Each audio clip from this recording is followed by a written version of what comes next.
Marxism and Ecological Economics. Toward a Red and Green Political Economy. By Paul Burkett. Contents. Preface. 7. Introduction. 1. Chapter 1 The Value Problem in Ecological Economics, Lessons from the Physiocrats and Marx. 16. Chapter 2 Values in Ecological Value Analysis, What should we be learning from contingent valuation studies? 56. Chapter 3 Natural Capital in Ecological Economics. 93. Chapter 4 Marxism and the Resistance to Natural Capital. 115. Chapter 5 Entropy in Ecological Economics, A Marxist Intervention. 142. Chapter 6 Energy, Entropy, and Classical Marxism, Debunking the Podolinsky Myth. 174. Chapter 7 Power Inequality and the Environment. 208. Chapter 8 Sraffian Models of Ecological Conflict and Crisis. 220. Chapter 9 Towards a Marxist Approach to Ecological Conflicts and Crises. 260. Chapter 10 Marxism, Ecological Economics, and Sustainable Human Development. 301. References. 333. Index. 351. Preface.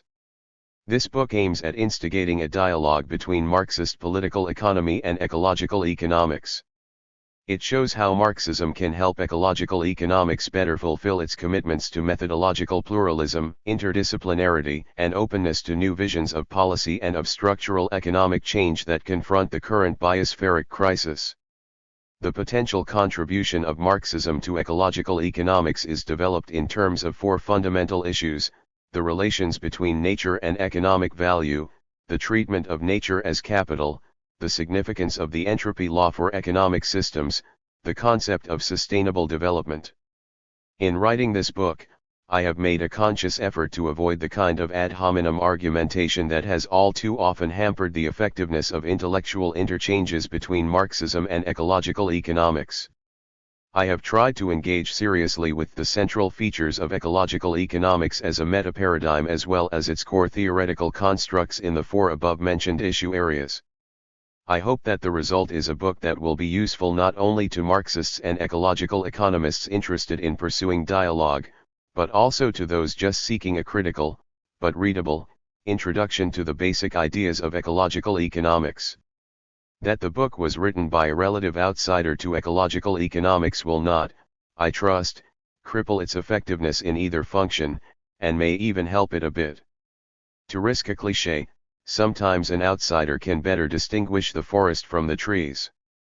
Although my Marxist engagement with ecological economics dates to the early 1990s, the idea of this book germinated on the evening of October 19, 2001, when I had to respond to a public talk given by Herman Daly in conjunction with an interdisciplinary conference on causes and cures of poverty, sponsored by the Center for Process Studies at the Claremont School of Theology in California.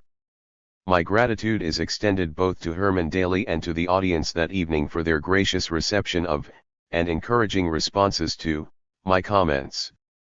I want to thank Sebastian Budgen and the rest of the Historical Materialism book series editorial board, along with Sasha Goldstein and Jode Ellich at Brill, for supporting this project. Several other people provided crucial help at various stages. Alfredo Sodfillo read an early prospectus for the book and encouraged me to pursue it to completion. Kozo Mayami emailed several of his most recent papers on anthropic economics in pre-published form, and this was especially helpful for my work on Chapter 5. Ben Fine offered incisive comments on the manuscript for Chapters 3 and 4.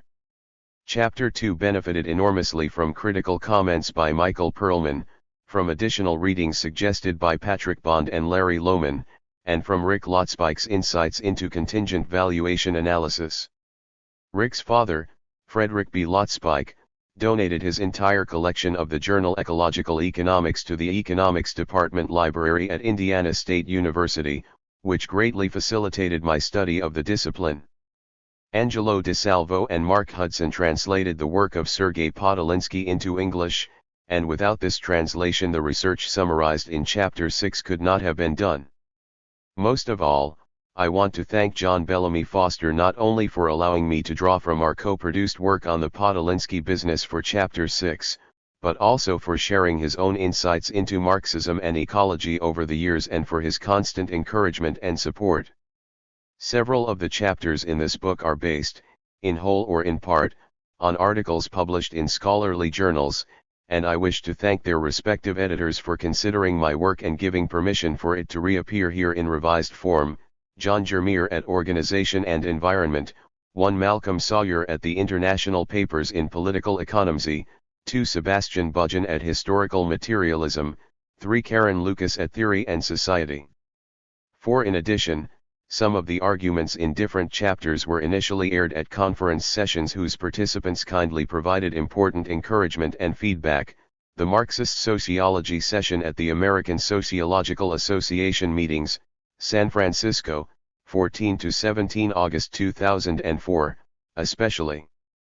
Brett Clark, the Conference on Causes and Cures of Poverty, Center for Process Studies, Claremont School of Theology, 18 to 21 October 2001, especially Walt Cheesby, Herman Daly, Wes Jackson, and John Cobb. And the Conference on the Work of Karl Marx and Challenges for the 21st Century, Havana, Cuba, 5 to 8 May 2003, especially Michael Lebowitz and Barbara Foley. Thanks are also due to my colleagues in the Economics Department at Indiana State University, Terre Haute, for approving the 1-semester leave required to put this book together, and more generally for constructing the kind of open and non-dogmatic setting needed for heterodox scholars to get their work done. In addition, essential research support was provided by the Interlibrary Loan Department at Cunningham Library, Indiana State University. Finally, I extend loving gratitude to Suzanne Carter, who for whatever reason has put up with me for 2 decades now, and to Patrick and Molly Burkett for their patience with the fluctuating moods that their father exhibited during the composition of this work. Terre Haute, Indiana. August, 2005. Introduction. This book has 2 purposes: to undertake the RST general assessment of ecological economics from a Marxist point of view, and to show how Marxist political economy can make a substantial contribution to ecological economics. By pursuing these 2 goals, the book tries to lay the basis for a more substantive dialogue between Marxists and ecological economists. In an age of worsening environmental and biospheric crises, the general importance of productive interchanges among all schools of ecological thought needs no defense. But the specific motivations for this attempt at paradigm bridging, and the approach used in the attempt, have both been shaped by a particular understanding of ecological economics as a discipline. Accordingly, Section I of this introduction sketches the Denning characteristics of ecological economics. Since these characteristics may be interpreted as analytical aspirations, they can double as criteria for evaluating the discipline and Marxism's potential contribution to it. Section I also introduces the substantive issues through which this assessment is developed. The specific needs that can be served by such an assessment at the present time are further discussed in Section 2. Without underestimating the considerable historical intellectual barriers to a productive dialogue, it is suggested that recent developments in ecological economics and ecological Marxism have created an opportunity for these barriers to be overcome. Section 3 provides a brief overview of the subsequent chapters. A framework for assessing ecological economics. This book's assessment is not general in the sense of surveying all, or even most, of the subject matters addressed by ecological economics. There is no way that one book can evaluate all the research projects that have been undertaken by members of the discipline. Rather, the book's assessment is general insofar as it is developed in terms of the methodological aspirations Denning ecological economics as a field of study. Based on the pronouncements of some of its most well-known synthetic thinkers, these aspirations appear to be threefold. 1. First, ecological economics is multidisciplinary. Its subject matter being the dynamic, co-evolutionary interconnections between economic systems and the natural environment. Ecological economics combines elements of the physical sciences with the tools of economic analysis. It is, in short, a life science that, like economic life itself, is both natural and social. Second, ecological economics has a strong commitment to methodological pluralism. The sheer complexity of economic ecological systems dictates that multiple methodologies be brought to bear on the theoretical and policy problems they pose. There must be both broad discussions and intensive collaborations among the different paradigms within the meta-paradigm of ecological economics. Third, given the seriousness of the environmental challenges confronting humanity, ecological economics must be historically open in the sense of being receptive to new visions and possibilities in the realms of economic policy and institutional change. Rather than clinging dogmatically to a single model of a sustainable future, it must draw upon its plurality of cross-disciplinary perspectives to generate a variety of institutional remedies as needed to provide space for the diverse ecological values arising out of human natural systems. The central question this book poses is whether the methodologies and concepts employed by ecological economics are adequate to its aspirations for multidisciplinarity, methodological pluralism, and historical openness. More specifically, it is argued that Marxism's class perspective, especially its notion of class as a material social relation of production, can help the discipline better live up to these aspirations. This thesis is developed by showing how Marxism reveals and helps resolve important contradictions, analytical silences, and unanswered questions present in ecological economics. My intent is not to add yet another school to the hyper-fragmented arena of environmental studies. Rather, I want to show that Marxism can provide new pre-analytical visions and conceptual tools that further enliven and open up the meta-paradigmatic formation that is ecological economics, both theoretically and politically. For example, Marxism can help ecological economists to question the ecological adequacy of markets, and of neoclassical theories of value and economic growth, at a more fundamental level than they have done heretofore. Such an assessment of ecological economics, and of Marxism's positive role in it, cannot remain on a purely methodological level. It requires a critical account of how ecological economics has grappled with specific substantive issues. Nonetheless, the choice of which issues to focus on should be dictated by their usefulness as indicators of the discipline's ability to live up to its methodological aspirations. For this purpose, topical issues such as global warming, wetlands protection, the political economy of oil, and so on are not very useful. It is better to frame the assessment in terms of basic conceptual issues that reach more directly upon the methodological pluralism, and resulting tensions, within the discipline. These conceptual issues, if well chosen, will be implicated in the analysis of most if not all of the important topical areas, regardless of how conscious and self-critical ecological economists are about their basic concepts when they undertake their theoretical and empirical research. Therefore, the present assessment of ecological economics is couched in terms of four basic issues or concepts: the relations between nature and economic value, the concept of natural capital, the applicability of the second law of thermodynamics, or the entropy law, to economic systems. The notion of sustainable development. Before surveying how the book deals with each of these areas, a bit more should be said about the need for, and timing of, the present study. In sketching this background, it is necessary to anticipate certain tendencies in the development of ecological economics which are only fully documented in the subsequent chapters. 2. The need for dialogue, and why now? As the research leading to this book began, the author was quickly confronted by three indicators of a need for a greater quantity and quality of intellectual interchanges between Marxists and ecological economists. First, a thorough survey of ecological economics, the discipline's flagship journal, starting from its initial number in 1989, revealed that Marxists had a near zero presence in it.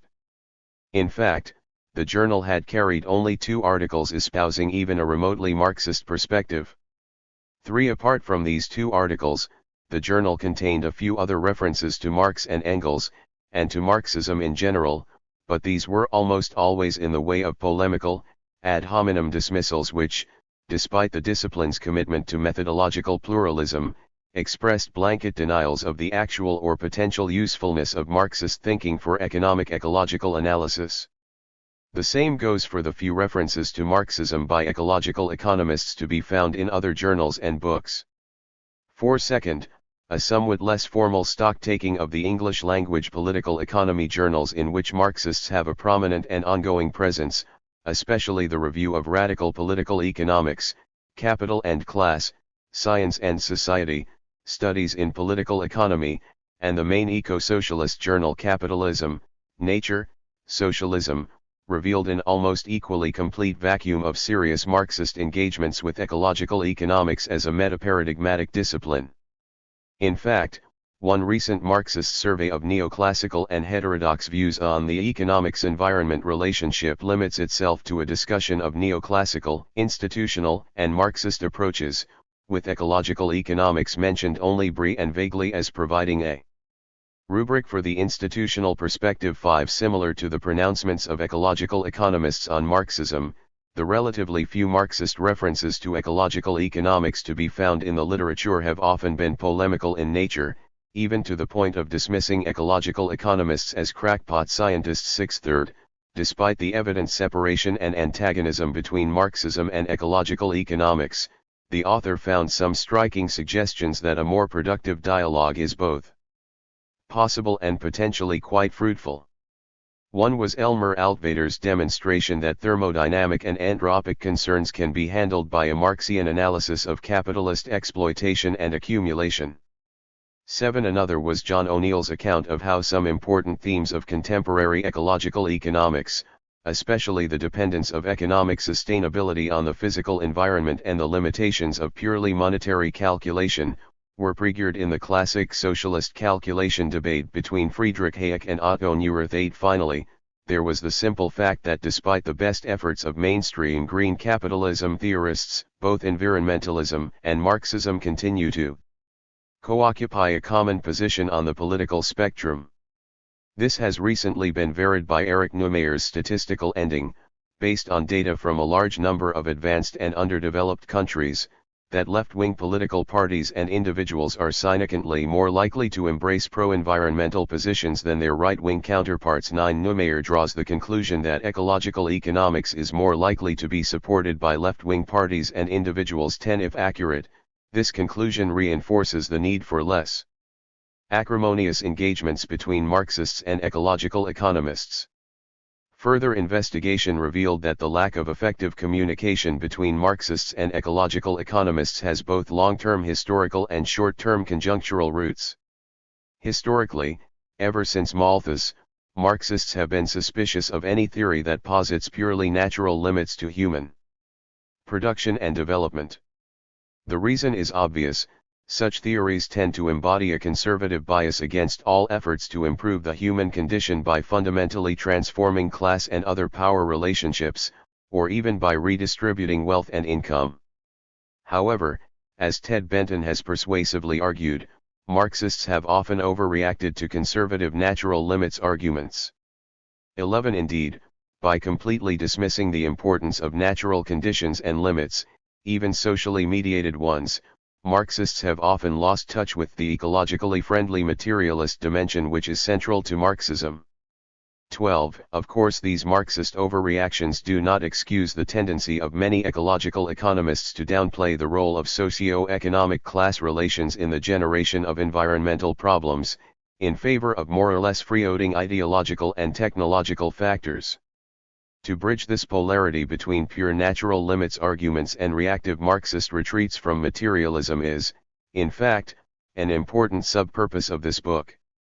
In broader terms, what is needed is a demonstration that Marxist class analysis can help answer many of the questions raised by ecological economists, at the same time that the substantive agenda of ecological economics can enrich the materialist dimension of Marxism.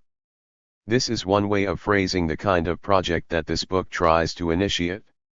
That it has not been effectively initiated up till now is partly due to certain short-term developments in both ecological socialism and the discipline of ecological economics. Since the late 1980s, the development of eco-socialism, at least so far as economic questions are concerned, has been dominated by James O'Connor's two contradictions framework 13. This framework graphs capitalism's tendency to erode its own natural and social conditions, as theorized by Karl Polanyi, 14, onto its tendency toward overproduction of commodities relative to the market, as theorized by Marx.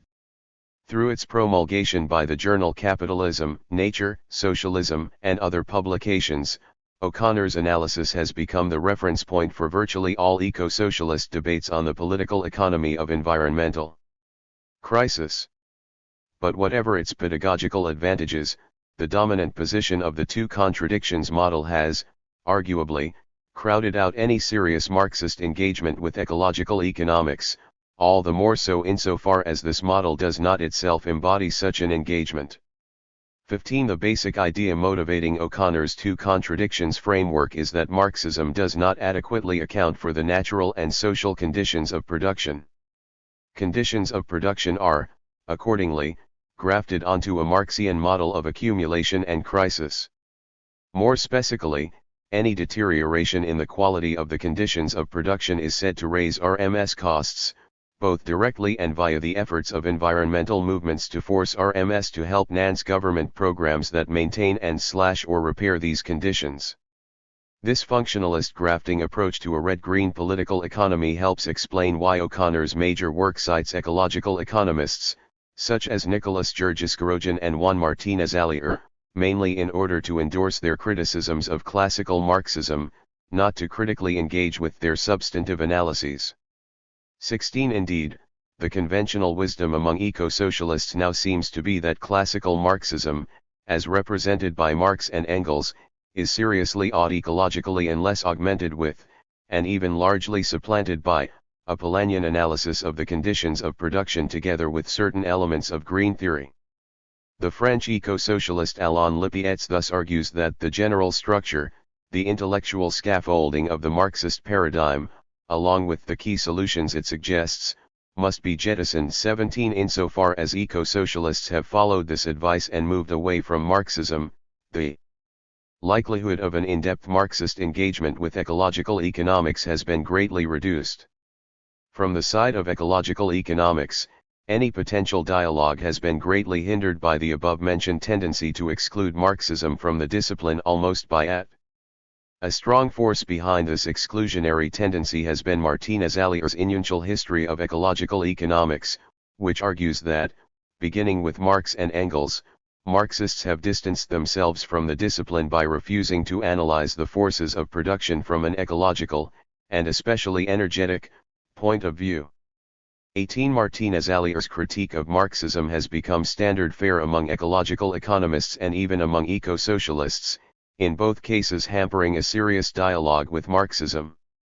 19. This a priori exclusion of Marxism from ecological economics has interacted with the pluralism otherwise practiced by the discipline to produce an additional barrier to dialogue, the infiltration of neoclassical visions and concepts into ecological economics.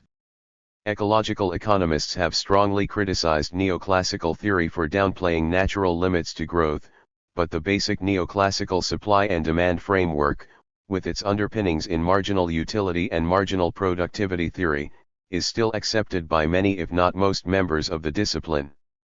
And even those members that reject the neoclassical market model have not subjected it to an imminent critique rooted in the organic linkages between generalist market valuation and the relations of production. The exclusion of Marxism from ecological economics has undoubtedly further weakened the anti-market current within the discipline compared to the pro-market current, which has, in turn, enabled neoclassical theory to gain a stronger foothold in the discipline than it would have otherwise. Insofar as ecological economics has come under the influence of neoclassicism's undiluted allegiance to an abstract ideal market model, the discipline's commitment to a historically open approach to policy making and institutional change has been undercut. One form this has taken is the relegation of anti-market positions to the realm of ecological ethics and politics, with the economic arena as such reserved mainly for technocratic analyses that take the market framework and monetary valuation as natural elements of reality to which ecological visions and policies must adapt themselves, however critically and grudgingly.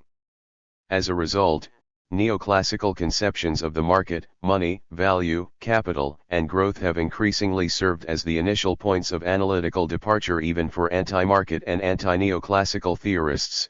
These conceptions have thus tended to channel the discipline's research agenda in certain safe directions. This process has been reinforced by the ability of neoclassical theory to adapt itself to ecological considerations in relatively shallow ways that nonetheless appear to offer promising areas of research in which members of the discipline can at least make a difference. 20 All of this has undercut the ability and the inclination of ecological economics to draw upon the more radical insights that Marxism can provide. However, the same developments have also caused the tension between neoclassicism and the aspirations of ecological economics towards real interdisciplinarity, pluralism, and historical openness to become ever more glaring. 21 They have also highlighted the ecological shortcomings of neoclassical theory itself, which, with its reduction of all efficiency and welfare to the unidimensional terms of money and utility, presents an incredibly impoverished vision of human development and its co-evolution with nature. And, as the systemic character of many environmental crises, and the class character of many ecological conflicts, have become more apparent, the limpness of a theoretical vision based on materially and socially ungrounded utility-maximizing individuals has become ever more obvious.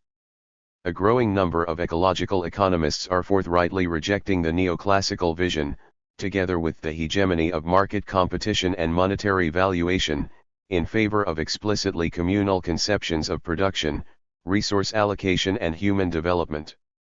To demonstrate the potential contribution of materialist class analysis to this growing rebellion within ecological economics is one of the prime goals of this book. Another short-term factor that helped determine the timing of this book is the recent development of research on the ecological content of classical Marxism. This research has made it clear that Marx and Engels's engagement with the natural sciences was more intensive and extensive than anyone could have previously imagined. 22 Natural science, including what is now known as ecological analysis, played an essential role in the development of Marx and Engels's materialist approach to history in general and capitalism in particular. 23 And the most influential prejudices against Marx and Engels among ecological thinkers, that they ignored natural limits, championed human domination of nature, embraced an anti-ecological industrialism, downplayed capitalism's reliance on materials and energy, and reduced wealth to labor, have all been thoroughly debunked.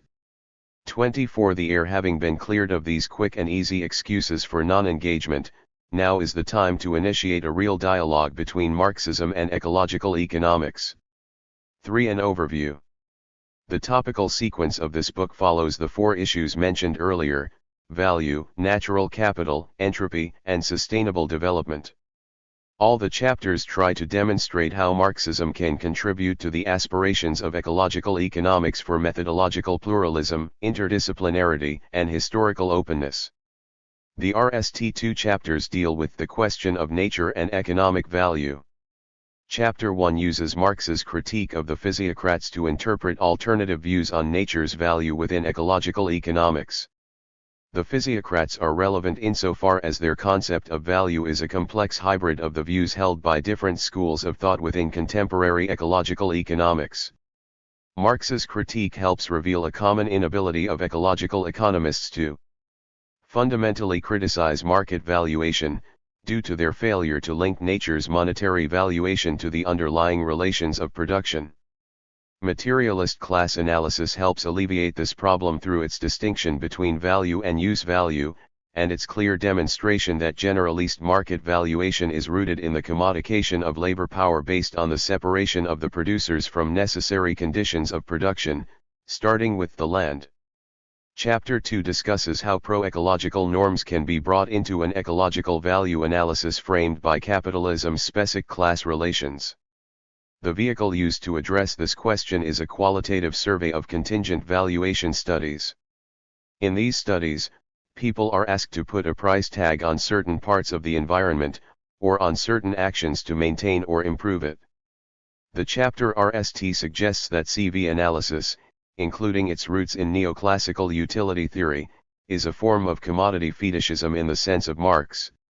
At the same time, it is shown that a Marxist analysis of capitalistic alienation and of workers' resistance to it can help explain the resistance to monetary valuation of nature that is often revealed by people's individual and group responses to CV surveys. Marxism thus helps strengthen the anti-market current within ecological economics, thereby contributing to the discipline's methodological pluralism and its openness to a greater diversity of institutions and policies, including the use of deliberative democracy and multi-criteria decision-making procedures as suggested by political philosophical critics of CV analysis. The next two chapters consider the lively debate among ecological economists over the concept of natural capital. This controversy is interpreted from the standpoint of the tension between methodological pluralism and neoclassical economic imperialism within the discipline.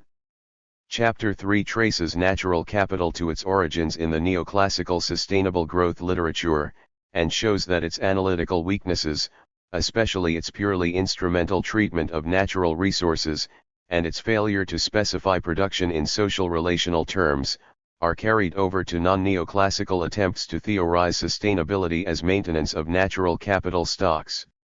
This helps explain why natural capital has been strongly resisted by many ecological economists, despite its pedagogical convenience and despite efforts by powerful members of the discipline to make it a denning concept of ecological economics. As Chapter 4 shows, this resistance has questioned the basic building blocks of natural capital theory, the reduction of nature to an aggregate stock of productive assets, the monetary valuation of natural resources, and the definition of sustainable development in non-social relational terms as simply sustainable growth of wealth in general. Marxism, with its critical analysis of how the social relations of production underpin nature's capitalization in theory and practice, can strengthen the resistance to natural capital, thereby preventing its anti-pluralistic installation as a new orthodoxy within ecological economics. Another important controversy within ecological economics concerns the economic significance of the second law of thermodynamics, also known as the entropy law. After outlining the entropic economics of Nicholas Georges Korojan and Herman Daly, Chapter 5 charts the ensuing entropy debate along four distinct sub-controversies or tracks, which respectively involve the ability of human production to purposefully X matter energy in useful forms, the impossibility of denning the usefulness of matter energy apart from human purposes, the possibility of complete, or practically complete, recycling of material resources, the extent to which market prices wreaked, or can be made to wreaked, scarcities of low-entropy matter energy. It is shown that the development of all four tracks has been hampered by the absence of a class perspective on production and its natural conditions. For example, the economic usefulness of low-entropy matter energy depends, as a matter of definition, on the priorities served by production. In the Marxist view, the market's valuation of entropy is limited by the class-exploitative and alienated character of production, and this is wreaked, paradoxically, in the system's ability to reproduce itself in spite of its accelerated entropic degradation of the conditions of human development.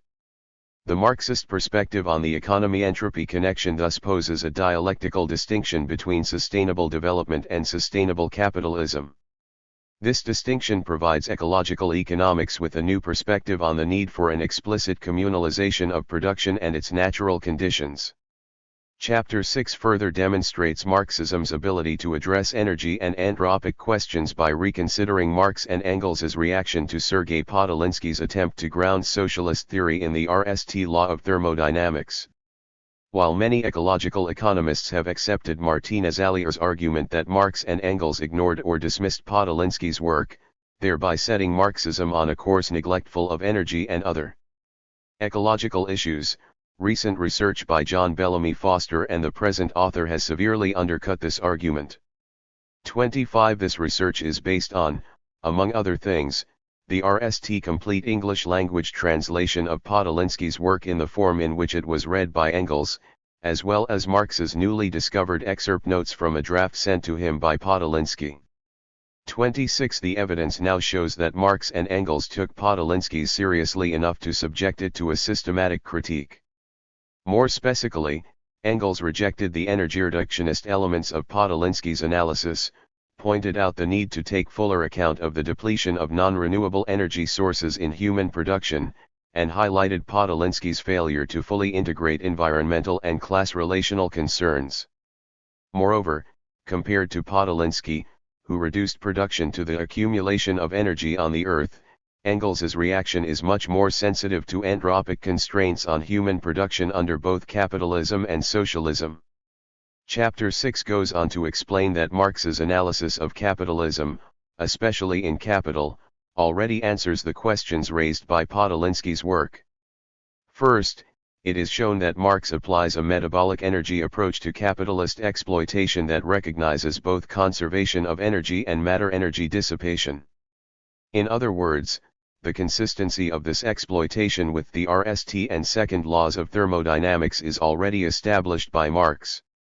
Second, it is demonstrated that open system thermodynamic and metabolic considerations are absolutely central to Marx's analysis of machinery and large-scale industry, so central that Marx was able to provide a class-based explanation as to how and why human production definitively broke the budget constraint of living on solar income and began to live on geological capital. 27. Third, Engels's criticisms of Podolinsky are shown to follow the spirit and the letter of Marx's metabolic open system analysis of capitalist production and exploitation. The book's 4 chapters reconsider the notion of sustainable development by employing the Marxist distinction between environmental crises of capital accumulation versus crises in the natural conditions of human development. Chapter 7 uses this distinction to develop a critique of James Boyce's power inequality model. 28. Boyce's model basically extends the environmental Kuznets curve, or inverted U relation between real income per capita and pollution, by arguing that increased inequality is associated with worsening environmental conditions for any given level of real income per capita. Lyle Scruggs has argued that the connection between inequality and environmental degradation is much more complex and ambiguous than Boyce suggests. 29. From a Marxist perspective, however, the conceptual and empirical difficulties with the EKC, the power inequality model, and Scruggs's critique can be traced to their common failure to root power inequalities and environmental conditions in the economy's relations of production. Indeed, all three analyses uncritically adopt the neoclassical notion of pollution as simply an external effect of market activity. Chapter 8 intervenes in the controversy among ecological economists regarding the applicability of Srafan modeling to ecological crises and conflicts. I argue that a Marxian focus on production relations, and the corollary distinction between crises of capital accumulation and crises of human development, sheds light on the ecological shortcomings of Srafan analysis. The argument proceeds on 2 levels, a critical review of the methodological issues raised by the Srafan theory of reproduction prices, and then a detailed critique of the initial eco-Srafan analyses of Charles Perrings and Martin O'Connor. 30. Chapter 9 RST shows that even some Marxist analyses do not consistently distinguish the environmental conditions required by capitalism from the conditions of sustainable human development. The chapter then explains how a more holistically Marxist approach can distinguish the 2 kinds of environmental crisis in a way that brings in pro-ecological values, but without relying on exogenous value judgments. This involves Marx's projection of the human developmental constraints and possibilities created by capitalism's metabolic rift between the producers and natural conditions. 31. This rift can only be overcome through a revolutionary struggle by workers and their communities to establish a communal system of user rights and responsibilities vis-a-vis the conditions of production, one that converts these conditions into conditions of free human development. Accordingly, Chapter 10 shows how the classical Marxist conception of communism, with its vision of production relations as relations of human development, integrates 3 dimensions of sustainable development that have been more or less separately envisioned by ecological economists: the common pool character of natural resources, co-evolution of individual human beings, society, and nature, common property management of natural resources. Introduction. 15. Chapter 1. The value problem in ecological economics. Lessons from the physiocrats and Marx. One's view of nature's economic value helps shape one's conceptions of nature's role in production and of environmental crises. Given the difficult issues raised by the question of economic value, however, nature's value in particular has long vexed economists. This applies especially to contemporary ecological economics, which addresses the relationships between ecosystems and economic systems in the broadest sense. Nonetheless, from the diverse disciplinary and methodological perspectives within ecological economics, two broad positions on nature's value seem to have emerged as dominant. One ascribes value directly to natural resources. While this position has been led by the energy value school, it also includes ecosrefan and eco-socialist theorists who argue that monetary exchange values largely or fully represent the values extracted from nature in general.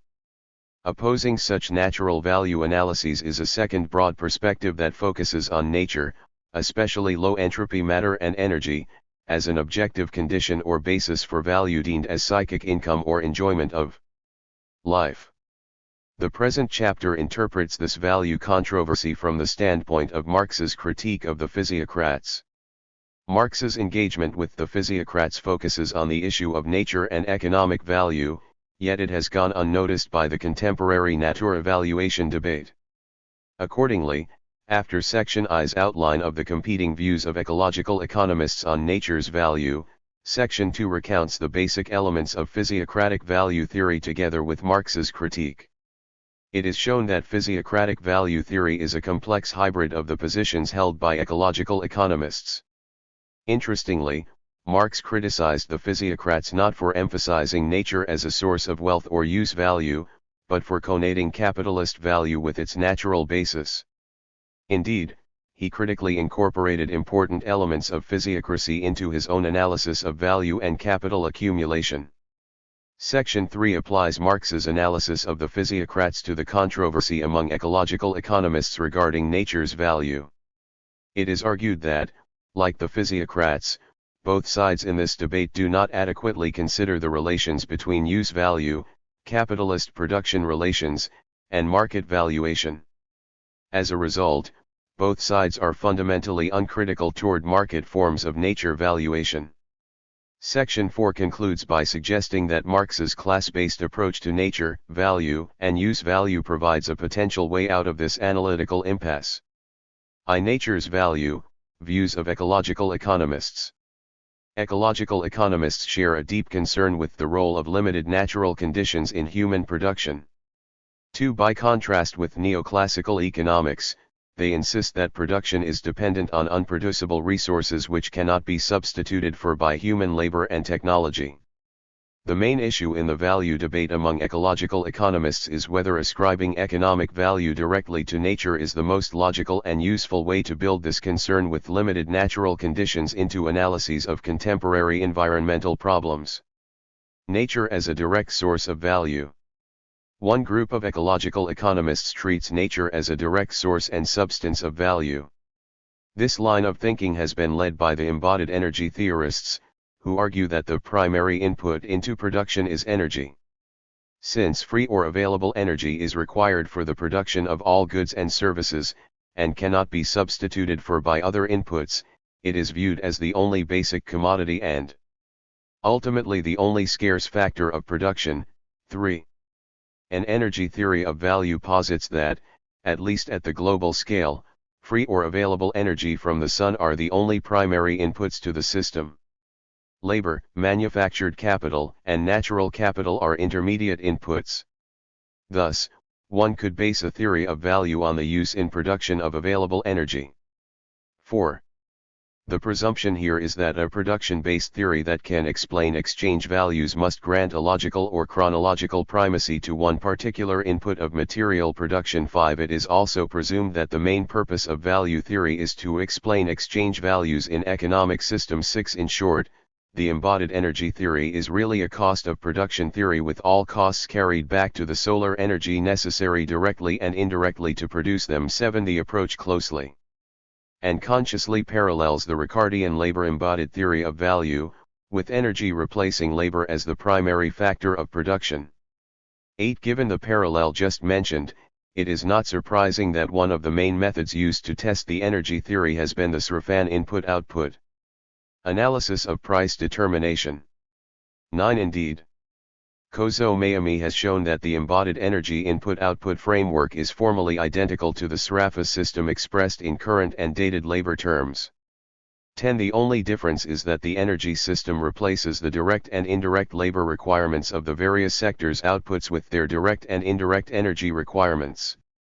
11. Applying the energy accounting framework to U.S. data, the energy analysts have found strong statistical correlations between the monetary values of sectoral outputs and the amounts of energy directly and indirectly embodied in these outputs.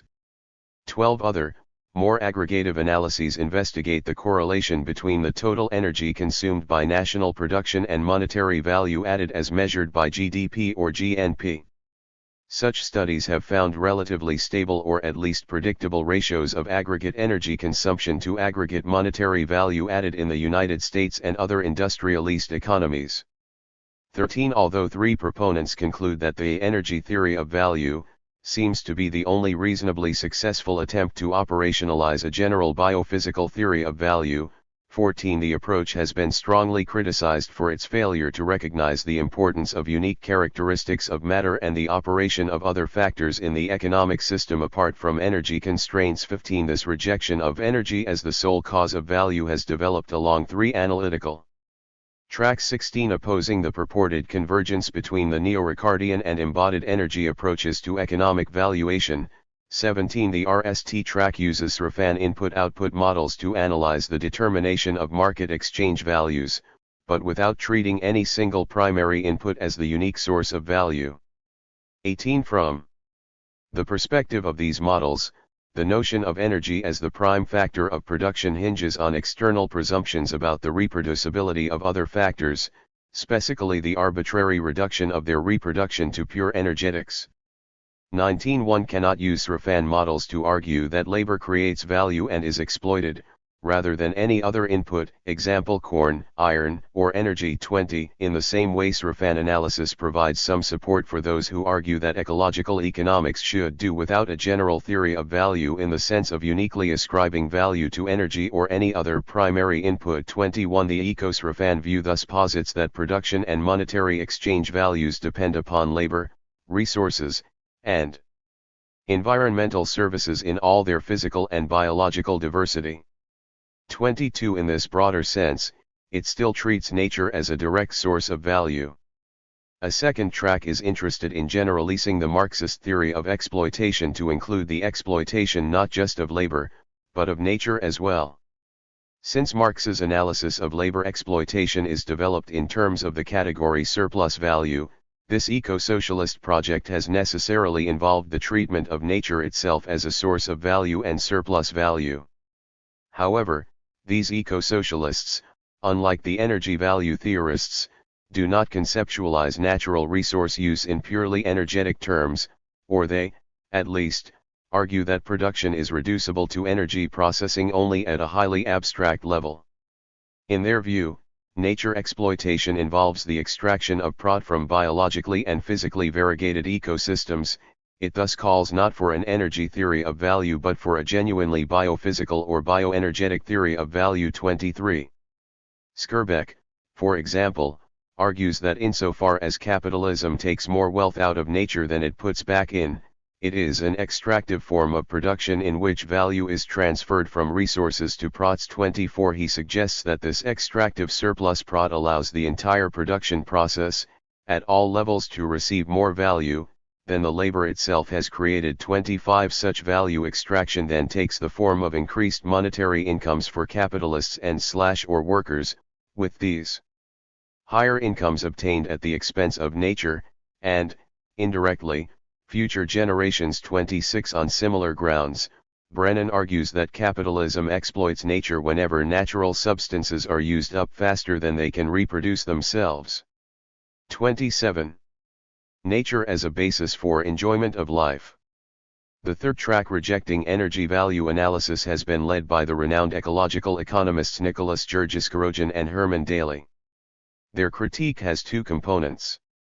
First, like the RST2 tracks, Georgescu and Daly argue against the reduction of production to energetics.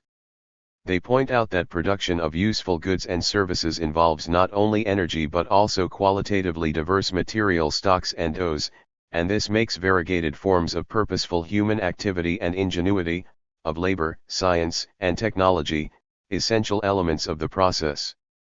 28 While all production requires energy, matter matters, too, in the irreducible sense that at the macro level no practical procedure exists for converting energy into matter or matter of whatever form into energy. 29 Secondly, and unlike the RST2 tracks, Jurgiskorojan and Daly do not ascribe economic value directly to nature. Instead, they treat nature as one essential basis or condition for the production of goods and services which enhance value, with value deemed in immaterial use value terms as enjoyment of life. 30 Jurgiskorojan and Daly develop these 2 points largely through an application of the laws of thermodynamics, starting with the observation that the economy neither produces nor consumes matter energy, it only absorbs matter energy and throws it out continuously. 31 Appealing to the entropy law, they argue that production involves the conversion of matter and energy from more ordered forms into less ordered forms. 32 In short, the ultimate usable stuff of the universe is low entropy matter energy, and it exists in two forms, a terrestrial stock and a solar O, both of which are limited. 33 Low entropy matter energy thus appears as the ultimate input of, and constraint on, production, implying that, at some point, the global economy will have to adjust to a steady state in order to ensure its own reproducibility. 34 Jurgiskorojan and Daly recognize that the economy, as a system of provision, cannot be reduced to purely physical, anthropic, terms. As Jurgiskorojan puts it, it would be a great mistake to think that may be represented by a vast system of thermodynamic equations.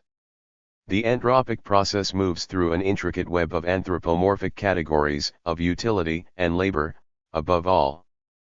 35 Similarly, Daly observes that all low entropy cannot be treated alike, insofar as alternative low entropy matter energy sources differ greatly in terms of their appropriateness for the qualitatively diverse material and energy conversions required by human production and consumption. 36.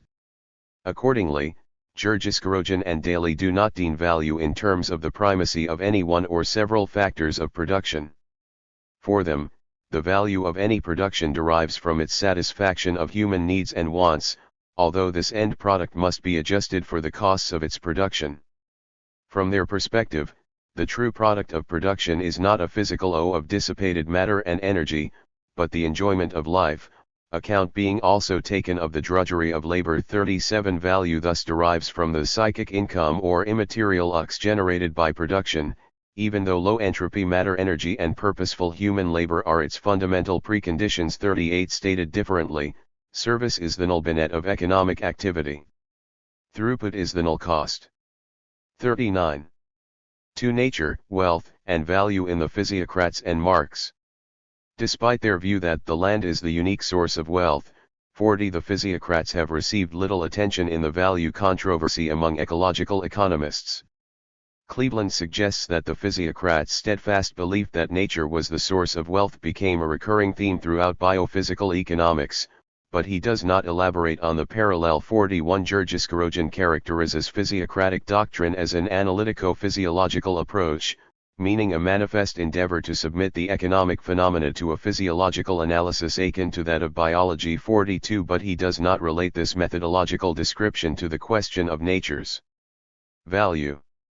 Similarly, in a sketch of historical roots for ecological economics, Christensen includes the physiocrats among those who showed an early attention to the physical side of economic activity by using a reproductive approach that regarded production in terms of the transformation of materials and food taken from the land. 43 He does not consider value theoretical questions, however, despite his assertion that Srafan analysis is the logical heir to this earlier reproductive tradition. 44 Apart from the general view among most economists that the physiocrats represent an historical curiosity and nothing more, 45 Perhaps the main reason for their marginalization from the nature-value debate is the dominant role played by thermodynamics and the energy theory of value in this debate. Indeed, that the physiocrats predate the development of the laws of thermodynamics may help explain why they have been largely written out of the history not only of ecological value analysis but of ecological economics in general. Thus, Martinez Alier's initial history of ecological economics focuses exclusively on those economists who counted calories.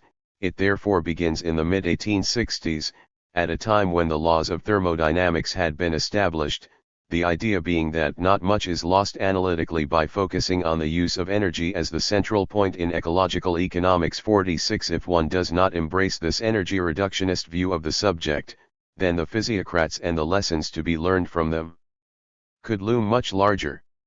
The physiocrats on value and nature. 47.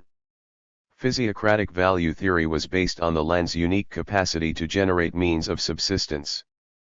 48 For the physiocrats, non-agricultural production involves increases in the usefulness of the material means of subsistence created by agriculture, increase brought about by combining raw materials with expenditure on the consumption of things which were in existence prior. Background and policy implications of physiocratic thought. Burkett 2004 offers an ecological interpretation of Quesnay's tableau économique in relation to Marx's schemes of reproduction. To this kind of increase. 49 In this sense, non-agricultural production is an adding together of items of wealth which are combined with one another. 50 Agriculture, by contrast, entails an actual generation or creation of wealth, insofar as it constitutes a renewal and real increase of renascent wealth. 51 In fact, the physiocrats identified both real wealth and economic value with the subsistence and prime materials generated by the land. 52 As Turgot says, the earth is always the RST and only source of all wealth.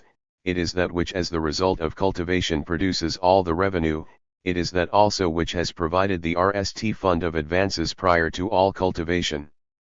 53 From this perspective, only agriculture can produce a net product or superuity of material means of subsistence over the amount required for the subsistence of the agricultural laborer. 54 However, even though this surplus is a pure gift of nature, its production depends upon human labor and ingenuity. 55 The net product is the physical result of the fertility of the soil, and of the wisdom, far more than the laboriousness, of the means employed to render it fertile. 56 It is thus the labor of the husbandman which produces more than his wants and which appears as the source of an independent and disposable surplus which the land gives as a pure gift to him who cultivates it. 57 The physiocrats thus treat agricultural labor as the prime mover of the sequence of the labors divided among the different members of society. 58 This is a primacy of physical necessity in the sense that the material subsistence of non-agricultural laborers depends on the ability of the agricultural laborer to produce over and above the wages of his labor. 59 Since agriculture alone can yield a surplus of material means of subsistence, it is the labor of the husbandman which imparts the RST impulse to the social division of labor, that circulation, which, by the reciprocal exchange of wants, renders men necessary to one another and forms the bond of the society. 60 It is true that cultivators and non-agricultural artisans are equally industrious, but the cultivator's labor produces, or rather draws from the land, riches which are continually springing up afresh, and which supply the whole society with its subsistence, and with the materials for all its needs. 61 Artisans, on the other hand, are merely occupied in giving to materials thus produce the preparations and the forms which render them suitable for the use of men. 62 In short, the husbandman gathers, beyond his subsistence, a wealth which is independent and disposable, which he has not bought and which he sells, while, in material terms, non-agricultural workers produce only their livelihood through their processing of the material wealth provided by agriculture. 63 Allowing for the distinction between agricultural workers and landowners, the physiocrats' famous division of society into the productive, proprietary, and sterile classes follows immediately from their basic vision of wealth production.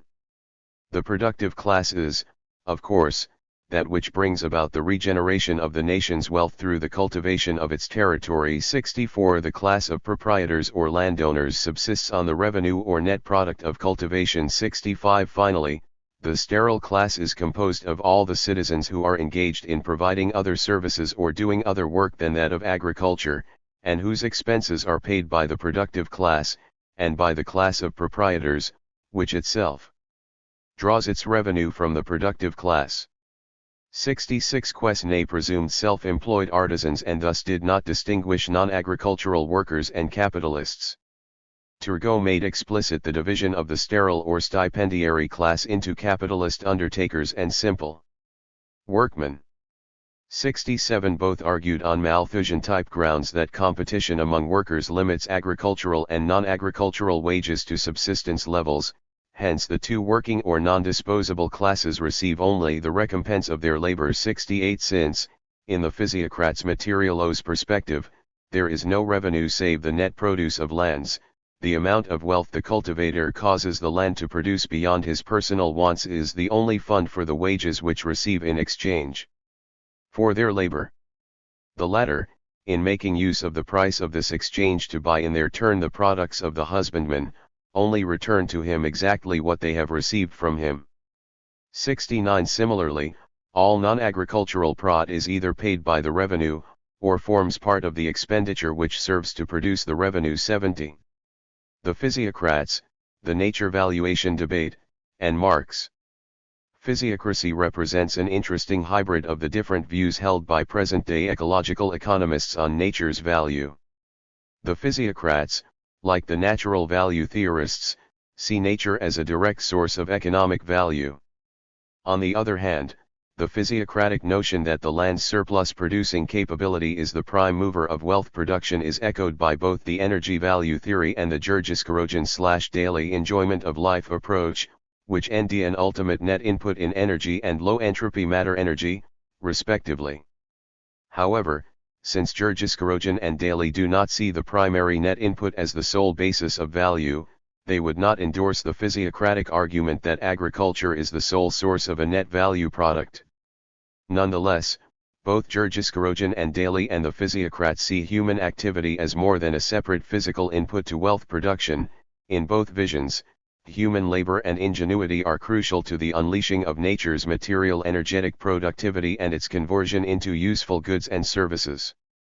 It is just that the physiocrats do not originate economic value with enjoyment of life but rather with material means of subsistence.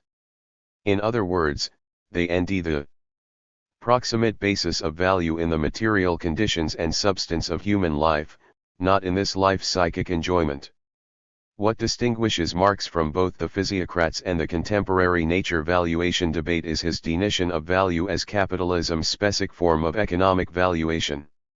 For Marx, real wealth, or use value is anything that satisfies human needs, whereas value is the specific social representation of use value under capitalism, a system in which use values are generally exchanged as commodities, that is, as exchange values.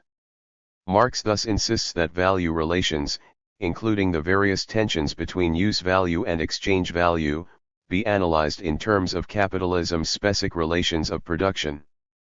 In Marx's view, capitalism reduces value to the homogeneous, socially necessary labor time objected in commodities. Marx sees this reduction as an outgrowth of the social separation of the laborers from the land and other necessary conditions of production, upon which basis social production becomes mainly organized through market relations among competing enterprises employing wage labor for a prod. In other words, the reduction of value to labor time does not represent Marx's judgment as to which material production input is most important or primary. Marx always insists that, as far as real wealth or use value is concerned, nature and labor are of co-equal importance. 71 That Marx NDS the substance of value in abstract labor is, in short, the result of his analysis of specifically capitalist production. 72 It follows that the reduction of value to labor time does not apply to non-capitalist forms of production in Marx's view. Just as obviously, Marx does not see abstract labor time as an adequate representative or measure of wealth, including the wealth of nature. Indeed, the contradiction between use value and exchange value runs like a red thread throughout Marx's value analysis in Capital. 73 Marx makes no presumption that the monetary exchange values of commodities accurately wreaked wealth in all its natural and social diversity, either qualitatively or quantitatively. 74 His dialectical analysis of the value form culminates in a powerful critique of the metabolic rift created by the treatment of labor and nature as means of value accumulation. 75 Marx's critique of physiocratic value theory should therefore be of special interest to those ecological economists who are most skeptical about the ability of market-oriented environmental policies to protect ecological wealth in a holistic sense. Marx's critique of the physiocrats. Marx's main engagement with physiocracy on the question of value is in Chapter 2 of Theories of Surplus Value. 76 What immediately strikes the reader of this chapter is that Marx's extremely high regard for the physiocrats is not limited to his well-known praise of Quesnay's tableau, 77 but extends to basic features of their value analysis. 78 The great and specific contribution of the physiocrats, in Marx's view, is that they derive value and surplus value not from circulation but from production. 79 For Marx, this contrast to the monetary and mercantile system qualities physiocratic analysis as the RST attempt to analyze the nature of surplus value in general. 80 It also explains why the physiocratic system is the RST systematic conception of capitalist production. 81 Marx was especially impressed with the physiocrats' analysis of the various material components in which capital exists and into which it resolves itself in the course of the labor process. It was their great merit that they conceived these forms as physiological forms of society, as forms arising from the natural necessity of production itself, forms that are independent of anyone's will or of politics, etc. 82. However, while praising the physiocrats' focus on production's material laws, Marx suggests they erred in conceiving the material law of a finite historical social stage, as an abstract law governing equally all forms of society. 83 What does Marx mean by this? The problem is that the physiocrats did not critically analyze capitalism's own form of wealth valuation, that is, they did not consider value in historically specific, social relational terms. As a result, they confused the natural substance of real wealth with capitalist value. Marx thus points to the physiocrats' general view of the nature of value, which to them is not a finite social mode of existence of human activity but consists of material things, land, nature, and the various modifications of these material things. 84 This is a confusion of value with material substance, or rather the equating of value with it, and it shapes the whole outlook of the physiocrats. 85 In Marx's view, capitalism reduces economic value to a specific social substance, abstract labor time.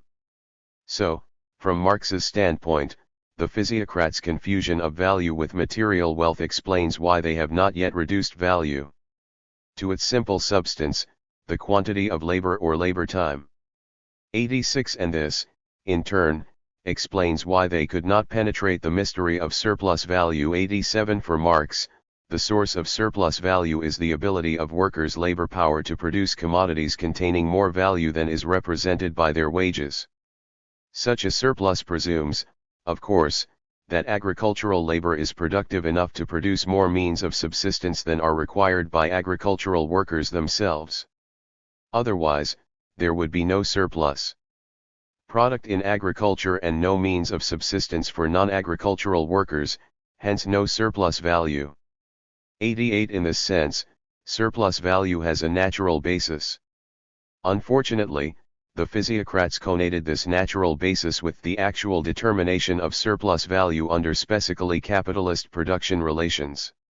So what they say is not, the laborer works more than the labor time required for the reproduction of his labor power, the value which he creates is therefore greater than the value of his labor power, or the labor which he gives in return is greater than the quantity of labor which he receives in the form of wages. But what they say is, the amount of use values which he consumes during the period of production is smaller than the amount of use values which he creates, and so a surplus of use values is left over. Were he to work only for the time required to reproduce his own labor power, there would be nothing left over. But the physiocrats only stuck to the point that the productivity of the earth enables the laborer, in his day's labor, which is assumed to be a xed quantity, to produce more than he needs to consume in order to continue to exist. The surplus value appears therefore as a gift of nature, through whose cooperation a finite quantity of organic matter, plant seeds, a number of animals, enables labor to transform more inorganic matter into organic. 89. It needs to be emphasized that Marx does not deny the natural basis of either the surplus product or surplus value. While arguing that it is wrong to treat surplus value as simply a pure gift of nature, he nonetheless says that the physiocrats were led to do this partly because it depends on the productivity of nature that the laborer is able to produce in his day's labor more than is necessary for the reproduction of his labor power, more than the amount of his wages. 90. In fact, Marx goes out of his way to excuse the physiocrats for their confusion, on grounds that their focus on agricultural productivity was shaped by their historical circumstances. For instance, physiocracy considers agriculture in comparison with a still quite undeveloped state of manufacture. 91. Besides, is it not the case that in agriculture, the soil itself with its chemical etc. action is already a machine which makes direct labor more productive, and hence gives a surplus earlier, because work is done here at an earlier stage with a machine, namely a natural one? 92. Marx even pardons the physiocrats on the grounds that agriculture is the only eld where the natural force of the instrument of labor tangibly permits the laborer to produce more value than he consumes. 93. The difference between the value of labor power and the value created by it appears most palpably, most incontrovertibly, of all branches of production, in agriculture, the primary branch of production.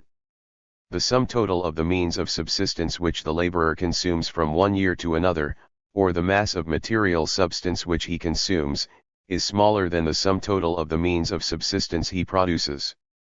In manufacture the workman is not generally seen directly producing either his means of subsistence or the surplus in excess of his means of subsistence. The process is mediated through purchase and sale, through the various acts of circulation, and the analysis of value in general is necessary for it to be understood. In agriculture it shows itself directly in the surplus of use values produced over use values consumed by the laborer, and can therefore be grasped without an analysis of value in general, without a clear understanding of the nature of value. Therefore also when value is reduced to use value, and the latter to material substance in general. Hence for the physiocrats agricultural labor is the only productive labor. 94. For all these reasons, then, agricultural labor was bound to be considered the creator of surplus value by the physiocrats. 95. The downside is that the physiocrats' limited historical social vision prevented them from critically analyzing capitalism's specific forms of wealth valuation and exploitation. That is, that they let the form drop altogether and only look at the simple production process. 96. As a result, they conceived value merely as use value, merely as material substance, and surplus value as a mere gift of nature. 97. Their error was that they confused the increase of material substance, which because of the natural processes of vegetation and generation distinguishes agriculture and stock raising from manufacture, with the increase of exchange value. Use value was their starting point.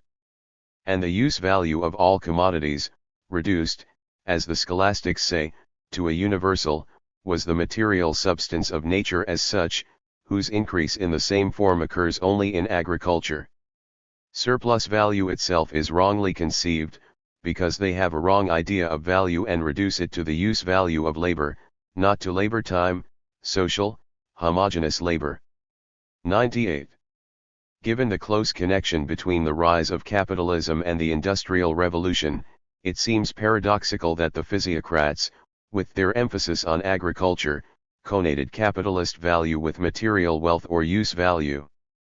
In Marx's view, this paradox reeks physiocracy's historical context, that of the new capitalist society prevailing within the framework of feudal society, bourgeois society in the epoch when breaks its way out of the feudal order. 99. Hence, the physiocrats made of the capitalist form of production an eternal, natural form of production, but in the character of a bourgeois reproduction of the feudal system, of the dominion of landed property. 100. This feudal semblance of the physiocratic system helps explain some of its limitations, especially its treatment of the industrial spheres in which capital RST develops independently.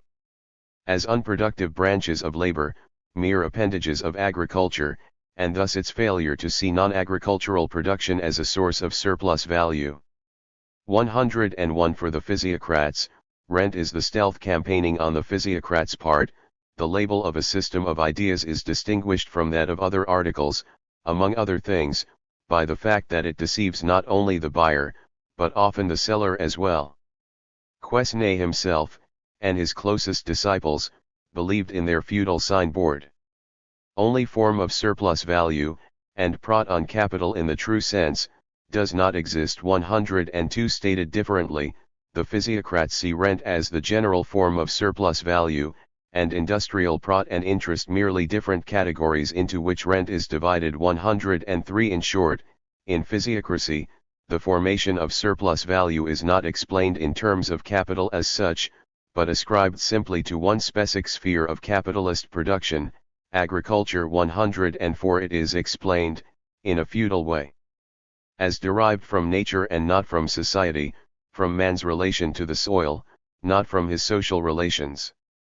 105. As noted earlier, the physiocrats' three-class schema assumes capitalist relations within agriculture, or as Marx puts it, it is taken for granted that the landowner confronts the laborer as a capitalist. 106. In Marx's view, this presumption is what enabled at least one of the physiocrats, namely Turgot, to attain a correct grasp of surplus value, within the limits of agricultural labor, insofar as he treated the net product as a product of the wage labourer's labor which the landowner appropriates without an equivalent. 107. That the physiocrat's landowner is in essence a capitalist who confronts the free laborer as an owner of commodities also hits the mark insofar as the RST condition for the development of capital is the separation of landed property from labor, the emergence of land, the primary condition of labor, as an independent force, a force in the hands of a separate class, confronting the free laborer.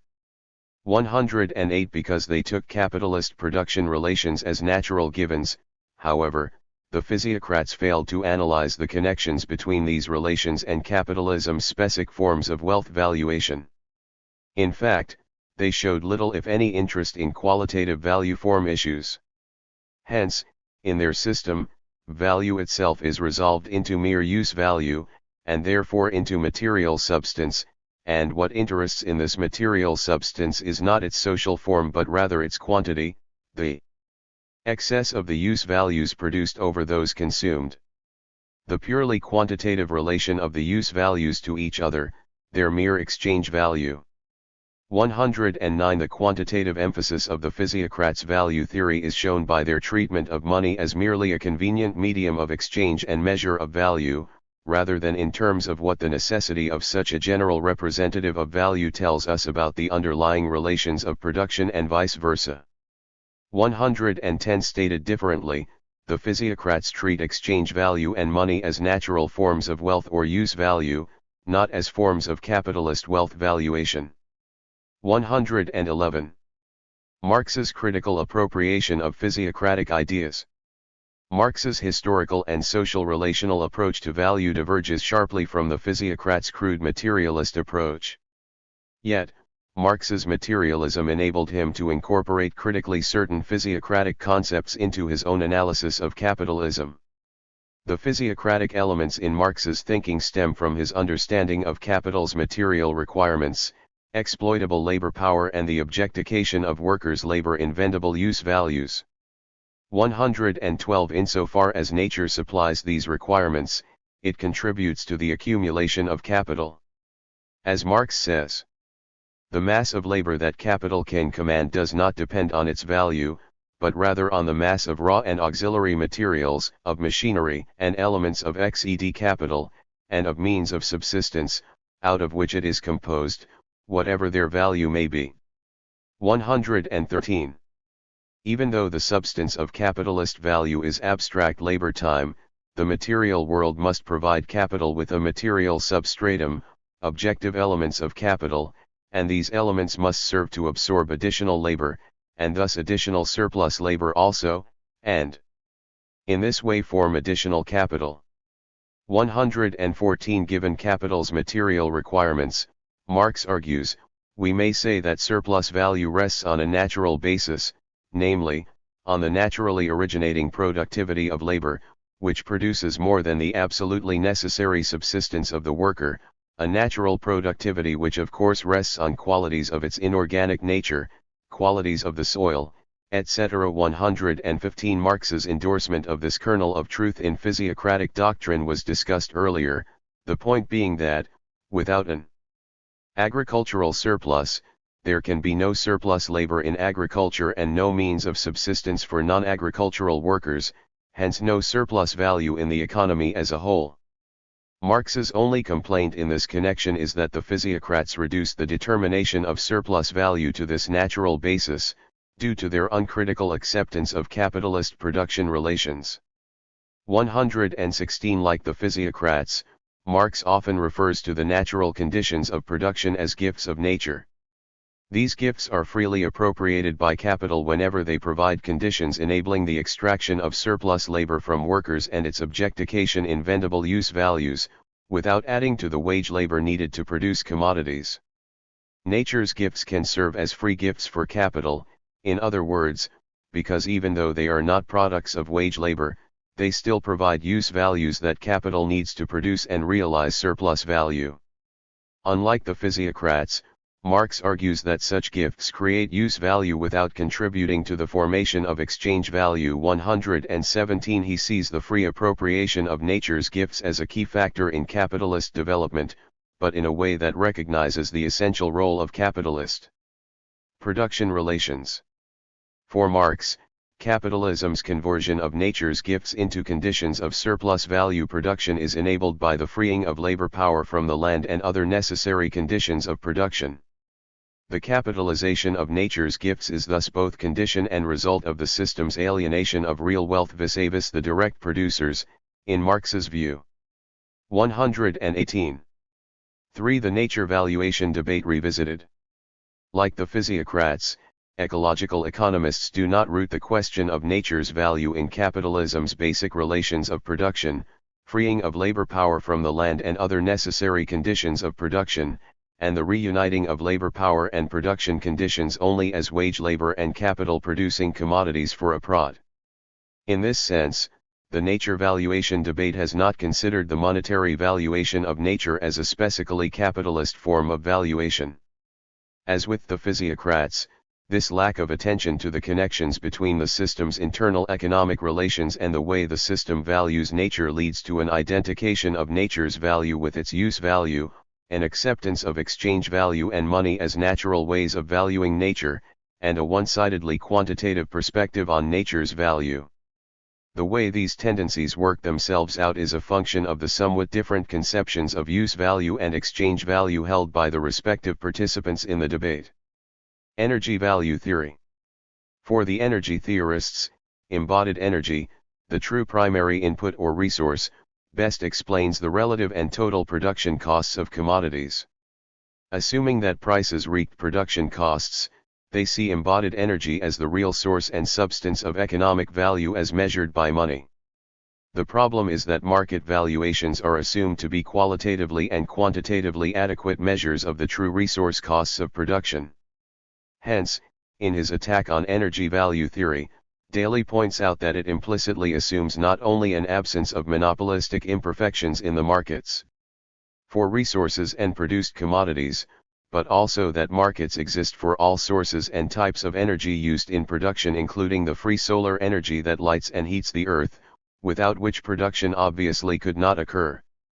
119. Given such implausible assumptions, the statistical correlations found between embodied energy and monetary values are most likely not a true empirical ending, but rather an imposed result of the analytical framework, specifically of the presumption that there is only one primary input, namely energy. 120. Worse yet, due to its search for the quantitative holy grail of a single primary input, the energy approach presumes that all natural resources can be reduced to pure energetic terms. combined with the presumption that embodied energy values are accurate indicators of market values, and vice versa. This suggests that market energy prices might be used to evaluate natural ecosystem structures and processes according to the amounts of energy embodied in them. 121 Costanza's response to Daly's critique varies the energy theory's reductionism as well as its uncritical approach to the market.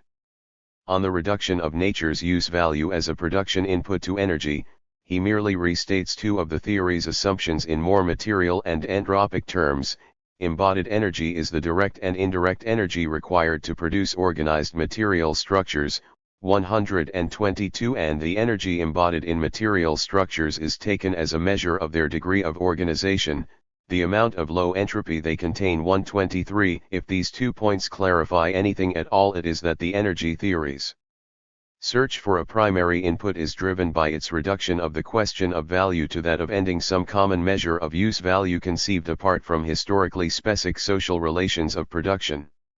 This decision having been made, it is but a short step to the view that money and markets are just convenient social devices for registering these quantitative energy values as exchange values.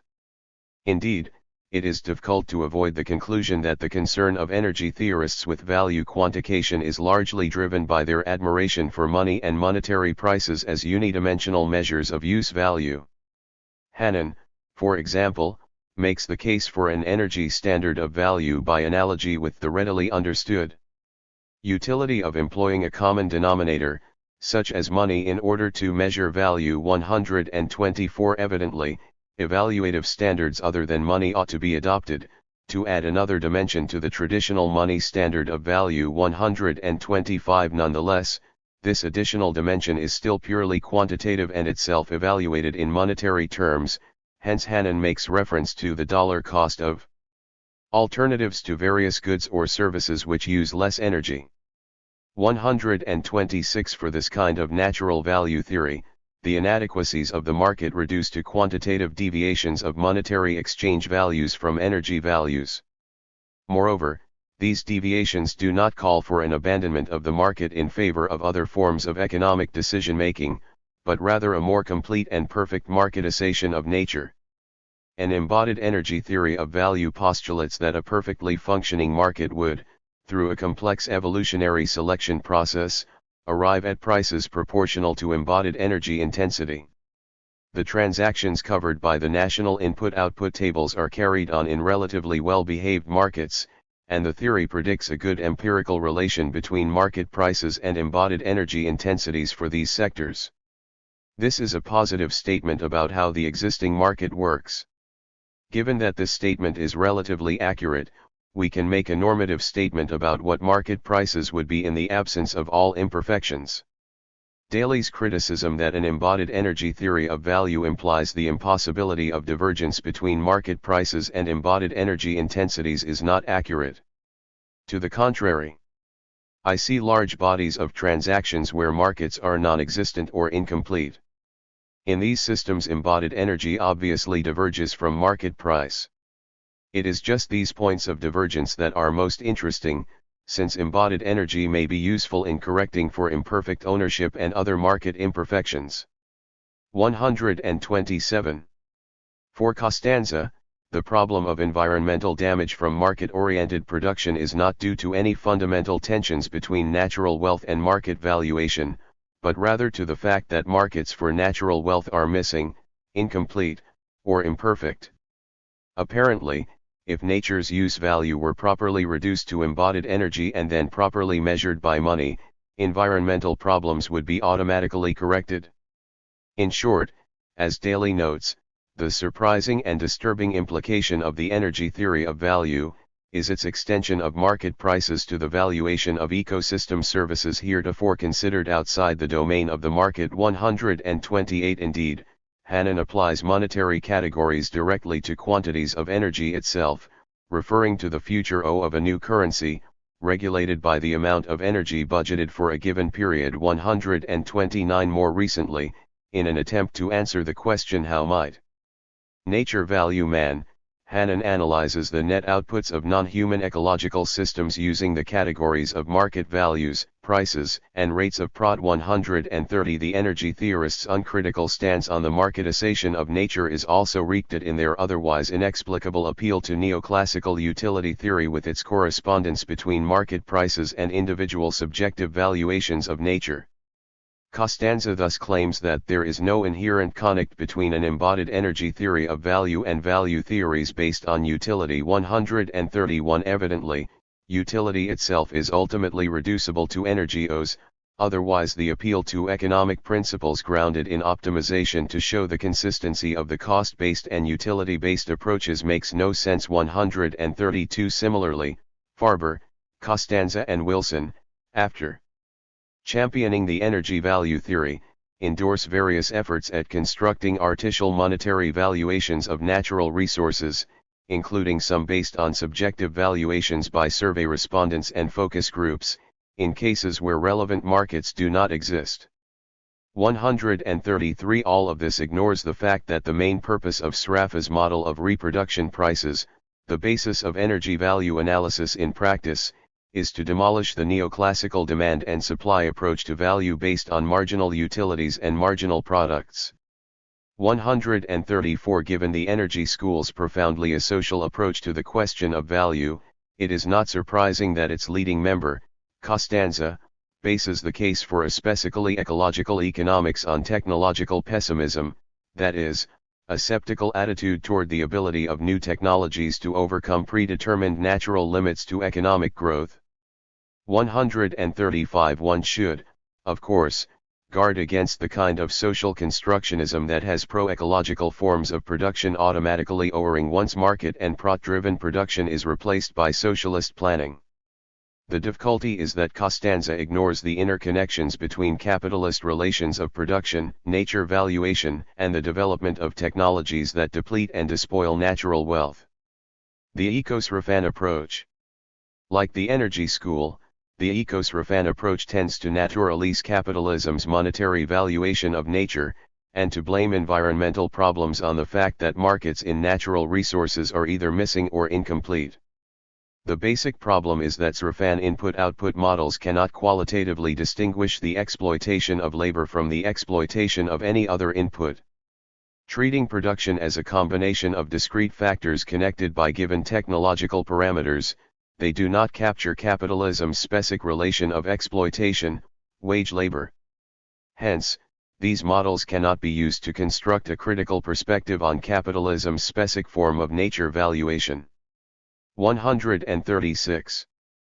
Pairings, for example, tells us that the goal of his dynamic input-output analysis is to establish just what the price mechanism can be expected to do in an economy-environment system and what it cannot. 137. But, rather than specifying the specific production relations underpinning generalist market relations, he claims that coercive systems of production such as the slave, feudal, or corvée systems are directly analogous to the more familiar exploitation of non-human environments. 138. As a result, he NDS capitalism's fundamental is not in the system's production relations, but rather in environmental external effects. 139. The problem, evidently, is that not all resources are subject to rights and property, specifically, that some natural resources have the status of commodities and some do not. 140. In short, environmental resources lie outside the price system of the economy,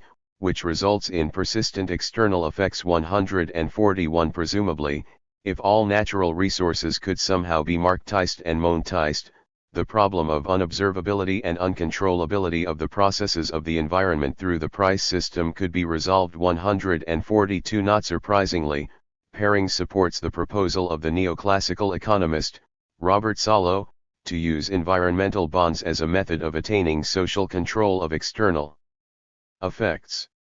143. Such bonds are equivalent to a natural resource user fee paid by their purchasers, with the fee to be set according to the monetary value of the social costs associated with the use of the resource in question.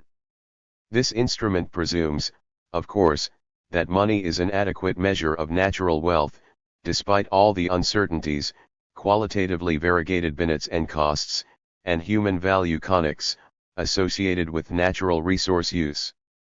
144.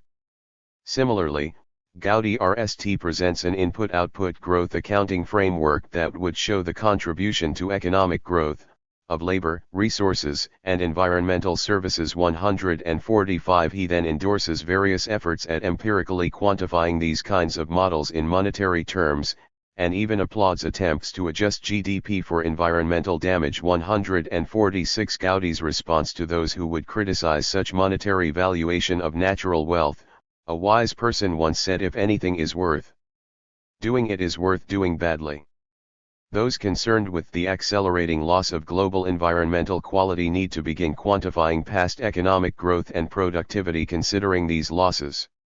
147. His pragmatic strategy takes the widespread monetary valuation of wealth as given, and uses it to justify protecting the environment, while still giving non-market values their due place in an overall hierarchy of value. 148. But the fact is that the monetary quantification of natural wealth carries value judgments, such as more is better and the substitutability of man-made and natural wealth, which directly contradict non-market values such as biodiversity and respect for natural limits. 149. More basically, Gaudi's perspective does not root the contemporary dominance of market valuation in the relations of production. In other words, it lacks a structural explanation of the subordinate place of non-market values in the value hierarchy of actually existing capitalism and the revolutionary changes in the class hierarchy needed to reverse this ordering. To be clear, the intent of the present critique is not to argue against the use of input-output methods to represent biophysical and energetic production data, as a way of posing analytical questions about the environmental problems faced by the social institutions and signaling system of the economy. 150. The difficulties arise when input-output systems are overlaid with monetary exchange values which are taken as qualitatively adequate ways of representing natural values. Surprisingly, this kind of approach has been utilized even by some ecological economists who elsewhere insist on the incommensurability of natural use values. Martin O'Connor and Juan Martinez Alier, for example, have strongly criticized the monetization and capitalization of nature, that is, its reduction to quantitative exchange values and rates of return. 151. Yet, they have also used SRFAN input-output pricing models to analyze questions of ecological sustainability and connect. In one contribution, they identify value with exchange value, and argue that, even though environmental costs cannot, in general, be convincingly translated into prices, SRFAN pricing models can still provide insights concerning valuation of natural capital stocks and Os. 152. Their SRFAN ecological economics represents social conics of interests concerning the appropriation and use of natural capital in an industrial commodity economy. 153. Even though the economy's production relations are not clearly specified, the model presumes generalist commodity production and monetary commensurability of natural use values. Indeed, it applies the categories of money prices and prots even to non-commodity processes such as insertion of economic waste by economic proprietors into the environment brings degradation of some ecological capital as well as to the production of ecological capital itself. 154. Given these presumptions, ecological value system conics are portrayed at two levels. The RST is the definition of the prevailing price system, and the second is contest over the distribution of any surplus value deemed in terms of this price system. 155. All conic outcomes are thus reduced to pure monetary quantities taken as accurate measures of ecological values, where value is identified with use value. The ignorance of the model's presumptions goes well beyond the merely didactic. 156. Precisely because the SRFAN framework does not deal with wider social/cultural issues such as political arrangements and incommensurability of values and systems of legitimacy, it is bound to shape one's basic visions of ecological sustainability and conic. 157. For example, the assignment of monetary prices to ecological use values, even when they are not priced in reality, complements the tragedy of the commons notion that the non-pricing of natural resources and the non-assignment of private or state property rights to these resources explains why they are overexploited, as well as the companion notion of a green capitalism which fools the resource pricing and property rights functions more effectively. Hence, O'Connor and Martinez-Allier draw a positive analogy between their Srafan approach and the general equilibrium methodology which NDS the roots of the environmental externality problem in missing markets for natural resources and resultant cost shifting by capitalist enterprises onto local communities, onto the taxpayer, and onto future generations. 158. Although they hasten to add that the creating of markets through denning rights and subsequent capitalization is not necessarily a step towards social justice and sustainability, the logic of their own analysis runs against this qualification. 159. Having bypassed the connection between the system's core production relations and its valuation of nature, it is not surprising that when not blaming environmental problems on missing markets, the ecos-Raffins appeal to more or less freeloading ideological, institutional, and technological factors. Hence, Gowdy refers to the preoccupation of modern economies with economic growth as a prime example of the extractive mentality which, together with certain ceremonial activities promoted by the dominant class are environmentally wasteful, has caused civilization to run up against natural limits. 160. Martinez-Allier blames an industrialist ideology which is evidently not specific to capitalism since it also affected the Soviet Union and was, so the story goes, embraced by Marx and most subsequent Marxists. 161. Others ascribe environmental problems to eco-distributional conics without rooting the structure and dynamics of these conics in the basic relations of production. That capitalism's social separation of workers and their communities from the land and other necessary conditions of production might have something to do with ecological crisis seems to have escaped attention, and this may have something to do with the didactic use of models that do not specify the system's class relations. It may seem paradoxical that, in arguing that capitalist production extracts value not just from labor power but directly from nature, eco-socialists implicitly take an uncritical stance on capitalist valuation. The problem, however, is that this approach does not mediate capital's appropriation of natural conditions through the system's social separation of workers from these conditions and the alienated form of their unification as wage labor and capital. As a result, the eco-socialist attempt to attribute value directly to nature runs into contradictions when it tries to explain the forms in which nature's value appears once it has been extracted. According to Skirbeck, nature is exploited whenever a part of the natural resources is used without being restored, without an equal quantity of wealth being returned to nature, and this destructive extraction of limited natural wealth represents an impoverishment of future generations. 162. Notice that, in using the term exploitation to connote both the net extraction of natural wealth and the resulting impoverishment of future generations, this approach identifies value with use value. One does not need a value theory to say that capitalism appropriates natural wealth. But then we have learned nothing about how capitalism's specific forms of nature utilization and nature valuation differ from other historical forms. 163. This difficulty becomes evident when Skirbeck tries to show how the exploitation of nature creates higher monetary incomes. On the one hand, he suggests that capitalists and/or workers in extractive industries benefit from the sale of natural resources at prices exceeding their labor values, and that this represents an important source of extractive surplus.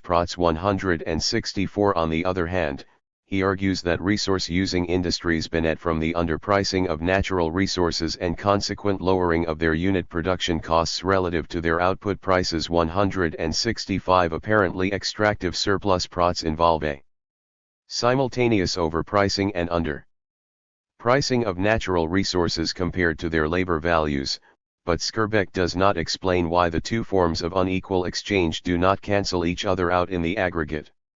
Stated differently, the nature exploitation approach connates value and exchange value. 166. In Marx's view, for example, individual exchange values can incorporate surplus plots from the appropriation of scarce natural conditions. However, Such surplus plots represent redistributions of surplus value in the form of rents, and are not to be confused with the production of new surplus value. 167 More fundamentally, the whole conception of exploitation in terms of the under- and overpricing of natural resources presupposes that market prices and money can be qualitatively adequate representatives of nature's use value. Presumably, if prices were properly set, there would be no exploitation of nature. Similar to the energy theorists and the ecos raffins, this conception bypasses the ecological contradictions of market prices and money as forms of natural wealth. As a result, the nature exploitation approach reduces capital's destructive utilization of nature to quantitative extractive terms, which tends to obfuscate the system's various qualitative forms of ecological despoliation. Entropy and enjoyment of life. Burkett and Daly see low entropy matter energy as a necessary condition for the production of goods and services that generate psychic income or enjoyment of life. On this basis, they reject pure cost of production approaches which ascribe value directly to nature. Despite this divergence, however, the Burkett/Daly approach also does not connect the issue of nature valuation to capitalism's relations of production.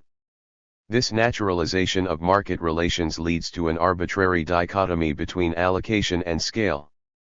To see how, consider that the Burkett/Daly critique of pure cost-based value theories can be rephrased in simple supply and demand terms, as a failure to take demand-side factors into account. As Daly says in reference to a hypothetical low-entropy theory of value, although low entropy is a necessary condition for something to have any value at all, it is not a sufficient explanation of the value of one commodity relative to another. For one thing, entropy is entirely on the supply or cost side. There is still demand to consider. Hemlock may have lower entropy than orange juice.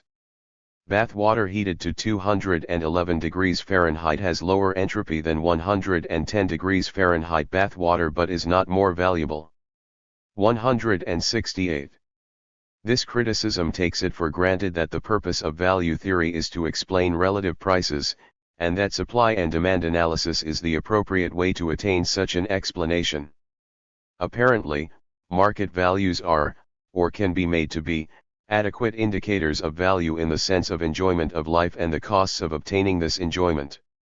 This implication becomes especially disturbing when one considers how far removed the Burkett/Daly notion of enjoyment of life is from neoclassicism's psychological categories of pure preference and choice. 169 Daly's value in particular sees the immaterial enjoyment of life as rooted in the objective needs of human beings or other species considered as biological entities bound together in ecological communities and social systems. 170 Burkett draws a similar contrast between human wants and abstract utility, and uses it to argue that wants are incommensurable, satiable, and hierarchized. 171 According to Daly, this hierarchy can be divided into relative and absolute wants or needs, with the former involving subjective comparisons of one's situation with others and the latter not involving such comparisons. 172 We will return to the use made of the relative/absolute wants distinction in a moment. The thing to emphasize here is that, even though Burkett and Daly point out the necessary ecological and cultural bases of enjoyment of life, they do not provide an alternative to neoclassical value theory, the core principle of which is that use value can be adequately represented and measured by money and market prices. 173 And the reason they are unable to provide such an alternative is that they share the neoclassical failure to relate the general marketization of wealth, capitalism's specific form of value, to the system's core production relations. 174 Paradoxically, that Daly sees the market as merely a convenient device for allocating resources is most clear from his environmental critique of the market. Opposing neoclassical theory, he argues that it is only relative wants that are insatiable, and that this is fortunate given the absolute scarcity of the ultimate means of satisfying human wants, namely, low entropy matter and energy. 175 Unfortunately, markets are concerned only with relative scarcity, that is, the scarcity of a particular resource compared to another resource. 176 The problem with the market system, in other words, is not that it allocates resources inefficiently or in anti-ecological fashion, but, rather, that it does not take absolute scarcity, the problem of scale, into account.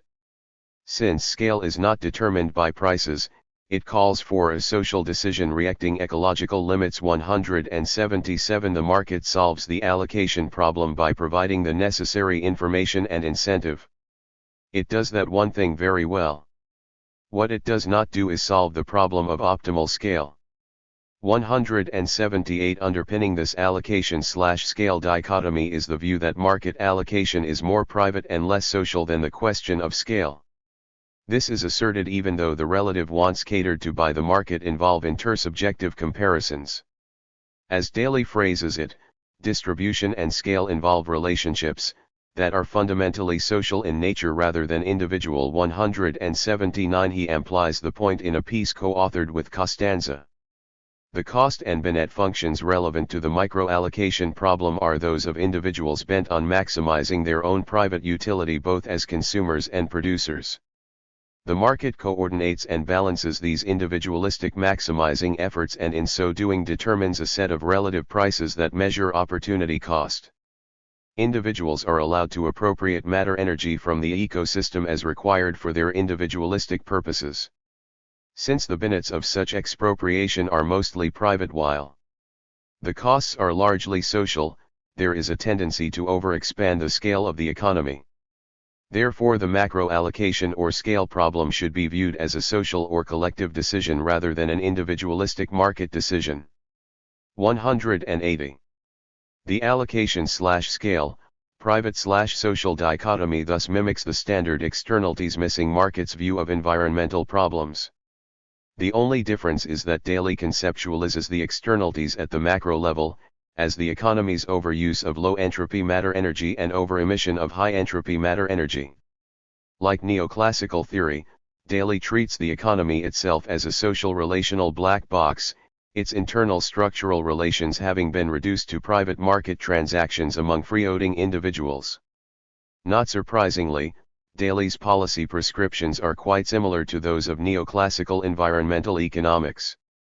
He suggests that private markets be used to price and allocate natural resource depletion quotas as well as quotas on aggregate births. 181 In other words, quantitative limits are set with reference to ecological and ethical criteria, and the price system is then allowed, by auction and exchange, to allocate depletion quotas and birth quotas efficiently. 182 Daly's admiration for market devices is also rooted in his support for monetary valuation of natural capital as well as for efforts to adjust standard measures of national and even world income for resource depletion and other environmental costs. 183 The crucial question haunting this entire approach, of course, is whether allocation and scale are really independent aspects of economic activity and economy-nature interaction. 184 Once one steps away from the vision of the economy as an aggregated processor of low-entropy matter energy, it becomes clear that the setting of depletion quotas on particular forms of matter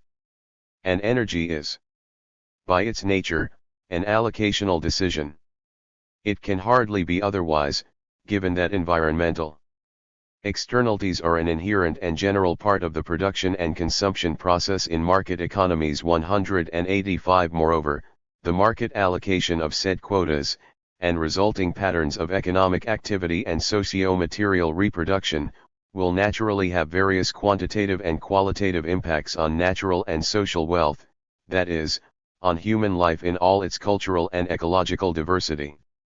Daly admits as much when he suggests, in what can only be regarded as a leap of faith, that with resource depletion and birth quotas in place, the market will, at the micro level, come up with a different set of prices which now reap the social value of sustainability. 186 In short, it is impossible to separate scale from allocation unless we take the market determination of the latter as a natural given and accordingly reduce all questions of scale to aggregate low-entropy matter energy use as measured by a single indicator which can only be monetary.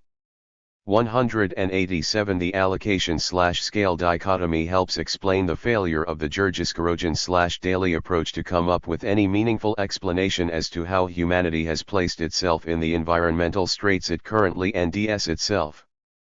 Lacking a critical perspective relating the economy's production relations and allocational mechanisms, the tendency is to appeal to exogenous technological and ideological factors. Ecological reduction of economic history to entropic degradation of matter energy goes so far as to treat the discovery of fossil fuels as a kind of original sin, enabling the modern fever of industrial development by which people became addicted to industrial luxuries, the problem being that man's nature is such that he is always interested in what will happen until tomorrow, not in thousands of years from now. 188 Daly, on his part, blames the technological project of redesigning the world so as to allow for infinite economic growth, and says that the conceptual roots of growth mania are to be found in the orthodox doctrines of relative scarcity and absolute wants. 189 Even though he criticizes the money fetishism, according to which neither the satisfaction of desires nor the multiplication of interest income has any limit, Daly does not relate the dominant power of money in capitalist society to the system's production relations. As a result, he does not ask whether his critique of money and interest applies equally to capital and prot in general. 190 In sum, we are counseled not to struggle against the system of market-oriented production for prot that is wreaking environmental havoc, but to attack the ideology of growth. 191 Evidently, the most promising line of attack is that provided by traditional religions which teach man to conform his soul to reality by knowledge, self-discipline, and restraint on the multiplication of desires. 192. For conclusion, while applauding the physiocrats' materialist analysis of capitalist production, and even appropriating some of their conceptions for his own purposes, Marx criticizes physiocracy's identification of value with nature's material use value. In his view, this identification carries with it an unfortunate naturalization of capitalist forms of valuation and of the class relations which underpin them. This chapter has shown that the same basic critique applies to the contemporary nature valuation debate within ecological economics. Like the physiocrats, the debate's participants have identified value with use value in one form or another, and have not critically addressed the qualitative issues raised by the marketization and monetization of wealth in general and natural wealth in particular. And, as with the physiocrats, this gap is arguably rooted in the failure of ecological economists to develop the interconnections between capitalist production relations and capitalist valuation. For Marx, by contrast, capitalism's reduction of value to labor time is based on this system's social separation of labor power from the land and other necessary conditions of production, and their recombination only under capital exploiting wage labor for a prod. In this sense, capitalism's fundamental form of valuation is rooted in what John Bellamy Foster has termed a metabolic rift between people and nature. 193 Capitalist valuation also manifests the material, use value requirements of value and capital, exploitable labor power, conditions in which this exploitation can take place, and the necessity to objectify workers' labor in vendible commodities. After all, capitalism is a social form of human material production, hence it still has material, use value requirements. 194 But these requirements are obviously quite minimal compared to the requirements of a healthy and sustainable interchange between economy and nature.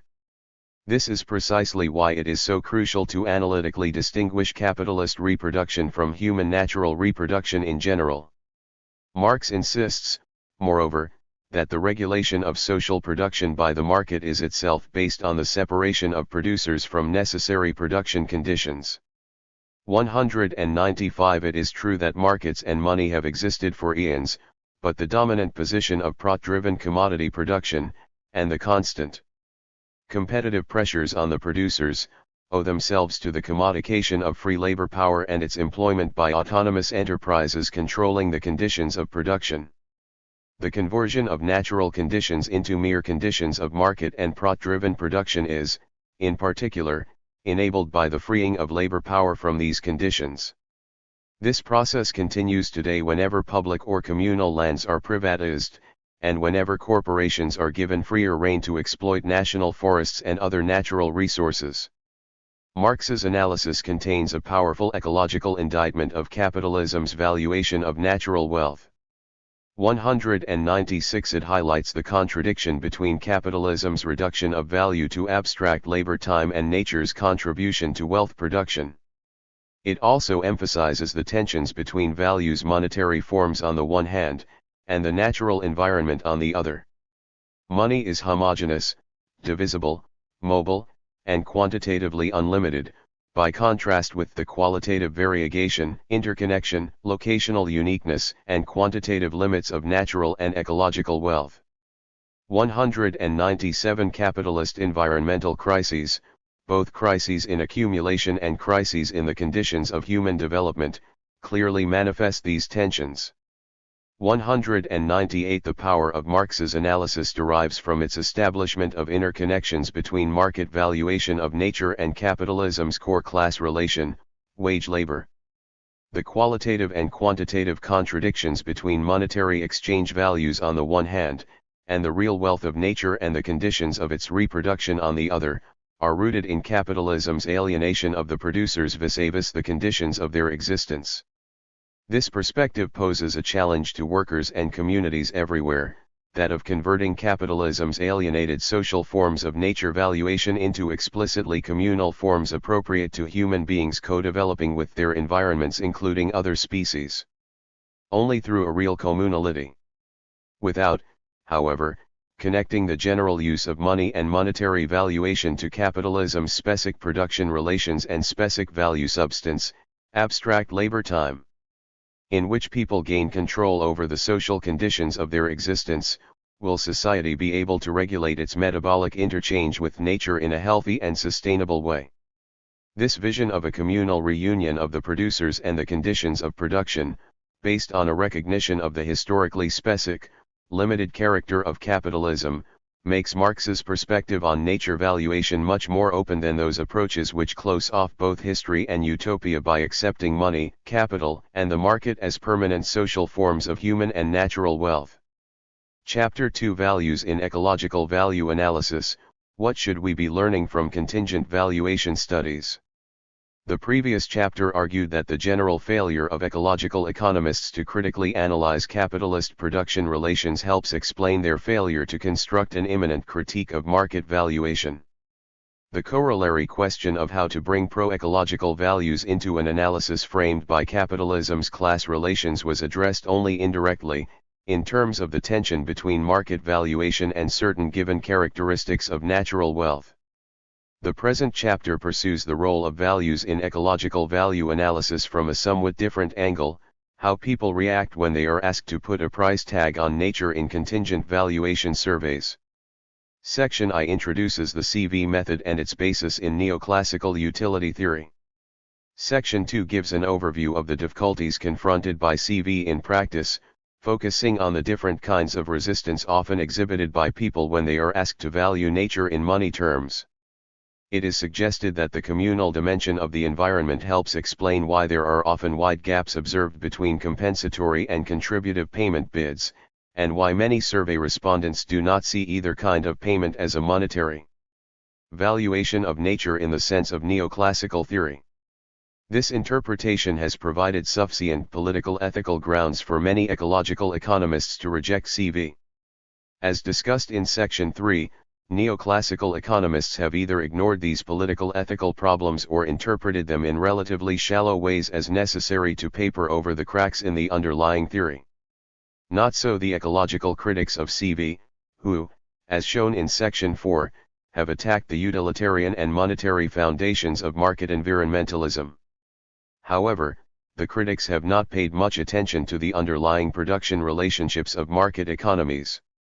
Section V accordingly explains how Marxist analysis can incorporate the grassroots anti-market values exhibited in CV surveys into a framework that roots both monetary valuation and neoclassical utility theory in capitalist production relations. This framework interprets CV as a derivative form of the commodity fetishism associated with generalist market exchange, which is, in turn, underpinned by capitalism's structural separation of the producers from necessary conditions of production. The Marxist approach thus locates popular resistance to CV as part of the broader struggle of working people for improvements in the total life process of human development in, against, and beyond capitalism. In this way, Marxism reinforces the commitments of ecological economics to methodological pluralism and to historical openness in the formulation of environmental policy visions. Theory and practice of contingent valuation. CV is an outgrowth of neoclassical value theory. Associating value directly with relative price, neoclassical theory uses supply and demand analysis to demonstrate the welfare-enhancing properties of well-functioning markets. Specifically, it shows that, in a system of perfectly competitive markets for all goods and services, the relative prices of different goods and services will accurately reflect the relative preferences of consumers for different goods and services, as represented by their marginal utilities, the relative marginal costs of producing different goods and services. Result represents the demand side of the value analysis, and result the supply side. However, the demand side result depends on three additional assumptions about the preferences of individual households for different goods and services. First, these preferences must be complete in the sense that any combination of goods and services can be ordinally compared with any other. Second, preferences must be transitive. If combination A is preferred over combination B, and B is preferred to a third combination C, then A must be preferred to C.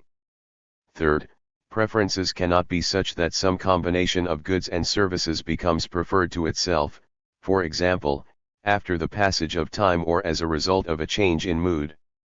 This is the reexivity requirement too. It must be stressed from the outset that the neoclassical efficiency results are completely imaginary, and that this is only partly due to the lack of realism of perfect competition. At a more basic level, consumer choice cannot be reduced to a purely hedonistic and timeless calculus along the lines required by completeness, transitivity, and reexivity of preferences. 3. This is related to the broader assumptions the theory makes about the natural and social environments. Strictly speaking, its efficiency results presume that all goods and services consumed by individuals, and all goods and services used in production, are bought and sold in markets. Otherwise, one must consider the effects of market activity on non-market conditions and activities, as well as the role of non-market, for example, cultural, phenomena in shaping consumer preferences and human perceptions of production costs. The neoclassical presumption, in other words, is that the only interactions that individuals have with other individuals or with their material setting are fully Marxist relations in which all resources, and all produced goods and services, are subject to well-defined individual private property rights and can be bought and sold, and adequately valued, by money. Having implicitly expunged all non-market conditions of economic life, it is not surprising that neoclassical theory treats all unpriced costs of market activity as special exceptions to the presumptive efficiency of the market system. Indeed, it is argued that such external costs are due to a failure to extend market pricing to the conditions themselves. Neoclassical theory thus strives to put a correct price on all the social costs of economic activity that are not currently priced, for the tension between the market system and the economy's non-market environment is clearly manifested in the need to construct artificial prices for phenomena that are not currently priced. But neoclassical theory does not investigate this tension, the possibility that the unpriced natural and social costs in question are, by nature, antithetical to one-dimensional monetary valuation is simply ignored. Instead, neoclassical theory clings to the purely pragmatic question as to how a set of artificial prices can be constructed which is consistent with utility-based value theory. In other words, it attempts to conform the real world to the abstract ideal market model, not the other way around. The correct relative prices for market externalities would thus wreak the relative marginal utilities of lowering the external costs in question, with due allowance for any expenses involved. 5. But how can one construct such efficient prices when markets, by definition, do not exist for these external effects? The most popular technique for answering this question is the contingent valuation method, which uses surveys to ascertain how much money respondents would be willing to pay to obtain a given environmental improvement, or, alternatively, how much money they would be willing to accept as a substitute for the given environmental improvement. The origins of CV can be traced to the late 1940s work of Cyrus C. Weintraub, who observed that the benefits of reduced soil erosion often have a public good character, and suggested that one way to obtain information on the demand for the goods would be to ask individuals directly how much they would be willing to pay for successive increments. 6. The actual implementation of this idea did not commence until the 1960s. Its RST appearance in the legal system came in the 1980s, as a means of valuing damages from hazardous waste contamination at Superfund Site 7. The Cove method can be described in terms of a VE stage procedure. 8. In Stage 1, an artificial market is created by designing a set of survey questions that reduce an environmental outcome to monetary payments by or to the prospective survey respondents in exchange for the creation or preservation of an environmental good. Stage 2 then administers the survey by face-to-face interviews, phone, or mail. Stage 3 commences the analysis of the survey results by calculating average GRs for WTP and/or WTA. Stage 4, which some analyses skip, involves the estimation of bid curves measuring the statistical correlations of the WTP and/or WTA GRs with a set of respondent variables, such as income, education, and age, as well as some measure of the amount of the environmental good being bid on. These bid curves can be used to assess the accuracy, consistency, and robustness of the survey results. Finally, Stage 5 aggregates the WTP and/or WTA responses into some kind of total value GUR. This involves weighting the different responses, correcting for sampling biases, and choosing the time period and discount rate for future benefits and costs. Assuming that all the technical details can be worked out, the resulting WTP and/or WTA estimates will, it is hoped, provide monetary equivalents of the total and marginal utilities attained by the respondents from the environmental good in question. Insofar as the GRs for total WTP and/or WTA exceed the prospective costs of the environmental good, its production or maintenance is deemed economically justified. Application of CV-derived prices should then improve people's welfare in utility terms. The underlying general assumption, of course, is that people do possess relatively well-defined economic preferences for a vast variety of non-marketed public goods. 9. In other words, the validity of the CV GRs presumes that the three properties of neoclassical preference orderings mentioned earlier, completeness, transitivity, and reexivity, apply to all households over all the relevant combinations of private and social outcomes.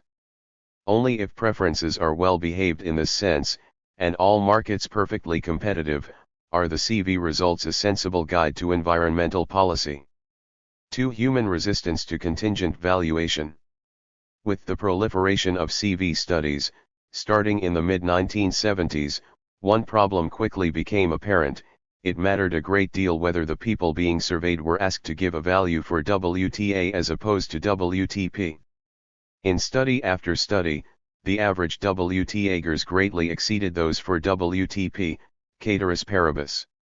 10. In other words, the minimum compensation needed to get people to accept an environmental cost appeared to far surpass the maximum payment people were willing to make to remove the same cost, whereas the underlying theory predicted that the two amounts should be equal, at least insofar as they were both small compared to respondents' income and wealth levels. 11. One of the most prominent verifications of this WTA-WTP gap was the series of experiments conducted by Nitsk and Sinden, which found a wide disparity between the two bases for measuring economic values. 12. Surveying the results of their own, and of other, studies, the same authors observed that, in spite of many assurances and widely accepted practice, the possibility of a sizable and therefore potentially important difference in the alternative measures of economic worth has been raised by the results of numerous surveys. These have consistently found that people say they would require a far larger sum to forego their rights of use or access to a resource than they would pay to keep the same entitlement. 13. Similarly, Heinemann noted that recent empirical work using various types of interview procedures has produced some evidence of large disparities between WTP and WTA measures. 14 Bromley reported that it is not uncommon to ND that estimates of willingness to accept compensation, or compensation required, can be 3 to VE times larger than willingness to pay measures for the same event. 15 Vathun and Bromley sum things up. The evidence is irrefutable that bids based on willingness to accept compensation will systematically exceed, often by a large ratio, bids based on willingness to pay. WTA measures generally seem to exceed the WTP measures by not less than a factor of 3. 16 WTA-WTP gaps do not in themselves prove a failure of the underlying theory. They could, for example, be partly explained by income and wealth effects, seeing as how environmental payments might represent a financial hardship, especially for less affluent respondents and their families. But to admit that per capita external costs might be the same order of magnitude as many households' private income and/or wealth levels would threaten the presumption that such externalities are a relatively minor deviation from market efficiency. Hence, a consensus quickly emerged among CV theorists that the typical WTA-WTP gaps were much too large to be explained by income and wealth effects. As Nitschke and Sinden put it, wealth positions would be expected to vary little with or without most entitlements at issue. Consequently, little or no difference between the two measures would be anticipated from this source. 17 Heinemann similarly argues that income and wealth effects would have to be unusual to explain the significant differences between WTP and WTA. 18 Although the WTA-WTP gap has been the prime area of controversy among CV analysts, other unexpected problems have arisen, having to do with certain difficulties respondents have in formulating monetary bids along the lines demanded by the surveys. These difficulties emerged most clearly when environmental analysts began to record the qualitative responses people gave when asked to place a monetary value on an environmental good. For present purposes, they can be divided into 4 categories: problems of information, uncertainty, and context, questions of fairness in the distribution of payment commitments, the feeling among many respondents that environmental decision-making should be a matter of collective, deliberative discussion rather than individualist market bidding, respondents questioning the monetary valuation of nature on ethical grounds. The information and contextualization problems are illustrated by Clark, Burgess, and Harrison's analysis of a UK survey connected with a wildlife enhancement scheme for a wetlands area, Pevensey Levels on the south coast of England. 19 They found that context was clearly problematic, for when faced with the WTP question, the 21 participants in the 3 groups had anchored their responses in a variety of ways. 1. Ray refused to answer on the grounds that no context was given. He said he needed to know a lot more. 9 reported idiosyncratic reasons for answering in the way they did. Keith and Bob both failed to ND a context, cheerfully admitting that they had not really understood the question, while Daniel thought that he was contributing to environmental causes in general. Carla and Barry seemed to have just come up with a number. Susan had wondered how to compare the levels with other nature conservation areas that she was concerned about, while Norman compared his use of the levels with his use of other areas. Malcolm tried to think in terms of the global sum that would be forthcoming if everyone contributed, but Laura did not see that any money was needed in the RST place. I thought wetlands looked after themselves, and quite consistently bid 0 extra 20. One very common theme in respondents' discussions was how to work out WTP for one project in isolation. 21. People agreed that the value of any particular scheme could only be determined relationally. Acknowledging their lack of scientific expertise and their limited knowledge of the national picture, people felt it was impossible for them to make a meaningful judgment about the worth of the Pevensey scheme in relation to the large number of probably equally worthy schemes around the country. They were just not qualied, as Bob put it. 22. The minimum lesson that can be derived from such responses is that CV survey methods only make sense when participants are familiar with the commodity being valued, when they have had experiences with making choices about the commodity, and when there is little uncertainty. 23. Needless to say, in the case of many environmental commodities none of these conditions is likely to hold, at least not for most respondents. Interestingly, however, many respondents who view themselves as inadequately informed seem to place a high priority on the environment, and express a strong interest in obtaining relevant information. In the Pevensey survey, for example, despite having to struggle with the WTP question, group members reported that they took the survey seriously and were concerned about the truthfulness of their answers. In part, this reeked at a belief that the questions being asked were important in some way for the area and/or for nature conservation. 24.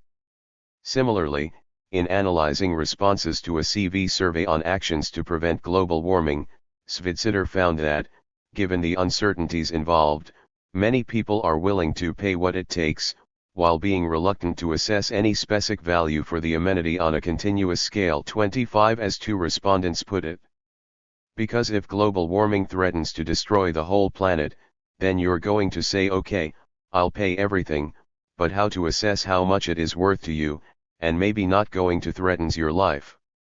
You see, it is not something you're used to put a value on, you're used to a value on something and then you get that thing. It's very difficult to give you, if you want some sort of a bold hard gur, how much is it worth to you? I mean, in a touching feely sense it's worth a lot to me if it succeeds cause it's gonna help my children and my grandchildren and, so forth, but asking me to put a gur on it, how much per year am I willing to pay is extremely difficult. 26. Moreover, this desire for more information is often connected with respondents' wishes to contribute their fair share to the environmental good. They wish to know more about the nature of the collective benefits and costs involved in relation to their individual ability to pay.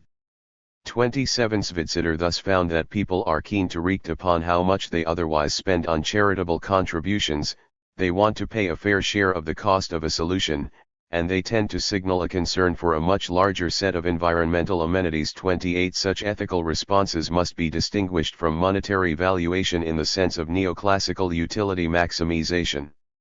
For instance, they often assign a communal responsibility to those who are able to pay. I don't think I can put a gur to it. I can just put a percentage of my income, everyone should pay but in different gradings, i.e., people who are obviously less capable of paying, due to lower income or large families. And I'm not going to be able to pay the same as people who are industrialists. Knowing that everyone else is doing the same thing, because why should it be that people who believe in it and, it's very difficult to explain but, if you're paying you feel it has to be part of a joint effort with everyone else, it can't just be selectively done. 29.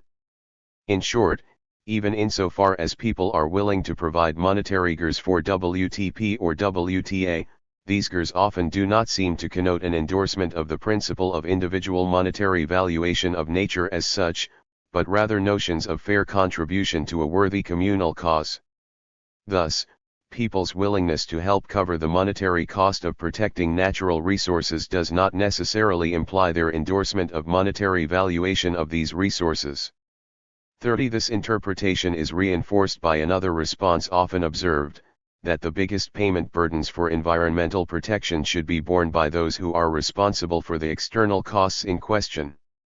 A respondent to the global warming survey thus argued that, the second thing that should be taken into account is the fact that industrialists, or people who are related to the industry, which is actually producing part of the problem, should probably be taxed, in quotation marks, more. 31. As pointed out by Bromley, such a broadly shared preference for increasing the costs of polluting events to responsible parties may help explain the WTA-WTP gap referred to earlier. 32. After all, even from a purely judicial standpoint, it seems contrived, and is often illegal, to ascertain an individual's willingness to pay to avoid a welfare-decreasing event. It is clearly wrong therefore to measure natural resource damages using willingness to pay responses from those whose welfare is reduced by these damages. 33.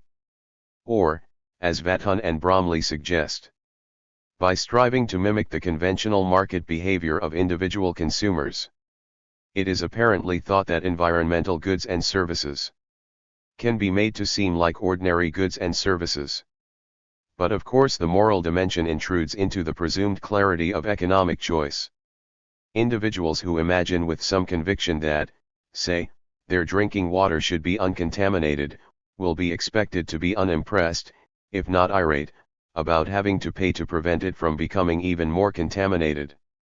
They will often wonder why they should have to pay to obtain a state of nature that existed prior to the advent of chemical runoff caused by someone else. 34. In other words, WTA-WTP gaps, including those associated with unusual income and wealth effects, may represent a people's protest against the violation of their communal rights in the environmental commons, and against the failure of those responsible for environmental externalities to fulfill their duties to the collective. 35 Far from corresponding to monetary valuations of nature's utility for individual human beings, WTP and WTA bids may be imperfect, implicit inscriptions of people's feelings about the amounts that should be contributed to the common good. Another communal dimension of the CV dilemma is respondent resistance to purely individualist administration of the surveys. There is a strong basis for such resistance insofar as deliberative discussions among all relevant environmental stakeholders, with participation by relevant scientific experts, may encourage the exchange of important information that can help people formulate and focus their views on environmental costs. Such a result was found by Koplowitz and Hone in the initial stage of a non-market valuation study of mangrove ecosystems in Mexico's Yucatan Peninsula, which included both focus groups and individual interviews. 36 Commenting on the fact that the focus groups tended to raise a more variegated array of mangrove services for discussion than did the individual interviews, the authors conjecture that the group dynamics of focus groups may tend to encourage speculation about information. It may be that once groups have identified the obvious routine activities that the group dynamics lead to consideration of what else. In the case of consumptive and non-consumptive use information, the data suggest that the focus groups revealed significantly more information about intermittent consumptive use activities than did the individual interviews. 37. Clark, Burgess, and Harrison's analysis of the group discussions in the Pevensey survey strongly supports the view that people tend to prefer deliberative group settings over individual interviews, and that this preference is based on both information issues and democratic values. 38 In other words, this is not so much a preference for groups per se as a feeling that groups, if set up democratically and with access to relevant information, are better suited to giving all legitimate environmental values and interests a fair hearing. This feeling was wreaked in some Pevensey respondents' negative reactions to the knowledge that survey results would be used to place a price tag on nature. Doubts about what WTPgers would be used for, suspicion about who owned the CV survey, and feelings that people had been somehow duped into taking part, grew over the life of the two in-depth groups. The questionnaire had been presented as a survey on nature and nature conservation, and at the time of their interviews members of both groups took the statement at face value. When the groups were told how WTPgers are analyzed and what the results might mean to economists or decision makers, a number of individuals expressed anger and distress, feeling that they had been manipulated. 39. A similar preference for a more open and deliberative procedure seems to underlie the reaction of one of the individual interviewees in the Pevensey study. I said to the interviewer, "Perhaps I should read up on Pevensey." She said, "No, you don't need to do that, that you need it if you like uninformed opinion to look at it in a new light, so it depends on your approach. If you wanted just the public reaction, then that's fair enough. But if you wanted a more informed reply, I think people have got to be put on their guard to think about it and to study what the objectives are." 40. This preference for group airing of information and concerns need not imply that all environmental policy decisions should be subject to group deliberation, let alone a democratic vote. What is important is that all environmental stakeholders and their values be given a fair hearing. Especially as concerns environmental questions on which most people lack information, many of the technical issues involved in implementation, and in some cases even prioritizations, may have to be worked out by elected representatives acting on the advice of biologists and naturalists, professional and amateur, and the voice of people who have practical knowledge of and special relations to different places. 41 This is all part of the give and take of the democratic process. Expert opinion is obviously needed to frame different policy options for dealing with an environmental externality. Bromley reduces these options to three: restoration, rehabilitation, and substitution, adding that the question of which corrective measure is to be taken cannot be separated from the issue of compensation. 42 But the most fundamental level of the choice among corrective goals still involves the problems of the decision process, and the decision rule, that will determine the preferred response. 43 In short, one should not minimize the difficulties involved in constructing viable democratic procedures and rules for environmental policy, and in determining the role of experts therein. But what the CV studies seem to be telling us is that many people do not want to see individual monetary valuations, and financial decision rules derived therefrom, displace the open airing, reconciliation, and prioritization of environmental values. Indeed, many survey respondents express strong and principled opposition to the pricing of nature as a policy guide. Apparently, these people have failed to embrace the utilitarian calculus of neoclassical theory with its treatment of nature as just another commodity.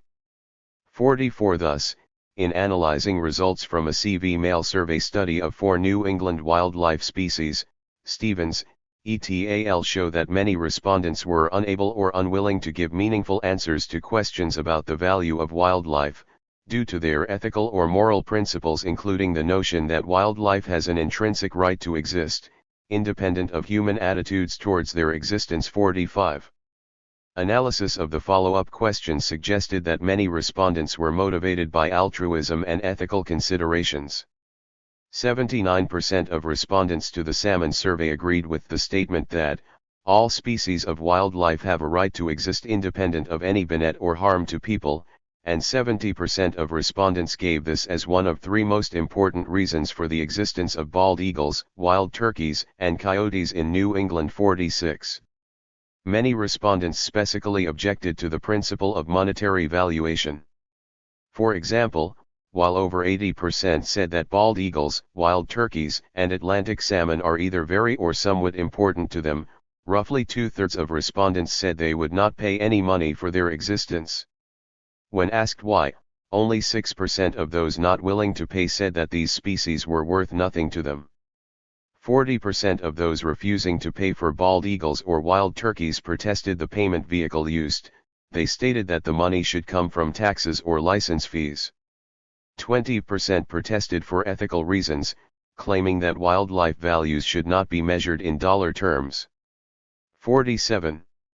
Moreover, 44% of all respondents agreed with the statement that preservation of wildlife should not be determined by how much money can be spent. And 67% of all respondents agreed that, as much wildlife as possible should be preserved no matter what the cost. 2/3 of salmon survey respondents said trade-offs between money and wildlife did not describe their decision-making behavior. 48.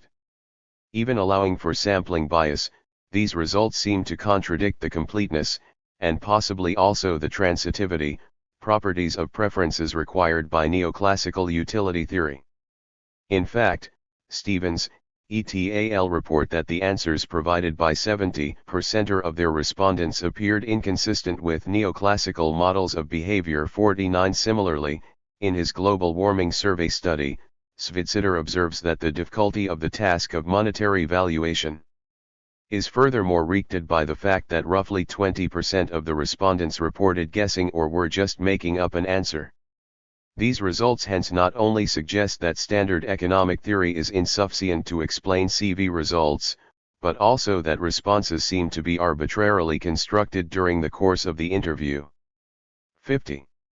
Svitzer goes on to interpret his results as a verification that people are concerned about what ought to be right or wrong in society when faced with the valuation scenario, in which case even very large WTP estimates may actually express people's opinion that the environment is not well represented by economic value. 51. This interpretation is consistent with Spash's ending, based on a survey of psychological studies of the motivations shaping CV bids, that the complexity of value formation and expression in CV responses goes far beyond that generally accepted by economic models. 52 Indeed, a prime theme among respondents seems to be the gross inadequacy of money as a measure of natural wealth, given the latter's communal and intergenerational character.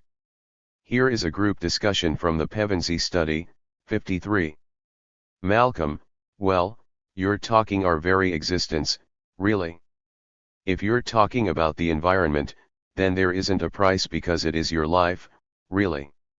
Our future life.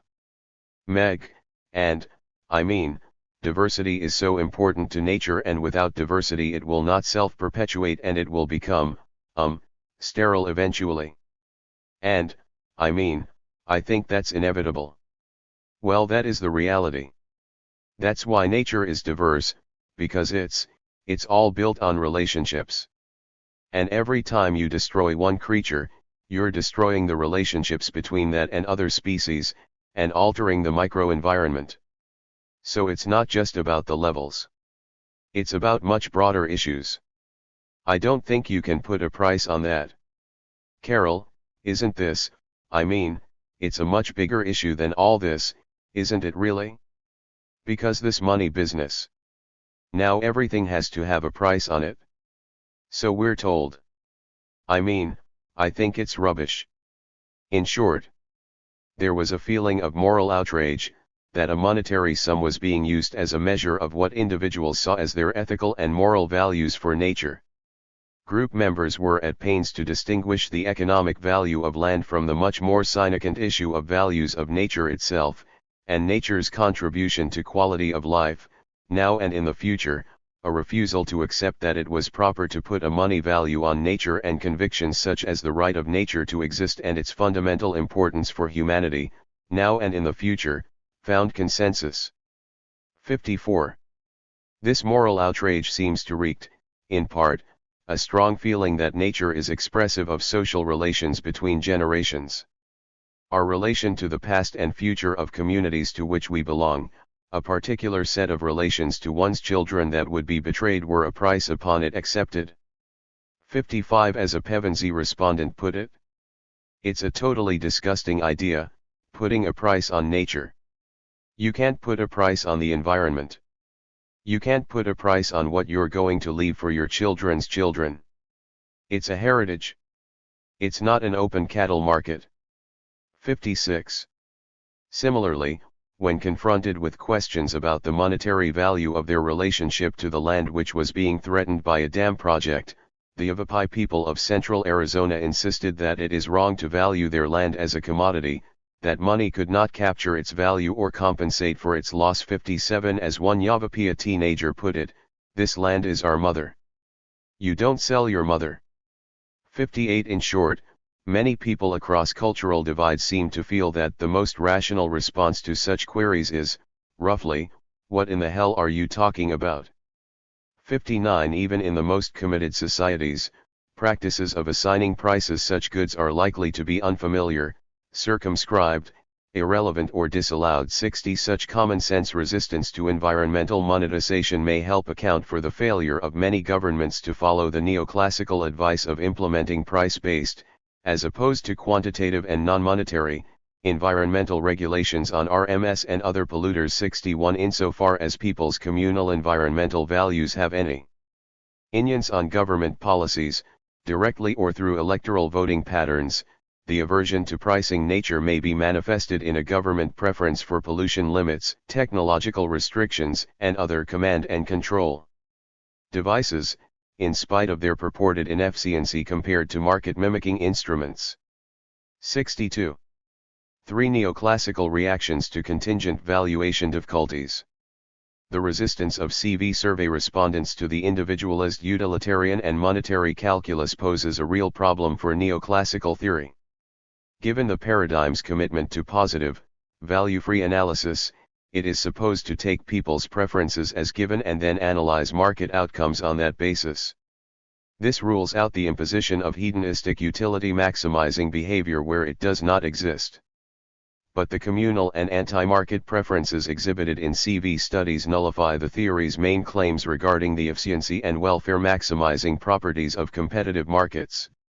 Not surprisingly, the neoclassical school has responded to this paradigm-threatening difficulty mainly by either ignoring or soft-pedaling the most inconvenient CV results. For example, the most common response to the WTA-WTP gap is not to seriously consider people's concerns about communal rights and responsibilities, but simply to use the WTP numbers on grounds of practicality.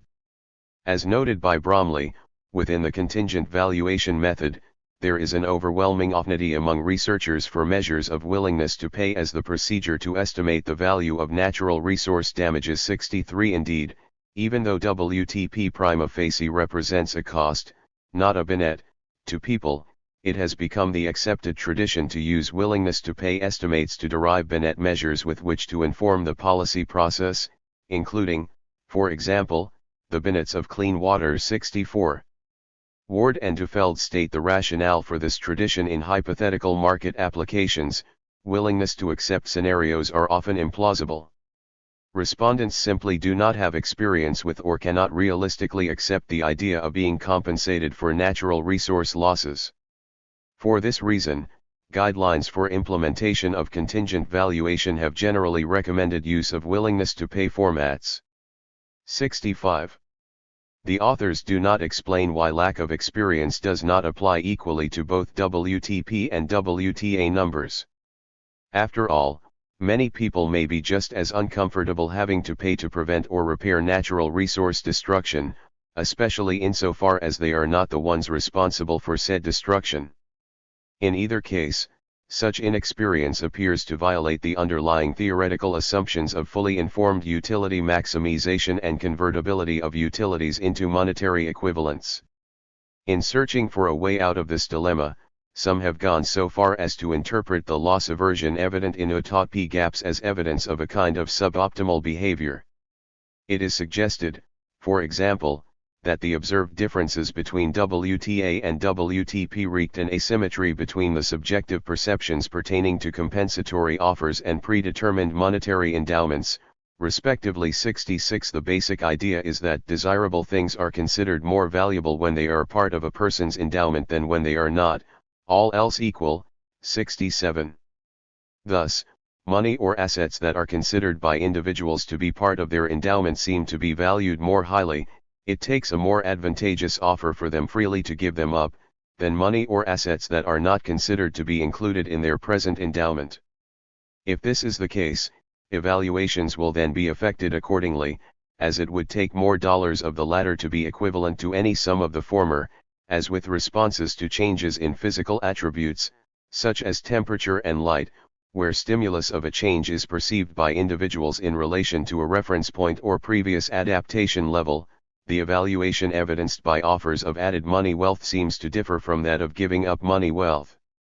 The observed reluctance to give up money or assets seems likely to be, at least in part, due to various cognitive biases and such motives as an incentive to protect against a feeling of regret that might accompany a deliberately made change in asset protection. Thus, a possible cost of future regret is imposed on making a change that is absent from maintaining the present endowments, and choices will be enunced accordingly. A similar disincentive to change may be posed by the necessity for exerting more mental effort in weighing the net benefits of changing assets that is likely to be less onerous or absent when no change is made. 68. In short, by treating the conundrum of the WTA-WTP gap in terms of subjective individual perceptions of the best strategy for maintaining individual monetary endowments, all communal aspects of natural wealth are conveniently suppressed. But the cost is irremediable theoretical incoherence, seeing as how the hypothesis subjective asymmetry clearly violates preference transitivity and reexivity, essential presumptions of the theory. Inconsistent choices among plural or singular alternatives are now possible depending on which side of the asymmetry the individual is on. In a more useful vein, Heinemann argues that the WTA-WTP gap manifests the non-substitutability of environmental improvements and private goods. 69. In his view, environmental improvements are public goods, which implies that they may have unique characteristics not replaceable by private goods. Indeed, if the public good has almost no substitutes, there is no reason why WTP and WTA could not differ vastly. In the limit, WTP could equal the individual's entire income, while WTA could be inite. 70. Amaran and Hagen extend this analysis to a broader class of utility functions by focusing on an important characteristic of pure public goods. The quantity of these public goods is determined exogenously to the individual. 71. Such a quantity constraint must effectively limit substitution possibilities, possibly leading to extreme differences between WTA and WTP even without the assumption of complete non-substitutability as such. 72. Unfortunately, these authors do not pursue the non-substitutability of the environment and private goods to the point of a full-scale critique of monetary valuation. Amaran and Hagen do indicate that the phenomenon underlying our results is the same as that presented by Heinemann, an inability to substitute money for a public good. 73. But the term money here serves as a mere symbol for the private goods that it can purchase. The tension between money and environmental goods involves much more than the difficulty of purchasing the latter with the former. It is also a contradiction between the variegated material social character of natural wealth versus the purely quantitative, unidimensional character of monetary values, as well as a contradiction between the communality of the environment and the private power of money over that environment. These contradictions cannot be adequately addressed on the neoclassical level of representative individuals' utility functions. They call for a structural analysis of the socio-economic relations that shape production and monetary wealth valuation. 74. Still, the public good explanation of the WTA-WTP gap is about as close as neoclassical theory gets to an admission that monetary pricing of nature is structurally odd.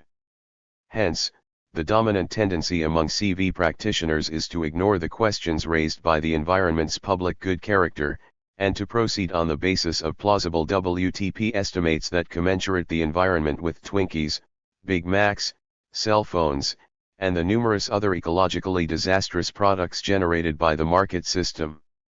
Any survey responses contradicting such commensuration are typically thrown out. Protest bids together with strategic bids, wild guesses and the like are rejected. 75. When survey respondents refuse to answer the questions posed to them, or when they give answers that, to the survey managers, appear to reach unrealistically high valuations of natural resources, their responses are simply not counted. When the data are analyzed, extreme values and other seemingly illogical responses are normally screened out. Estimated environmental valuations are based only on those responses that appear well behaved to the investigator. 76. It is standard practice in the contingent valuation literature to eliminate some responses as being unreasonably large to be the true willingness to pay.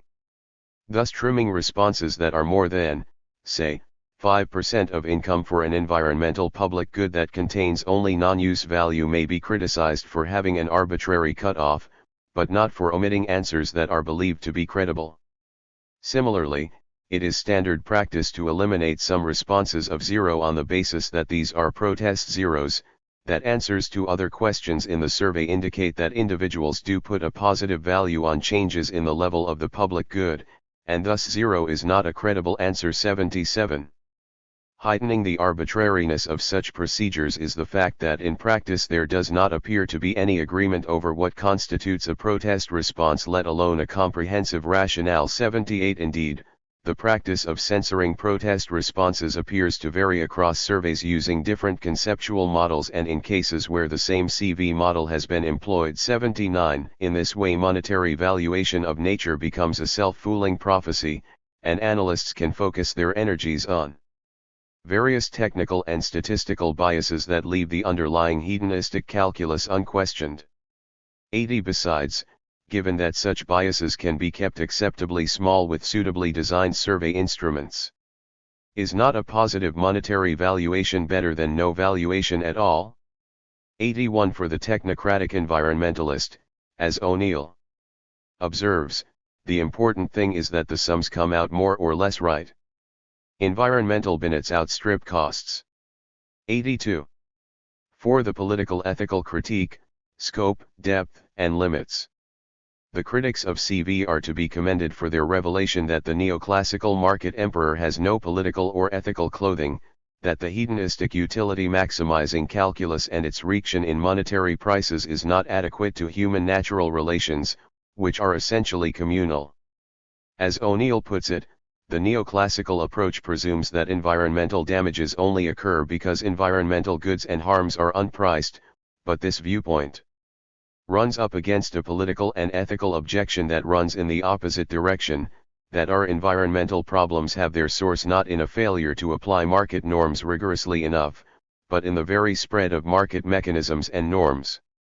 The source of environmental problems lies in part in the colonization of markets, not only in real geographical terms across the globe, but also in the introduction of market mechanisms and norms into new spheres of life that previously have been protected from markets. The neoclassical project of attempting to cost all environmental goods in monetary terms becomes an instance of a larger expansion of market boundaries. The proper response is to resist that expansion. 83. From this perspective, the protest bids and overtly anti-market ethics expressed in many CV surveys wreaked people's shared feeling that there are important elements of the human life process that are unpriceable, or which become corrupted if subjected to monetary valuations and calculations. It is therefore worth considering for a moment what the market's corrupting effects entail. Perhaps the most basic difficulty is that even insofar as they represent individual preferences as neoclassical utility theory suggests, monetary prices are reason blind. The strength and weakness of the intensity of a preference as measured by a person's willingness to pay at the margin for its satisfaction do count in a decision. The strength and weakness of the reasons for a preference do not. Preferences are treated as expressions of mere taste, to be priced and weighed one with the other. 84. In other words, CV and other monetary pricing techniques misconstrue the ethical aspects related to environmental choices by forcing them into becoming ordinary trade-off problems. 85. The result is that the preferences that underpin market prices, far from being rational, are, rather, whimsical, as one Pevensey survey respondent describes the pricing of nature. If it goes out of fashion, it's in danger all the time, isn't it? If the price drops, nobody's going to be interested. That aspect, that way of thinking is not really on, is it? You can't put it on the stock market really.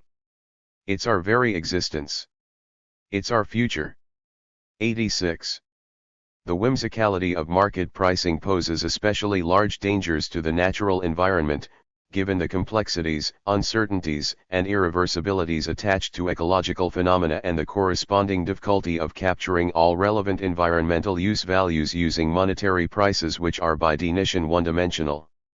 87. This problem should be familiar to neoclassical economists from the work of Tinbergen, which shows that any given set of policy goals is unfeasible if the number of policy instruments is less than the number of goals. 88. Similarly, the singular instrument of a money price is insufficient to register the multiple, overlapping, interacting, and highly uncertain environmental use values bound up with any particular natural phenomena to which the price is applied.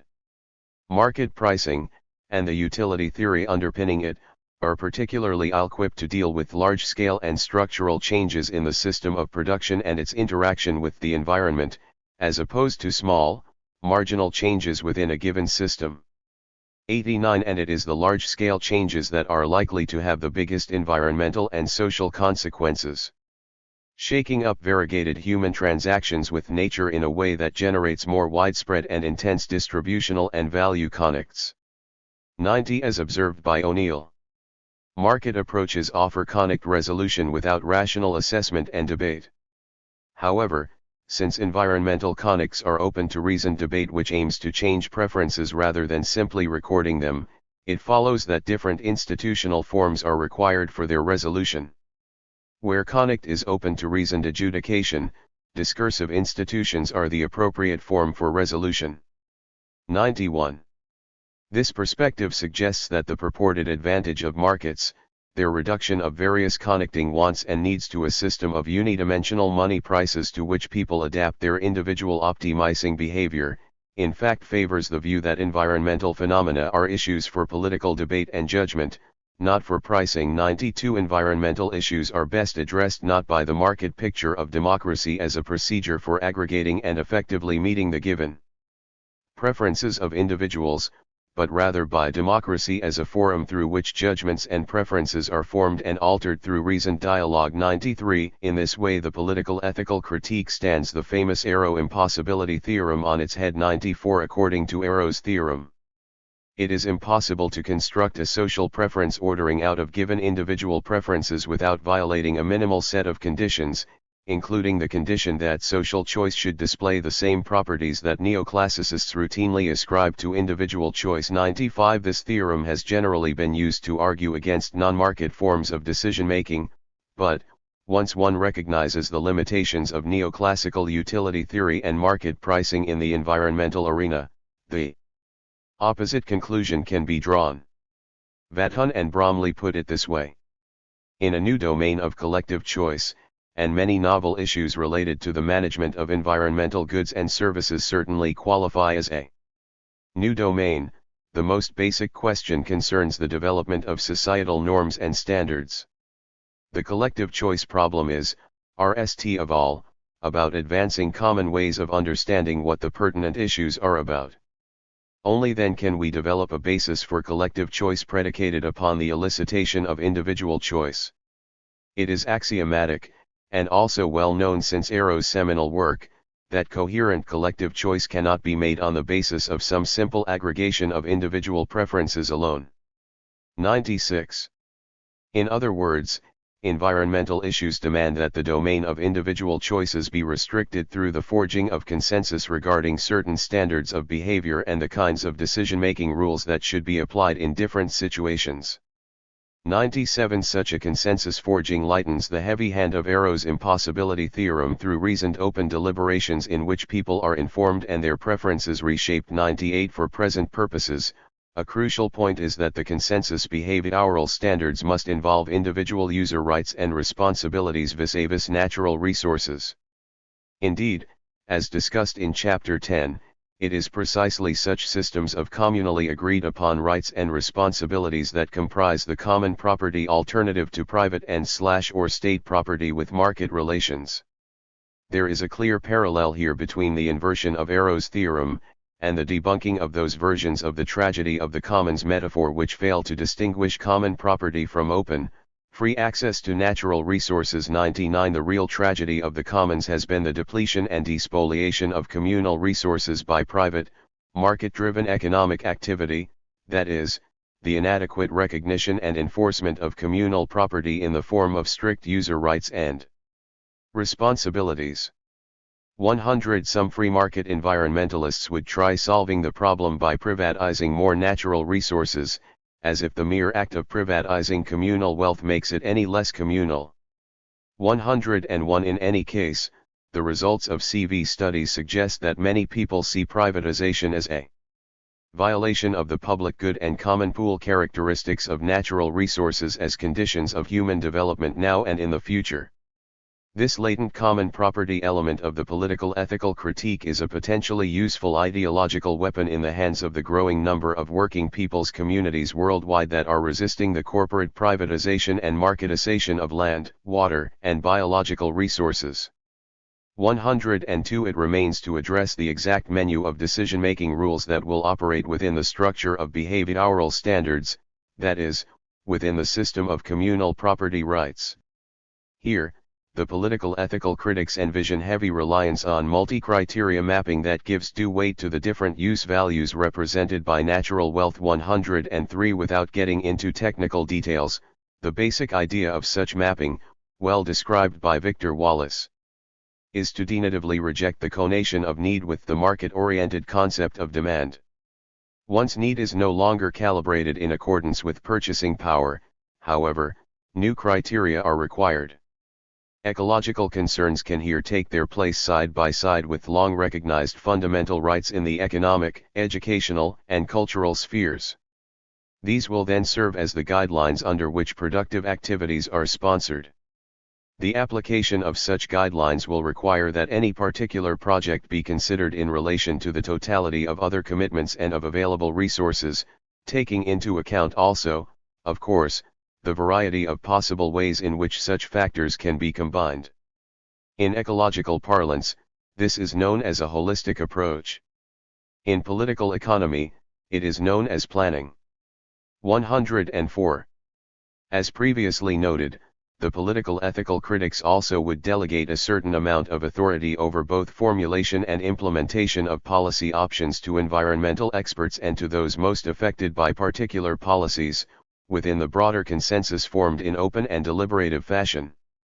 With all its insights, however, the political ethical critique remains an ahistorical mirror of the neoclassical approach, more ethical and socially conscious, to be sure, but equally lacking in the way of establishing any direct connections between the market and monetary valuation on the one hand, and the social relations of production on the other. In fact, despite its emphasis on the environmental havoc wrought by market-driven productive activity, the development of production, both materially and socially, is not an important element in the critique.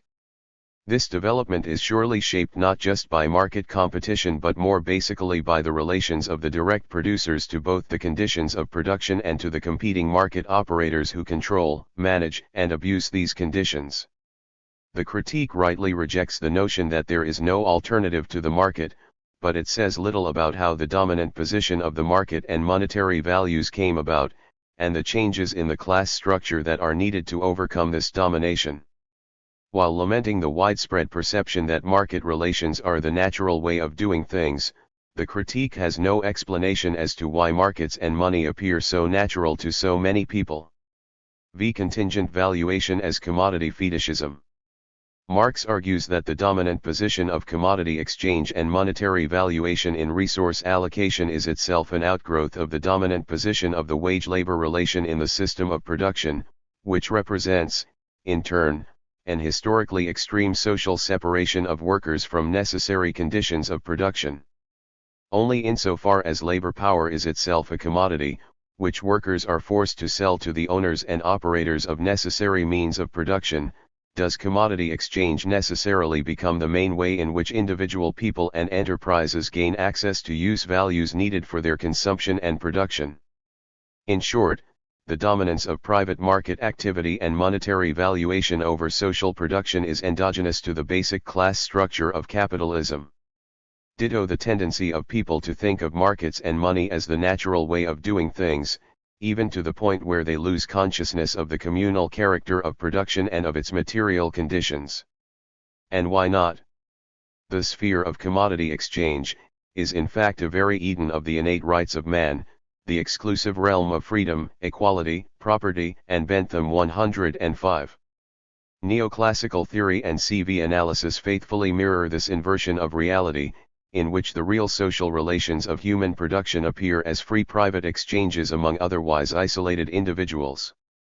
Even more, insofar as the theory reduces individual motivations and behavior to unidimensional utility orderings of different combinations of commodities, it, like capitalism, effectively represents the denied social relations of production in the fantastic form of a relation between things. 106. As Veblen puts it, the neoclassical theoretical scheme reduces the human relations governed by use and want in whatever kind and connection to ownership and free contract as mediated by money. 107. The immediate consequence is that the resulting economic theory is of a teleological character. 108. Its efficiency postulates only make sense if one accepts the reduction of human welfare to the singular property of utility together with the parsimonious and ahistorical institutional setting that said reduction requires. The theory must reduce individuals' preferences to a single quantitative ordering of a predetermined set of feasible outcomes expressed in terms of a single measure, and individual behavior to a cold, calculating maximization over this ordering. If people think and behave in this simple way, the theory holds by definition. Expressed in terms of the category of money, neoclassical utility theory is really only a disguised value notion which presupposes the money form, and thus cannot be used to give a non-circular explanation of capitalist production. 109 The theory reduces human valuation to a crude mimicking, as one-dimensional utility, of the monetary calculus. 110 Yet it treats money as simply a convenient means of exchange and measure of utility, not as a social relation in its own right, and commodity production and exchange as merely a natural activity by given individuals with no social bonds other than property, exchange, and contract. 111 It has nothing to say about the underpinnings of generalist commodity exchange and monetary valuation in the real relations people have with one another and with nature, in the actual life process of society as it has developed historically. In short, neoclassical value theory is an analytical form of what Marx termed the fetishism of the world of commodities, or the mystication of the social character of human productive activity by commodity exchange. 112 That market valuation is a specific, historically limited form of valuation does not enter the neoclassical picture. All alternatives to the market are therefore viewed as pre-civilist savagery, anarchy, or as artificial infringements on the natural condition of competitive exchange and private property rights. The Marxist approach accounts for the dominance of neoclassical theory in the economics discipline, and the expansion of the realm of monetary valuation with CV and other techniques, as two very important forms of the fetishism inherent to generalist commodity exchange based on wage labor. Marxism also provides a structural explanation as to why many CV survey respondents do not overtly or covertly rebel against environmental pricing but instead try to provide more or less accurate monetary estimates of how much environmental improvements are worth to them. Such an explanation is missing from the political ethical critique of CV analysis. In the Marxist view, the monetary valuation of nature, that is, its effective reduction to a private good, indirectly manifests working people's alienation from the essentially communal conditions of social production. Given this alienation, communal ethics and values tend to be relegated to realms that are external to productive activity and social intercourse insofar as these latter are dominated by commodity production and exchange.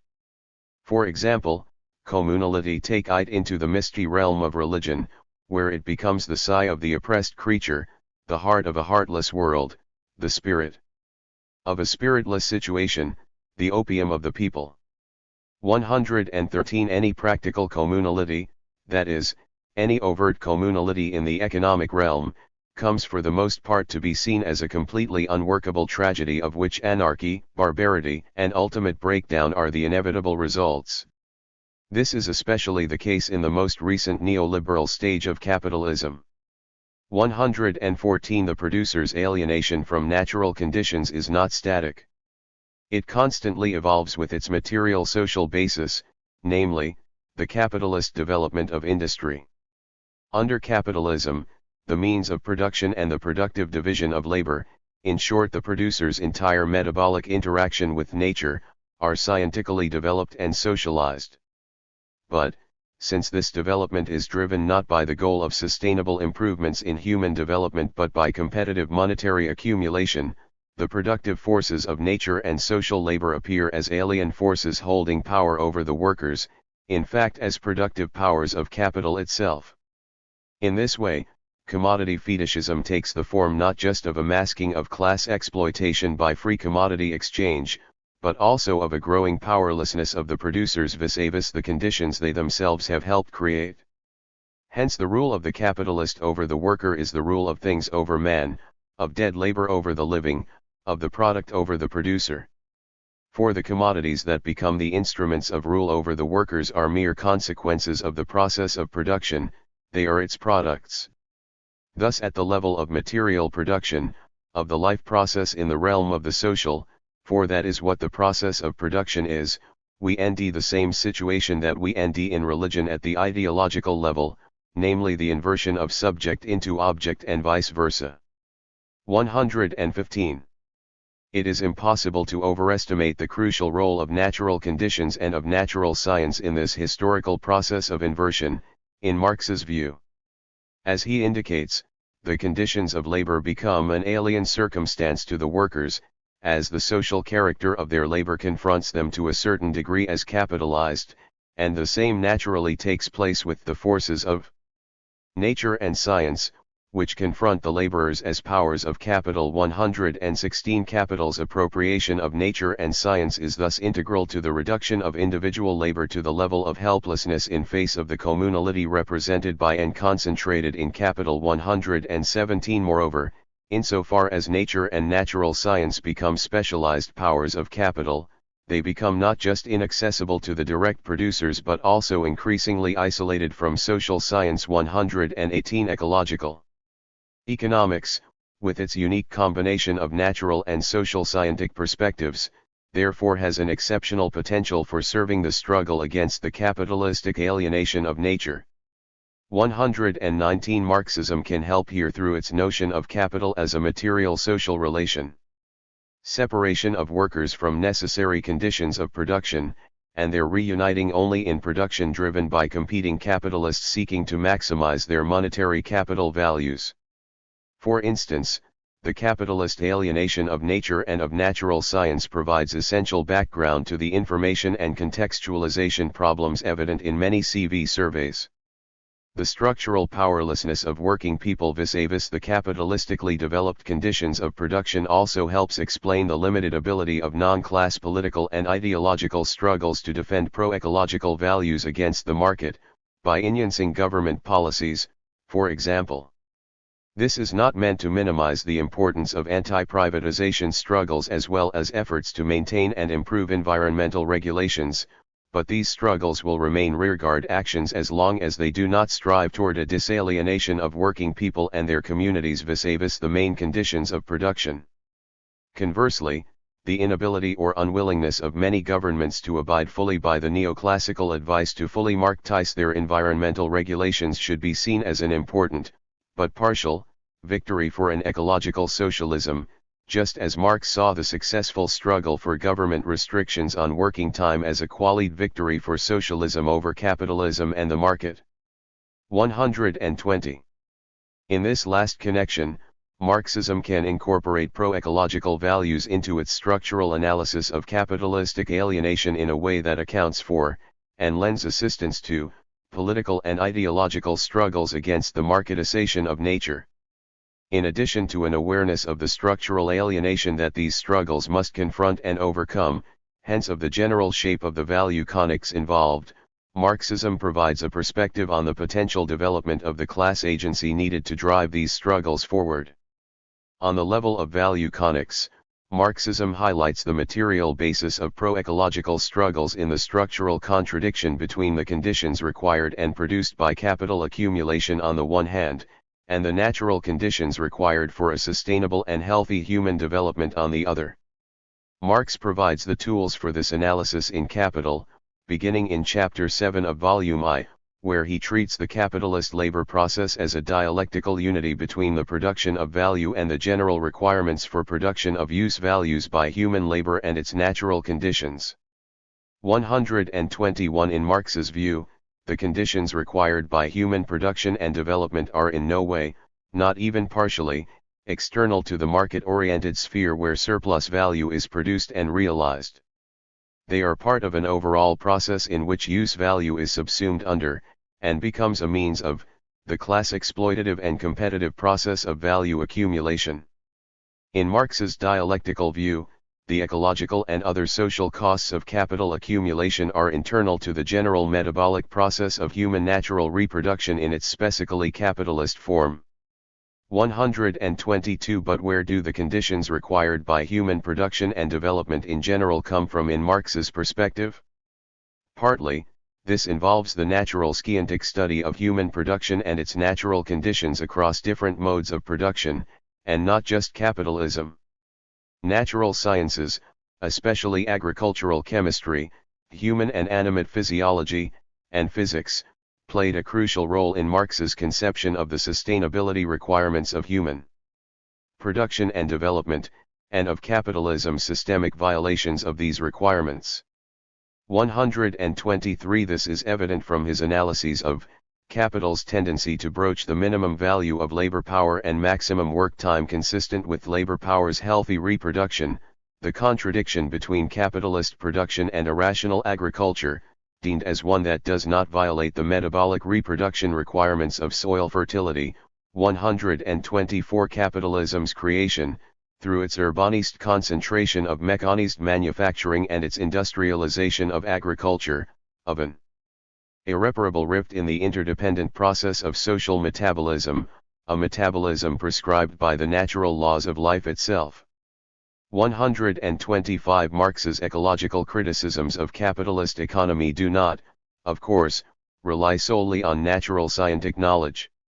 He was keenly aware of the historically relative, value-laden character of natural science, and, insofar as possible, he adjusted his applications accordingly.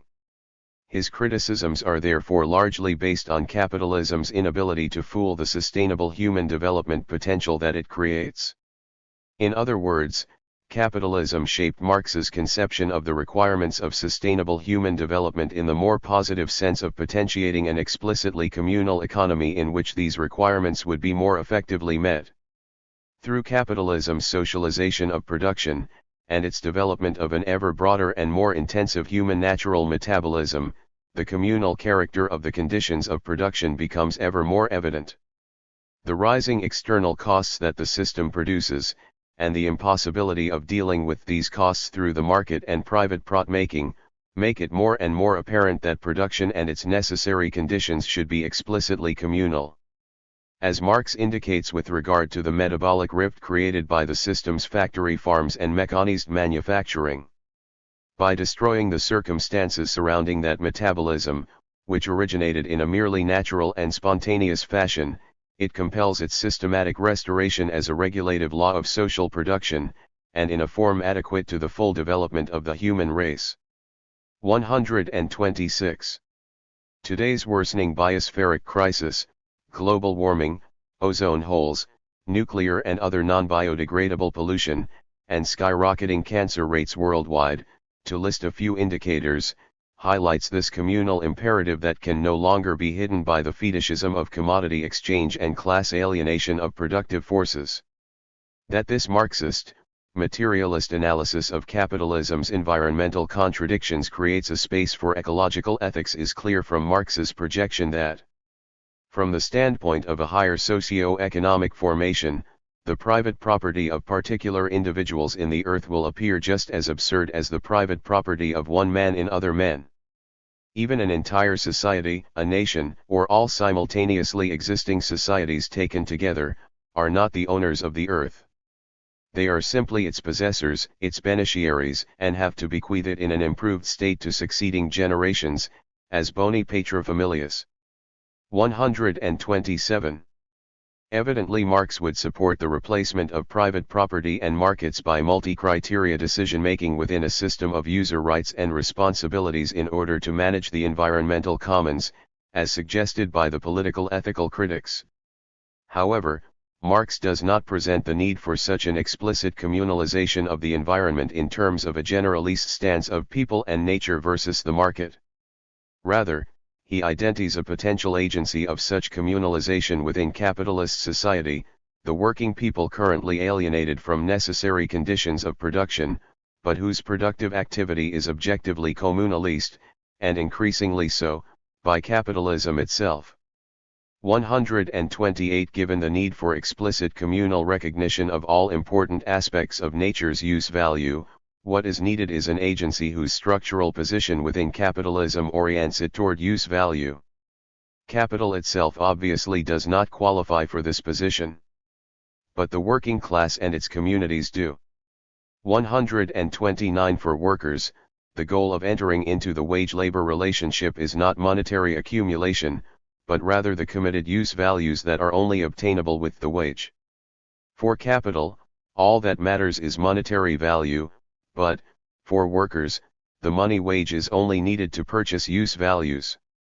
True, the workers still need money in order to live. But every single day, week, year, and lifetime, workers make the eminently practical distinction between having to pay money for something versus valuing it monetarily. In other words, they routinely experience and act upon the fact that there are values in pursuit of which we must spend money while unable in principle to capture or prioritize them in those terms. 130 Their structural position is such that they cannot reduce all use values to one-dimensional utility terms, hence their life processes mimic, but in a practical way, the stance taken by the political ethical critique of environmental pricing. It is quite a distance from this structural parallel to the development of a communal environmentalism integrated into a movement by the workers to take, hold, operate, and redevelop the currently capitalized means of production. 131 But, as capitalism's class exploitative and ecologically unhealthy socialization of production creates more and more individual and collective problems for workers that simply cannot be addressed within the wage-labor relation, workers naturally begin to look beyond wage labor for new, more communal, and self-created, forms of human production and development. 132 Marxists and other ecological economists should take part in these struggles, learn as much as possible from them about emergent non-capitalist alternatives, and contribute new ideas and analyses to them as circumstances warrant. There is a special place here for natural scientists, who can help workers overcome their alienation from ecological knowledge, thereby reducing their reliance on experts both now and under the future system of communal property and multi-criteria decision-making. The Marxist vision thus provides an eminently practical contribution to the methodological pluralism and policy openness of ecological economics. Chapter 3. Natural Capital in Ecological Economics. An interesting tension lies at the heart of ecological economics. Given that its subject matter is too big and complex to touch it all with one limited set of perceptual tools, ecological economics rejects the notion that there is one right approach or paradigm. It therefore strives for a large measure of conceptual pluralism. This openness to a diversity of methodologies means that pressures to eliminate methodologies for the sake of conformity should be avoided too. At the same time, the commitment to pluralism means that ecological economics encompasses, and is heavily influenced by, neoclassical environmental economics as one of its subsets. 3. And it is well known that neoclassical economics accepts only one pattern of thinking. The market model for neoclassical economics not only rejects methodological pluralism, but increasingly extends the reach of its positivist and methodological individualist methods into non-economic issue areas. 5. Insofar as this tendency to reduce phenomena to forms treatable with neoclassical market concepts operates within ecological economics, other, less reductionist, approaches may be crowded out, undercutting the discipline's commitment to methodological pluralism. This chapter uses the concept of natural capital as a window on the tension between methodological pluralism and neoclassical economic imperialism within ecological economics. There are at least two strong reasons for using the environment as capital approach as a case study of this tension. First, although the origins of natural capital are unambiguously neoclassical, ecological economists have been at the forefront in developing and popularizing its usage. Indeed, some leading lights of the discipline have sought to pose natural capital as a core paradigmatic concept.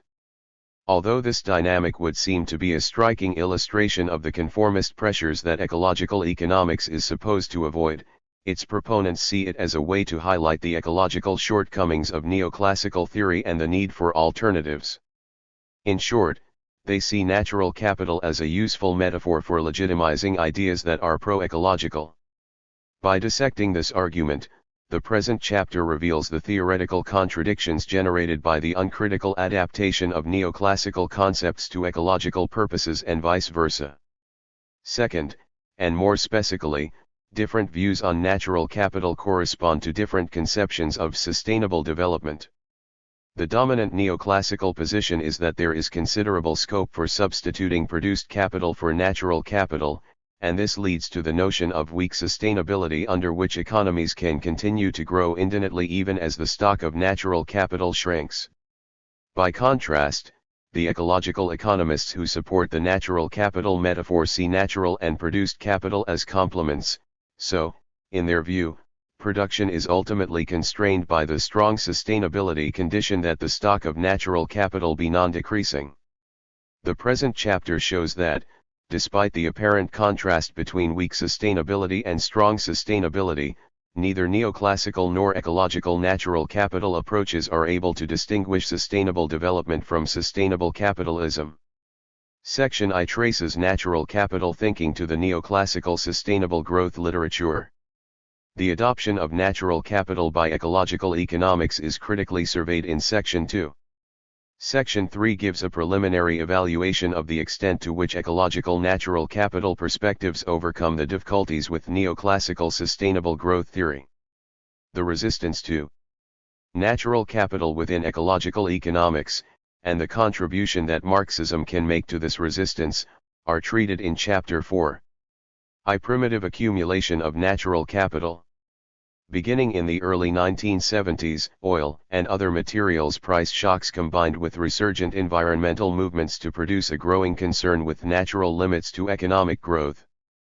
Such limits were the subject of two controversial reports to the Club of Rome, which forecast the time frames over which stocks of renewable and non-renewable resources would be depleted under alternative production and population scenarios.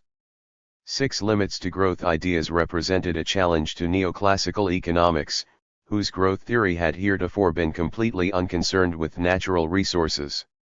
Nonetheless, neoclassical economists almost universally rejected limits to growth arguments. Neoclassical resource optimism was based on the automatic working of market mechanisms to promote resource substitution and technological advance. Shortages of particular resources would cause their prices to rise, leading to a substitution of less scarce resources as well as a shift of null demand toward products that are less intensive in the scarcer resources. Rising resource prices would also encourage recycling and other improvements in the efficiency of resource use. Finally, increased resource prices would accelerate the search for additional resource supplies. 7. Weak sustainability and natural capital. As part of the mainstream reaction to natural limits arguments, the aggregate production functions employed in neoclassical growth models were extended to incorporate an exhaustible natural resource alongside labor and capital, with capital deemed as a homogeneous manufactured good whose services contribute to the production of goods and services. Using this kind of framework, Solow demonstrated that an economy can indefinitely maintain a positive level of consumption by investing its savings in capital, so long as capital can be substituted for the natural resource. 9. As Hardwick observed, Solow's result can be expressed as the use of the rents from the exhaustible resource for investments in capital. Invest all prots or rents from exhaustible resources in reproducible capital such as machines. This injunction seems to solve the ethical problems of the current generation, shortchanging future generations by overconsuming the current product, partly ascribable to current use of exhaustible resources. Under such a program, the current generation converts exhaustible resources into machines and lives off current owes from machines and labor. 10. However, this strategy, now known as the Hardwick rule, is crucially dependent on the assumption that capital can always be substituted for the natural resource, even though production requires at least some natural resource input. Stated differently, the productivity of the natural resource is assumed to rise as the resource input is reduced. 11. This is equivalent to the assumption that the required resource input approaches zero without ever quite getting there, while the capital input increases over time with the continuous investment of resource rents. At the same time, technological change, by increasing the productivity of the inputs, can raise the level of innately maintainable consumption or lower the capital investment needed to maintain a given consumption path. 12. Because the Hardwick rule only requires that a generalized capacity to produce maintained, rather than any particular resource, it could be interpreted as a constant capital or weak sustainability criterion. 13. As Solow explained, the policy of investing resource rents in reproducible capital suggests irresistibly that some appropriately deemed stock is being maintained intact, and that consumption can be regarded as the interest on that stock. Under Hardwick's rule, net accumulation is zero all the time, a reminder of the old-fashioned obligation to maintain capital intact. 14. In this interpretation, the stock that is being maintained intact can be interpreted to include the initial endowment of resources and, if there is any, of capital.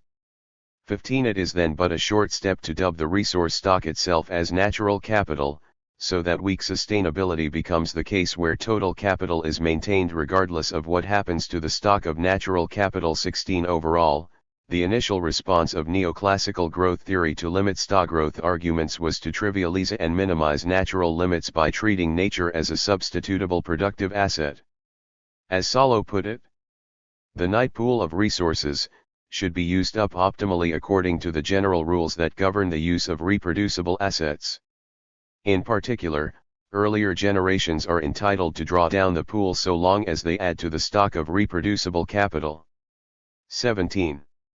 In essence, then, the procedure was to adapt material reality to abstract theory.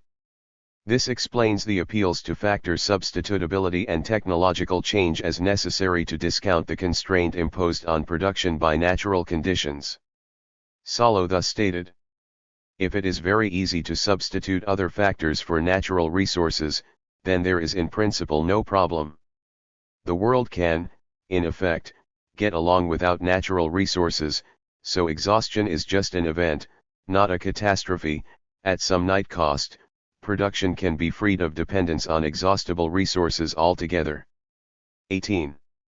Under such a program, one might assume that in some sense the total stock of productive capital was never depleted, since ultimately the exhaustible resources stock will be transmuted into a stock of machines and, given that machines are assumed not to depreciate, no stock either of machines or of exhaustible resources is ever consumed.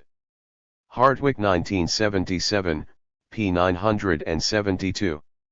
Even with no technical change, capital accumulation can offset the effects of the declining inputs of natural resources. With technical change, at any positive rate, we can easily nd paths along which aggregate output does not decline. For so long as the input of natural resources declines exponentially, no matter at how small a rate, provided the initial level of input is set correctly, we will just use up our resources. And the technical change can offset the effects of the slowly declining input of natural resources. 19. The reduction of the human environment to a substitutable resource thus goes hand in hand with the reduction of sustainable development to sustainable capital accumulation. Critical natural capital and strong sustainability. The obvious shortcomings of weak sustainability theory eventually spurred some neoclassical economists to develop the strong sustainability approach, which models feasible paths of economic growth subject to the constraint that at least some portion of natural capital be preserved. As Pearce and Atkinson specify it, a strong sustainability indicator would involve identifying and measuring critical natural capital such that any positive depreciation would be a sign of non-sustainability. 20. In order to qualify as critical, however, a stock of natural capital must provide non-substitutable services to the economy. 21. It is the maintenance of ecosystem goods and services, assimilative capacity for industrial wastes, supply of biological diversity, role in modulating climate and maintaining clean air and water, maintenance of fertile soil, etc., that give the greatest cause for concern. Ecologists tend to see these as primary characteristics of the natural world, for which there are no real substitutes. In essence, these are the life support systems as we know them. 22. Similarly, Hanley suggests that critical natural capital encompasses the processes responsible for regulation of atmospheric conditions, the spiritual values provided by wildlife, and nutrient cycles. If humans need the services of ecosystems, then it is important to maintain these ecosystems in a functioning state. This in turn means protecting their natural resilience, which may be achieved by ensuring that certain species are preserved. 23. The use of ecological and aesthetic grounds to argue for preservation of certain elements of natural capital represents a denied advance over weak sustainability analyses. But strong sustainability theory maintains the notion that investments in manufactured capital can continuously reduce an economy's reliance on natural resources. If a natural capital asset is not critical, that is, if it does not provide services for which acceptable substitutes are deemed unavailable, then it will not be protected. Thus, Solo's notion that we can get along without natural resources still applies to non-critical natural capital. 24. This, of course, raises the question how it should be decided which natural capital services are substitutable and which are not. It is not very helpful to deem criticality in terms of such general categories as irreversibility, uncertainty, and aversion to loss, all of which could conceivably apply to virtually all natural as well as manufactured capital. 25. On the other hand, the literature's emphasis on basic life support systems and aesthetic generalities suggests considerable scope for discretion in favor of denning resources as non-critical and thus for continued depletion of natural capital in the name of strongly sustainable growth. The ambiguity may explain attempts to pose weak sustainability as a precondition for strong sustainability. El Serafai, for example, argues that income sustainability should be considered as a step leading ultimately to an ecological sustainability. 26. As Hanley observes, the argument made is that if countries fail this weak test of sustainability, they will not pass a sterner test. 27. But this is misleading insofar as accumulation of manufactured capital may proceed on the basis of an absolutely smaller depreciation of critical natural capital, in which case weak sustainability may actually be enhanced by strong non-sustainability. To ignore this possibility, and to treat weak sustainability as a necessary condition for strong sustainability, is to implicitly presume that growth of manufactured capital is never constrained by the stock of critical natural capital. It is, in short, to smuggle neoclassical optimism about factor substitution in through the back door. The danger of a slippery slope from strong to weak sustainability is illustrated by the World Bank's 2003 World Development Report. Limits to growth type arguments focus on strong sustainability, while arguments in favor of infinite growth focus on weak sustainability. So far the former arguments have not been very convincing because the substitutability among assets has been high for most inputs used in production at a small scale. There is now, however, a growing recognition that different thresholds apply at different scales, local to global. Technology can be expected to continue to increase the potential substitutability among assets over time, but for many essential environmental services, especially global life support systems, there are no known alternatives now, and potential technological solutions cannot be taken for granted. 28.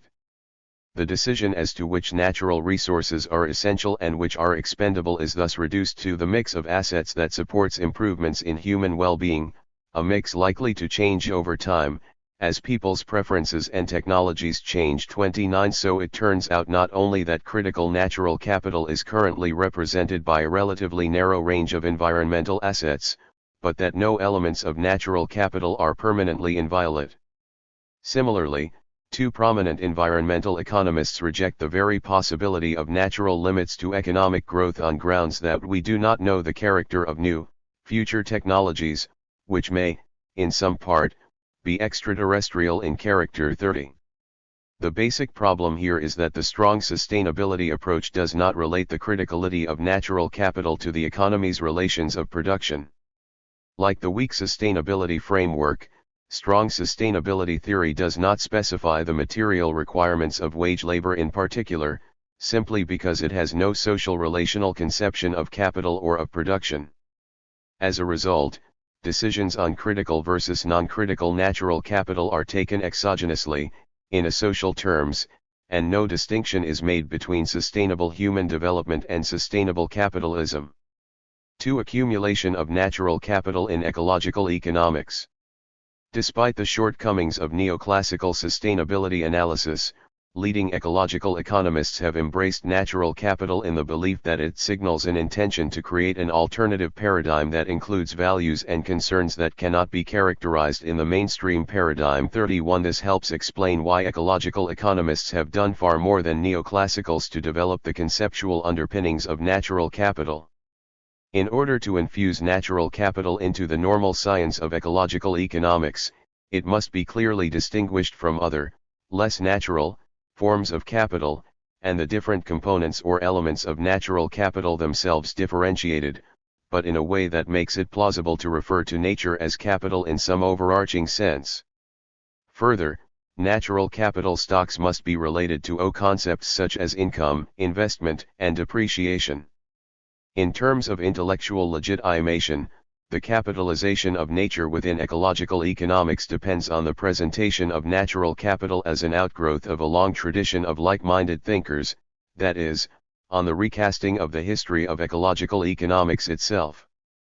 32. The movement to make natural capital a core construct of ecological economics seems to have started around 1989 or 1990 when 3 of its formative articles were written. 33. In August 1992, the International Society for Ecological Economics held a conference in Stockholm dedicated to the major characteristics of the rapidly evolving field of ecological economics, with particular emphasis on the concept of natural capital, and its maintenance and enhancement. 34. The volume generated by this conference was advertised as a full-scale attempt to design and operationalize natural capital as a central paradigmatic concept. 35. The ISEE imprimatur.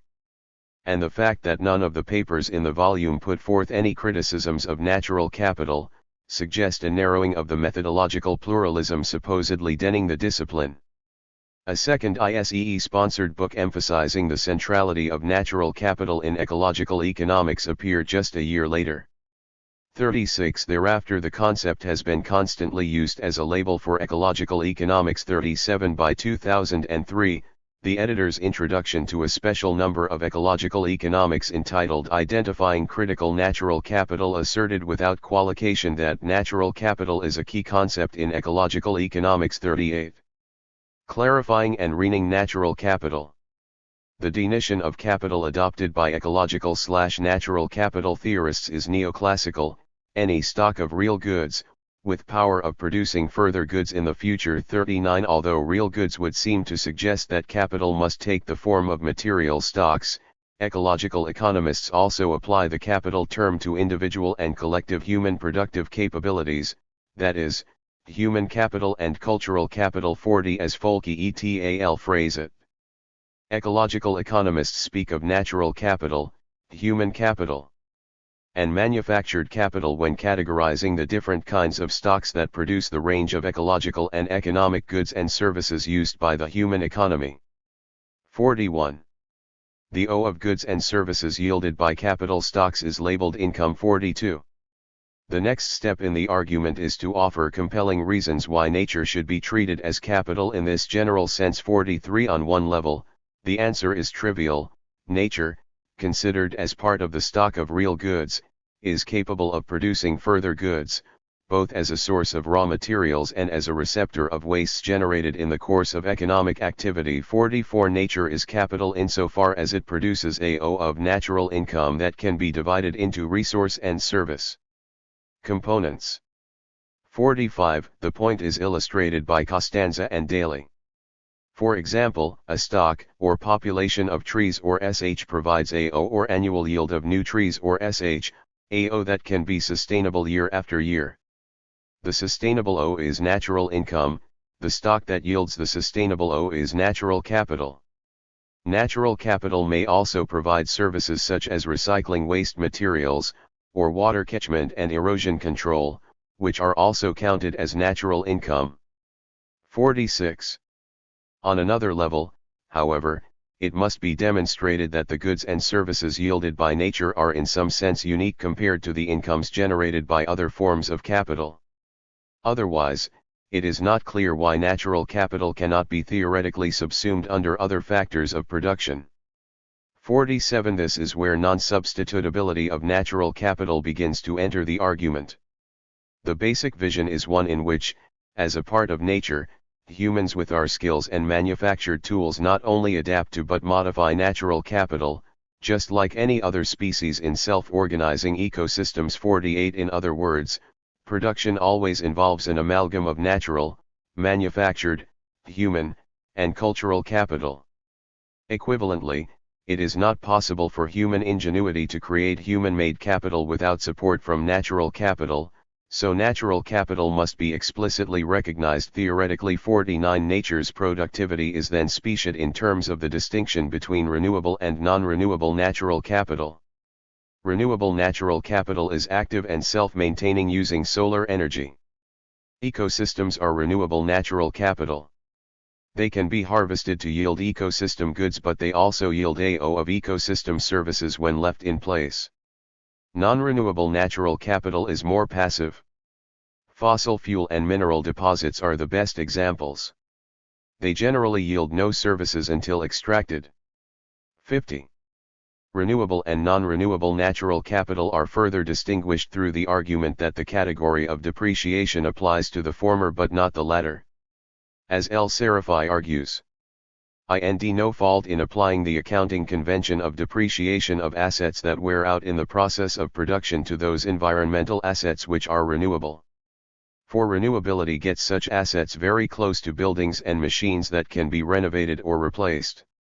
In respect of resources such as forests and sustainable yields can be calculated, and exploitation over and above such yields may be considered as comparable to depreciation.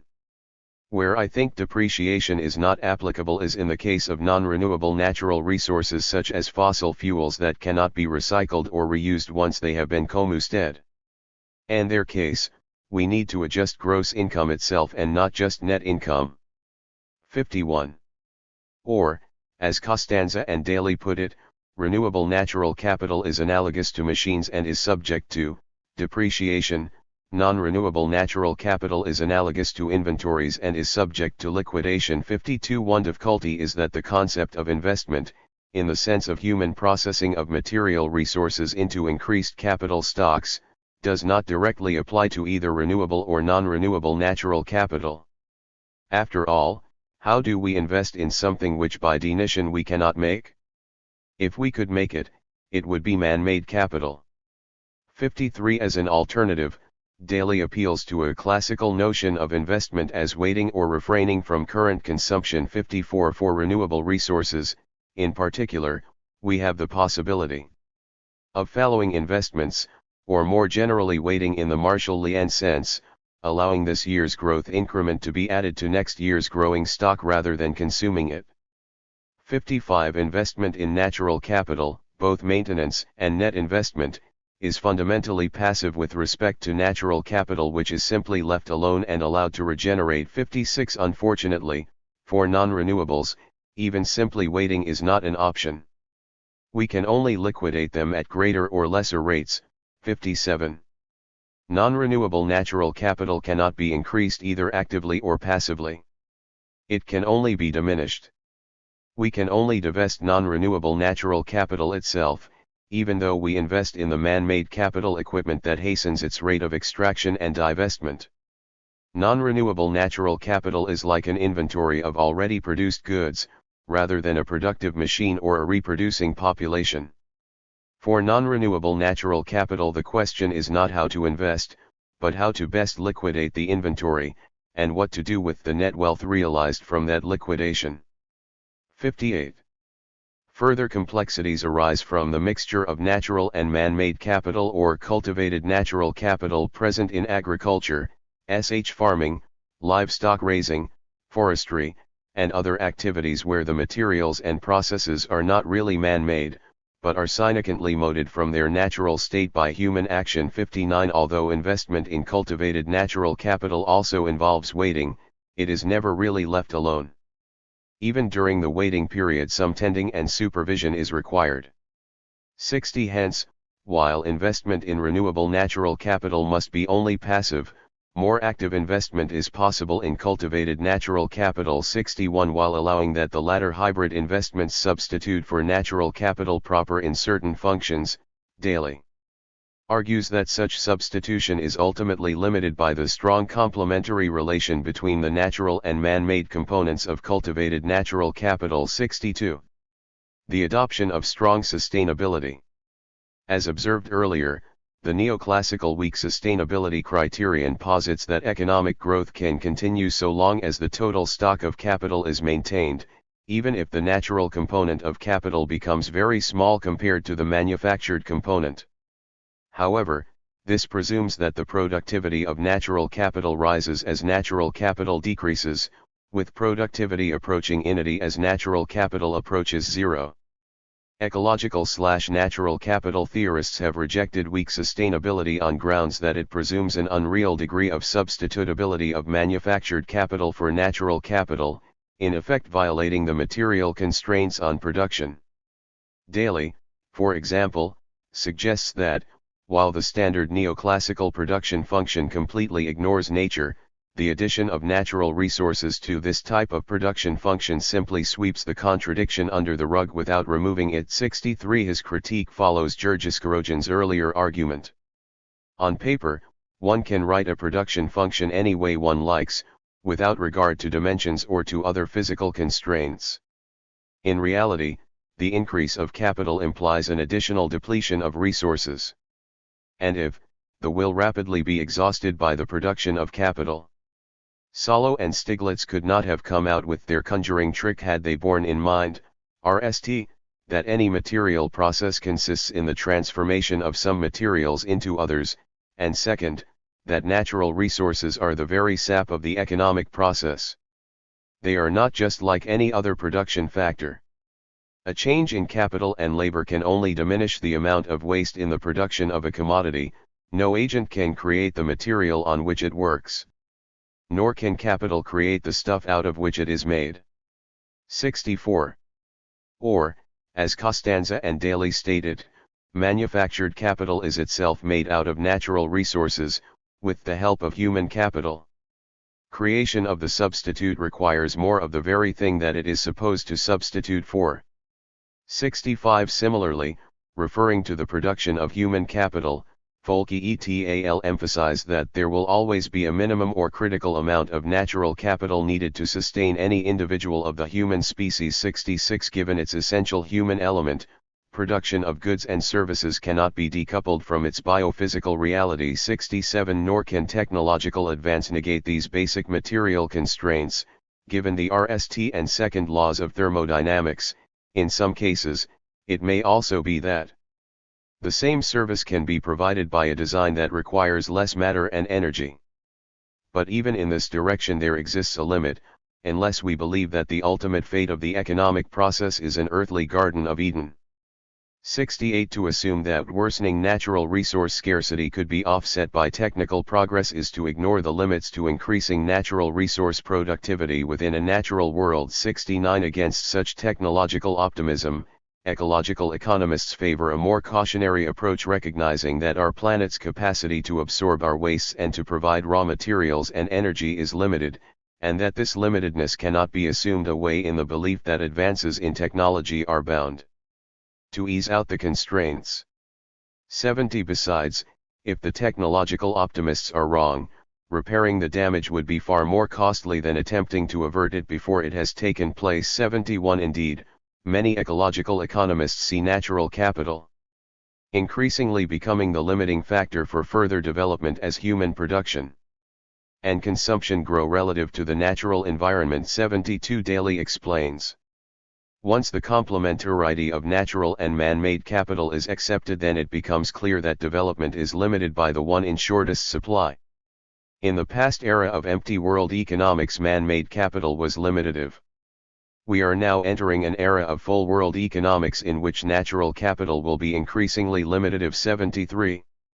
In this way, the ecological/natural capital synthesis makes a case for a variant of strong sustainability requiring that the total size of the natural capital stock be maintained intact.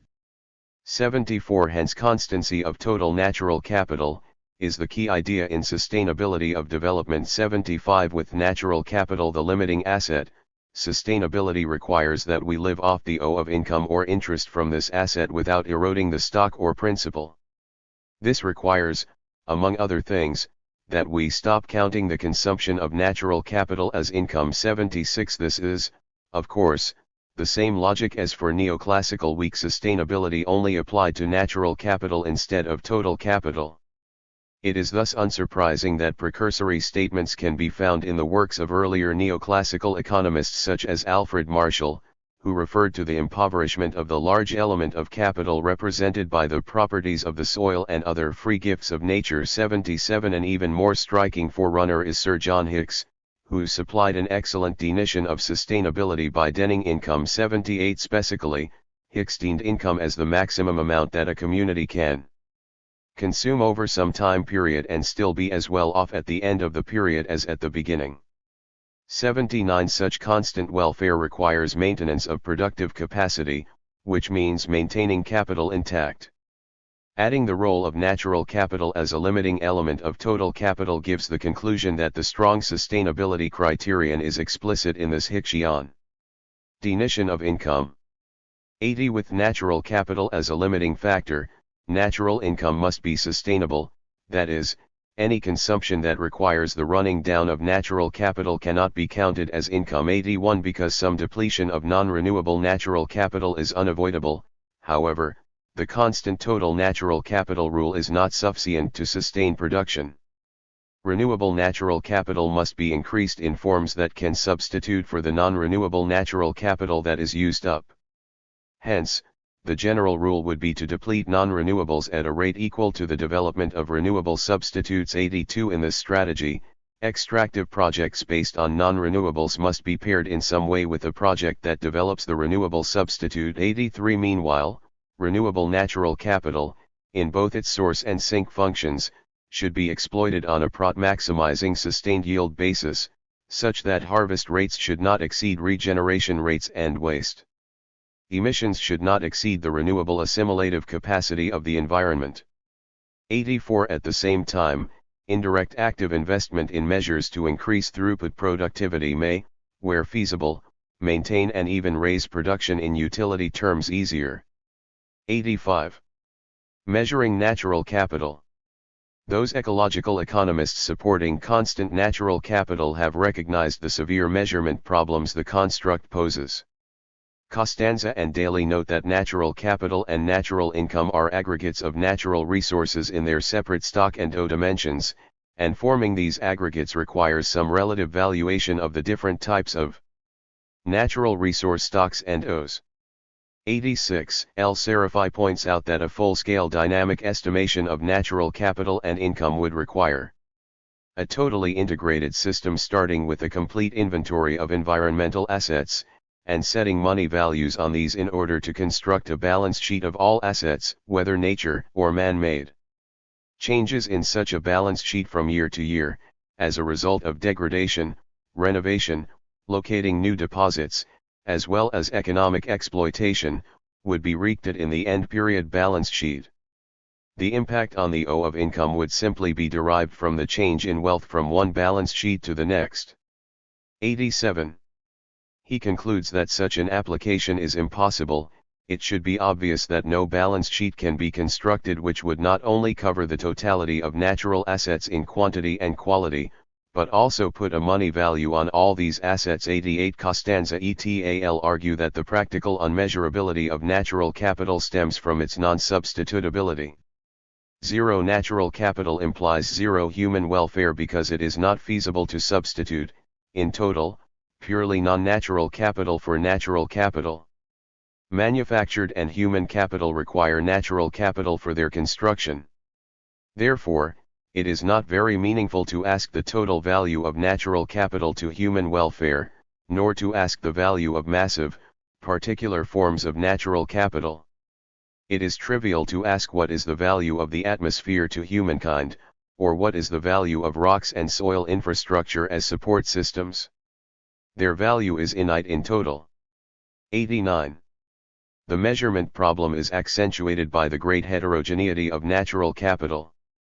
England observes that natural capital is amazingly diverse in terms of the sheer number of non-produced biological populations and inert physical stocks and the material dimensionalities in which their productive contributions operate. 90. Drawing a parallel to the Cambridge capital controversy over how to aggregate physically heterogeneous inputs of capital and labor, he suggests that ecological economists could easily be drawn into a similar technical debate about how to measure the aggregate value of the natural capital stock, a debate which would consume a great deal of intellectual effort. 91. England concludes that although natural capital is a powerful metaphor worthy of retention by ecological economists, its precise measurement should not be at the top of our collective agenda. 92. Natural capital should be retained only as a pedagogical device and as a component of our pre-analytic vision of how humanity ts into nature.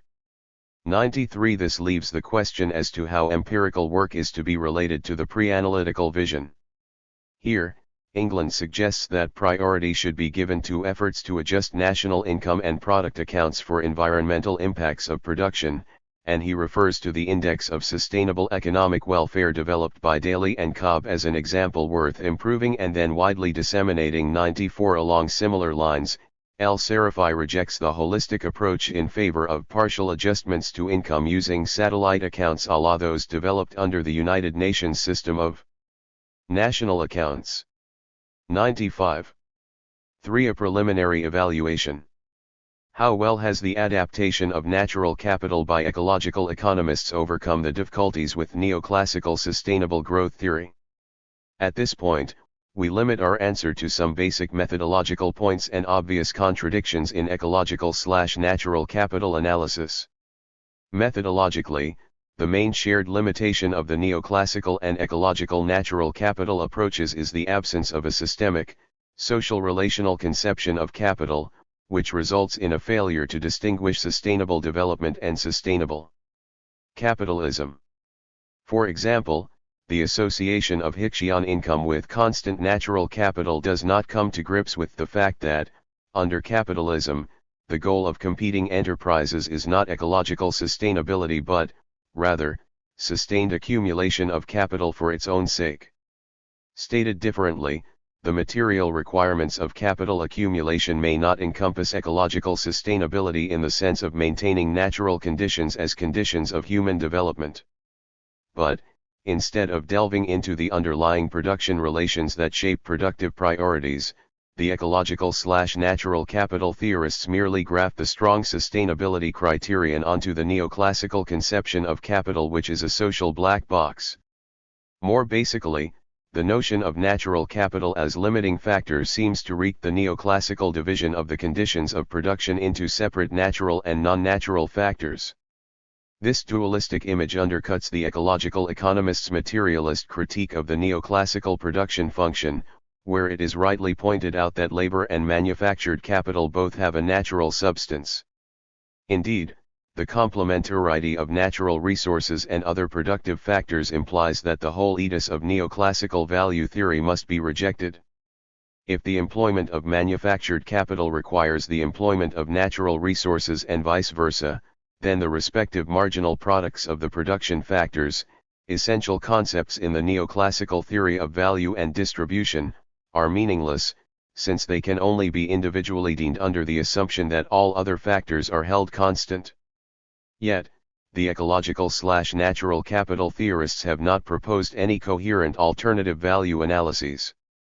Apart from the resulting absence of any logical means for aggregating the natural capital stock that comprises the core of the synthesis, what we are left with is a purely external, not immanent, critique of the neoclassical approach, one that hinges on empirical interpretations of the degree of substitutability of different resources and/or appeals to exogenous ethical values not related to the system's core socio-economic relations. Hence, Daly criticizes the money fetishism according to which exchange value grows by itself, it earns interest apart from its limited material conditions. 96. But he does not root this fetishism in the underlying relations of production that allow money-making to become the main determinant of resource use, and even the main determinant of what are considered to be productive resources. Far from extending his critique of interest to other forms of profit-making, Daly suggests living off interest as a guide to the sustainable use of natural capital. His critique of money fetishism thus rings hollow. That the ecological/natural capital hybrid is more neoclassical than ecological is shown by the roster of precursors referred to by its adherents. For the ecological/natural capital school, the history of ecological economics is largely the history of neoclassical economics so far as the concept of capital is concerned. El-Serafai may be stretching the consensus within this school with his suggestion that there is much in modern economics that is in harmony with environmental thinking. 97. But there can be no doubt that the push to employ the natural capital metaphor both reeks and contributes to a strong pressure to reroute ecological economics in neoclassical theory. This is a clear weakening of the discipline's commitment to methodological pluralism. In the practice of ecological economics, the neoclassical shortcomings of natural capital are partly manifested in the use of the term as a convenient slogan, providing a shallow unity among various analyses applying disparate methods to a variety of issues. Here, natural capital serves to create an artificial ecumenicism among the variegated population of ecological economists, not all of whom are conversant in, or in agreement with, neoclassical economics.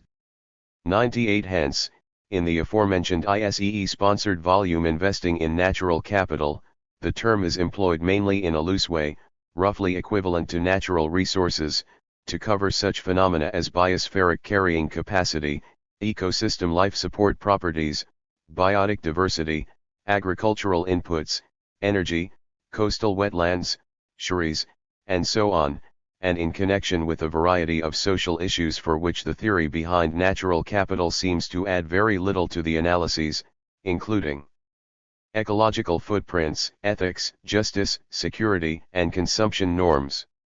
99 Even in these cases, however, natural capital thinking is, arguably, doing damage to the discipline.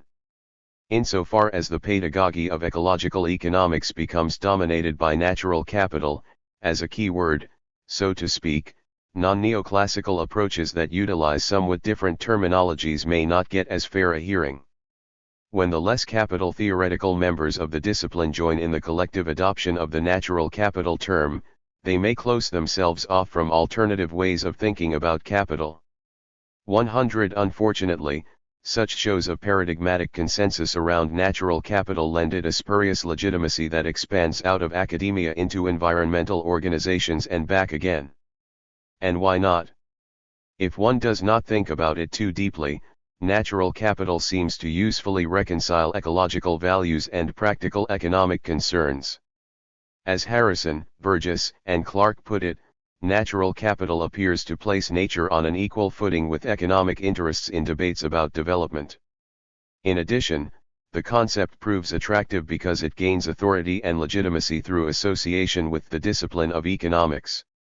101 It has thus proved influential within country agencies, local planning authorities and involuntary sector organizations. 102 Especially in a political setting like the United States, where money and the 30-second soundbite have all but displaced serious analysis and discourse, at least in mainstream circles, the underlying ecological and social tensions encapsulated by natural capital may appear to be a matter of only highbrowed intellectual interest. Fortunately, the environment as capital metaphor has not gone unchallenged in ecological economics. Chapter 4. Marxism and the Resistance to Natural Capital.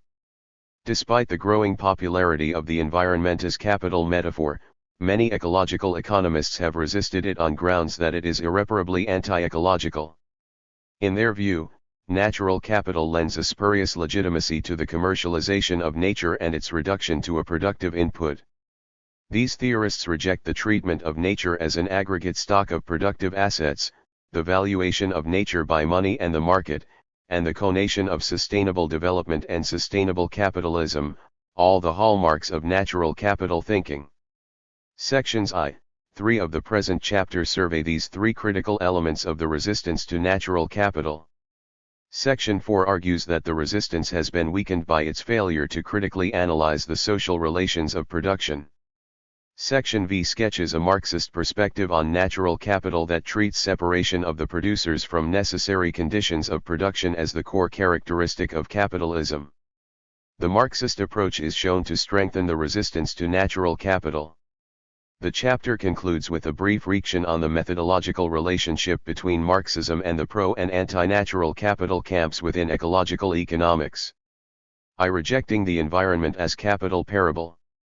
The resistance to natural capital sees the aggregation of incommensurate physical units not just as a technical measurement issue, but as symptomatic of a major problem with this approach, namely, that it is highly misleading to conceptualize nature's use value in aggregative stock terms, one as Hinterberger, Lux, and Schmidt-Bleek put it.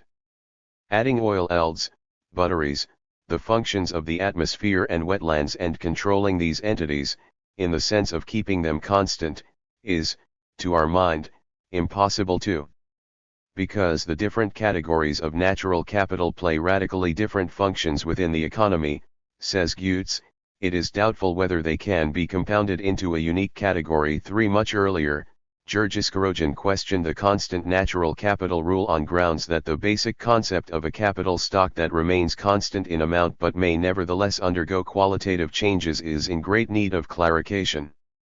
For he also pointed out that the dynamic aggregation problem applies even to particular resources that come in varying grades, such as mineral ores and ecosystem resources.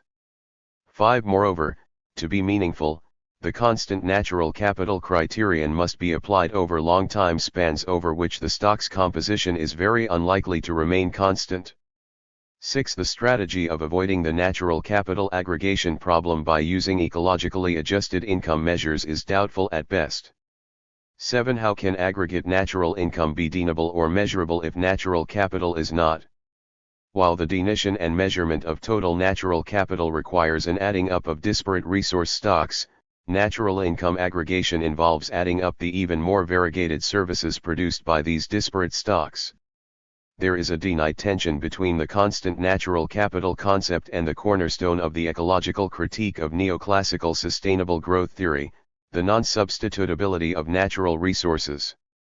Constant natural capital requires substitution of renewable for non-renewable natural capital, which is really a variant of the neoclassical distinction between critical and non-critical natural capital. If non-renewable natural capital can be substituted for, it must not be critical. The difficulties with defining resource criticality thus apply here as well.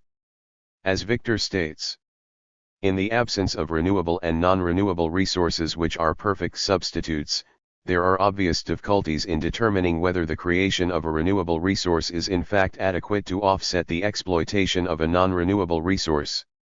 8. This is not to atly deny that such substitution occurs in reality. The problem is that the ecological/natural capital synthesis does not relate substitution to the social relations of particular economic systems and the resultant distinction between systemic reproduction requirements and the requirements of sustainability in some broader ecological and human developmental sense. Instead, substitution possibilities are conceptualized in a purely natural or technological way or in terms of what is economical according to a hypothetical competitive market uncontaminated by external effects. 9 The anthropomorphic element of substitutability is recognized in the determinant role of human needs and productive capabilities, but it is not developed in systemic social relational terms.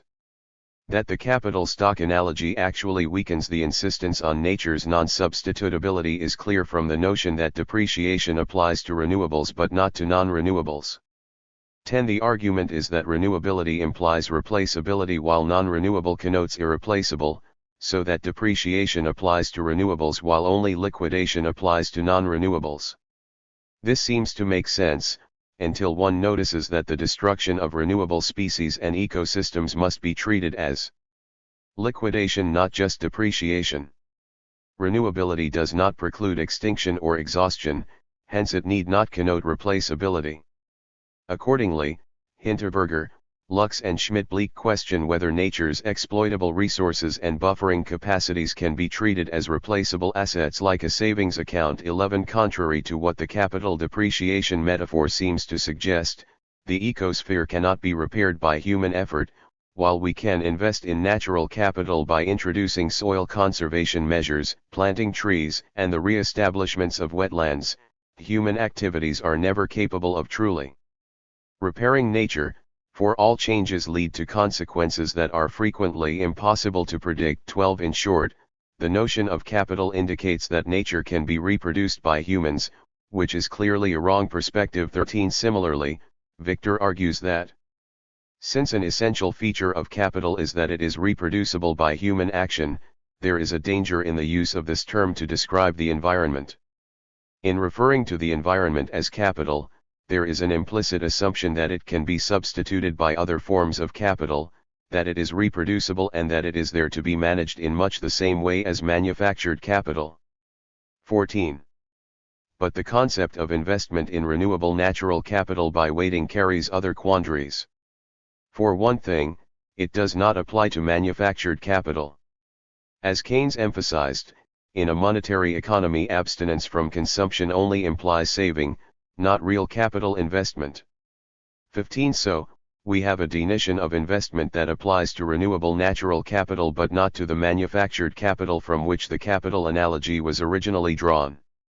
In reality, however, investment as mere weighting is problematic even for renewable natural capital. Given technological change, resource substitution, and changes in market conditions, even unutilized natural capital can depreciate in the monetary/market terms employed by the ecological/natural capital synthesis. Hence, weighting may have a negative market value even if it results in a physical accumulation of renewables. Note that such market depreciation may also apply to non-renewables, contradicting the theory. Inventories are, after all, subject to depreciation, not just liquidation. Once the market context of natural capital is fully recognized, the Cambridge capital debate is seen to have implications that go beyond mere aggregation problems. This debate revealed that outside of a one-good economy, the quantity of capital cannot be deemed independently of the composition of output or its distribution among factor owners. 16. Obviously, a one-good economy contradicts the qualitative differentiation of natural and human-made capital. Victor's comment that the London School of Weak Sustainability Theory has not faced these issues applies with equal force to ecological/natural capital theorists. 17. The resistance to natural capital has also drawn attention to the parable's contextual inadequacies from ecological and co-evolutionary perspectives.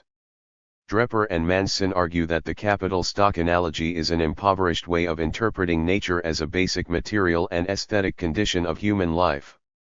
18. The productive instrumentalism toward nature built into natural capital thinking is ill-suited to important existence values generated by human-natural relations. Gowdy similarly observes that nature's biological support functions, being collective and co-evolutionary, are not adequately captured by treating isolated pieces of the environment as a factor of production. 19. Hinterberger, Lux, and Schmidt-Bleek suggest that to treat nature as a capital asset is to metaphorically downgrade the naturally ever-changing character of the ecological environment, which is being assaulted by technical intrusions with increasing speed. 20. Environmental degradation involves disruptions of complex ecosystem dynamics, not simply depletion or depreciation of qualitatively unchanging assets. Hart adds that ecosystem integrity, the ability of living systems to maintain their self-organizing ability when subject to changing environmental conditions, is hardly captured by the notion of a constant resource stock. 21. It goes without saying that such ecological dynamics are anything but context-independent either materially or socially. 22. After all, humans are incapable of developing technologies that do not in some way change the environment, often in ways we are not capable of predicting. 23. One troubling result of the contextuality of ecosystems is that ecology has neither unambiguous definitions of basic concepts such as species, niche, or ecosystem, nor a testable general theory capable of providing predictive or prescriptive guidance to environmental managers and analysis. 24. It follows that ecological economists can no longer rely on the authority of ecology to legitimize normative use of concepts such as natural capital. 25. These concepts must be deemed and utilized with explicit reference to human preferences for various ecosystem states together with the cultural processes giving rise to environmental preferences. 26. Since human preferences may differ, such a relational framework should recognize the dependence of natural resource definitions and valuations on the distribution of wealth and power within and across generations. It is hard to see how the constant stock parable employed by ecological/natural capital theorists would survive the analytical transition. The complex material social context of natural wealth also throws doubt on the distinction between cultivated natural capital and renewable natural capital. 27. Given the alteration of the biosphere by human intervention, human-natural dichotomies no longer apply to living and climatic elements of the environment. 28. The fact is that the entire biosphere is constantly cultivated and renewed just as human development is cultivated or renewed, by the material social relations of production and the dynamics they generate. This is not to deny that human production is subject to denied physical laws, It is only to suggest that the categories cultivability and renewability, as well as others like utility, substitutability, limiting factor, and sustainability, are anthropomorphic and thus subject to both social systemic and human developmental determinations which cannot be presumed identical unless one adopts the idealism of end-of-history thinking. Outside a social relational vacuum, the issue is not how natural we want to be, but whether we are willing to GHT for the kind of social system that promotes a healthier, more well-rounded form of human ecological cultivation and renewal, that is of human development. 2. Opposing the monetization and marketization of nature. With practical qualifications, the ecological/natural capital synthesis endorses monetary and market-based valuation as a way of aggregating the disparate resource stocks and services respectively comprising natural capital and natural income. By contrast, the resistance to natural capital detects a fundamental contradiction between a world governed by biophysical laws and a world governed by the laws of market capitalism. 29. Foster argues that the imposition of money prices on nature is a dangerous misrepresentation that marginalizes important frames of reference on the environment. 30. In his view, monetary values do not provide a standard or criterion of comparison for environmental value which inherently transcends the perspective of a particular cultural understanding of nature and our relation to it.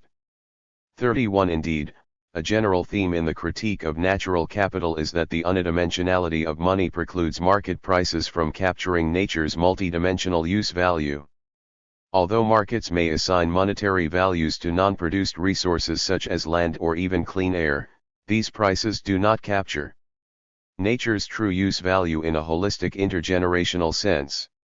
Left thus observes that the task of monetary valuation of nature is not an easy one given the codependence, incommensurability, and externality of the environment and the economy. There are limits to ability to translate nature into market prices, especially of ecological processes such as the resilience, regeneration, and recovery of ecosystems in the face of capital intervention, as well as nature's capacity and potential to contribute to the production of use values. 32. Rees and Wackernagel argue that price is invariably an incomplete representation and often reeks only ecologically superficial qualities of the real thing. 33. Within this general framework, v.e. specific ecological tensions in market pricing and monetary valuation have been highlighted. First, unlike money, nature cannot be disaggregated into discrete and homogeneous value units. 34. There is a basic tension between monetary aggregation and the complementarity of various elements of natural wealth. Monetary analyses generally do not distinguish between substitutable goods and complementarity goods.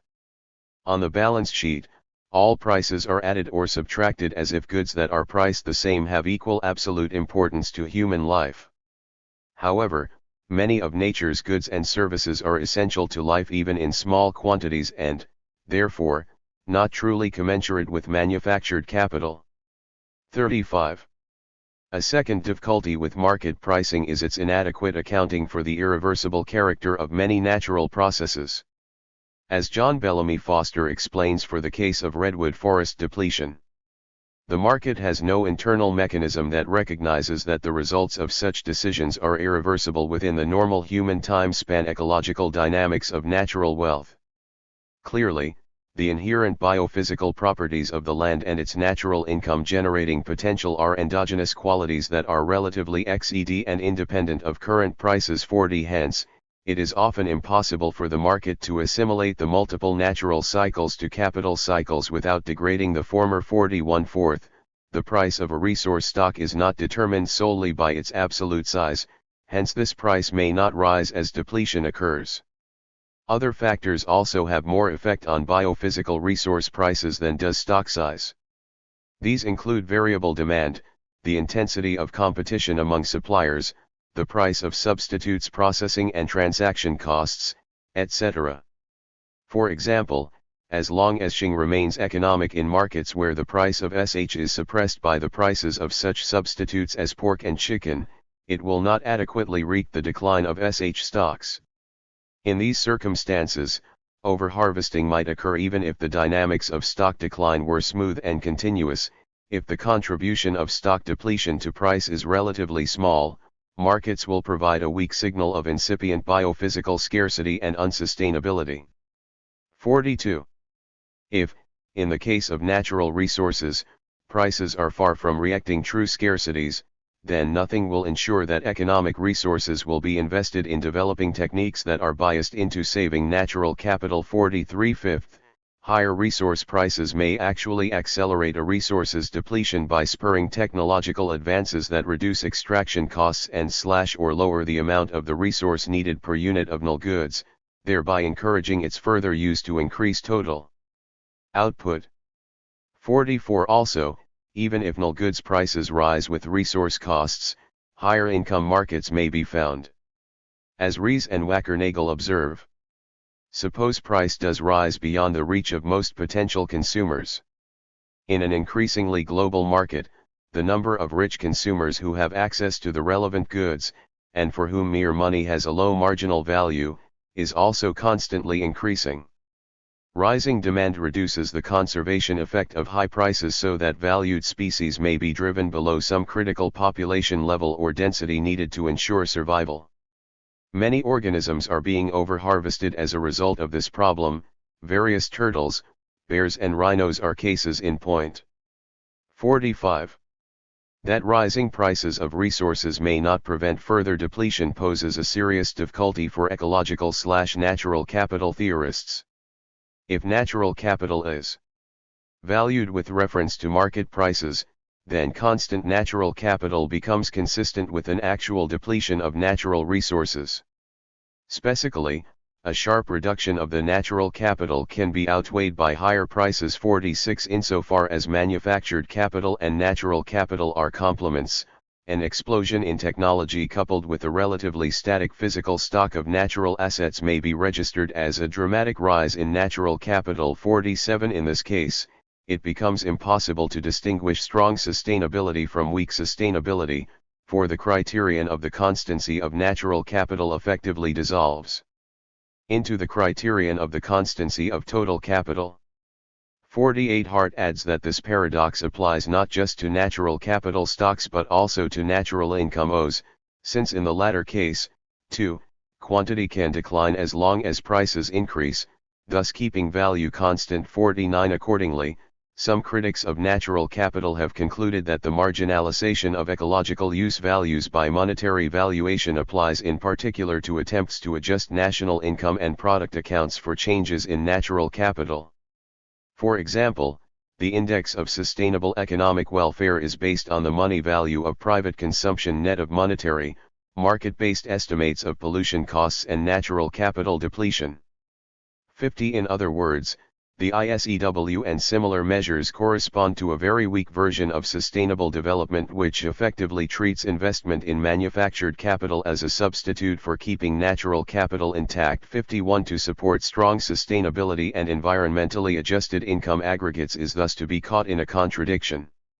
This further undercuts England's suggestion that natural capital be maintained as pedagogy and pre-analytical vision, but replaced on the level of empirical work by the ISEW. 52. Having demonstrated the ecological inadequacies of market pricing and monetary valuation, opponents of the ecological/natural capital synthesis have proposed greater reliance on multi-criteria decision-making procedures.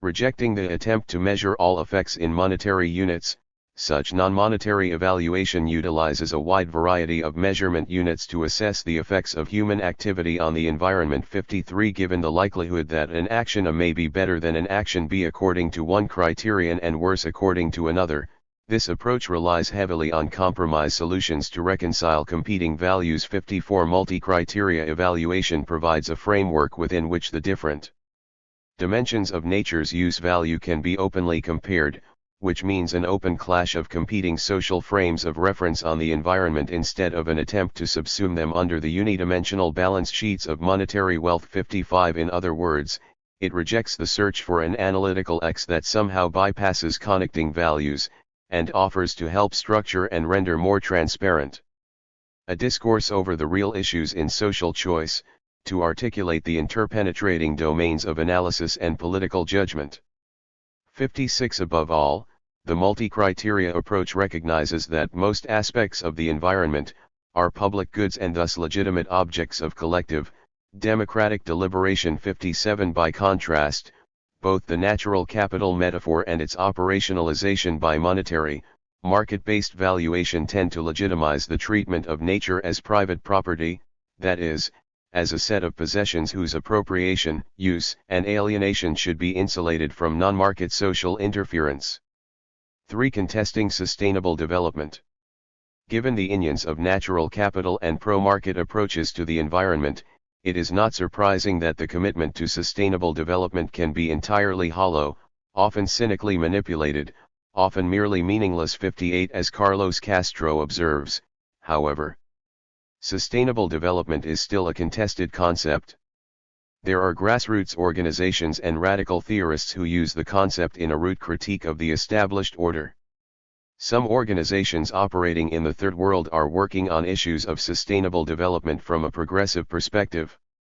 These organizations are trying to exercise social control over capital using the concept of sustainable development. 59. Hay is surely right to argue that we should not throw the concept out just because it is contestable. 60. Clearly, more critical perspectives are needed if any kind of meaningful sustainable development, which has to be about sustaining the environment even more than sustaining economic development, is to be achieved. 61. Accordingly, the resistance to natural capital has expended considerable energy exploring the more radical, pro-ecological potential latent in sustainable development. Jacobs argues that sustainable development has helped define four major fault lines on the environment question: how much environmental protection is needed, and what priority it should have compared to other goals such as economic growth, the meaning of environmental equity and environmental justice, the role of a more inclusive and participatory policy-making process in formulating, implementing, and legitimizing environmental goals, the scope of the policy actions and institutional changes needed to move toward a more environmentally friendly economic system. 62. Even though conservative, market-oriented interpretations have tended to dominate each of these four areas in mainstream circles, more ecological and radical democratic conceptions have at least begun to lend a voice and to operate as a kind of intellectual glue holding together environmental movements. Similarly, Hayward suggests that sustainable development has highlighted the fact that environmental degradation is inseparable from issues of justice within generations, between generations, and also perhaps between species. 63. Here, Dobson observes that the application of distributive justice to the environment immediately raises concerns about the comparability, commensurability, and substitutability of environmental use values.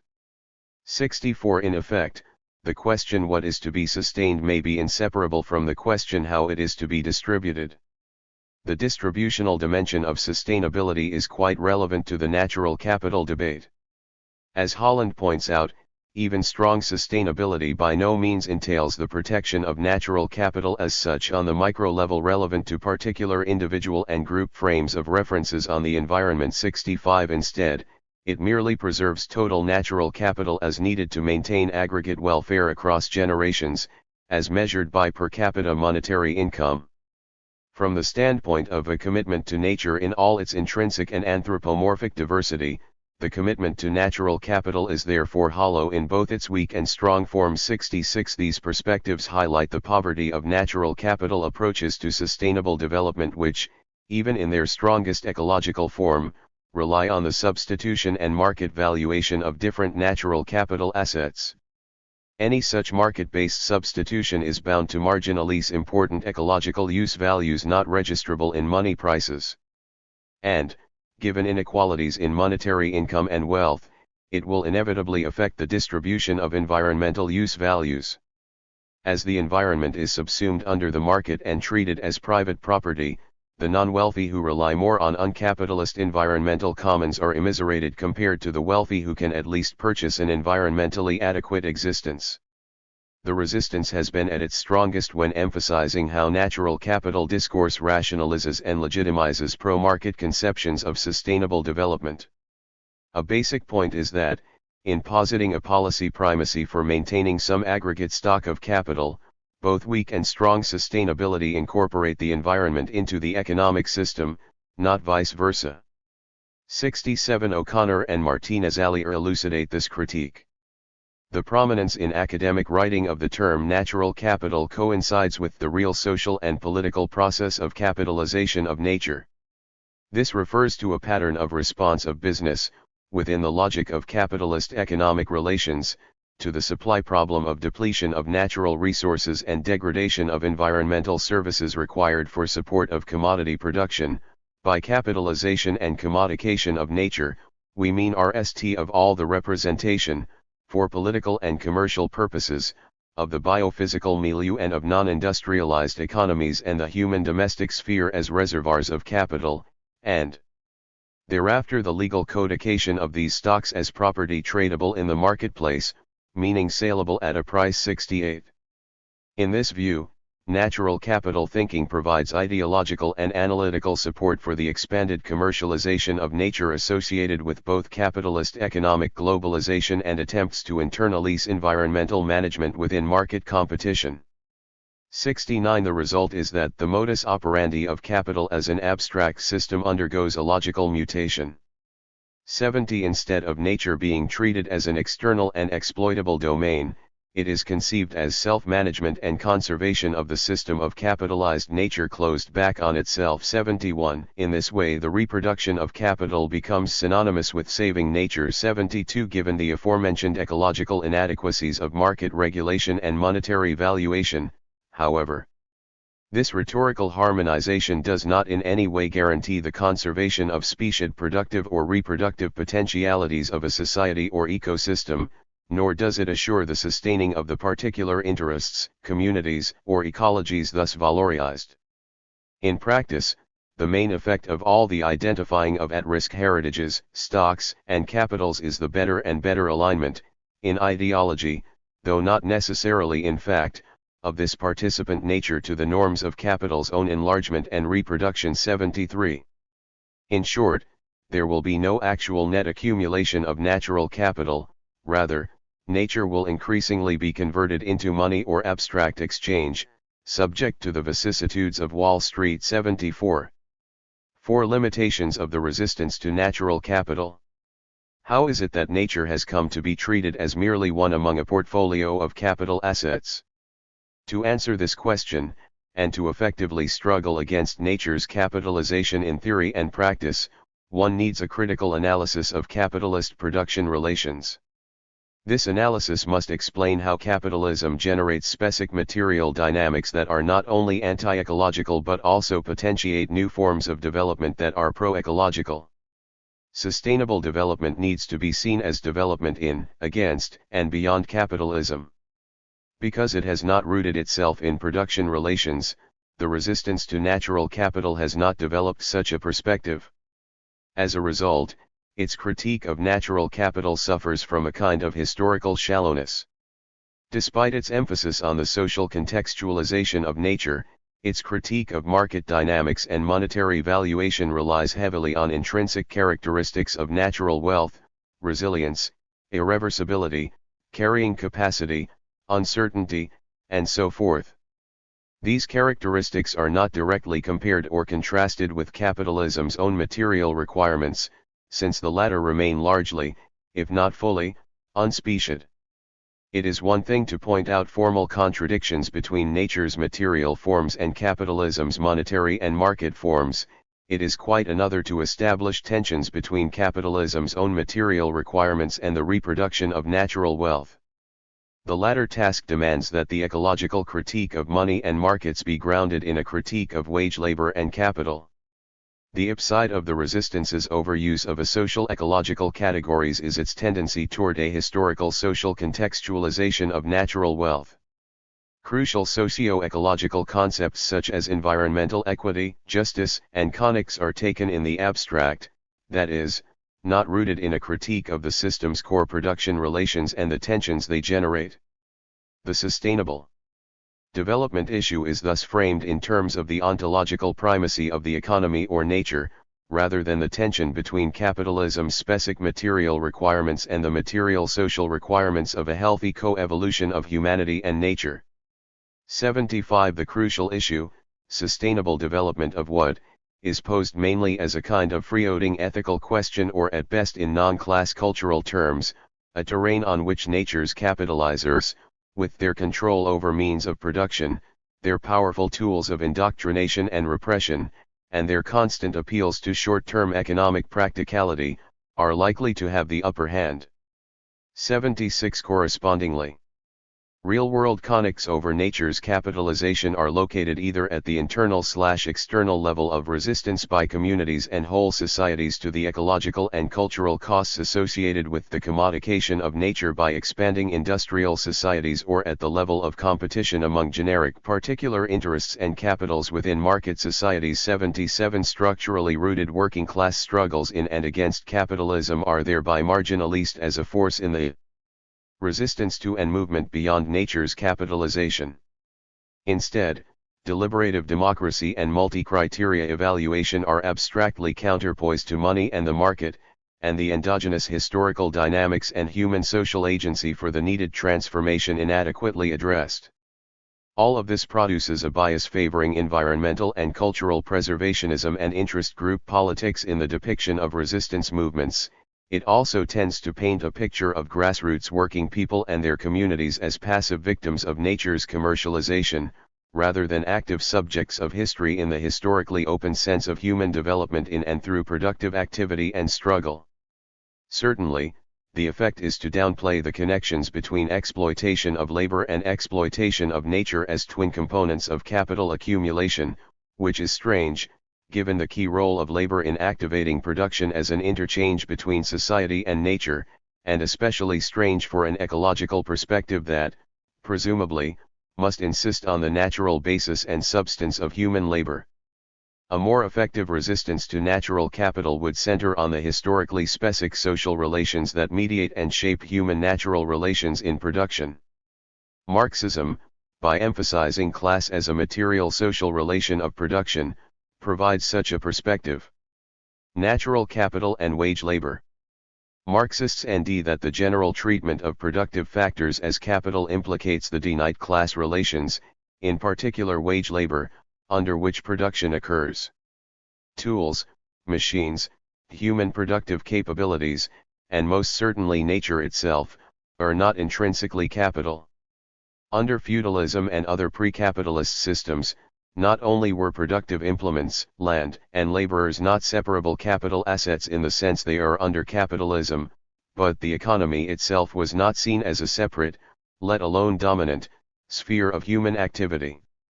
Instead, the economy was an embedded function of natural, cultural, and political processes. This embeddedness corresponded to an epoch where social reproduction was more directly constrained by natural wealth in its given form, unprocessed by human labor. 78. In this situation, any significant ecological footprints often signaled the imminent demise of the society, leaving them. 79. Under capitalism, things have been different. To see why, one must recognize that the core relation of capitalism is not the market and monetary exchange, even though markets and money are necessary for capitalism. What distinguishes capitalism is the social separation of workers from necessary conditions of production, starting with the land, which means that workers can only make a livelihood by selling their labor power to the capitalists who own and control these necessary conditions, and by using the wage so obtained to purchase means of subsistence on the market. In this system, labor, nature, and produced means of production appear as separate conditions of production that are only reunited in product-driven production of commodities by wage labor. From this core class relation derives the necessity for private market exchange among economically autonomous but interdependent RMS and households, in order for social production and reproduction to take place. This alienated form of exchange only becomes dominant on the basis of workers' threefold alienation, from necessary production conditions, from the production process itself, and from its products. Competitive market exchange and monetary valuation are not just matters of convenience in capitalist society. 80. They are necessary social forms of material wealth in a system where workers are socially separated from necessary conditions of production to the point where they must become wage laborers in order to live. Wage labor is a holistic class relation that cannot be reduced to commodity exchange, but commodity exchange is an essential mechanism by which wage labor is reproduced. It is only in this situation that the economy becomes an apparently autonomous, self-regulating sphere vis-a-vis the natural, cultural, and political dimensions of social reproduction and human development. From a human standpoint, as Parlato and Ricoveri observe, the system's treatment of labor power and natural conditions as separate capital assets appears as a loss of control over our own lives, which necessarily includes our relationship with nature. 81. Put another way, just as labor power is treated as if it is a commodity, so does capitalist nature mean that nature is committed, hence alienated from us, and ultimately right into a thing. And just as the capital-labor relation should be seen in qualitative terms, that is, as loss of power, alienation, and so on, so should the capital-nature relation be interpreted as powerlessness, and alienation. 82. In this view, the conversion of human labor power and natural conditions into capital is not just a way of thinking, not just ideological, not just a legal juridical construct, and not even just a commodification of the conditions of human existence. It is a fundamental condition of capitalism at the level of production relations. Marxism does not see mainstream natural capital theory simply as a mistake, but as an analytical recation of capitalism's alienation and exploitation of labor and nature. Under capitalism, human labor power and nature really are socially separate means of competitive profit-driven production. Value, market prices, and nature. Marxism deepens the critique of monetary and market valuation by rooting it more RMLY in the relations of production.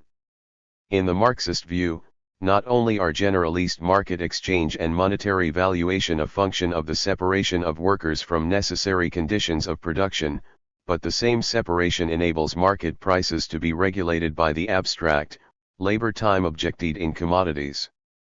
Only with social production mainly organized through market relations among competing enterprises employing free labor power for a profit is the substance of value reduced to socially necessary labor time. This specifically capitalist substance of value qualitatively abstracts from the necessary contribution of nature to wealth production, as if labor could produce wealth without nature. The Marxist view recognizes that capitalism does not convert all necessary conditions of production into commodities, and that the social separation of labor power from necessary conditions of production does not formally apply to all necessary conditions. Nonetheless, based on labor power's effective separation from necessary conditions of production, capitalist enterprises are able to freely appropriate many unmonopolizable natural conditions and convert them into means of exploiting labor power for a profit. The free capitalization of such common pool resources is, in fact, a crucial dimension of Marx's analysis of capitalist exploitation, alienation, and accumulation. 83. Capitalism's exploitation and alienation of nature has a far larger scope than the monetary and market spheres alone suggest. This is not to say that market valuation is not itself profoundly anti-ecological, in the Marxist view.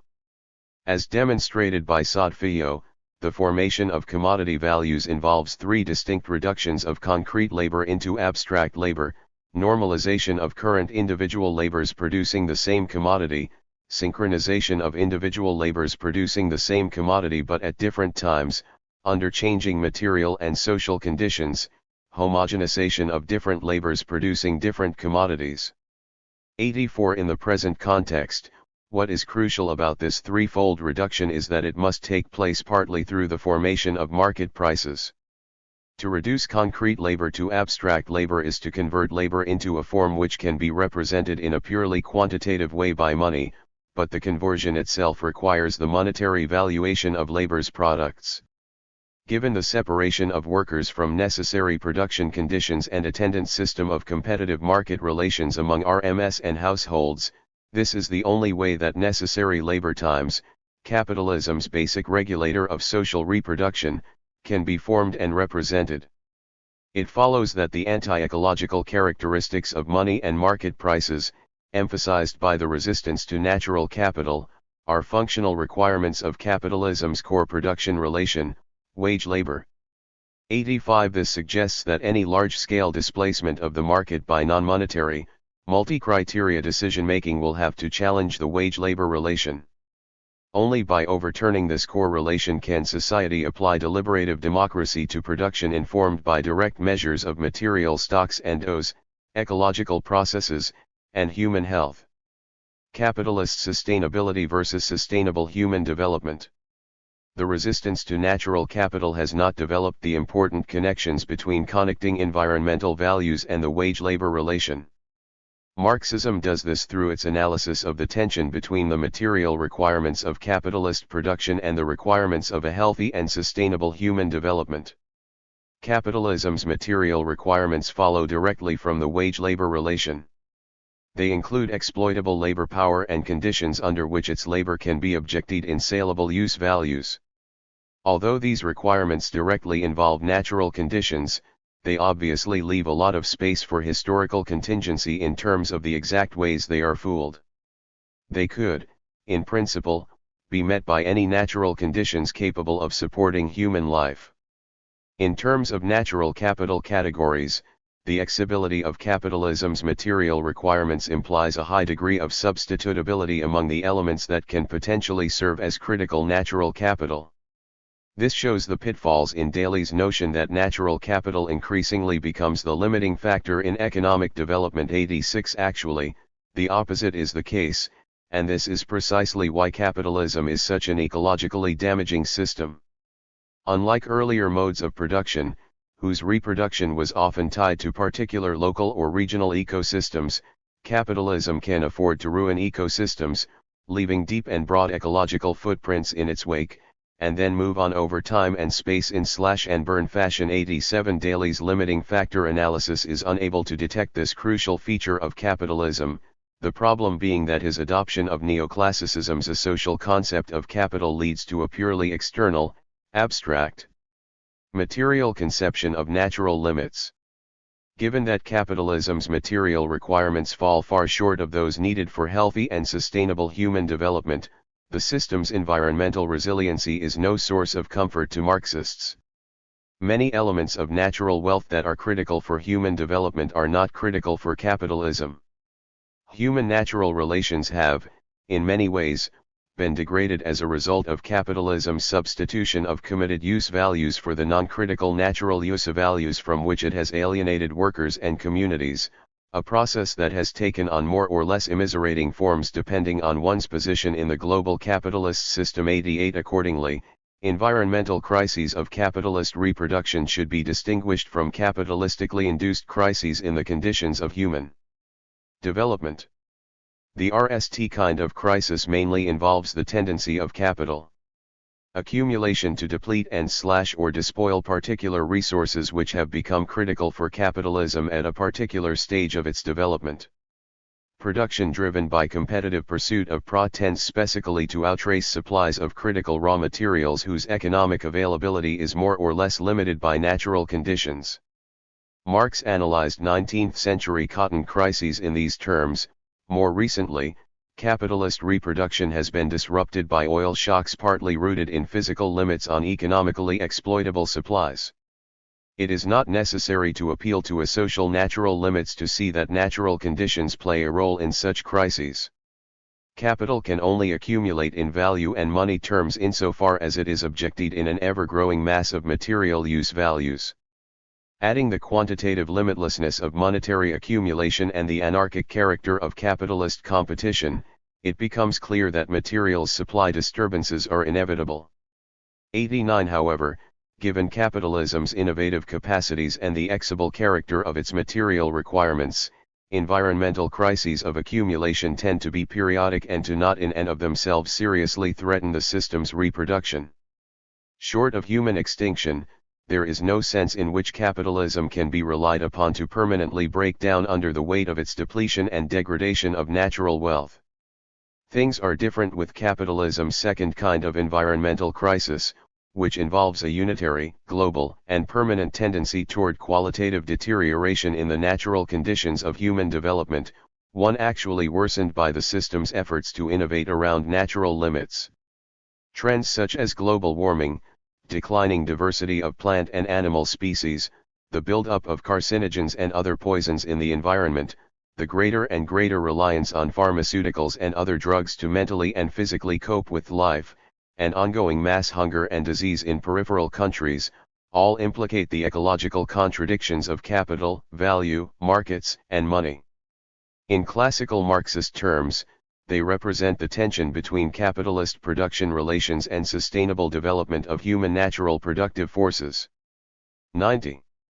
Capitalism's ability to continue growing despite these trends may illustrate a phenomenon noted by Gowdy, who observes that, due to political pressures from elites bent on preserving their power at all costs, a natural mechanism to halt environmental degradation is not present in post-hunter-gatherer human societies. There is evidently no negative feedback mechanism in complex societies which limits the destruction of natural capital. 91. I disagree with Gowdy's contention that the absence of a feedback mechanism limiting environmental degradation always leads to social disintegration in the sense of a collapse of the system's core production relations. 92. Capitalism, in particular, is able to reproduce itself despite its depletion and degradation of natural resources. Nonetheless, Gowdy's feedback argument, if adjusted a bit, really does apply to capitalism. Given capitalism's ability to reproduce itself on the basis of a degraded environment, the crisis in the natural conditions of human development can only be resolved through a direct confrontation with the system's core relations, wage labor, production for market competition, and monetary valuation. It is unlikely that the system's elite will support such a confrontation. But there is some hope that working people and their communities will provide the necessary trans-systemic feedback mechanism. In this sense, the crisis in the natural conditions of human development does ultimately threaten the reproduction of capitalism, not with social disintegration, but with communist revolution. Class struggle and sustainable human development. The Marxist analysis of wage labor sheds light on the plausibility of worker community struggle from below as a trans-systemic feedback mechanism promoting sustainable human development. It sees the emergence of more co-evolutionary frames of reference on nature as a potential outgrowth of workers' struggles to defend and improve their work and living conditions in and against their own alienation from necessary conditions of production. From capital's standpoint, use value, or wealth, including both natural wealth and the individual and collective capabilities of workers and communities, is an instrument or vehicle of competitive monetary accumulation. But, for workers, the goal of the exchange of labor power for a wage is not money itself, but the use values that can be obtained with that money and which serve as conditions of their reproduction and development as human beings. Workers' use value orientation is thus structurally opposed to capital's orientation simply and solely toward maximum monetary accumulation. In fact, this opposition is nothing but the tension between human development and capitalism's alienation of material conditions. It is the contradiction between use value and value. It is, in short, the fundamental contradiction of capitalism, production for versus production for human needs. 93. This contradiction elicits two forms of struggle. In the sphere of wage labor proper, there is a constant tension between capital's efforts to intensify exploitation and workers' resistance to that exploitation. Here, workers struggle for higher wages, safer and less burdensome work procedures, reduced working times, and even for more cooperative and democratic forms of ownership and management. At the same time, the capitalization and marketization of natural and social conditions constantly generates new needs, new problems for workers that cannot be adequately addressed by struggles within the wage-labor relation, but, rather, call for worker community-centered management of communal conditions as conditions of human development. The struggle against capital's degradation of nature is largely located here, beyond wage labor, in the broader struggle for less money and market-driven forms of economy, politics, and culture. 94. Although they overlap, combine, and even clash in complex ways, the ultimate success of either mode of struggle in displacing the power of capital arguably depends on the other. Both forms of struggle point towards the disalienation of production and its necessary conditions. But it is only when the two kinds of struggle are brought together and become mutually constituted that human development, seen as the growth of individual and collective capacities for self-expression and relationship building, based on the sustainable development and utilization of productive forces, is capable of making sudden great leaps. In short, workers' struggles, both inside and outside the workplace, contain a powerful pro-ecological potential insofar as they contest all forms of money-driven exploitation of labor and nature. The goal must be general disalienation, not more tolerable forms of alienation. 95. The Marxist perspective thus endogenesis human frames of reference on nature and sustainable development with respect to economic dynamics and struggles, but in a historically open way, as determined by more or less successful efforts of workers and communities to fool their needs and develop themselves as human beings in, against, and beyond capitalist relations. While recognizing that workers often struggle in ways that do not fundamentally question wage labor and the capitalization of nature, Marxism detects a radical potential for worker community movements to for new relations of production that treat human natural relations as ends in themselves rather than instruments of alienated production and profit-making. 6. Epilogue, Marxism, Natural Capital, and Ecological Economics. The present and previous chapters may seem to suggest that Marxism has a closer kinship with the anti-natural capital position than to the pro-natural capital position within ecological economics. However, this impression is mainly due to the sequence in which the argument was developed, moving from neoclassical natural capital to the adaptation of natural capital by ecological economists, and, only then, to the revolt against natural capital within ecological economics, followed by the demonstration of how Marxism can enhance the analytical depth and political significance of anti-natural capital arguments. Stepping back from the sequence, one can see that the relationship of Marxism to ecological economics is more complex than a simple rejection of the pro-natural capital view and critical deepening of anti-natural capital thinking. What Marxism really does is overcome the material social dualism represented by the natural capital debate within ecological economics. While endorsing the materialist element in the ecological/natural capital synthesis, Marxism points out that its effectiveness is undercut by the failure to analyze production as a social phenomenon. To treat nature as simply a capital asset in a production function, conceived as a social relational black box, is to adopt the abstract ideal method of neoclassical economics. The external imposition of natural limits on this framework only leads to an abstract material view of the economy-nature relation. The economy is thus interpreted in crude materialist and idealist terms, as shown by various analytical limitations and contradictions that all boil down to the failure to distinguish sustainable development and sustainable capitalism. The resistance to natural capital tries to pose an alternative to sustainable capitalism through its critique of the monetization, marketization, and capitalization of nature. It certainly provides some elements of the social deconstruction of natural capital that the ecological/natural capital synthesis so sorely lacks. However, its deconstruction is insufficiently materialist insofar as it is not rooted in the core relation of capitalism, that is, wage labor, considered as both a material and a social relation. As a result, it does not achieve a complete break with the asocial conception of nature and a historical view of market relations employed by natural capital thinkers.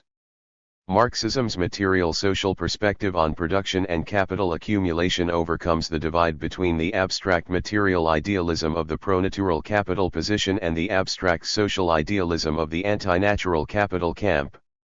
It thus provides a framework within which the real strengths of the two positions can be debated and mutually reconstituted, thereby strengthening the commitment of ecological economics to methodological pluralism. Such a reconstituted debate could lead to a politically more resonant deconstruction of natural capital, one that can effectively engage with people's struggles against the capitalization of nature. 1. Chapter 5. Entropy in Ecological Economics. A Marxist intervention. One of the most lively debates in ecological economics concerns the significance of the second law of thermodynamics, also known as the entropy law. The present chapter critically surveys this debate and develops a Marxist perspective on the economy-entropy relationship. Entropy is a measure of the total disorder, randomness, or chaos in a system, increased entropy implies greater disorder. The second law says that the entropy of an isolated thermodynamic system is strictly non-decreasing, that is, that energy is only transformed from more ordered to less ordered forms.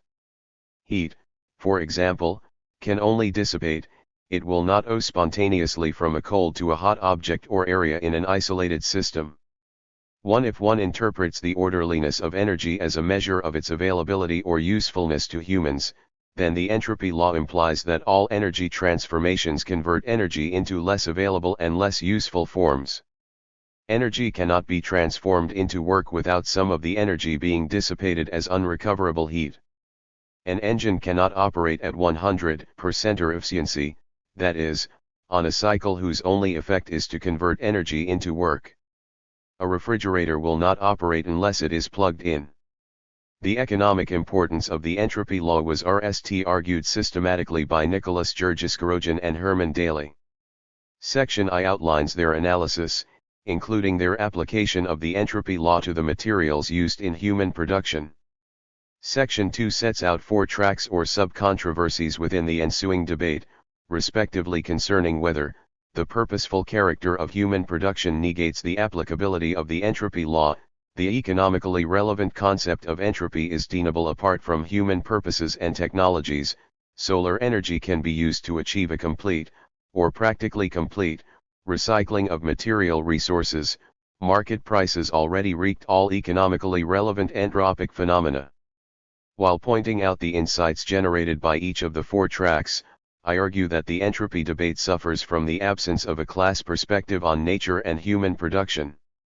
From a Marxist standpoint, entropy as order or usefulness is, indeed, an anthropomorphic category, but this needs to be developed in terms of the class relations that shape the productive use of nature. The neglect of class is wreaked in the uncritical views on market valuation of nature espoused in the entropy economy debate.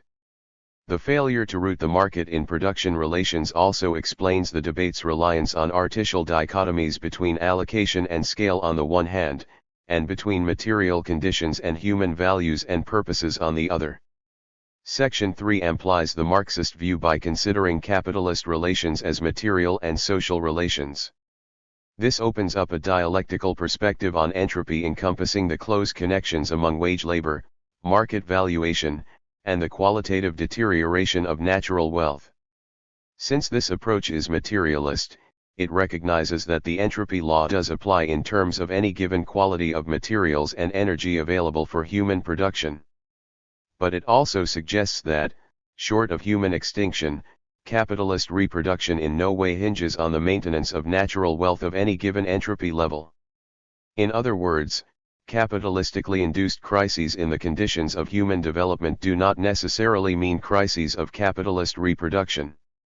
Capitalism's entropic dynamics thus pose a challenge to all who would champion ecological values, to envision new communal and non-market institutions to regulate the use and valuation of natural wealth.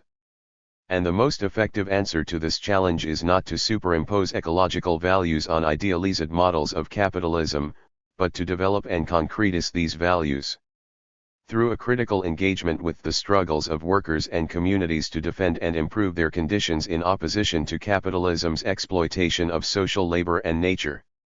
Section 4 summarizes the whole argument. Entropy and the economic process. Ecological and Daly. Ecological and Daly begin with the observation that production depends upon materials and energy that are provided by nature.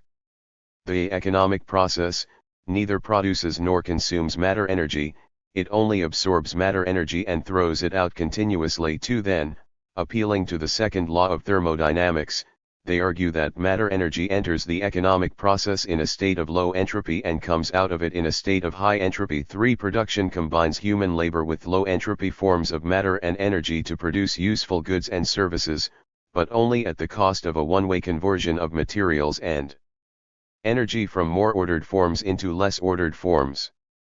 The increase in entropy occurs both in production itself, and through the disposal of products once they are used. From this perspective, the entropy law is the taproot of economic scarcity, for the total supply of low entropy matter energy exists in 2 forms, a terrestrial stock and a solar both of which are limited even if particular sources of low-entropy matter energy are renewable on a human time scale. 5. Low entropy is thus the ultimate supply limit, the source of absolute scarcity. 6. The key assumption of this analysis is that the entropy law applies not just to energy but also to matter, that is, that matter, too, is subject to an irrevocable dissipation. 7. Indeed, given that the Earth is open to massive solar energy in-house but basically closed materially, it is not surprising that low-entropy matter, not energy, emerges most clearly as the ultimate constraint on human production. Specifically, Burkett and Daly develop a two-step argument on the applicability of the entropy law to material production. The RST step is to reiterate that production of goods and services requires not just energy but also qualitatively diverse materials, materials whose usefulness for production and consumption hinges on their specific patterns of material order or non-randomness. This dependence of production on low-entropy matter is irreducible insofar as at the macro level no practical procedure exists for converting energy into matter or matter of whatever form into energy. 8. Indeed, all production involves a conversion of energy into useful work, and such a conversion must always employ some material tool or apparatus possessing specific, non-random properties. We can never handle energy without a material lever, a material receptor, or a material transmitter. We ourselves are material structures without which no biological life can exist.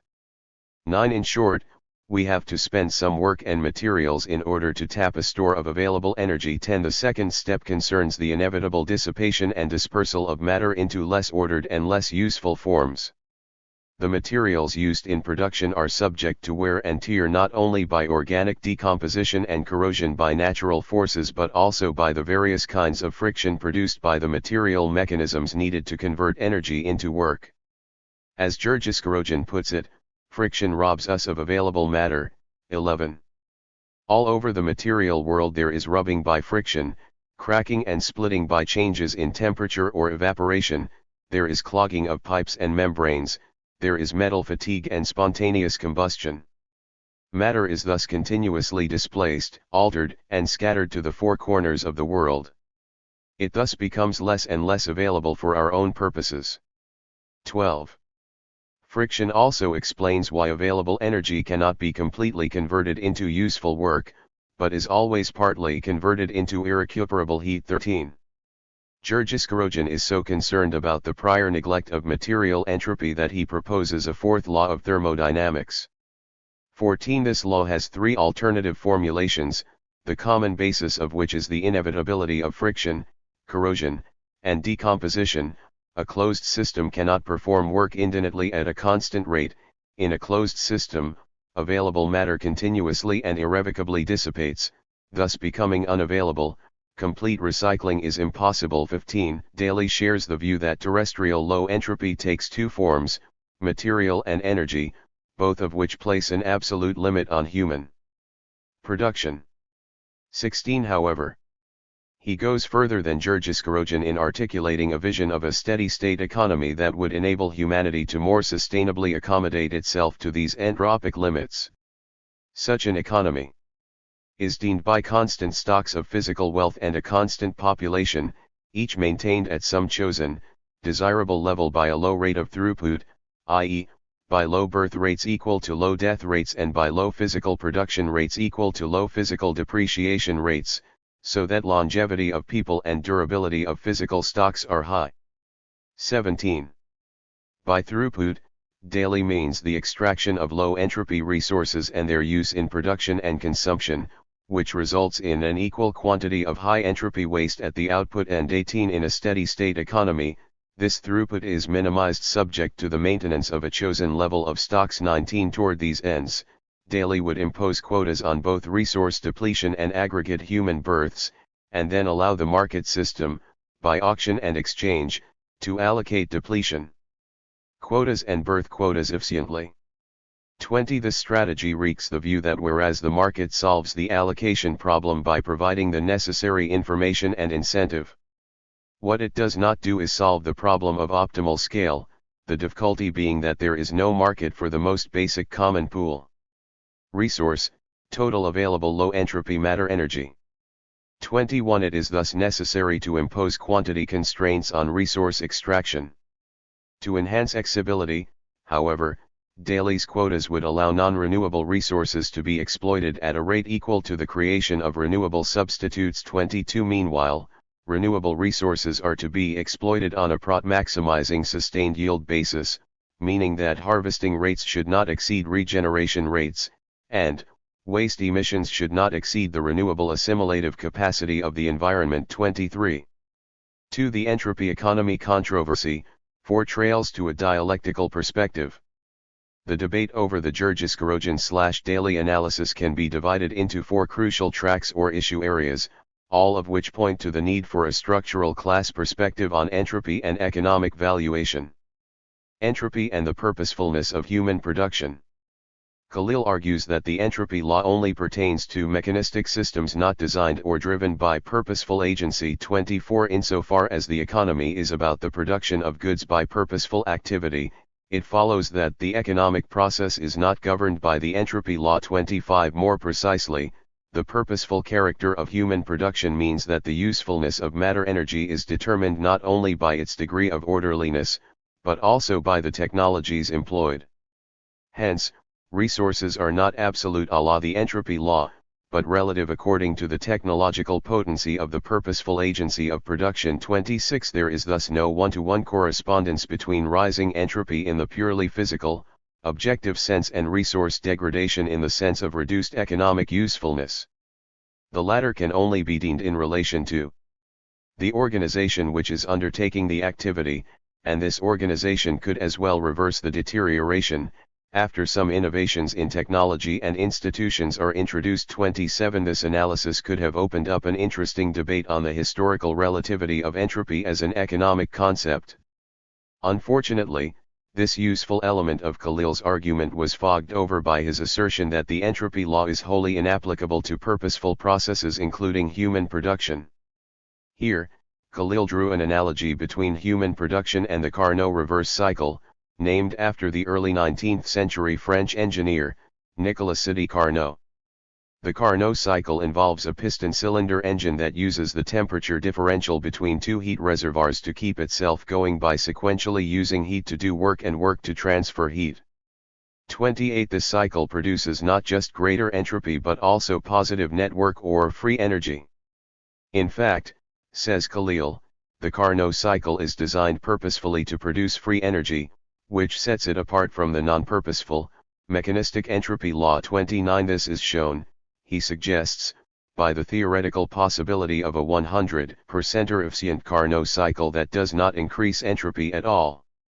Since human production is also purposeful, Khalil concludes that the economic process should be conceived after the Carnot cycle, and not the entropy law. 30. The effect of this argumentative strategy is to connate the anthropomorphic relativity of entropy as economic usefulness with a blanket denial that entropy plays any role in determining the productive usefulness of matter and energy.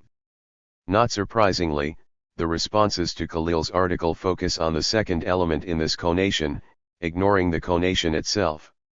After all, Khalil's misapplication of the Carnot cycle provides a more inviting target than having to grapple with the more difficult historical questions raised by entropy's relativity with respect to human purposes. The counterattack begins with Lozada, who describes Khalil's argument as basically an ultravitalist attempt to deny that living, purposeful beings are completely subject to all laws of elementary matter such as the entropy law. 31. Khalil mistakenly treats the entropy law as if it assumes away all purposeful conversions of energy into work, but all the law says is that energy cannot be converted into work with 100% efficiency. The 100% efficient Carnot cycle is only an ideal benchmark for gauging the efficiency of real-world engines. No Carnot engine has ever existed nor will ever exist, because the Carnot cycle is reversible and therefore requires perfectly frictionless machinery and innately slow operation. 32. Similarly, Williamson argues that the Carnot cycle incorporates both the RST and the second laws of thermodynamics, even though it does indeed describe the way in which a purposeful agency may be interposed in an otherwise spontaneous process so as to produce useful work. 33. The 100% efficient Carnot cycle merely deans the upper limit to the potency which any purposeful agency can achieve. 34. Khalil's error, in Williamson's view, is to interpret this upper limit as implying that purposeful agency in economic activity may be of unlimited potency. 35. More interestingly, Biancardi, Donati and Ulgiati criticize Khalil's risky thesis that the Carnot cycle has the same form as the economic process.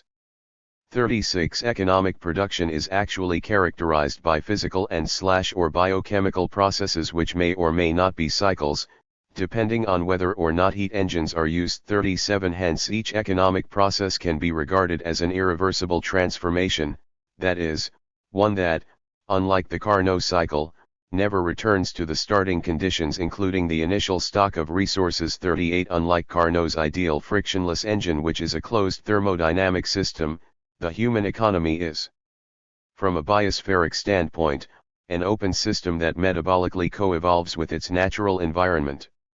True, the Earth as a whole can be regarded as a big Carnot engine with the sun and the outer space. 39. But the interaction of the economy with the terrestrial environment is one in which the former constantly draws matter and energy from, and emits matter and energy waste into, the latter.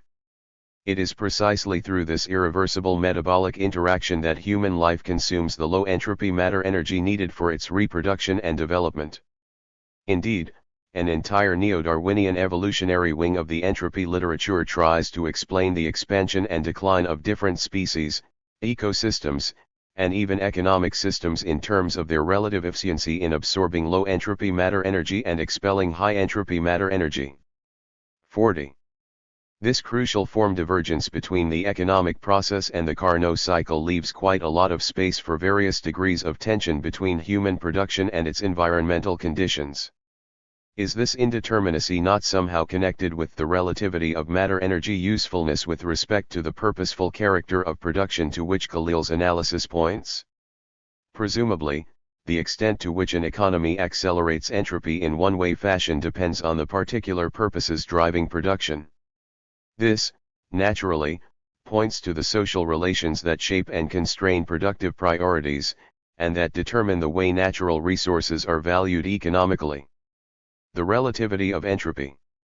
A year or so after Khalil's contribution, an article by Jeffrey Young focused the debate more clearly on the relativity of entropy as an economic concept. 41. Unfortunately, Young prefaced his arguments on relativity with the controversial claim that entropy applies only to energy and not to matter. Young's notion that the entropy law can only be extended to matter by analogy rests on the presumption that entropy is only deanable for homogeneous entities. 42. In short, the claim is that there is an aggregation problem in applying entropy to matter which does not exist for energy. Without some neutral aggregation principle, it is impossible to tell whether a resource system is becoming more or less orderly if there is more than one type of material resource. 43. Young's critics make short work of this claim. Daly points out that physicists routinely apply entropy to matter, and although this extension may involve some difficulties, it is far more than a mere analogy. 44. Townsend observes that entropy is a concept that applies as readily to matter as it does to energy. Students of physics, chemistry, and engineering routinely calculate the changes in entropy resulting from phase changes in ordinary materials, such as the fusion of water from a solid to a liquid.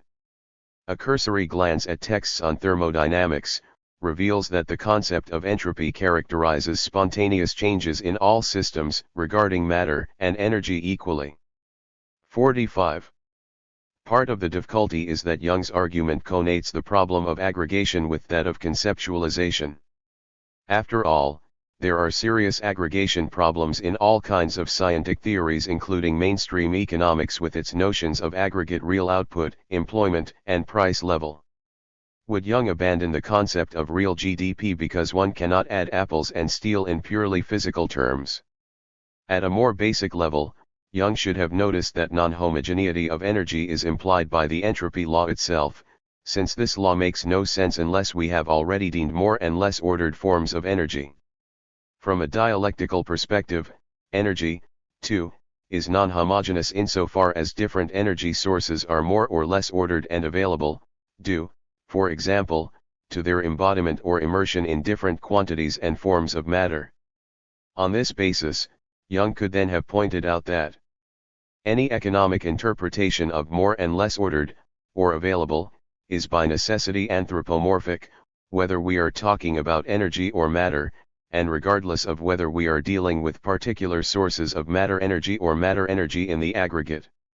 This would have preempted Daly's query as to why his arguments concerning the economic relativity of entropy do not apply to energy as well as to matter. 46. Despite these problems, Young and his critics clarify the anthropomorphic element in any anthropic interpretation of the economic process. Incorporating anthropic dissipation of matter and energy into a simple Ricardian growth model, Young argues that there are two kinds of technological change that can operate as a counterforce to diminishing returns. 47. The RST kind is resource-augmenting technological change which increases the output per unit of matter and/or energy input, but this only causes dissipation to proceed at a slower pace. 48. The second kind of technological change create resources out of non-economic material by discovering new matter energy stocks or new uses of previously known stocks. 49. It is the second kind of technological change that most clearly poses the question, is not in fact an anthropomorphic concept intimately associated with what is useful and, therefore, deemed by current technology. 50. Young answers affirmatively, using his model to demonstrate that it is very possible for entropy, as disorderliness or unavailability, to be decreasing even though the system is closed. 51. In short, available matter is dependent on the existence of appropriate technologies. It is not a purely physical concept. 52. Given this technological relativity, Young concludes that the entropy law is not particularly relevant to the economics of long-run resource scarcity. 53. Young is right to raise the question of the anthropomorphic relation of entropy to economic usefulness. However, Burkett and Daly themselves do not assume a simple one-to-one correspondence between economic usefulness and low entropy. Rather, they treat low entropy matter energy as one condition for the production of useful goods and services, with human labor, ingenuity, and tastes also playing essential roles. They do not reduce production to pure anthropic terms. Thus, in his response to Young, Daly is able to grant the point that matter energy usefulness is anthropomorphic, while arguing that the absolute scarcity of low entropy matter energy still imposes an optimal sustainable scale on the economic subsystem as a part of the overall ecosystem. 54. Here, Daly clarifies the distinction between low entropy in the purely physical sense and low entropy as usefulness, with the latter, more purposeful concept determined in part by science and technology. If we discover a novel resource, B, or even if we just discover more deposits of the same resource, A, the result is the same, namely, we must redescribe the state of the system, taking account of the new knowledge. That new description, based on new knowledge, would record a stock of low-entropy materials greater than in the previous inventory. This does not mean that the economic process is not anthropic or even that knowledge is anti-entropic. It only means that our description of the initial stock of low-entropy materials was incomplete in the light of new knowledge. Perhaps the upward bookkeeping revision of inventory of low-entropy materials might be greater in a given year than the physical increases in entropy from resource extraction and use. That hardly reverses the anthropic direction of economic activity. 55. Moreover, new knowledge may itself lead to increased anthropic degradation. It may also reveal new limits. 56. The hole in the ozone layer is new knowledge. To suppose, as is usually done, that new knowledge will always expand the resource base and never referring to improvements in efficiency that alter the rate of anthropic change of the system without increasing the availability of resources. These may be presumed to have existed, whether or not people possessed knowledge of them. Contracted is to overspecify the content of new knowledge, which must always be something of a surprise, and not always a pleasant one. 57. By recognizing the role of human knowledge in determining the economic limits imposed by the entropy law, both Young and Daly point to the historical contingency of the natural limits to human production. but neither author considers the implication that the social relations of production, and historically specific resource allocation mechanisms, help deem these effective limits and determine the extent to which they tend to be exceeded. Both authors treat production, knowledge, and economic limits as if they develop in a social relational vacuum. Historically contingent natural limits are posed, but no tools of social relational analysis are provided with which to analyze critically this contingency in particular economies and societies. The anthropomorphic character of entropy in the sense of economic usefulness is recognized, yet neither author considers the extent to which usefulness is largely deemed by instrumental and/or functional goals connected with the social relations of production. 58 For example, neither author asks whether a system of production driven by the quantitatively unlimited goal of capital accumulation has a specific tendency to accelerate entropy and overstretch its natural environment and, if so, whether this tendency in any way threatens the reproduction of such a system. How is it possible for capitalism to reproduce itself despite its continuous degradation of the natural conditions of human development? To address these issues, one must analyze the tensions between nature as a condition of capitalist production and nature as a condition of human development, and this requires that capitalist relations be clearly speciated both materially and socially. The recycling controversy. Burkett's fourth law rejects the axiom that recycling of matter can, in principle, be complete. 59 This rejection is based on the observation that recycling must necessarily involve some material instruments. 60. Because there are no perdurable material structures, these instruments will necessarily wear out. They will have to be replaced by others produced by some other instruments, which will also wear out and will have to be replaced, and so on, in an unending regress. This regress is a sufficient ground for denying the possibility of complete recycling.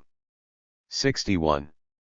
It is true that if we have enough energy, we could even separate the cold molecules of a glass of water and assemble them into ice cubes, but in practice, such operations are impossible, because they would require a practically infinite time. 62 This problem applies in particular to those elements which, because of their nature and the mode in which they participate in the natural and man-conducted processes, are highly dissipative and/or found in very small supply in the environment. 63 In short, the somber message of the second law mutes the seemingly optimistic message of the RST law. 64 While taking an agnostic stance on the physical impossibility of complete matter recycling, Daly is also prepared to believe in common sense evidence that for all practical purposes complete recycling is impossible. 65 Like Burkett, he points to the physical fact that enormous amounts of energy, as well as of other materials, are required to recycle highly dispersed matter. 66 It thus remains clear that complete materials recycling would require ruinous amounts of energy and time. 67 In sum, recycling cannot remove the inevitable cost of arranging greater order in one part of the system, namely, creating a more than offsetting amount of disorder elsewhere. 68 Even with maximum recycling, absolute scarcity eventually makes growth impossible. 69 The critics of Burkett's fourth law recognize that complete materials recycling would require extremely large inputs of low entropy energy and the conversion of this energy into higher entropy forms. They only question whether complete recycling is impossible abstracting from energy constraints. Biancardi, Tizzi, and Ulgiati, for example, argue that complete recycling is physically possible if a sufficient amount of energy is available. 70 However, such an expenditure of energy would involve a tremendous increase in the entropy of the environment, which would not be sustainable for the biosphere. 71 Similarly, Kummel suggests that dissipation of matter can in principle, be avoided at the cost of increased energy input and heat production, even though the cost may become forbiddingly high, if one would try to recollect the last atom. 72 By highlighting the anthropic implications of material recycling operations, these analyses provide a useful antidote to the treatment of recycling as a kind of ecological panacea. But there is still a serious difficulty with these criticisms. They downplay the crucial roles of friction and matter dissipation in Burkett's fourth law. In this regard, Biancardi, Tizzi, and Ulgiati try to translate friction and matter dissipation into pure energy terms. 73.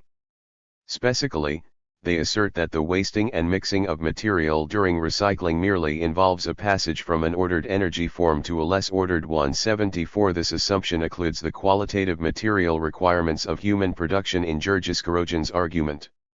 Along the same lines, Kummel argues that any emissions of noxious substances can be transformed into emissions of heat, so that matter dissipation is already included in the second law. 75. But this logic seems to neglect the limits that friction and matter dissipation themselves place on the conversion of matter into pure energy, not to mention the adverse material effects of waste heat on the ecosystems into which it is emitted. 76. Georges-Korogin's dictum that matter matters, too, is not so easily dismissed. 77. By contrast, two letters to the editor by converse emphasize the material requirements of recycling operations, thereby opening up some important ecological issues. 78. His RST letter uses mass transfer theory to argue that any attempt to separate a homogeneous mixture into its components requires that one of the components move across a phase boundary or membrane that is able to reject the other components. 79. Since the required membrane area approaches infinity as the full removal of the single component is approached, complete separation of a mixture is impossible, even though it is not denied by thermodynamic considerations. 80. Converse's second letter theorizes recycling technologies that use holding tank into which waste is discharged, transformed by the application of energy, and then recycled. 81. Although he describes such operations as complete recycling, they are not really complete. Insofar as, at any given time, the concentration of waste in the holding tanks themselves is not driven to zero. 82. Indeed, his analysis is more accurately read as setting out the limits of expanded recycling operations consistent with any given quality of natural wealth. As Converse says, there is, of course, the problems of sequestering anthropogenic waste in the man-made holding tank from the general environmental holding tank and achieving acceptable costs. 83. These difficulties are clearly accentuated insofar as there is a growing amount of throughput to be recycled, especially if the throughput is of the high dissipation type, in which case a growing share of resources will need to be allocated toward the manufactured holding tanks for any given environmental quality goals. 84. Even Ayres, who is generally optimistic on recycling possibilities, admits that even the most efficient conceivable recycling process will generate wastes. 85. He suggests that the waste baskets in which these effluents accumulate can themselves be treated by recycling processes given the postulated availability of energy. 86. But the waste basket can never be eliminated altogether, and their size will be a positive function of the amount of material throughput employed in production. The degree of recycling efficiency, and the diffusiveness of the materials to be recycled. 87. All of this suggests that a sustainable society cannot rely on recycling alone, but must also reduce its reliance on matter energy throughput while shifting its production toward materials that yield wastes that can be tolerated at a night level in the environment. 88. Ayres thus emphasizes the need for a dematerialization of production through a movement toward services combined with greater reuse, renovation, recovery and recycling. 89. On this basis, he rejects Georges-Korogin's hypothesis that the economic system is doomed to run down as the low-entropy material resources on Earth are dissipated and become unavailable. 90. However, Ayres's optimistic projection presumes that increasing services production does not require a growing material base, that is, that there is no night upper limit to the service output of a given material. 91. As Hus observes, the current production of ever greater amounts of information and entertainment is dependent on the growing matter energy throughput associated with computers, scanners, printers, mobile phones, media players, disks, and so forth, which are subject to more and more rapid rates of obsolescence, not to mention the many components and accessories involved in their manufacture. 92. The recycling of these high-tech instruments, parts, and auxiliaries is, at best, a highly partial operation that leaves in its wake degraded environments, especially in the third world regions and other poor areas where such waste baskets are normally located. 93. Overall, The propagation of information processing machines may increase the consumption of available matter and/or energy in the economy, instead of decreasing it. This may result in the intensification of underground materials pollution, from which the said information society is hoped to be free. 94. The recycling optimists also have not adequately confronted the inapplicability of recycling to biological and ecosystem resources. 95. Craig, for example, recognizes our inability to recreate biological and ecological elements of our life support system. 96. Observing that ecologists know how important it is to keep ecosystems intact. Once dismantled, they are at best difficult and usually impossible to reassemble. Once lost, a species is gone forever. 97.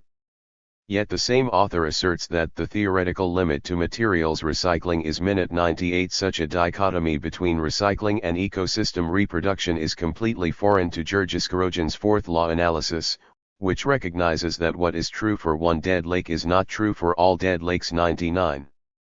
As Long points out, that recycling may ensure a large quantity of low entropy on the source or supply side of productive throughput is only one side of the sustainability equation. 101 must also avoid compromising the environment's limited sink and life support services. 101 The relegation of ever more environmental space to recycling holding tank status obviously would not bode well in this connection. In addition, any large-scale conversion of natural ecosystems into recycling waste baskets is likely to vitiate the aesthetic quality of life. Daly, for example, recognizes that in Ayres's recycling/dematerialization scenario, the materials and energy intensity of an average dollar's worth of GNP forever declines, approaching zero, but he nonetheless NDS it distinctly unattractive. We will all eat high-tech sandwiches consisting of ever thicker slices of information between increasingly thin slices of silicon. 102 Many will share his revulsion. The limitations of recycling have led some to argue that modern science and technology have very limited potential to alleviate environmental problems, and to end the solution in a rejection of the materialistic values that are purportedly the root cause of the environmental crisis. 103 However, this parachuting in of exogenous values only highlights the failure of the entire recycling controversy to take seriously the social character of economic activity. With production treated as a social relational black box, it is not surprising that ecological economists have debated the limits of recycling in alternately thermodynamic and moralistic terms. Employing a material social dualism in which the social side takes the form of exogenous ethical values, they have not provided any social form analysis of material production itself. Yet any serious consideration of recycling possibilities must include the role of the social relations of production, and corresponding priorities, in enabling and delimiting the set of feasible options. Otherwise, there may be a tendency to limit these possibilities to whatever technologies are available on the market at any given time. This would be tantamount to constraining recycling techniques to those consistent with the competitive maximization of private prod. Ayres, Ferrer, and Van Leenzele, for example, emphasize the potential for double dividends from recycling, meaning increased prots for the RM combined with environmental improvement. 104 The determination of which forms of recycling are economic, and the levels of different throughputs to be recycled, are taken as given from the market. That the general failure to reduce throughput might be rooted in production relations is simply not addressed. In this way, technocratic recycling optimism can lead to a position similar to that of neoclassical economics, for which market incentives generally wreak the environmental costs of economic activity and thereby promote environmental sustainability. Entropy and the market. Indeed, some neoclassical economists have argued that, insofar as entropy determines the usefulness of matter and energy in production, then it should already be wreaked in RMS costs and thus fully accounted for by standard supply and demand theory. Even if the increases in entropy resulting from production are not privately priced, they can be treated under the familiar category of external costs. Such gaps between private and social costs can be corrected by taxing the externally producing activities. Alternatively, property rights can be assigned to, and markets created for, the externalities within some aggregate constraint on their levels. In either case, so the argument goes, entropy as such adds nothing substantial to the analysis.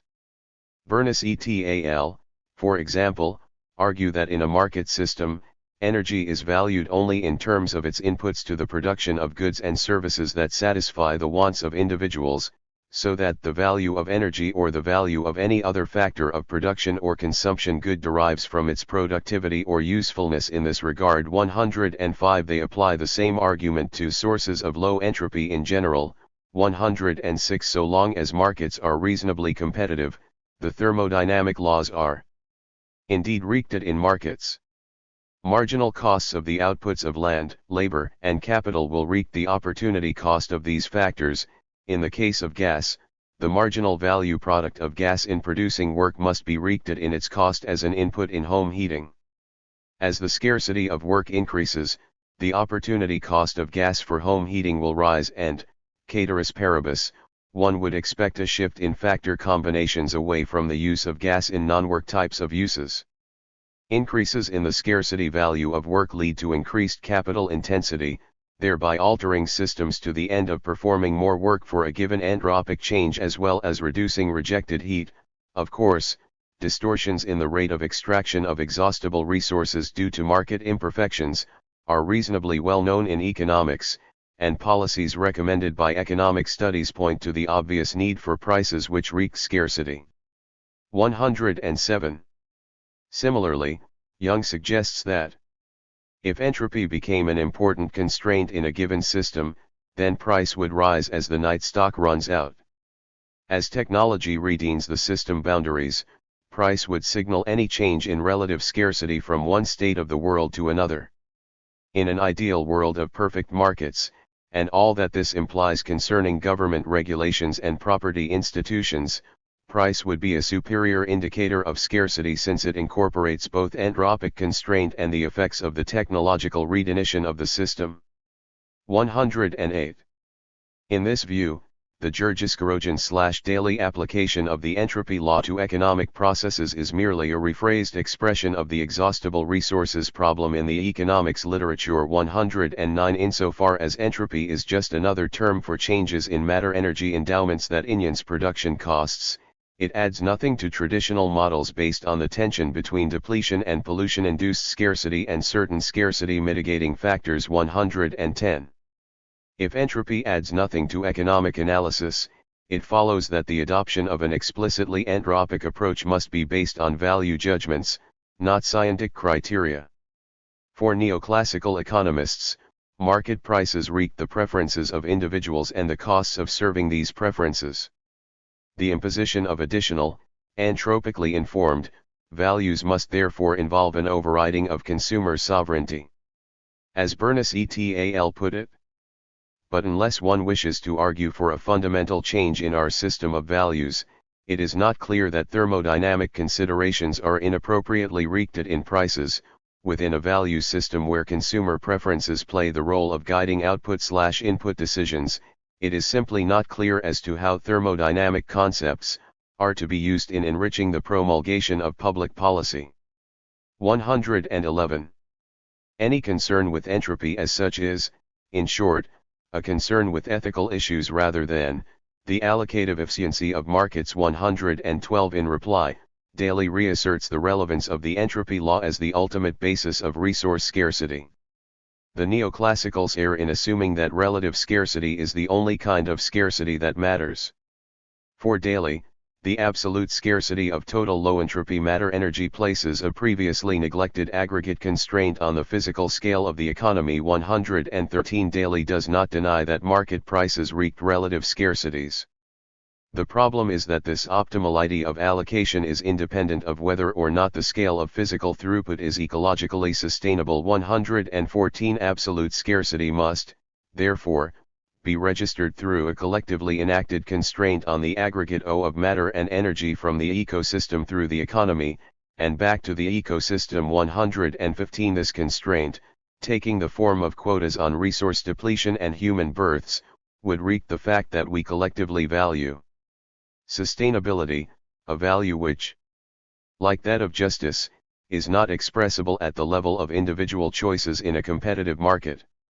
116 Once the quotas are in place, the market will, at the micro level, come up with a different set of prices which now reap the social value of sustainability. 117 Daly is right to reject the facile identification of environmental efficiency with market efficiency.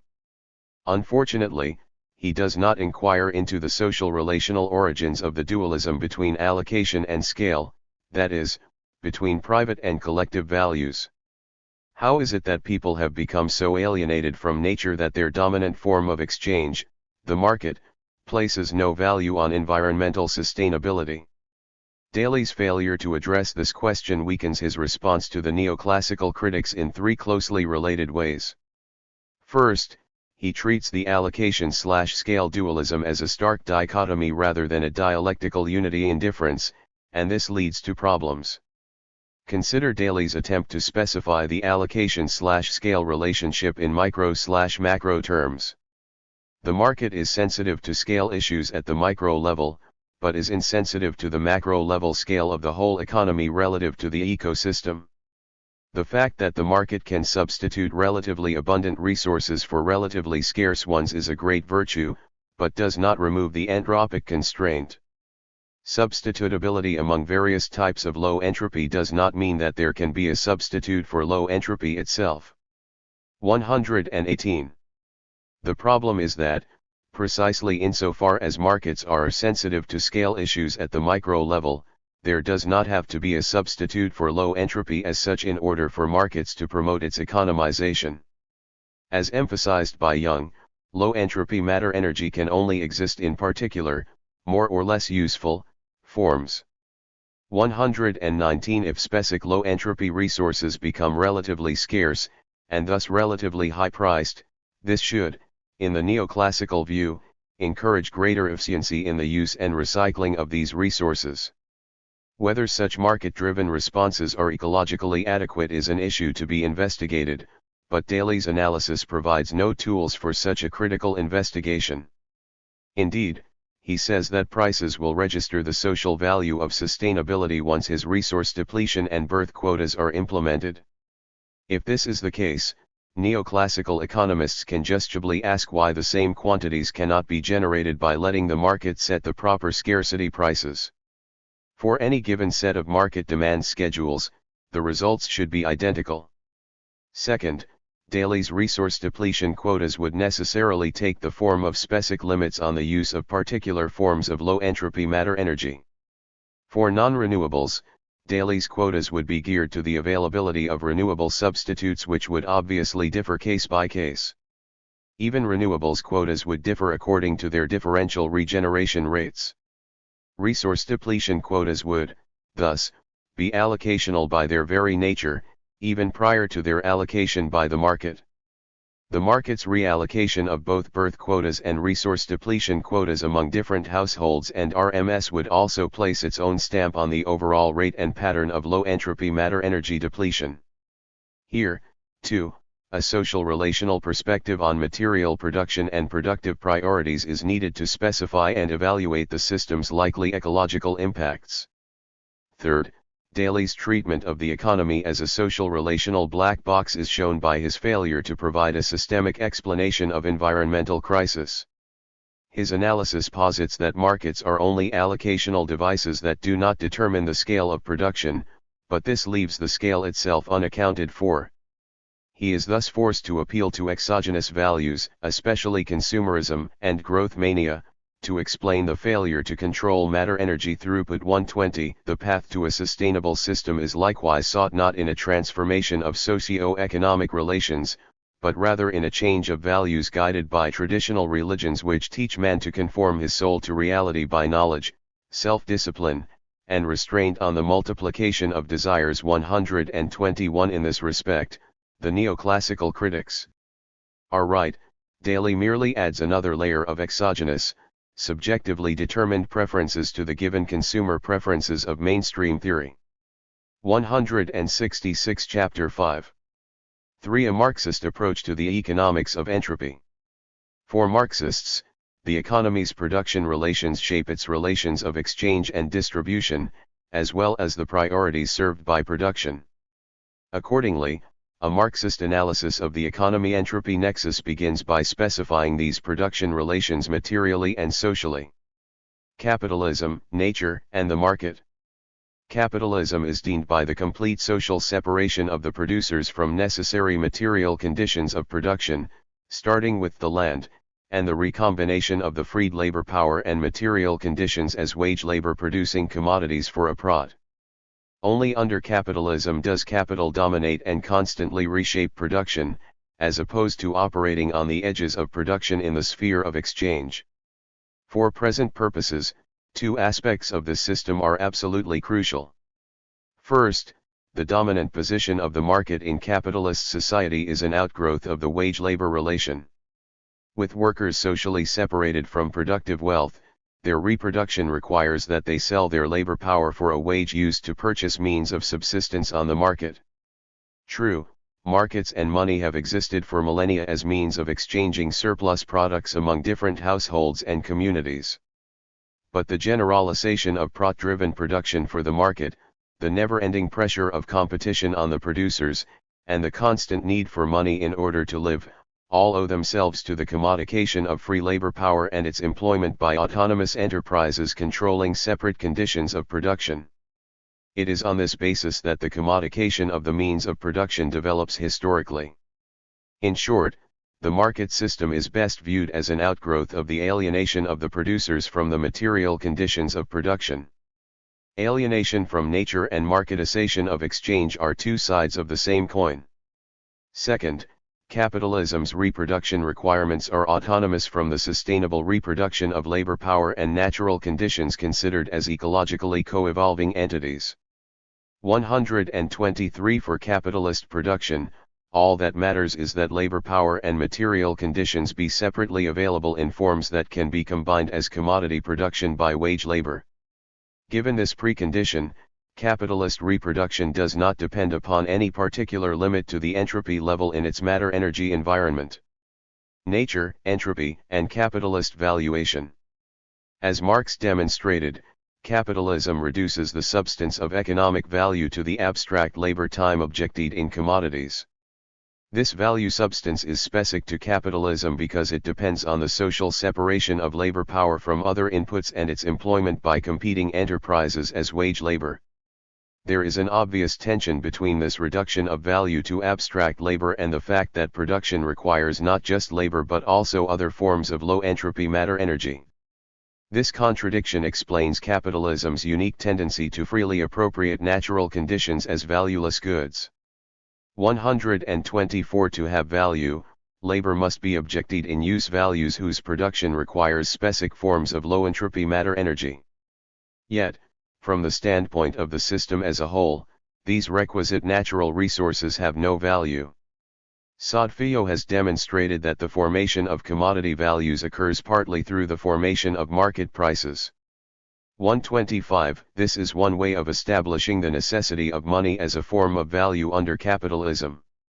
It is thus important to consider the adequacy of money prices as social representatives of natural wealth. After all, even if values do not adequately reap nature's productive contributions, are not these contributions captured by market rents, at least insofar as natural resources are both scarce and monopolizable? This question is considered later in terms of the adequacy of market regulation as a way of constraining resource exploitation.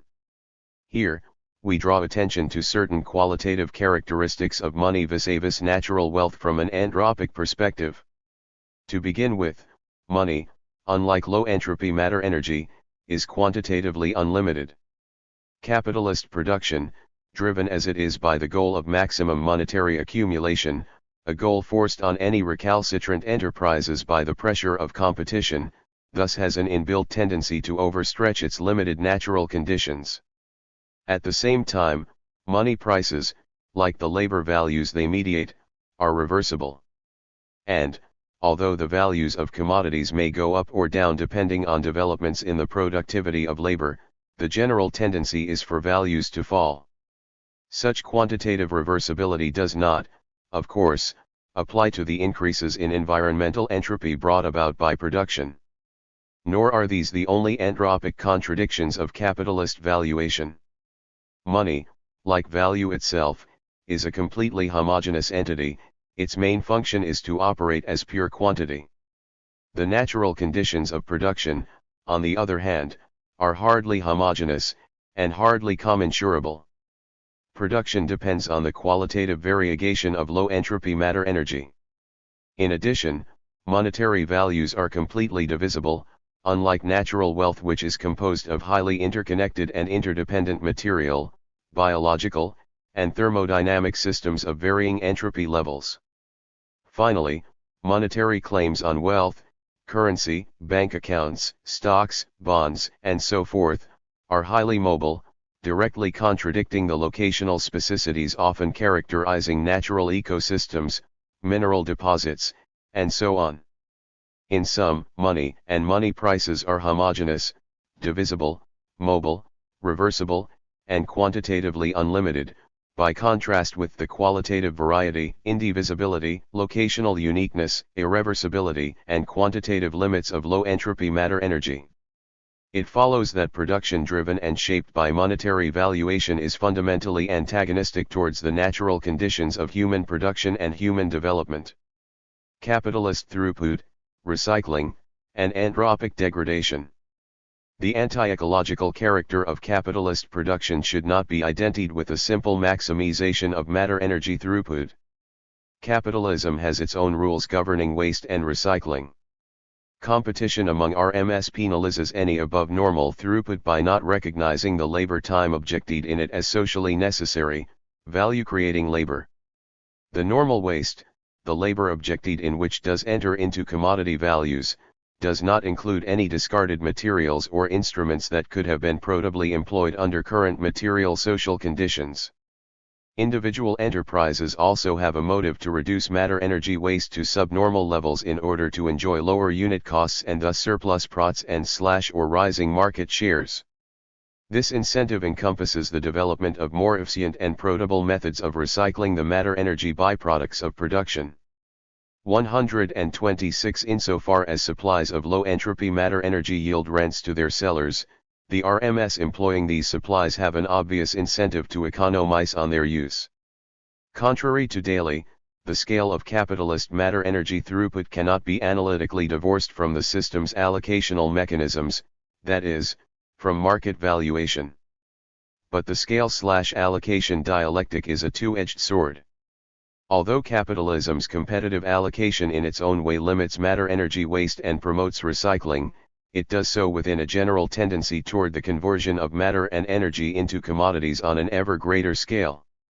Capitalist production is driven by the goal of monetary value accumulation, and since value must be represented in use values embodying both labor and natural resources, this accumulation translates into a processing of growing quantities of low-entropy matter-energy.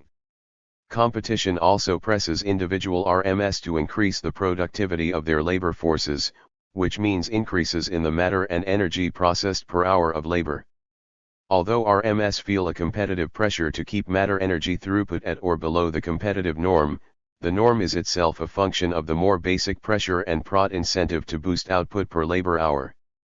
Throughput is further accelerated insofar as the antagonism between managers and workers at the point of production dictates the installation of more mechanized, matter-energy intensive technologies to wrest control of the labor process away from skilled workers.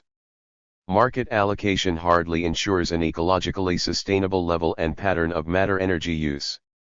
Individual RMS may economize on particular resource inputs as their prices rise, but rising resource prices only encourage the search for additional exploitable supplies of the resource in question and for substitute resources.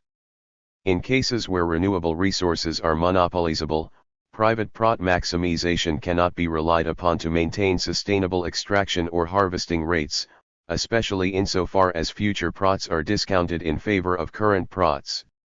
127 Indeed, the competitive search for resource rents is a prime mechanism by which capitalism overuses, homogenizes, divides, and relocates various animate and inanimate forms of low-entropy matter-energy. 128 That the system's allocation and scale mechanisms are both objectively anti-ecological helps explain why market-driven recycling and waste management have themselves produced a fresh expenditure of energy and materials, thus becoming a constitutive part of the problem. 129 The same goes for capitalist efforts at environmental restoration, such as the replacement of harvested forests with tree farms, strip-mined lands with ecologically impoverished parks, and plundered maritime ecosystems with artificialsheries, all designed to create opportunities for the profitable processing of additional low-entropy matter energy into commodities. While ecological economists blame materialistic and consumerist values for the system's production and disposal of ever greater quantities of anti-ecological goods and services, the RMS selling them know that they are produced for one reason and one reason only, the competitive pursuit of profit. The notion that the capitalist economy can operate with a quota on its total use of low-entropy matter energy is a pipe dream. Any market economy in which production is motivated by profit must rely on growth, since money making only makes sense if the amount of money made is greater than the amount of money advanced.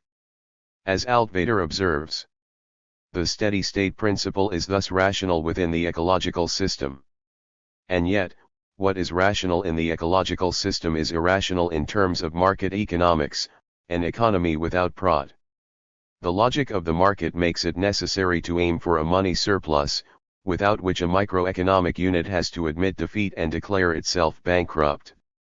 High rates of profit and accumulation usually indicate a high throughput of materials and energy, that is, in a closed system, high rates of entropy increase. 130. In sum, capitalism's normal matter-energy throughput is driven first and foremost by the anti-ecological imperative of maximum capital accumulation. This imperative is enforced by the system's monetary forms of valuation, forms which themselves encourage the entropic degradation of matter and energy. It is only within these broader systemic parameters that recycling and anti-waste incentives operate. Capitalism, environmental crisis, and ecological values. It is important to distinguish two kinds of environmental crises stemming from capitalism's use and abuse of ever greater quantities of low-entropy matter energy. The RST type involves crises of capital accumulation, as the demand for materials periodically outstrips supplies, leading to rising costs, falling profits, and even physical disruptions of production due to the non-availability of essential raw and auxiliary materials. Such materials supply disturbances wreaked an inner tension between the value-creating and material dimensions of capitalist production. With booms in production driven by competitive monetary accumulation, materials shortages become inevitable, especially when the production of these materials, dependent as it often is on specific natural conditions and or large XED investments, cannot be rapidly increased over short periods of time. This applies especially to agricultural and mineral products. Such shortages are hastened by labor productivity growth, which increases the demand for low-entropy matter energy per dollar of money capital invested. 131. Materials supply disturbances tend to be periodic and do not, in and of themselves, pose a serious threat to the reproduction of the system. As long as sufficient low-entropy matter energy is available to reproduce exploitable labor power, capital can continue to accumulate on the basis of a degraded environment. Indeed, the production of goods and services designed to manage and cope with environmental degradation can itself be a profitable area of capital investment. Witness the rapid growth of the waste management and pollution control industries, or the massive profits earned on the newfangled pharmaceuticals peddled to asthmatics suffering from urban air pollution. Global warming adds to the market for air conditioners. Capitalism's ability to survive and even prosper on its own money-making terms despite its degradation of nature directly deans a second kind of environmental crisis, the crisis in the quality of natural wealth as a condition of human development. Unlike materials supply disturbances, this crisis is permanent and ever-intensifying. And it cannot be resolved, or even temporarily softened, without a direct infringement on private profit and competition in favor of human social needs as the main priority behind the organization of production. The crisis in the natural conditions of human development implicates the fundamentally anti-ecological characteristics of wage labor and market valuation. To effectively limit anthropic degradation would require an economy not shaped by money and monetary prices, one not based on the goal of ever-growing capital values. This necessarily involves non-market systems of egalitarian user rights and responsibilities that respect the communal character of natural wealth as a condition of human development within and across generations. We will not get from here to there by superimposing ecological values on abstract ideal models of the capitalist system, models that ignore or downplay the connections between wage labor, the dominance of money and markets over material and social life, and the system's destructive ecological entropic dynamics. What is needed is a critical engagement with the ongoing struggles of workers and communities everywhere to defend and improve their material social conditions, and to forge new forms of human development. The new socio-economic institutions and ecological values needed to effectively limit anthropic destruction can only develop out of collective struggles to disalienate the conditions of human production, to convert them from conditions of exploitative money-making into conditions of sustainable human development. A red and green political economy can assist this process by analyzing capitalism's specific ecological contradictions, and by demonstrating that socialist forms of production and resource allocation are more consistent with the ecological values emerging out of worker community struggles. For conclusion, after sketching the Jurgiscorogen/daily argument on the economic relevance of the entropy law, the ensuing debate was surveyed along 4 distinct tracks. Each of the 4 tracks was found to shed important light on the economy-nature relationship. At the same time, their analytical power is limited by their failure to consider the social relations of production as a factor shaping the use of natural conditions. The absence of a materialist class perspective is wreaked in the uncritical, unsystematic stances on market valuation held by the various participants in the entropy debate, as well as in their common appeal to exogenous human purposes and values. From a Marxist perspective, the inadequacies of the market as a form of entropy valuation, both allocatively and scale-wise, are rooted in the separation of producers from natural conditions that is central to the wage-labor relation. While recognizing the objective reality of the entropy law, this viewpoint also reveals the crucial divergence between capitalism's anthropic requirements and the anthropic requirements of sustainable human production and development. Capitalism experiences periodic accumulation crises rooted in the tensions between capital accumulation and its natural conditions. But the crucial insight of the Marxist perspective is that, even apart from accumulation crises, capitalism's ecological entropic dynamics produce a never-ending crisis in the natural conditions of human development. This permanent crisis can only be overcome through an explicit communalization of production and its material conditions by the producers and their communities. Rather than preaching autonomous changes in human values, Marxism challenges each and every one of us to join in the struggle for collective democratic forms of production and resource allocation more appropriate to human development as a material social process. Chapter 6. Energy, Entropy, and Classical Marxism. Debunking the Podolinsky myth. Prominent among the wedges driven between Marxism and ecological economics is the notion that Marx and Engels responded indifferently or even negatively to Sergei Podolinsky's attempt to introduce certain elements of thermodynamics into socialist theory. Initially set out by Martinez Allier and Nerdu, the standard interpretation of this episode can be summarized in the form of 3 basic points. 1. First, in the early 1880s, Podolinsky published an energetic analysis of human labor and tried to reconcile Marx's labor theory of value with the RST law of thermodynamics. Second, when confronted with Podolinsky's analysis, Marx simply ignored it, while Engels abruptly dismissed it without giving it serious thought, even though Podolinsky had personally contacted them seeking their comradely opinions and approval. Third, Marx and Engels' negative reaction to Podolinsky helps explain, and is symptomatic of, a broader tendency for Marxism to neglect ecological issues in general and thermodynamics in particular.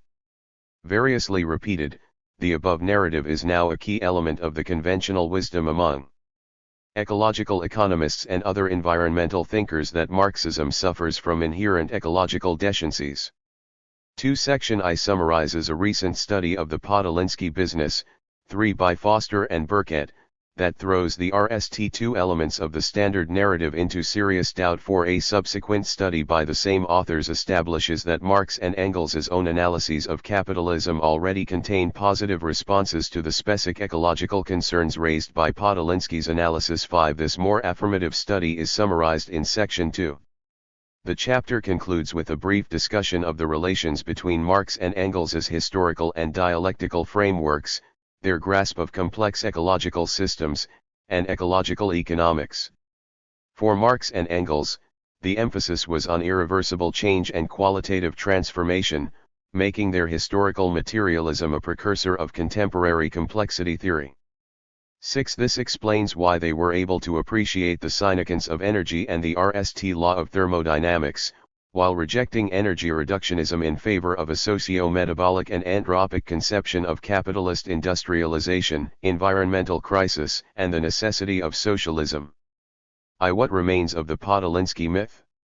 When we RST became aware of the importance that had become attached to the Podolinsky episode, we were admittedly skeptical about the claim that, by not developing an energetic basis for the labor theory of value, Marx and Engels had revealed an indifference to environmental issues and thermodynamics specifically. 7. We already knew that Marx and Engels had both LLED multiple notebooks with extracts from, and commentaries on, the leading natural scientific writers of their time. We also knew that these notebooks covered a wide range of scientific fields, physics, chemistry, physiology, geology, and agronomy, in each of which the analysis of energy dynamics occupied an important if not central position. In fact, as we studied the matter further, we discovered that Marx and Engels had some familiarity with and in some cases closely studied the works of many of the scientists involved in the development of thermodynamics, including Hermann von Helmholtz, Julius Robert Meyer, James Prescott Joule, Justus von Liebig, Jean-Baptiste Joseph Fourier, Sidi Carnot, Rudolf Clausius, William Thomson, and Peter Guthrie Tate. In addition, we knew that Marx had attended numerous public lectures on natural science in the years leading up to and following the publication of Capital, Volume I in 1867, and that among these was a series of lectures by the English physicist John Tyndall, author of Heat Considered as a Mode of Motion. 8. Tyndall, a major guru in the developing physics in his own right, was the principal advocate of the ideas of J.R. Meyer, one of the co-discoverers of the conservation of energy.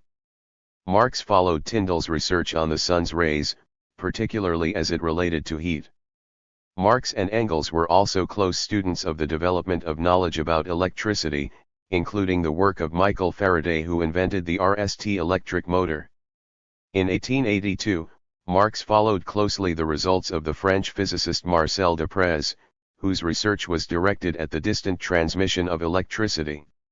In the same year, Marx also read Edouard Hospitalier's Principal Applications of Electricity, on which he took extensive notes. 9. Given this interest in both theoretical physics and practical energetic questions, it seemed unlikely to us that Marx and Engels would have exhibited an unreceptive let alone deaf ear to any new work by Podolinsky that represented a potential breakthrough in the importation of thermodynamic concepts into socialist theory. Besides, it simply was not like Marx and Engels to be indifferent or silent about contemporary writings that referred to their own works in any way. Our skepticism only grew as we delved into the chronological development of Podolinsky's work as it related to the working lives of Marx and Engels. What we discovered was that Podolinsky's analysis had been published in 4 different languages over the years 1880 to 3, and that there were significant differences among the 4 versions. Importantly, the version of Podolinsky's analysis that served as the basis for the argument of Martinez-Allier and Nerdu, although used to criticize Marx for his supposed neglect of Podolinsky's argument, had been published in the German socialist journal Die Neue Zeit in 1883, only after Marx's death. 10. Moreover, Engels's comments on Podolinsky, in 2 letters sent to Marx in December of 1882, were based on the version published in the Italian journal La Plebe in 1881, a version that was much less extensive than the Nuisite article of 1883. 11. The Plebe piece itself was more extensive than an earlier version published in the Parisian La Revue Socialiste in June 1880. 12. All of this took on added significance when we became aware of the fact that Marx had actually taken detailed extracts from Podolinsky's work, but only with reference to a French-language version that Podolinsky had mailed to him in early April, 1880. 13. This version seems to have been an early draft of the Revue Socialiste article. 14. Unfortunately, although we know from Podolinsky's own correspondence that Marx wrote back to him at least once, neither that letter nor any other letter that Marx sent to Podolinsky has. Sometime in the next few years in volume 4/27 of Historische Kritische Gesamtausgabe, commonly known as Mega, the plan of which is to provide the RST truly comprehensive collection of Marx and Engels's writings in their original languages. We are grateful to Kevin B. Anderson, David Norman Smith, Narer Turakopian, Georgi Bogaturia and Jurgen Rohan, the editors of this mega volume, for allowing us access to these notes for our research. 14. A much longer rendition of Podolinsky's analysis was published in the Russian journal Slovo in 1880. Recently reprinted in book form, this version contains more extended discussions of energetics and of the general importance of plants, animals, and human beings for the terrestrial distribution of energy. Survived. Still, it seems likely that Marx sent comments on the draft to Podolinsky, some or all of which were incorporated into the published French version. Interestingly enough, the text of the Revue Socialiste article, as far as we can deduce from Marx's extracts from the draft version sent by Podolinsky, contains significant additions to the earlier draft sent to Marx. Among these additions are the main reference to Marx's concept of surplus labor, the calculation of energy equivalents for agricultural labor and its output, and the attempt to analyze the energy efficiency of labor utilization under the feudal, slave, capitalist, and socialist modes of production. 15. Although all of this clearly undercut the standard view that Marx and Engels did not take Podolinsky seriously, a full evaluation of this view required a closer look at Podolinsky's analysis. Only then could we determine whether Engels had treated Podolinsky fairly in his letters to Marx. More specifically, only then could we determine whether Podolinsky's analysis provided important new insights that could and should have been adapted by historical materialism in general, or Marxist value analysis in particular, in ways that Marx and Engels were unable or unwilling to undertake, due to their own ecological shortcomings. We therefore arranged for a full English-language translation of the plebe version of Podolinsky's work, the one read and commented upon by Engels. 16. What we discovered was that Podolinsky had not even come close to establishing a plausible thermodynamic basis for the labor theory of value that could have been adopted by Marx and Engels. In fact, Podolinsky's analysis, although leading off with the question of how accumulation of surplus labor is consistent with the RST law of thermodynamics, goes on to make claims that contradict the reality of entropy and its limitations on human action. Podolinsky's analysis has nothing to say that is of direct relevance to the determination of value and surplus value in their specifically Marxist meaning as abstract labor times. Instead, Podolinsky's main themes are that human labor is uniquely gifted in its ability to accumulate energy in useful forms on the earth. This unique capability implies that the laboring human being fools the thermodynamic requirements of a perfect machine as theorized by Carnot. 17. The superiority of socialism over capitalism and other class societies can be conceptualized in terms of socialism's greater potential for maximizing the accumulation of energy on earth by providing the best conditions for utilizing the muscular labor of the perfect human machine. Even Podolinsky's calculations of the energy productivities of different kinds of agricultural labor, we discovered, were not presented as a basis for value analysis, but, rather, as a demonstration of the greater energy accumulation capabilities of the human machine compared to plants and animals. We found these contents of Podolinsky's analysis quite surprising in light of how it had been used to criticize purported ecological shortcomings in Marxism. Podolinsky's framework was not only energy reductionist, but also made the logical error of directly applying idealized concepts applicable only to a closed, isolated system to the more complex reality of far from equilibrium, non-isolated, non-closed systems such as life in general and human society/labor more specifically. The only way that human labor can be viewed as a form of Carnot's perfect machine is if one ignores such factors as friction, that is, the natural materiality of labor, along with the inherently biochemical or metabolic nature of the human laboring organism and its interaction with the natural environment.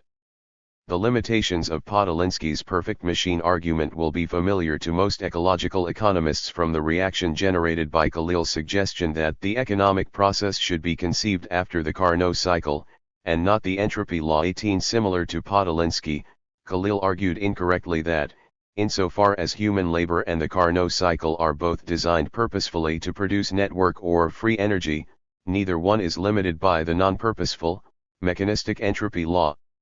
19 The basic problem, as Biancardi, Donati, and Ulgiati observed, was with Khalil's assumption that the Carnot cycle has the same form as the economic process. 20 Unlike Carnot's ideal frictionless engine, which was conceived as a closed thermodynamic system, the human economy is a dissipative system that both draws upon and dumps waste back into its natural environment.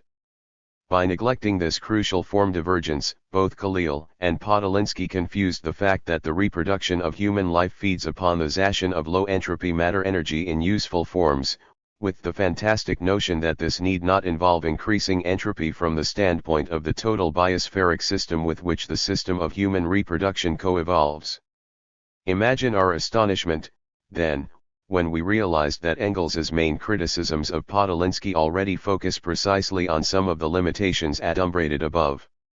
Engels not only rejects Podolinsky's energy reductionist conception of human labor, posing a more metabolic alternative, but also emphasizes the failure of Podolinsky's energy productivity calculations to take into account the great extent to which human production has heretofore operated as a squanderer of past solar heat, especially by squandering our reserves of energy, our coal, ore, forests, etc. 21 Engels's discussion of Podolinsky had apparently been elicited by some comments by Marx on Engels's essay The Mark. This essay, which was published as an appendix to the German edition of Engels's Socialism, Utopian and Scientific, examines socio-ecological pressures on German peasant farmers stemming from the growing inroads of landed property and capitalist competition, for example, reduced peasant access to common lands and the resulting difficulty of maintaining peasant production without access to cattle manure. 22 In short, our re-examination of the context and substance of Engels's comments, in light of our study of Podolinsky's La Plebe article, revealed that Engels's responses were far more advanced ecologically than Podolinsky's. Time is unsurprising in light of his reaffirmation, less than 2 years earlier in his notes on Adolf Wagner, of the open system character of his own analysis of capitalism. Referring to the method used in Capital, Marx wrote, "I have employed the word for the natural process of production as the material exchange between man and nature." Stoffwechsel translates as metabolism. Analysis. Moreover, the fact that Engels's criticisms do not directly address value questions can now be seen as a quite logical non-reaction, given that Podolinsky had nothing significant to say on value theory as such. Indeed, to interpret Podolinsky's energy productivity calculations as a potential basis for value analysis is not only to embrace a kind of energy reductionism that has been strongly opposed by some of the major figures in ecological economics, including Georges and Daly, 23, but also to connate Marx's class-based theory with a Smith-Ricardo embodied labor approach to value. 24 So what, then, remained of the Podolinsky myth? First, there was the issue as to whether Marx and Engels provided an adequate answer to Podolinsky's initial question bearing on the consistency of surplus value with the RST law of thermodynamics. As Podolinsky put it, according to the theory of production formulated by Marx and accepted by socialists, human labor, expressed in the language of physics, accumulates in its products a greater quantity of energy than that which was expended in the production of the labor power of the workers. Why and how is this accumulation brought about? In accepting the theory of the unity of physical forces or of the constancy of energy, we are also forced to admit that nothing can be created, in the strict sense of the word, through labor. 25. Notice that even this statement does not speak of surplus value, but, rather, of the energy equivalent of surplus labor in a more general sense applying across different modes of production. Still, insofar as the standard interpretation treats it as a challenge to Marx's value analysis, we considered it essential to investigate whether and how Marx answers Podolinsky's question for capitalism's specific form of surplus labor. Second, even though we had established that Engels's comments on Podolinsky embody metabolic energy and other ecological concerns, there remained the question as to how well these concerns are methodologically infused into Marx and Engels's analysis of capitalism. The debunking of the Podolinsky myth may not be sufficient to overturn the conventional wisdom that, as a general rule, Marx and Engels treat the economy as a self-reproducing system not dependent on its natural environment. Although we had demonstrated the considerable ecological content of Marx and Engels's thinking in earlier related works, 26 we felt it was important to reconsider the extent to which energy and anthropic considerations are incorporated into Marx's Capital, and whether this incorporation is consistent with Engels's criticisms of Podolinsky. Only then could we determine the real lessons that the Podolinsky episode holds for the relationship between Marxism and ecological economics. To Marx's metabolic energy analysis of wage labor and capitalist industrialization. As we re-investigated Capital, it quickly became clear that the place of energy and anthropic issues in Marx's analysis was inseparable from his treatment of human labor as the universal condition for the metabolic interaction of man and nature. 27 More specifically, we found that Marx's conception of labor and production as a metabolic people-nature relation serves three functions in his analysis. First, it highlights the fact that capitalism is just as much subject to nature's laws as any other form of human production. It would, as Marx says, be absolutely mistaken to attach mystical notions to this spontaneously developed productivity of labor, as is sometimes done. 28 Marx had nothing but contempt for those who would fancifully ascribe supernatural creative power to labor. 29 This contempt extended to those who would deny that human labor is constrained by the conservation of matter and energy. As Marx indicated, when man engages in production, he can only proceed as nature does herself, i.e. he can only change the form of the materials. Furthermore, even in this work of modification he is constantly helped by natural forces.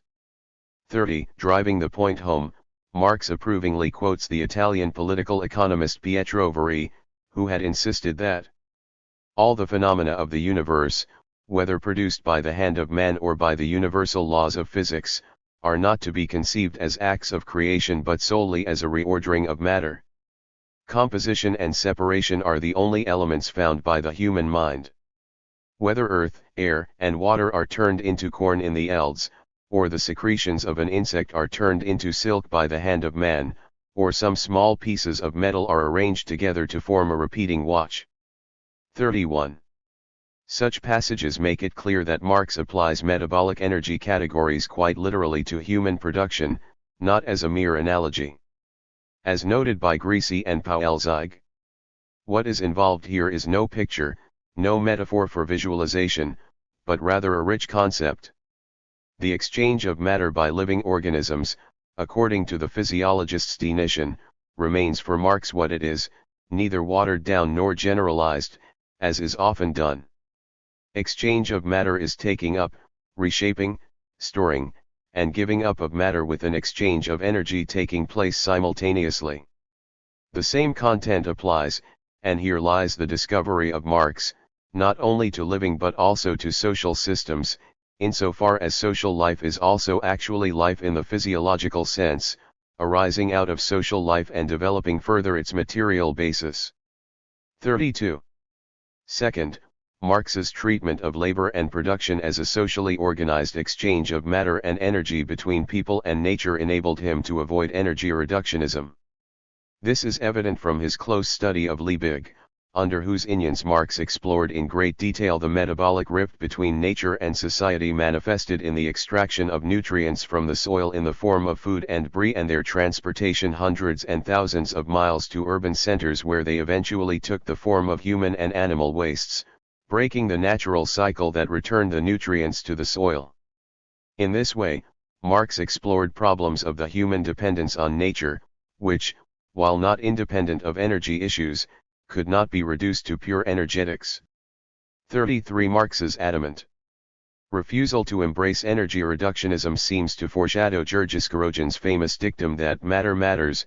234. It also makes Marx a legitimate conceptual forerunner of contemporary industrial metabolism analyses which chart both the material and the energy-sustaining economic reproduction. 35. Third, Marx definitely applied his metabolic conception of human production in general to capitalist commodity production in particular, and not as a mere afterthought or minor tangent. It shaped his analysis of commodities not just as use values but also as exchange values and as values. Marx thus considers commodity exchange as a process of social metabolism, and the value form of the commodity as the economic cell form of this metabolism. 36. A commodity is, of course, a useful good or service that is put up for exchange. Recognizing that this use value is conditioned by the physical properties of the commodity, Marx sees commodity use values as the material content of wealth under capitalism. 37. Accordingly, he insists that both nature and human labor contribute to the production of all these use values. 38. In analyzing commodities and money, he emphasizes that the physical bodies of commodities are combinations of two elements, the material provided by nature, and labor. 39. Importantly, Marx also insists that nothing can be a value without being an object of utility. If the thing is useless, so is the labor contained in it, the labor does not count as labor, and therefore creates no value. 40. Stated differently, value is independent of the particular use value by which it is born, but a use value of some kind must act as its bearer. 41. In sum, because commodities, like all use values, are products of both labor and nature, and because labor is itself an interaction with nature, the production and exchange of commodity values is both a social and a metabolic relation. The dialectic of value and use value is not a simple dichotomy in Marx's conception, but, rather, a unity in difference or moving contradiction. Indeed, the more we reread Capital in light of the Podolinsky business, the more we saw capitalism as fraught with contradictions stemming from an underlying rift between the material requirements of capital accumulation and the metabolic character of labor, the laborers, and the natural conditions of production. The value of labor power. Upon rereading Marx's discussion of labor power and its value, we were struck by the strong presence of metabolic energy themes.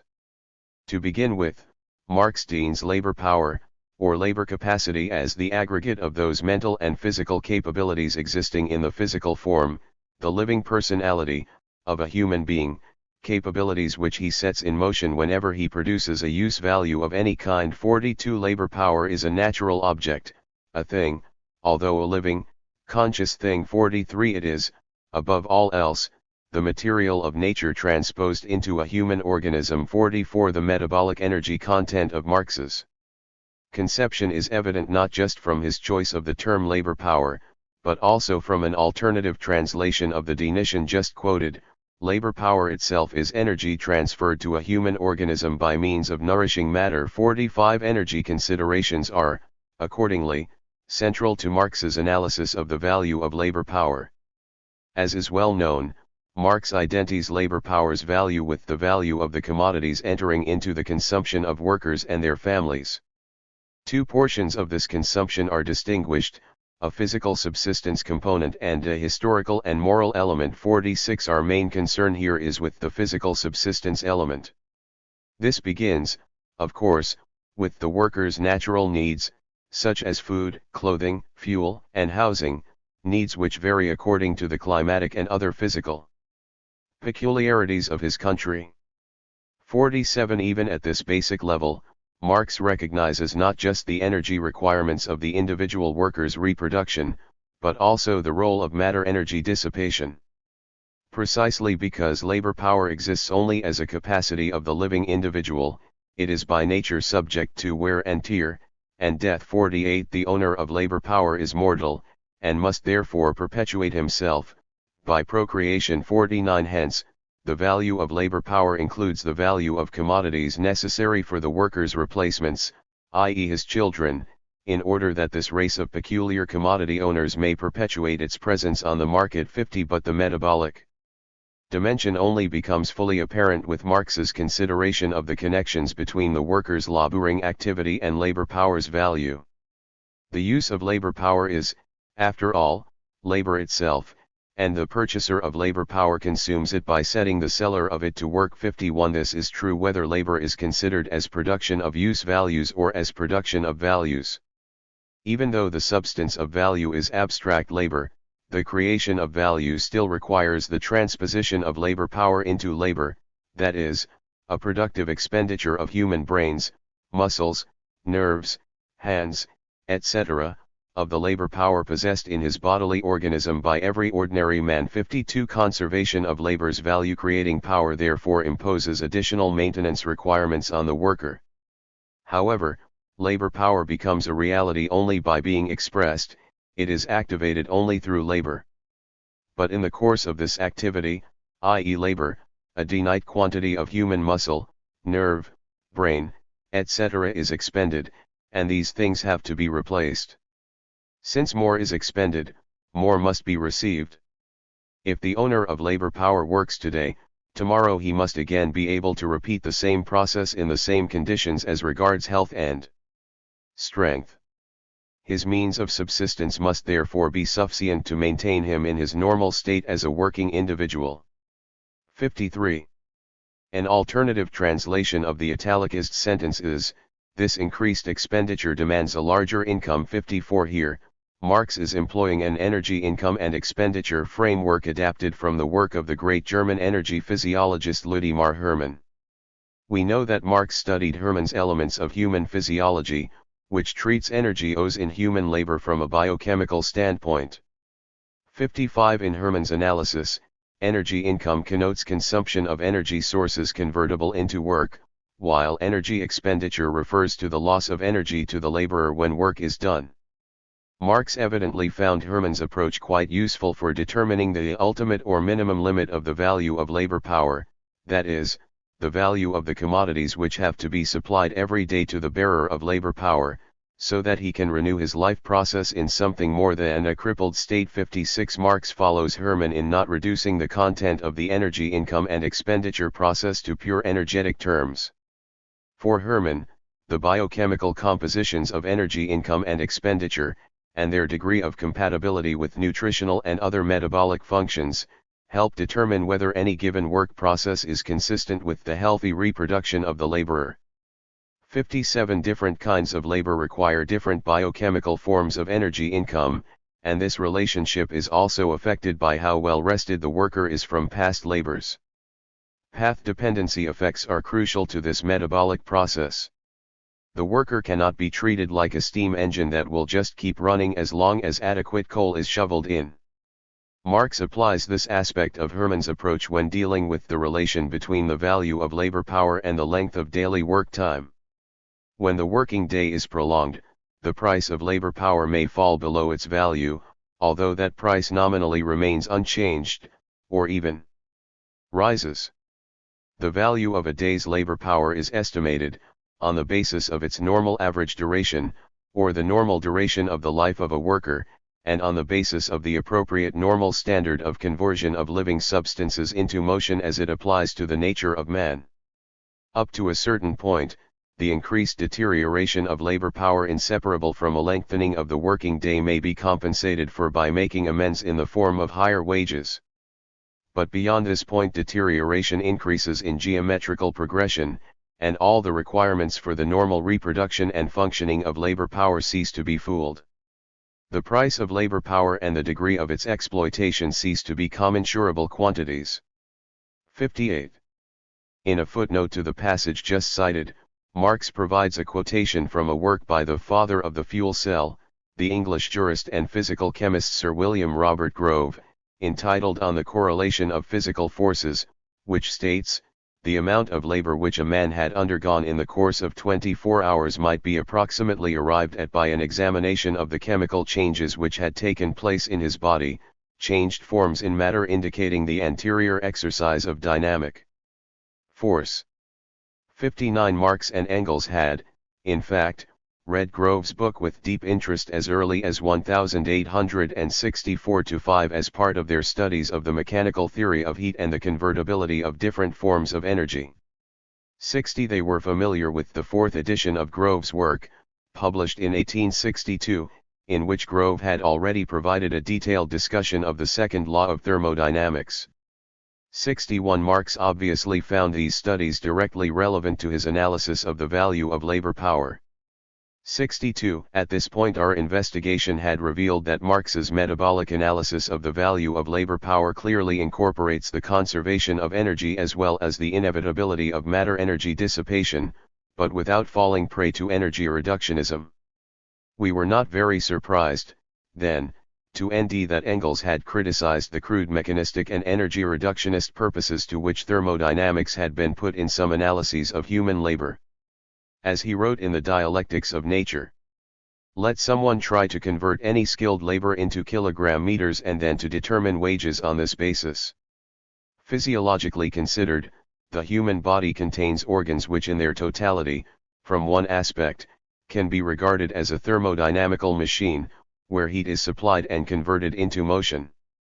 But even if one presupposes constant conditions as regards the other bodily organs, it is questionable whether physiological work done, even lifting, can be at once fully expressed in kilogram meters, since within the body internal work is performed at the same time which does not appear in the result. For the body is not a steam engine, which only undergoes friction and wear and tear. Physiological work is only possible with continued chemical changes in the body itself, depending also on the process of respiration and the work of the heart.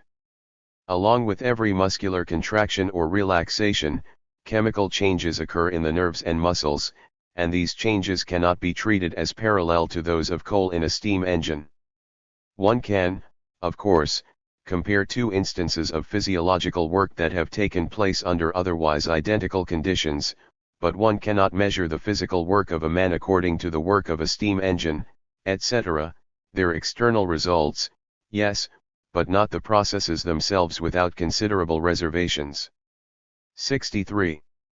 7 years after the above commentary was written, Engels was confronted with Podolinsky's naive attempt to calculate the physical work of a man according to the work of a steam engine, that is, by simply comparing the caloric food intake of the laborer to the calories embodied in the physical output of the labor process. 64 Conveying his opinion of Podolinsky's energy accounting exercises to Marx, Engels reprised his critique of energy reductionism. He pointed out that Podolinsky's calculations took no account of the complexities introduced by the fresh cal that the worker absorbs from the radiation of the sun. 65 Engels also observed that the food calories consumed by a worker are known in practice to lose on conversion into other forms of energy as a result of friction, etc., a portion that cannot be put to use. Significantly so in the case of the human body. Hence the physical labor performed in economic labor can never equals 10,000 calories, it is invariably less. 66.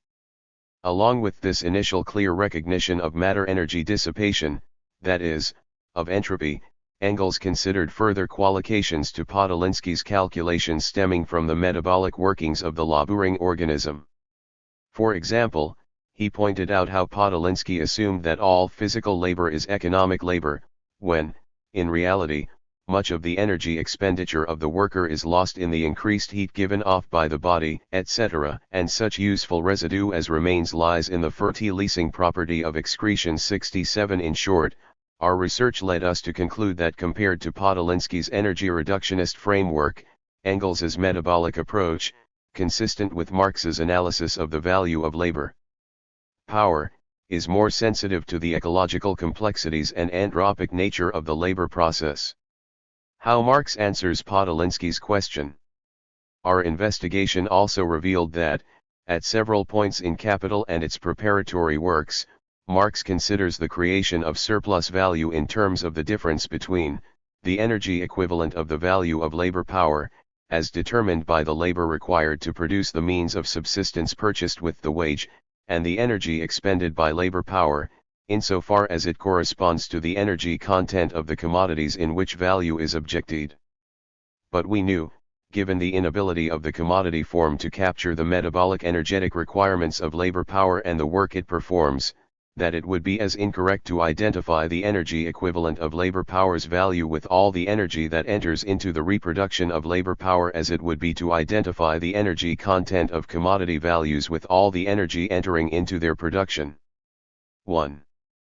Podolinsky's opening question, as to how the RST law of thermodynamics is consistent with an excess of energy product over the energy expended in the production of the labor power of the workers, thus struck us as grossly misconceived insofar as it was meant to refer to Marx's Theory 68. Nonetheless, we found that, by considering Marx's application of the energy income and expenditure approach to the production of surplus value, the thermodynamic consistency of his theory could be demonstrated. 69. For Marx, the possibility of surplus value stems from labor power's specific use value, of being a source not only of value, but of more value than it has itself. 70. And this use value is, in turn, explained by two facts. First, given capitalism's reduction of value to abstract labor time, the use value of labor capacity, as value, is itself the value-creating force, the substance of value, and the value-increasing substance. 71. Second, the past labor embodied in the labor power and the living labor it can perform, and the daily cost of maintaining labor power and its daily expenditure in work, are two totally different things. 72. While the value of labor power is determined by the value of workers' committed means of subsistence, the use of that laboring power is only limited by the active energies and physical strength of the laborer. The daily or weekly value of the laboring power is quite distinct from the daily or weekly exercise of that power. The same as the food a horse wants and the time it can carry the horseman are quite distinct. The quantity of labor by which the value of the workman's laboring power is limited forms by no means a limit to the quantity of labor which his laboring power is apt to perform. 73. In energy terms, what the free worker sells is always nothing more than a specific, particular measure of force expenditure, but labor capacity as a totality is greater than every particular expenditure. 74. In this exchange, then, the worker sells himself as an effect, and is absorbed into the body of capital as a cause, as activity. 75. The result is an energy subsidy for the capitalist who appropriates and sells the commodities produced during the portion of the workday over and above that required to produce the means of subsistence represented by the wage. The apparently equal exchange of the worker's labor power for its value thus turns into its opposite, the dispossession of his labor. 76. Marx develops this point in terms of the distinction between surplus labor and the necessary labor objected in workers' committed means of subsistence. During the second period of the labor process, that in which his labor is no longer necessary labor, the worker does indeed expend labor power, he does work, but his labor is no longer necessary labor, and he creates no value for himself. He creates surplus value which, for the capitalist, has all the charms of something created out of nothing. 77. Of course, this value surplus is not really created out of nothing. Marx was well aware that neither wage labor nor any other kind of labor creates any brand new matter energy. Rather, matter and energy take on new forms as a result of labor, in Marx's view. Hence, when analyzing the factors determining the size of the surplus product under different modes of production, Marx emphasizes that in no case would the surplus product arise from some innate, occult quality of human labor. 78. And, in his initial discussion of the rate of surplus value in capital, Marx tells us that what Lucretius says is self-evident, nil posse crere nihilo, out of nothing, nothing can be created. 79. Obviously, if surplus value abides by the fundamental principle of conservation of matter energy, it must represent capital's appropriation of part of the potential work embodied in labor power as a result of the metabolic regeneration of this power largely during non-work time. And this is only possible insofar as the regeneration of labor power, in both energy and biochemical terms, involves not just consumption of calories embodied in the commodities purchased with the wage, but also fresh air, solar heat, sleep, relaxation, and various domestic activities necessary for the cleaning, feeding, clothing, and housing of the worker. Insofar as capital forces the worker to labor beyond necessary labor time, it encroaches on the time required for all these regenerative activities. As Marx observes, but time is in fact the active existence of the human being. It is not only the measure of human life. It is the space for its development. And the encroachment of capital over the time of labor is the appropriation of the life, the mental and physical life, of the worker. 80. Viewed in this way, Marx's metabolic energy analysis of surplus value is an essential foundation for his analysis of capital's tendency to go beyond the natural limits of labor time, a tendency that forcibly compels even the society which rests on capitalist production, to restrict the normal working day within RMLYXED limits 81. Unless forcibly constrained from doing so, capitalist production encroaches not just on the time the worker needs to satisfy his intellectual and social requirements, but also on the physical limits to labor power. 82. Capital's inbuilt drive to extend work time beyond labor power's metabolic energetic limits is, in fact, one of the major themes in Volume I of Capital. But the more basic point is that Marx's analysis of surplus value already answers Podolinsky's question. It is completely consistent with not only the RST but also the second law of thermodynamics. Thermodynamics of industrial capital accumulation.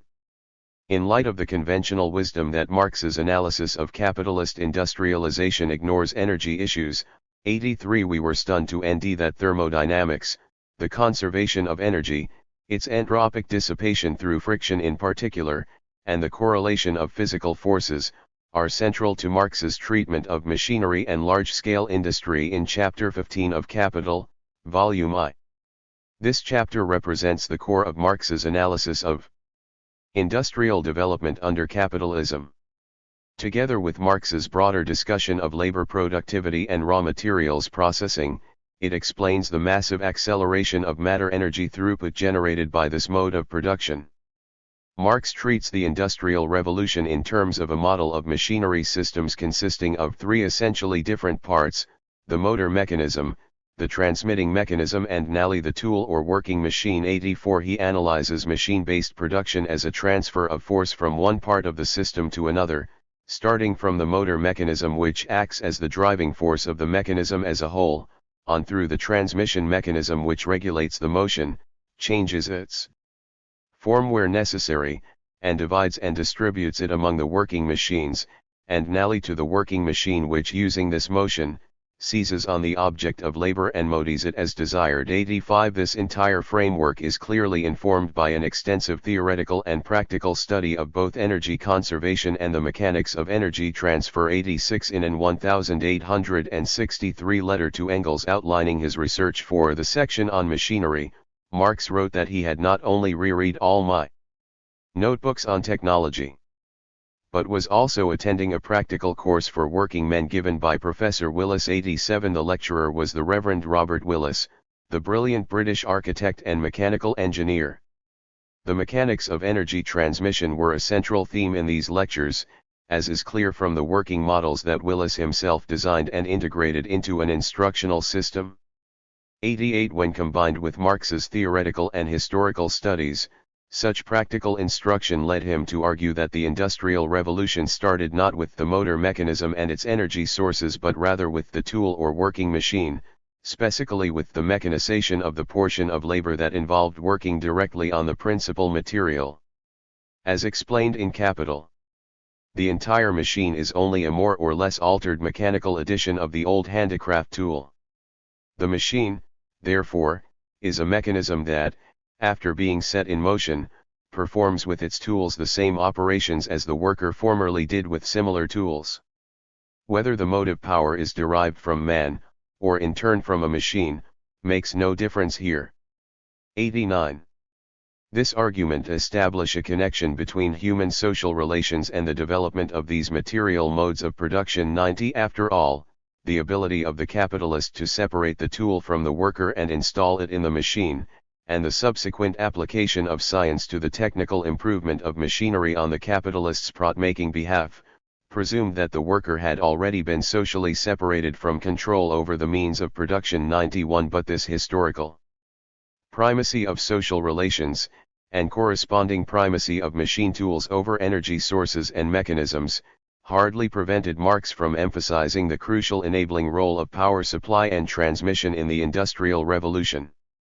For one thing, the mechanization of tools means they are freed from the limitations of the individual worker's labor power as the direct motive force. As Marx indicates, assuming that is acting simply as a motor, that a machine has replaced the tool he is using, it is evident that he can also be replaced as a motor by natural forces. 92. Once installed in machines, tools may be driven by a greater variety of power sources and on a much larger energy scale. Indeed, the growing scale of machinery itself precludes the continued use of labor power as motive force.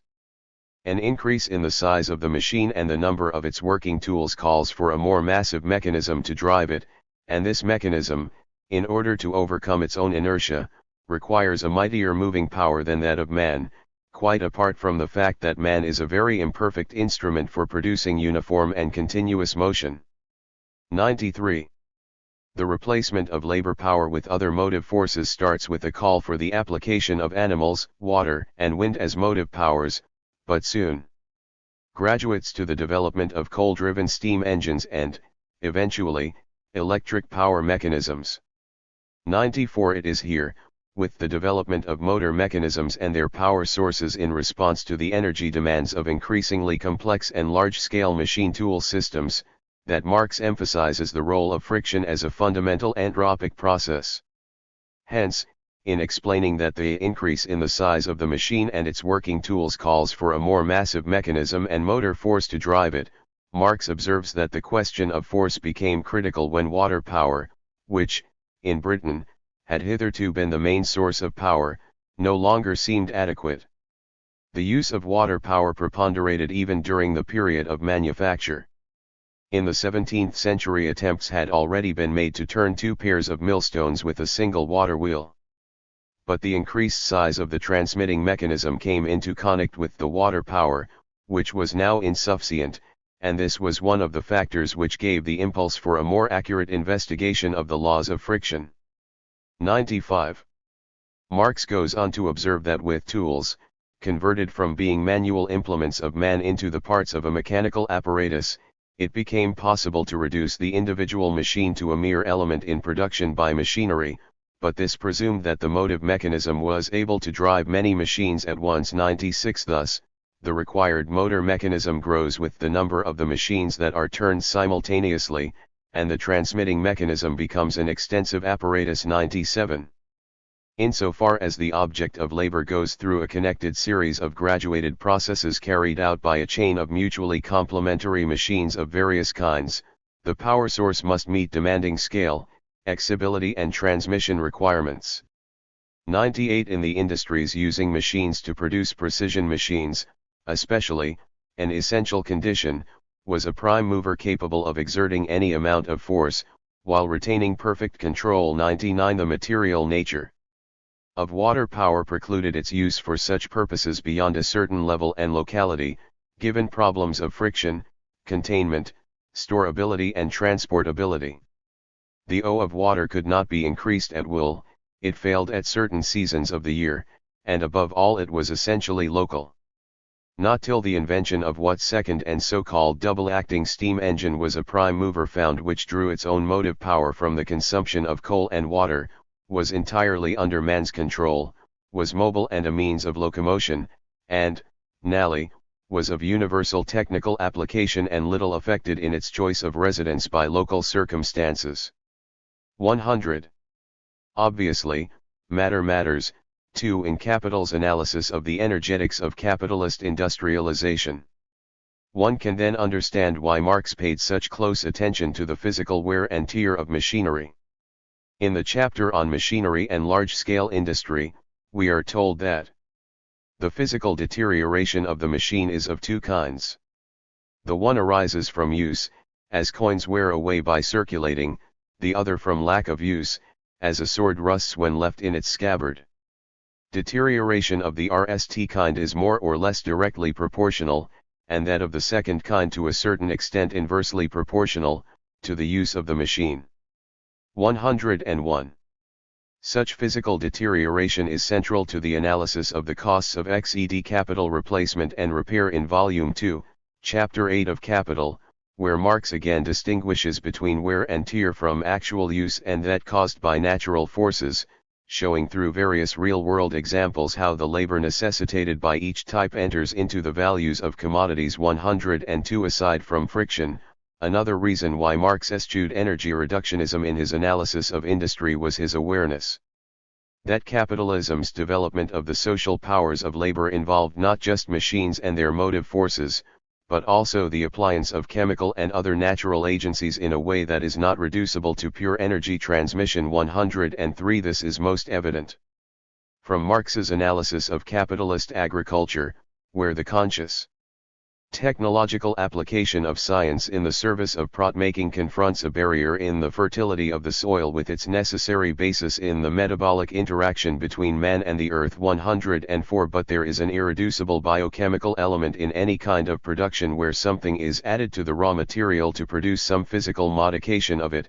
as chlorine is added to unbleached linen, coal to iron, dye to wool. 105. In all these cases, as Marx puts it when considering their effect on value accumulation, the production time of the capital advanced consists of two periods, a period in which the capital exists in the labor process, and a second period in which its form of existence, that of an unfinished product, is handed over to the sway of natural processes, without being involved in the labor process. 106. Such biochemical production processes obviously reduce the relevance of purely energetic analysis. 107. By comparison to Marx's analysis, Podolinsky's treatment of labor as a perfect machine greatly downplayed the biochemical and anthropic dimensions of real-world production.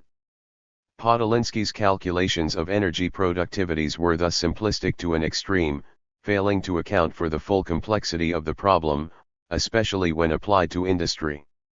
108. As Engels pointed out in his commentary on Podolinsky's work, in industry all calculations come to a full stop. For the most part the labor added to a product simply does not permit of being expressed in terms of cal. This might be done in a pinch in the case of a pound of yarn by laboriously reproducing its durability and tensile strength in yet another mechanical formula, but even then it would smack of quite useless pedantry and, in the case of a piece of gray cloth, let alone one that has been bleached, dyed or printed, would actually become absurd.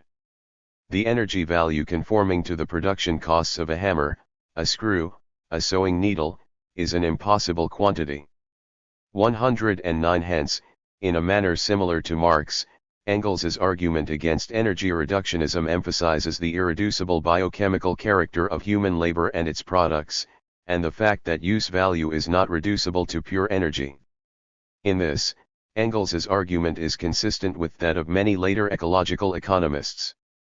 110. Moreover, while rejecting Podolinsky's energy reductionism, Marx and Engels's analysis sheds new light on a crucial question in ecological economics, namely, how human production broke the budget constraint of living on solar income. 111. Daly, for example, limits this post-solar income regime to the last 200 years, but does not venture a structural explanation for it, that is, an explanation combining specific socio-economic relations with the development of specific technologies relying on fossil fuels and other geological capital. 112. Marx's analysis of machinery and large-scale industry provides the foundation for just such an explanation.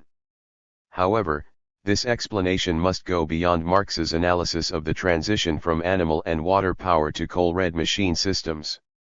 It must also be informed by Marx's broader argument that capitalism's development of the productive powers of labor is dependent on the natural conditions of labor, such as fertility of soil, mines, and so forth. 113 Capitalist industrialization, in Marx's view, is a process in which science presses natural agencies into the service of labor under the pressures of private profit-making and competition. 114 In this process, nature provides capitalist enterprise with use values that act not only as bearers of value, but also as free natural productive power of labor. 115 One of Marx's main themes in this connection is that capitalism's development of machine-based production, and of a complex division of labor among competing enterprises, generates unprecedented increases in labor productivity, which necessarily involve equally unprecedented growth in the use of raw materials. As he says, the increasing productivity of labor is expressed precisely in the proportion in which a greater quantity of raw material absorbs a certain amount of labor, i.e. in the increasing mass of raw material that is transformed into products, worked up into commodities, in an hour, for example. 116 The growth of machinery and of the division of labor has the consequence that in a shorter time far more can be produced, so that the part of capital transformed into raw materials necessarily increases. 117 As labor productivity grows, so grows the quantity of materials that capital must appropriate and process in order to achieve any given expansion of value. Value must, after all, be objected in material use values. As shown earlier, Marx is also well aware of the crucial importance of power supplies for capitalist industry. Accordingly, he includes energy sources in capital's growing demand for auxiliary or ancillary materials, deemed as those materials which, while not forming part of the principal substance of the product, are nonetheless required as an accessory of its production. 118 They provide heat, light, chemical and other necessary conditions of production distinct from the direct processing of principal materials by labor and its instruments.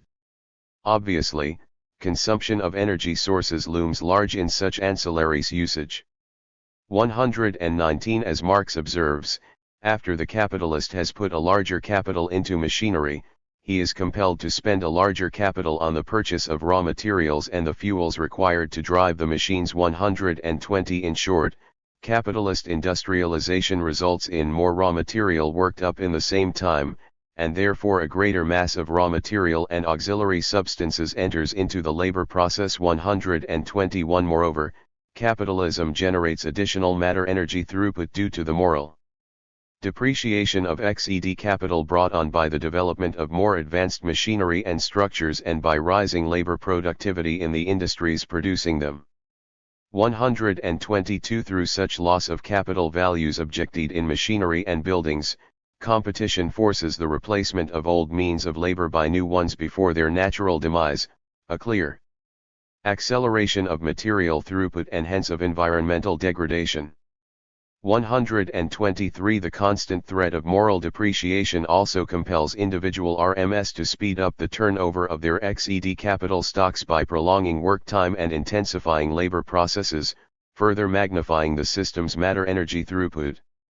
124 Advanced capitalism's extension of such accelerated turnover to consumer durables only worsens these entropic dynamics. 125 This background sheds further light on Engels's critique of Podolinsky's attempts to calculate the energy productivity of agricultural labor.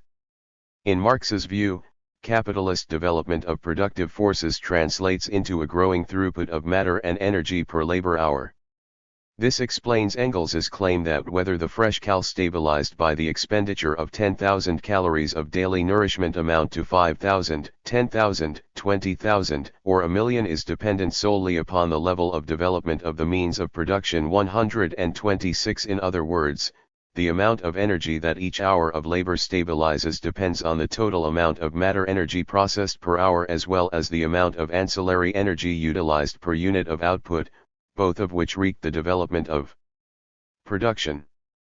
Given that the increase in labor productivity under capitalism is generally accompanied by increases in material throughput, Podolinsky's failure to include non-labor inputs in his calculations is a serious omission indeed, seeing as how the energy value of auxiliary materials, fertilizers, etc., must be taken into consideration, and increasingly so. 127 The general lesson, Engels tells his lifelong comrade, is that the working individual is not only a stabilizer of present but also, and to a far greater extent, a squanderer of past, solar heat. As to what we have done in the way of squandering our reserves of energy, our coal, ore, forests, etc., you are better informed than I am. 128 In short, our reinvestigation of Marx's Capital revealed that, far from dismissing energetic considerations, Engels's comments, informed by Marx's analysis of capitalist productivity growth, show a healthy awareness of how a faulty specification of the relevant dimensions of energy use can generate misleading results. 129. 3. The metabolic rift, entropy, materialist ecology, and ecological economics.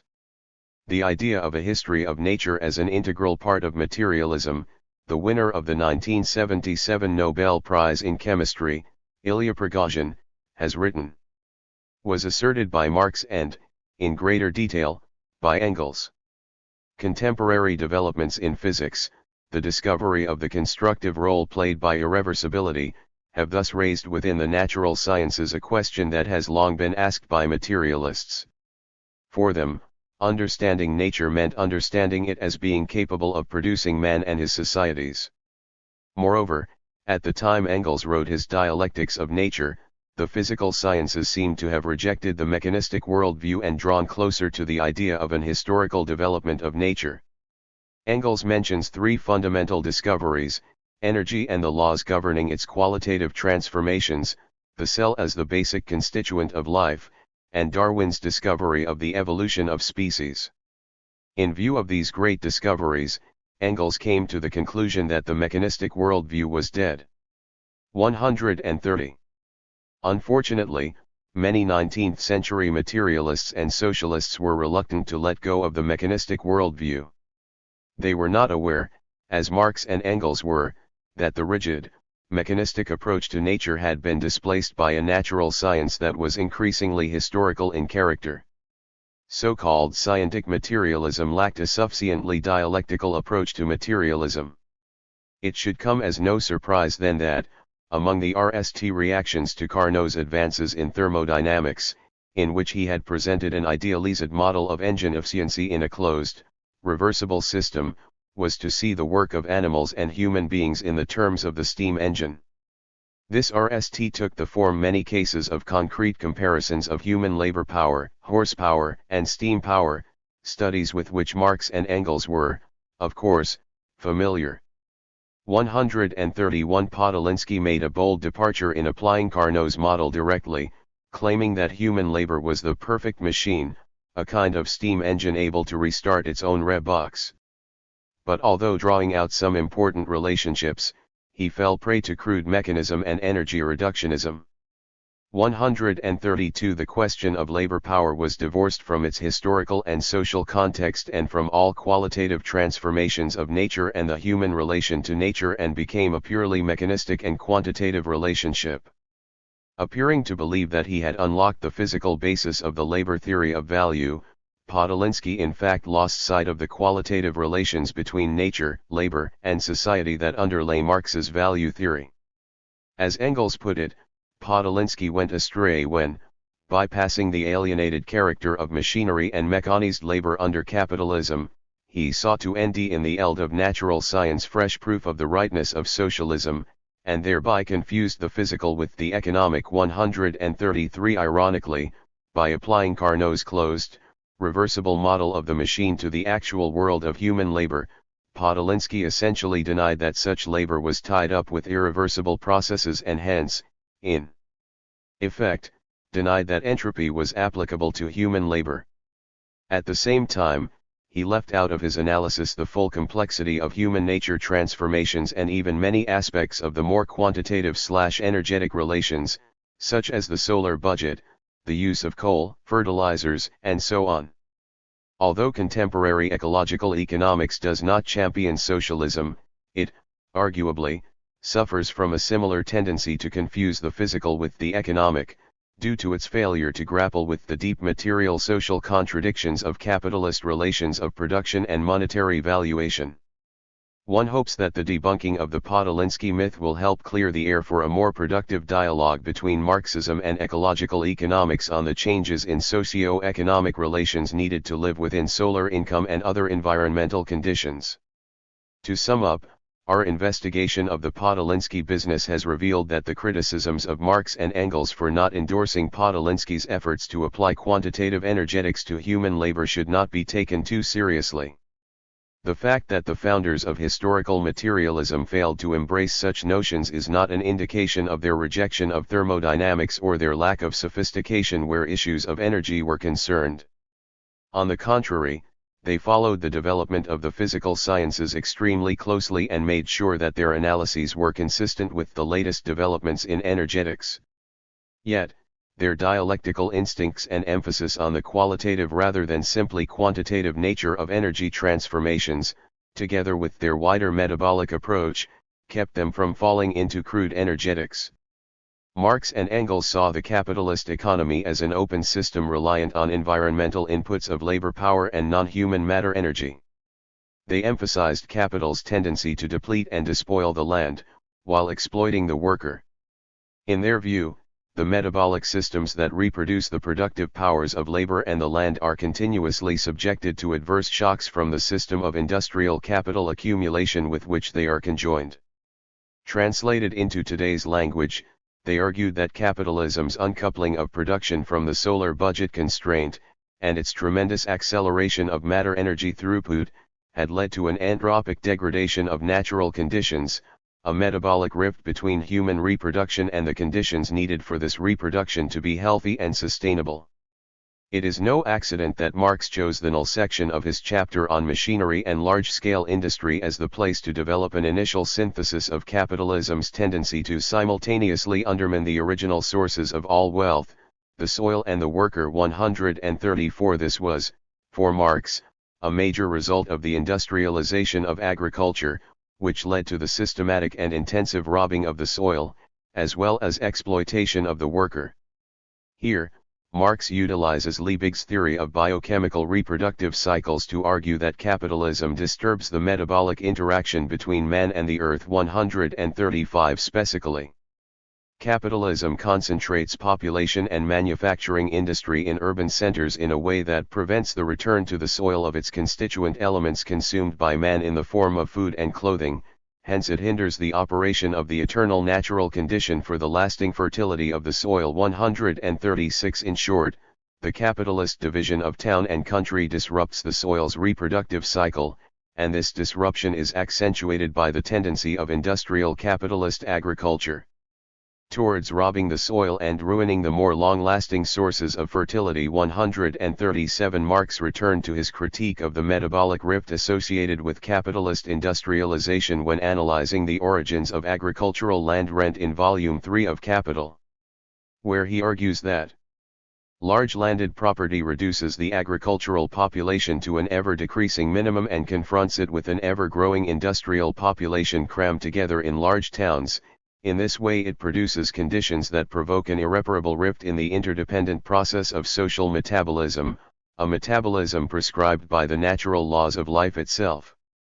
The result of this is a squandering of the vitality of the soil, which is carried by trade far beyond the bounds of a single country.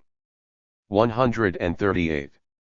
The metabolic rift between town and country created by the industrial capitalist system vitiates the reproduction of both labor power and the land, two things that in reality constitute a unit metabolic system, however much capital may treat them merely as separable external conditions. To quote Marx once again, large landed property undermines labor power in the null sphere to which its indigenous energy is, and where it is stored up as a reserve fund for renewing the vital power of the nation, on the land itself. Large-scale industry and industrially pursued large-scale agriculture have the same effect. If they are originally distinguished by the fact that the former lays waste and ruins labor power and thus the natural power of man, whereas the latter does the same to the natural power of the soil, they link up in the later course of development, since the industrial system applied to agriculture also enervates the workers there, while industry and trade for their part provide agriculture with the means of exhausting the soil. 139.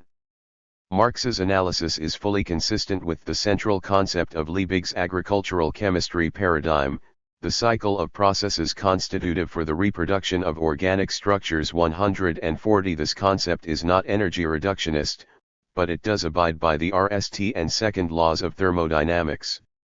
As Krohn and Schaefer describe it, plant and animal life, together with meteorological processes, jointly circulate certain substances. Apart from the irreversible transformation of energy into heat, living processes do not use up nature, but reproduce the conditions for their continued existence. 141. Capitalism's assault on the biochemical processes sustaining the human land system does not create or destroy matter energy, but it does degrade it.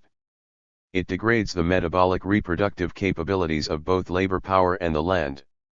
This degradation of reproductive powers can clearly be seen as a form of anthropic matter-energy dissipation. And, in Marx's view, this phenomenon, to some extent inherent in production, is dramatically worsened by capitalism's specific form of industry, which is based on the social separation of the producers from the land and other necessary conditions of production. Hence, it is possible for society to achieve a systematic restoration of its reproductive metabolism with the land as a regulative law of social production, and in a form adequate to the full development of the human race. 142. But this requires cooperation and the possession in common of the land and the means of production, based on the transformation of capitalist private property into social property. 143. In conclusion, what Marx and Engels generated in their historical dialectical materialism was a theory of the capitalist labor, production, and accumulation process that was not only consistent with the main conclusions of thermodynamics originating in their time, but also extraordinarily open to ecological laws. Although paying close attention to the quantitative aspects of energy transfers, they nonetheless emphasized, dialectically, the qualitative transformations such transfers involve. All tendencies toward mechanism or reductionism were excluded from their analysis. At the same time, Marx developed a sophisticated theory of the metabolic character of the human labor process and of the metabolic rift that appears under capitalism. This analysis not only recognized that matter matters but was sensitive to the biochemical processes of life itself and to emerging evolutionary theory. In other words, classical Marxism, contrary to widespread myth, has much to contribute to ecological economics. Chapter 7. Power inequality and the environment. That power and connect are important elements of the economy-environment relationship is increasingly recognized within ecological economics. Gale, for example, argues that it is not enough to support the establishment of social institutions that promote the goal of strong sustainability. 1. To make a difference, ecological economics must identify the major institutional obstacles to the achievement of this goal, challenge the agents that benefit from and support existing, unsustainable social structures, and offer theoretical support to those social forces constructing sustainable alternatives. 2. Similarly, Martinez-Allier suggests that if the growth of the economy implies a heavier weight on ecosystems, then environmentalism should be understood as the product of ecological distribution conics, i.e., conics on the social, spatial, temporal inequalities in the use of natural resources and services and in the burden of pollution. 3.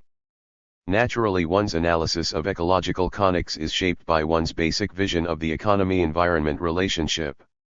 Different perspectives on socio-economic relationships, the material requirements of their reproduction, and what it means for them to undergo a crisis, yield different views on the nature of ecological power and connects. But an ecological political economy should definitely move ecological economics beyond the limited focus of the literature of environmental economics, which tends to ignore the social organization of production and look for solutions to environmental problems in the sphere of market exchange. For this chapter and the next address efforts by non-Marxist ecological economists to rise to this analytical challenge. It is suggested that the absence of class analysis has softened the critical edge of non-Marxist models of ecological conics and crises. The present chapter considers James Boyce's analysis of inequality and environmental outcomes. 5. As shown in section I, Boyce's power inequality model may be viewed as an extension of the environmental Kuznets curve.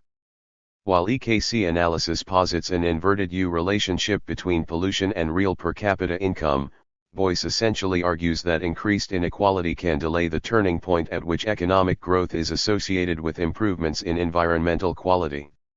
His model emphasizes the connecting environmental preferences of relatively powerful and powerless groups. Section 2 discusses Lyle Scruggs's critique of the power inequality model. 6. Scruggs argues that the inequality-environment relationship is more complex and ambiguous than Boyce suggests. Section 3 observes that neither the power inequality framework nor Scruggs's critique connects environmental degradation to the economy's relations of production. Like neoclassical economics, they both treat environmental degradation as just an external effect of market activity. As a result, when analyzing changes in environmental costs and environmental quality, they do not distinguish the standpoint of systemic reproduction from the standpoint of human development. The power inequality model and the environmental Kuznets curve. Kuznets posited that, starting at low per capita income levels, income inequality tends to rise as an economy grows, but then eventually reaches a turning point beyond which inequality falls as per capita income rises. 7. The 1990s witnessed an explosion of environmental Kuznets curve studies hypothesizing a similar inverted U relationship between pollution and per capita income. Several factors have been cited that might cause pollution to turn down as countries achieve higher levels of per capita income, the most prominent being changes in the sectoral composition of production away from dirty heavy industries and toward cleaner high-tech manufacturing and services, improvements in technical efficiency that reduce industrial pollution, stronger household preferences for pollution reduction at higher income levels where most citizens' basic subsistence is pretty much assured, so that they tend to push for stronger environmental regulations to reduce suboptimally high external costs of market activity, the shifting of polluting activities to poorer countries, partly in response to the not in my backyard effects associated with 8. Although numerous tests appear to support the existence of EKC effects, the hypothesis remains controversial. Most criticisms of the EKC hypothesis have focused on shortcomings in the empirical testing procedures. 9. Typically, the tests do not allow any feedback from pollution to per capita income, the implicit presumption being that limited natural resources do not constrain production possibilities. Also, due to data constraints, empirical studies most often utilize cross-section data, that is, single observations for a large number of countries rather than time series data on particular countries, leading to further inaccuracies. For example, it must be presumed that per capita income is normally distributed across rich and poor countries, and that the long-term relationship between pollution and per capita income is the same across all the countries tested. Finally, EKC tests mostly look at the statistical connection between national per capita incomes and national environmental concentrations of individual pollutants. They do not consider the depletion of non-renewable resources and ecological carrying capacities at the global level, let alone broader aspects of environmental quality connected with the intrinsic values of species as well as aesthetic phenomena. 10. Another line of criticism accepts the basic EKC framework, but suggests that it needs to be extended to incorporate the environmental effects of economic inequality. Boyce's power inequality model develops this criticism as a two-step argument. 11. The RST step is the truism that environmental degradation tends to be greater, the more powerful are the winners from environmentally degrading activities compared to the losers. In short, if the winners are relatively powerful, and the losers relatively powerless, more environmental degradation will occur than in the reverse situation. 12. The second step in the argument posits three specific channels through which increases in power inequality tend to promote environmental degradation, especially insofar as power is associated with wealth and income, asymmetric effects of social decisions regarding the level of environmentally degrading activities, the effects of power inequality on the social valuation of the environment, the impact of power inequality on the rate of time preference, that is, the rate at which social decision-making discounts future welfare compared to present welfare. Each of the three channels involves various sub-arguments, but the crucial assumption that underpins all three is that the relatively rich and powerful benefit more from environmentally degrading activities than do the relatively poor and powerless. Given this assumption, it follows, according to Boyce, that increases in power inequality will tend to worsen the rising and irreversible marginal environmental costs of polluting activities. Greater power inequality may also lead to higher social valuations of the benefits of environmentally degrading activities and lower valuations of their costs. Here, Boyce argues that wealth and income endowments influence market prices, both directly and indirectly. In this way, market prices come to wreak the interest of the rich and powerful in maintaining a lucrative but environmentally degrading regime.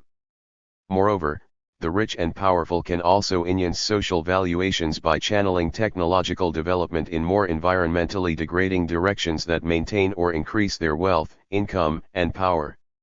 Witness the continued dominance of the automobile petroleum complex in the United States.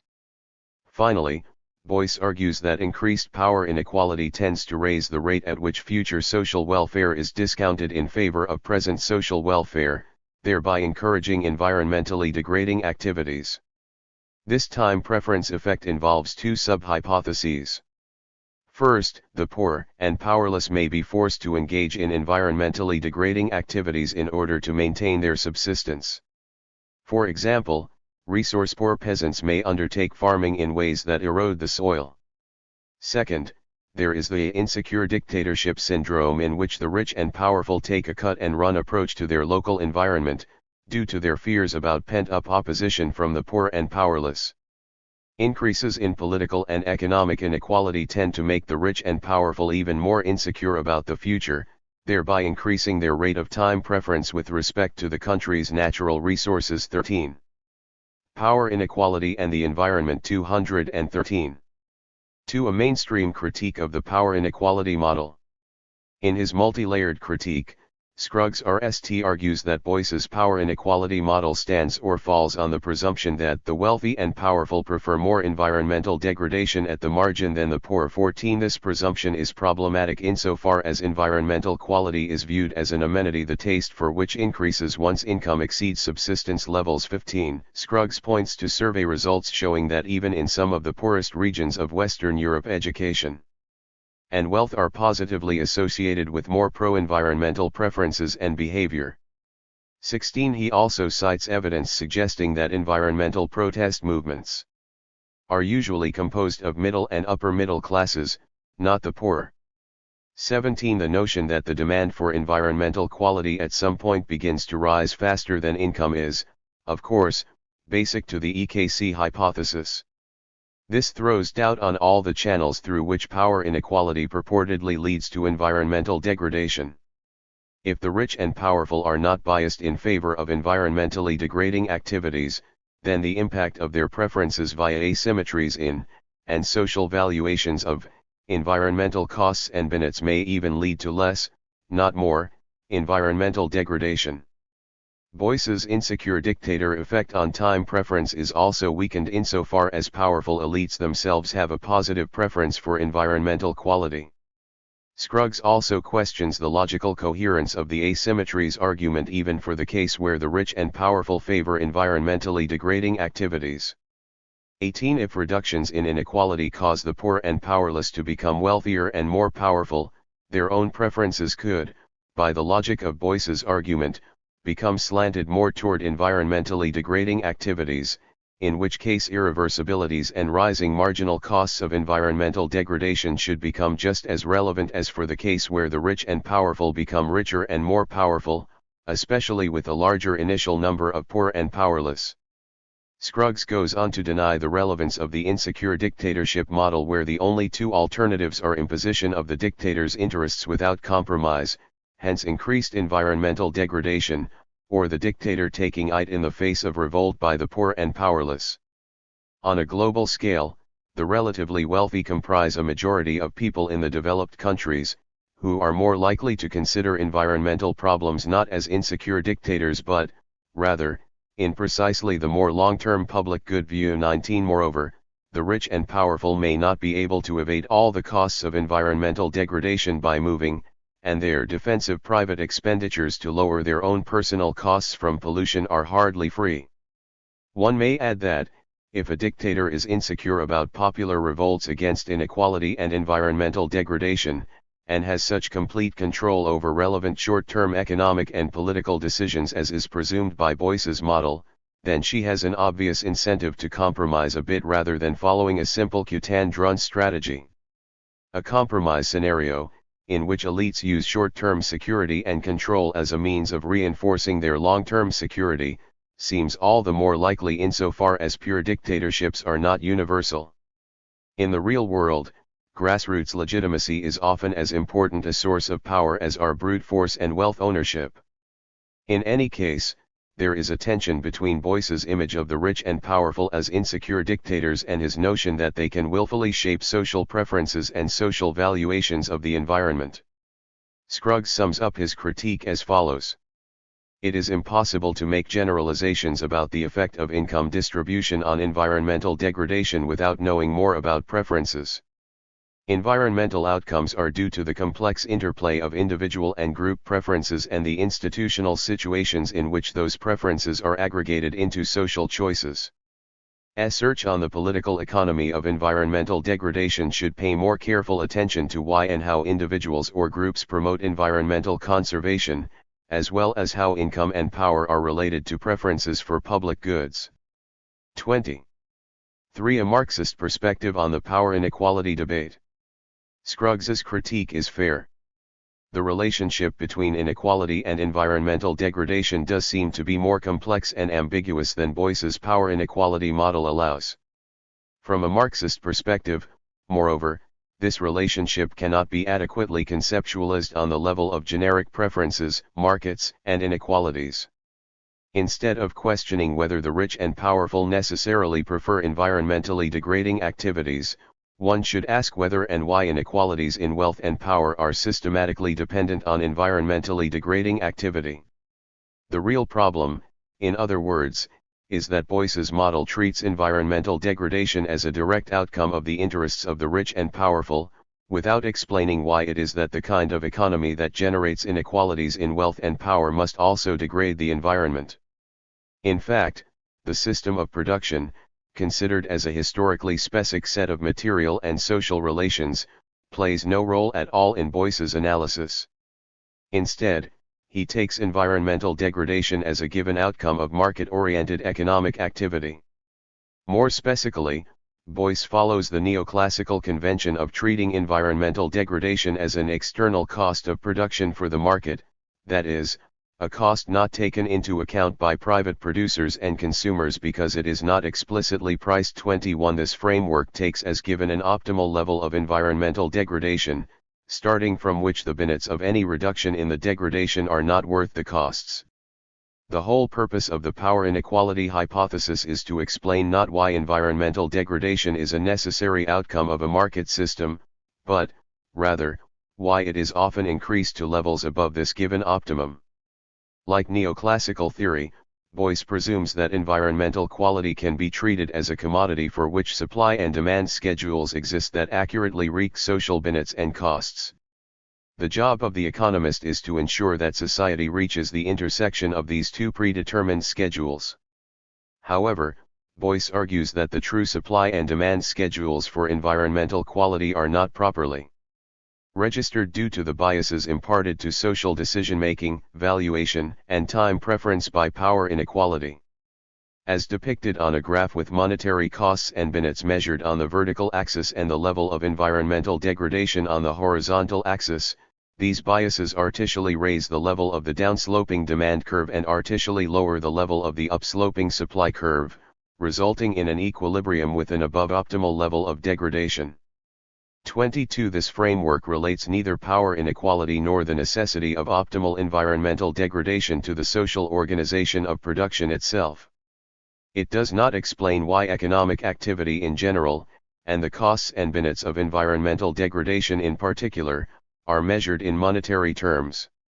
It assumes that the above optimal level of degradation directly wreaks the preferences of the rich and powerful, yet, at the same time, treats the existence of this degradation as an unavoidable external cost of market activities undertaken by competing RMS and households.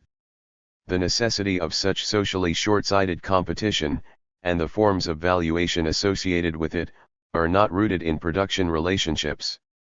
Instead, they are taken as given, natural elements of reality equally applicable to all societies.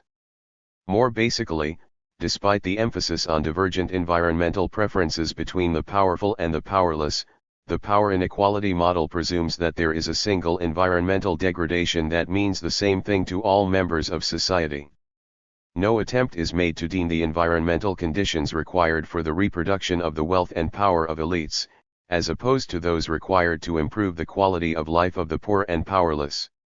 This distinction is not rigorously made because the model does not specify the reproduction requirements of the economy in social relational terms.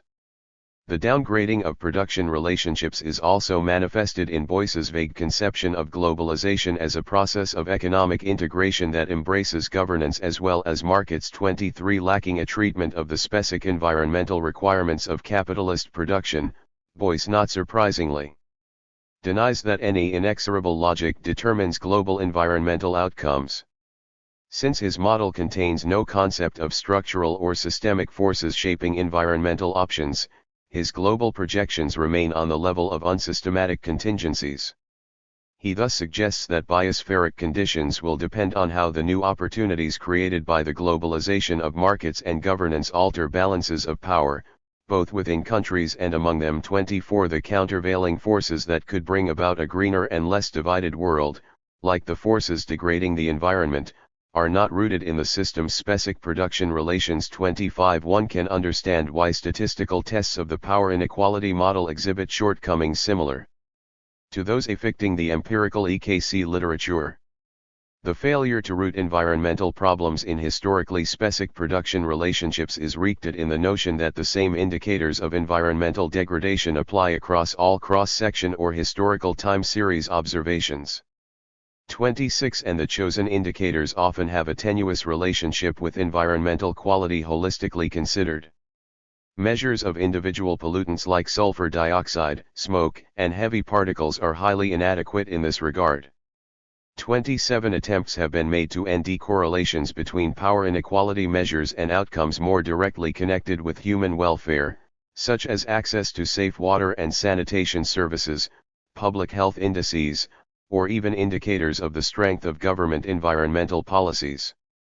28 Such proxies are best viewed as complex amalgams of environmental degradation and the social responses to it, and, as such, their relevance is determined by the general historical development of the country observations in question. A tangled web of submerged joint hypotheses becomes unavoidable here. The absence of a base in production relationships is also wreaked in the use of tenuous proxies for the all-important, but unobservable, power inequality variable. One popular proxy is income inequality, as measured by the Gini coefficient. The implicit presumption this carries of a quantitative symmetry in the two-way relationship between income and power does not seem to have been noted. Other proxies include broader measures of socio-economic and political conditions, such as literacy rates, average educational attainment levels, voter participation rates, indices of civil liberties, and even intern-tusser density. 29 At least two studies have used the level of per capita income as an inverse proxy for power inequality, based on the notion that any given degree of income inequality, as measured, say, by the Gini coefficient, generates wider disparities in power at lower average income levels. 30 At the same time, tests of the power inequality hypothesis typically assume no feedback from environmental degradation to the level of income or its distribution. 31 The lack of feedback from pollution to income distribution seems especially strange insofar as the theory posits that environmentally degrading activities are a prime channel by which elites maintain and increase their power and wealth. Torres, for example, argues that rather than there existing an equity environment trade-off, the reverse appears to hold. 32 This hypothesis directly implies that regression analyses which treat power inequality as exogenous with respect to environmental degradation are misspecied. For all these reasons, statistical exercises purporting to show that variations in power inequality account for differences in environmental degradation can be taken no more seriously than the empirical EKC literature. The bottom line is that the power inequality model cannot explain the level and pattern of environmental degradation, because it does not address how and why production degrades the environment. Such an explanation must be rooted in production relationships considered as both material and social relations, and needs a critical analysis of the forms of valuation that grow out of these specific production relations. Power inequality and the environment. 219. Chapter 8. Srafan Models of Ecological Conflict and Crisis. This chapter evaluates the Srafan approach to ecological conflict and crisis. In the eco-Srafan literature, the production of commodities by means of commodities 1 is extended to incorporate the dependence of production on limited natural resources. Sustainability and conflict are studied from the standpoint of the economy's reproduction requirements as dictated by physical input/output relations, under alternative assumptions concerning the ownership and pricing of resources. The usefulness of Srafan models remains highly controversial among ecological economists. Accordingly, Section I considers the most popular rationales for applying Srafan techniques to ecological conflicts and crises, together with the most common criticisms of these rationales. Srafan models are found wanting insofar as they do not specify production relations in material social terms and are therefore unable to explain the origins of either the economy's surplus product or the structural basis of ecological conflicts. Sections 2 and 3 apply this general critique to the seminal models constructed by Charles Perrings and Martin O'Connor. 2. The shortcomings inherent to the eco-Srafan approach are shown to themselves in different ways, depending on how each model relates the economy/environment distinction to the division between market and non-market spheres. Perrings deems the external environment of capitalism as a non-market sphere, and environmental crises as a problem of external effects or missing markets. O'Connor, on the other hand, species the environment as the ecological capital required by, but not producible by, an industrial market economy, and he assumes that this ecological capital may take the form of commodities produced and sold by a non-industrial economy. He then interprets ecological conflicts and crises under alternative assumptions about the terms of trade for ecological capital compared to industrial capital. However, the technical conception of production employed by both Perrings and O'Connor precludes the drawing of structural linkages between the marketization of nature and the relations of production, and this hampers their respective critiques of market valuation and their accompanying conceptions of ecological conflicts. In fact, both theorists assume that distributional outcomes are determined outside their respective models. The lack of a material social specification of production also explains why neither analysis is able to broach the possibility that the kind of economy-environment interaction reproduced by capitalism may not directly threaten capitalist reproduction even if it does threaten the conditions of sustainable human development. Srafan analyses, general methodological considerations. Sraffa analyzed the determination of long-run equilibrium prices, deemed as the set of prices consistent with the reproduction of the economy as a physical system of input-output relations. 3. In the presence of physical surpluses of different commodities, this set of reproduction prices is the one consistent with an equalization of the rate of profit across all industries. For Sraffa's analysis had two purposes: to revive the classical Ricardian tradition of deriving long-run equilibrium prices without reference to either marginal utilities of different goods and services for consumers or the marginal products of different inputs to production, to demonstrate that, outside of a one-good economy, the real value of capital is not independent of the distribution of income between wages and profits. In this way, he aimed to establish the unviability of the neoclassical theory of distribution, according to which factor owners are rewarded in line with the marginal products of real increments to the factors. As important as Sraffa's project was and is, however, it remains a prelude to a critique of economic theory. 5. The use of his input/output pricing framework as a basis for a new system of thought applicable to different fields of political economy has been fraught with controversy. 6. There remains much disagreement among economists as to whether, and how, Sraffa's reconstruction of Ricardian theory needs to be extended to take better account of exhaustible resources, and on the feasibility of any such extension. 7. Accordingly, as preparation for the eco-Sraffan models discussed below, this section considers 6 rationales that have been voiced for applying the technique of reproduction prices to ecological crises and conflicts. Arguments favoring Sraffan models. The pro-Sraffan arguments can be evenly divided into ecological and conflict-based rationales, although the two kinds of motivation are often combined in practice. The ecological motivations for adopting Sraffan techniques are as follows: because they are formulated to ensure the replication of the components of the social economic system through time, Sraffan reproduction prices have an intrinsic determination shaped by the internal physical requirements of replacing commodities and services used up in production and consumption. 8. Unlike neoclassical price theory, with its subjective marginal valuations and ecologically closed view of production, the Sraffan input/output approach, if specied 23.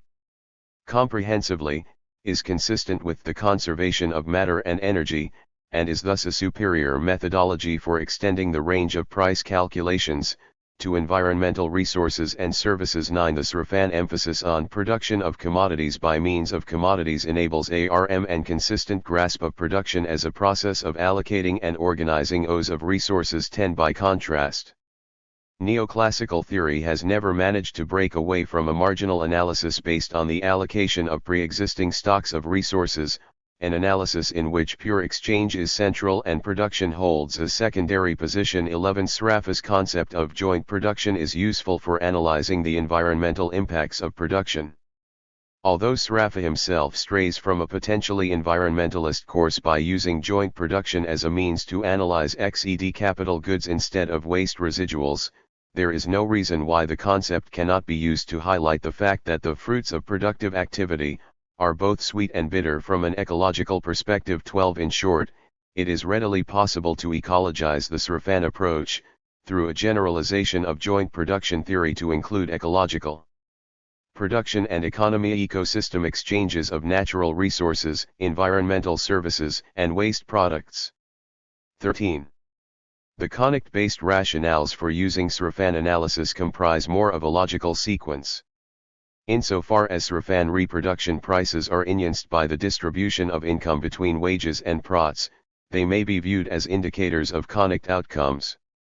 The input/output pricing framework can thus be extended and/or respecied to include the market outcomes of conflicts of ecological distribution, that is, conflicts over access to, and use of, natural resources and over the burdens of pollution. 14. Sraffa's demonstration that the value of the man-made capital stock is influenced by the distribution of income between wages and prots applies a fortiori to natural capital, which is still more heterogeneous than man-made capital. 15. A Sraffan ecological economics would decide which items belong to natural capital, and then show how their valuation depends on the distribution of income. 16. In the Sraffan view, the value of the capital stock depends on the class struggle, in other words, on the results of distributional conflict between wage workers and capital owners. 17. But, by uncoupling the theory of income distribution from neoclassical marginal productivity theory, and locating the outcomes of distributional conflict in the context of reproduction prices, Sraffan political economy broadens the possibilities for models which show social conflicts of interests concerning the appropriation and use of ecological capital. 18. Such conflicts may involve not just workers and capitalists, but also different societies, and groups within society, and may be centered either on resource access, depletion and destruction per se, or on less narrowly economic concerns such as which cultural projects will or will not be served by appropriation of environmental services and resources such as biodiversity. 19. In short, once the Sraffan approach is extended to include irreplaceable natural resources and environmental amenities, then the classical concern with conflict over produced Economic surplus can be generalized to encompass all kinds of value system conics associated with incompatible uses of such resources. 20. All of the above rationales have been questioned, however. Let us reconsider them in turn, beginning once more with the ecological themes. Both the Sraffa model and the standard neoclassical general equilibrium model depict self-reproducing circular O's of production, income, and expenditure, hence both can be criticized for ignoring the dependence of the economy on the natural environment. Indeed, Patterson argues that the very essence of the Sraffa model is circular O and that this model produces a surplus from nowhere, directly contradicting a biophysical perspective. 21. It is not clear why, compared to neoclassical theory, the Sraffa model can be any more or less easily extended to encompass non-circular biogeochemical cycles. 22. Why cannot neoclassical supply and demand theory be extended to take account of the full cost of the use of resources or environmental systems? 23. True, neoclassical price theory has a more overt reliance on subjective preferences, but it is not clear why this is a handicap insofar as environmental costs cannot be deemed apart from human needs and human preferences. Besides, it is not clear that the qualitative structure of the Sraffa model completely escapes dependence on subjective demand-side factors. The model does presume universal commodity exchange, which, arguably, must involve some sense of subjective commensurability of commodities. Must not each equation in the Sraffa system represent what one party is willing to give up in order to receive some other commodity? 24. If so, then the model may still presume a subjective process, whereby the consumer/producer weighs up his/her own preferences based on his/her perception, tastes, and knowledge. 25. In sum, as long as one presumes that the main purpose of ecological value analysis is to extend the range of price calculations to previously unpriced resources, Sraffan theory has no denied advantage over neoclassical theory. It is not clear that ecological economics should focus on O's rather than stocks. In the respective controversies over natural capital and entropy, for example, both stock and O issues are prominent.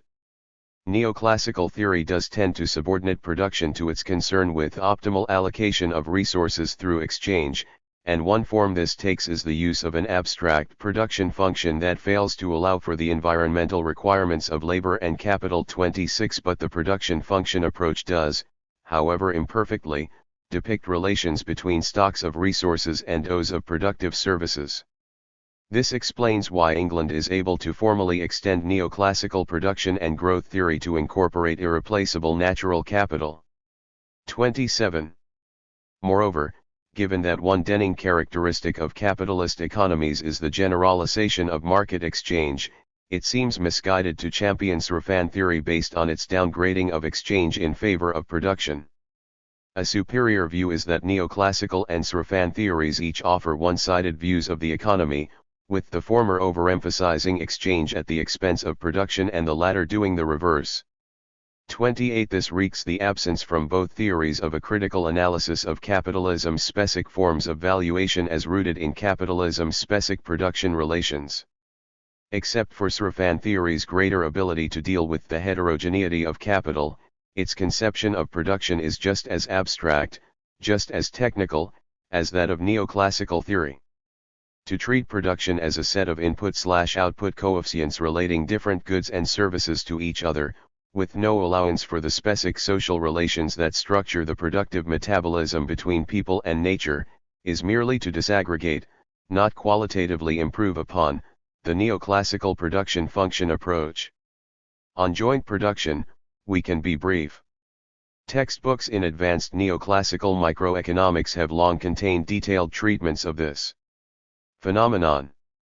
29. Neoclassical economists routinely note the jointly produced character of pollution and marketed commodities. 30. In arguing that the concept of joint production should be considered as one of the conceptual foundations of ecological economics, Baumgartner, et al. Draw upon a substantial body of both theory and applications, in the economics and business administration literature, and document the close connections between the neoclassical analyses of external effects and of joint production. 31. In short, there is nothing inherently Srafan about joint production. Equally serious questions dog the conic-based rationales for adopting Srafan techniques. As Martinez-Alier notes, that prices depend on the distribution of income is common ground to both conventional neoclassical and Srafan economics. 32 True, in neoclassical theory, distribution affects prices by changing the pattern of demands for goods and services, which in turn influences prices of production factors, whereas, for Srafan theory, the causal chain is completely from the supply side. 33 But the advantage of the Srafan story over the neoclassical one is unclear. O'Connor and Martinez-Alier suggest that neoclassical general equilibrium methodology, although fairly useless for empirical analyses of the real march of the economy and its impact on ecosystems, can nevertheless be put to good didactic use to highlight issues of unequal ecological distribution.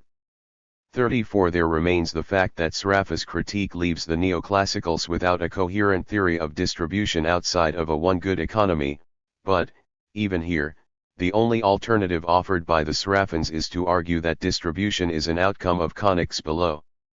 That Srafan analysis can handle heterogeneous natural capital is only a plus insofar as one accepts natural capital as a viable and useful category, a question on which ecological economists are deeply divided. Oddly, Martinez-Alier endorses Srafan analysis of conics over natural capital while simultaneously criticizing the conceptual foundations of natural capital theory. 35 Srafan theory does not resolve the incommensurability and common pool resource problems that he rightly says affect natural capital. Srafan models can demarcate different forms of natural capital, but, like neoclassical theory, they presume monetary commensurability of the ecological use values embodied in natural capital stocks. Neither theory explains the necessity of monetary exchange and valuation. Both theories presume that nature becomes capital whenever it is appropriated, regardless of by whom. 36 In other words, the didactic use of Srafan natural capital models to analyze ecological conics requires that one connate capital with given use values and limit the influence of social relations to the distribution of these use values.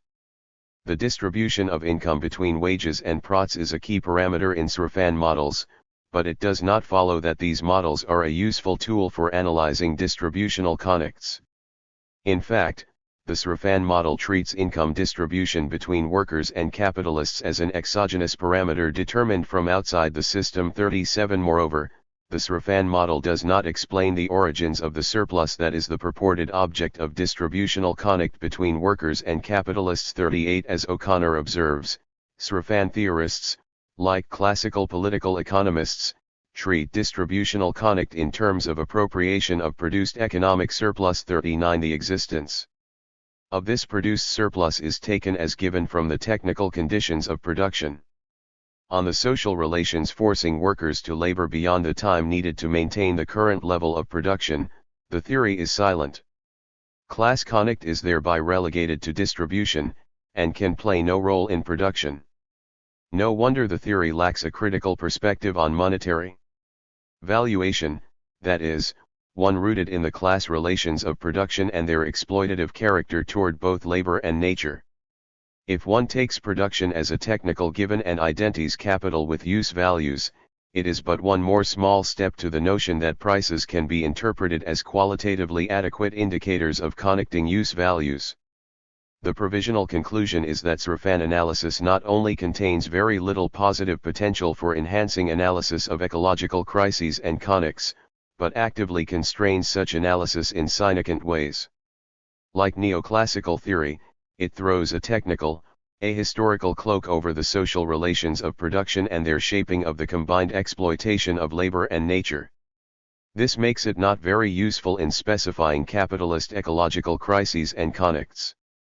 As is shown next, the methodological shortcomings of eco-Srafan theory appear in different analytical forms depending on the specific assumptions made about the marketization of nature. 2 Pairings and the eco-Srafan missing markets perspective.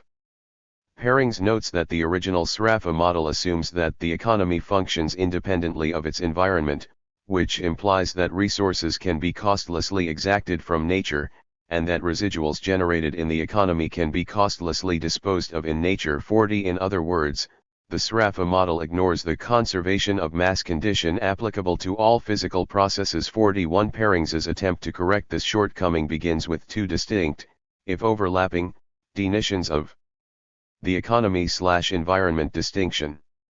Economy and environment. The RST definition is a purely physical one based on SRAFA's distinction between basic and non-basic goods. For SRAFA, basic goods are those that enter, directly or indirectly, into the production of all other goods, while non-basics are not used, whether as instruments of production or as articles of subsistence, in the production of others. 42. To ecology SRAFA, Parings defines the environment as the systems that produce goods which are, from the standpoint of the economy's reproduction, essential and irreplaceable, that is, basic goods that cannot be produced by the economy itself. 43. The economy is thus unilaterally dependent on the environment in the sense that the former's reproduction relies on exaction of resources from the latter, but not vice versa. If, however, one process employs the output of another as an input but does not in turn supply inputs to the other directly or indirectly, the RST process may be said to be unilaterally dependent on the second. The relation between the two processes is then called an exaction. Whenever a society employs a stock of resources appropriated from nature, it is making exactions on the system that yield those resources. To use a very obvious example, a hunting community living off a herd of buffalo may be said to be unilaterally dependent on that herd. 44. Parings sees the economy's unilateral exaction of basics from nature as the prime source of ecological conics, his rationale being that such exaction always implies force majeure. 45. Because the environmental dependence of economies is often mediated by their dependence on other human societies that are themselves dependent on systems, there are likely to be conics between societies over the terms of exaction. 46. Parings's second definition is more social. It locates the dividing line between economy and environment in terms of whether production and resource allocation are undertaken in response to the economy's social signals. At the most general level, a human economy may be deemed as a physical system of production organized according to a social system of signals. We may deem a social system of signals to be a set of mutually consistent indicators recognizable to and guiding the behavior of a particular society. In all cases, though, it is the system of signals that sets an economy apart from the other systems of social production with which it interacts. 47. An economy's social signals may include the price system as well as a range of cultural or ideological codes of behavior. 48. The reach of these signals defines the boundary between an economy and its environment. Also, the environment may include other societies from which basics are exacted, but which operate according to different sets of social signals. Parings clearly sees the economy/environment boundary as a dividing line between controlled and uncontrolled aspects of economic life. The social signals are thus presumed to enable the various economic agents within a society to control their activities in a mutually consistent way. 49. Elaborating the point, Parings states that the human economy is founded on activities that depend on the ability of human agents to manage the signals guiding the behavior of agents in other systems of production. The limit of human control in such circumstances marks the dividing line between the economy and its environment. 50. This controllability dimension is also clear from Parings's critique of the Newman or SRAFA models. Here, he argues that we cannot meaningfully represent the economy as a closed system unless we believe that all processes in the global system are owned and controlled by economic agents. If this is not the case, then the complement of the process of the economy will be the processes of the environment, and the time behavior of each depends on the links between them. 51. Before delving further into Parings's analysis, it is important to consider the difficulties with his two definitions of the economy/environment divide. Basically, both definitions employ an internal/external metaphor to describe economy-environment relations. Without further consideration of the social relations of production, however, this metaphor may not be adequate. Consider the case of one very basic good, the labor power, or ability to work, of human beings. This resource is certainly essential to the economy's reproduction, but is it part of the environment or part of the economy? It is, arguably, both. Labor power's reproduction is, in large part, a natural process not physically producible by the economy itself, and this reproduction is not fully in response to the economy's social signals, at least, not under capitalism. Yet labor power's reproduction is also at least partly dependent upon physical inputs and social signals from the economy. We cannot get any more specific without further information on the social relations of production. Important issues are involved here. For example, in the Marxist view, the forced exaction of labor from labor power is what deems individual societies as class societies, yet Parings's RST definition would treat such exploitation as the exploitation of one society by another society, viewing the capitalist and the worker as inhabitants of two different societies.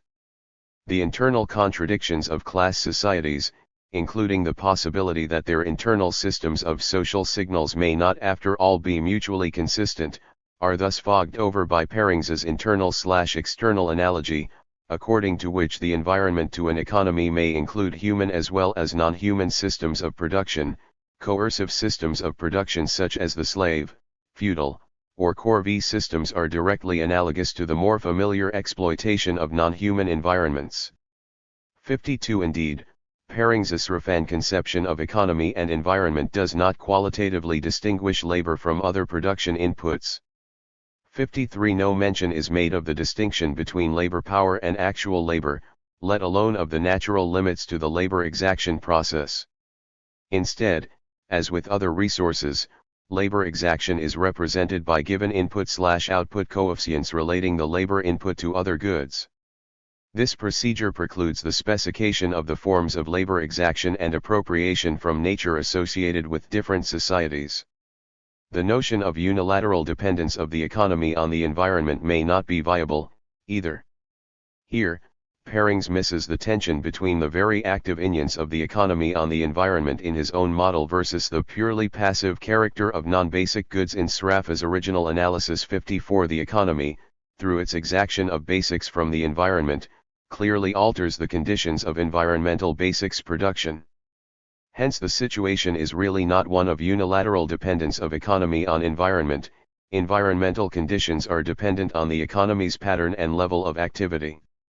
Moreover, since the economy's production is, by definition, driven by its social signals, the attendant negative output of environmental basics, and other environmental impacts, are driven by these same signals. In other words, Parings's second, more social, definition of the economy/environment divide also breaks down. Economy and environment cannot be treated as separate systems whose interaction may be unilateral, but, instead, must be seen as a single system composed of two co-evolving subsystems. In terms of Parings's example of a hunting community living off buffalo, it should be obvious that the buffalo population, indeed the whole range of the herd's conditions of existence, are determined in large part by the exactive activities of the human community, and not just the exaction of buffalo but other activities involving land use, exaction of use values from other species that co-evolve with the buffalo, etc. As such, the social signals to which the human community's exactive activities respond are important conditions of the buffalo's reproduction and development. Such co-production of economic and environmental conditions is all the more unavoidable insofar as basic goods include the sinks provided by the environment for the economy's waste residuals of matter and energy. As Parings inversely phrases it, the status of the environment as a receptacle for the waste products generated in the economy means that the economy makes both exact ions-on and insertions into the environment. 55 That being the case, human economy produces nature, to use Neil Smith's term, in the sense that its appropriation and expulsion of matter and energy inevitably alters environmental conditions. 56 It is also unclear whether Parings's two definitions of the economy/environment divide are consistent with each other. At minimum, their consistency requires that, the production of all essential basics not producible by the economy be regulated by signals completely independent of the economy's own social signals, and all goods and services produced within the economy are fully controllable in the sense that their production is regulated by a mutually consistent set of social signals internal to the economy. Human labor power does not seem to abide by either requirement insofar as it is a basic good whose production is largely environmental yet not fully independent of the economy's output and social signals. Requirement is also violated by the simple observation that the environment is not independent of the growth and development of the economy. There is also the question whether the economy's social signals can be relied upon to be mutually consistent, and this issue is crucial to Perings's treatment of market systems.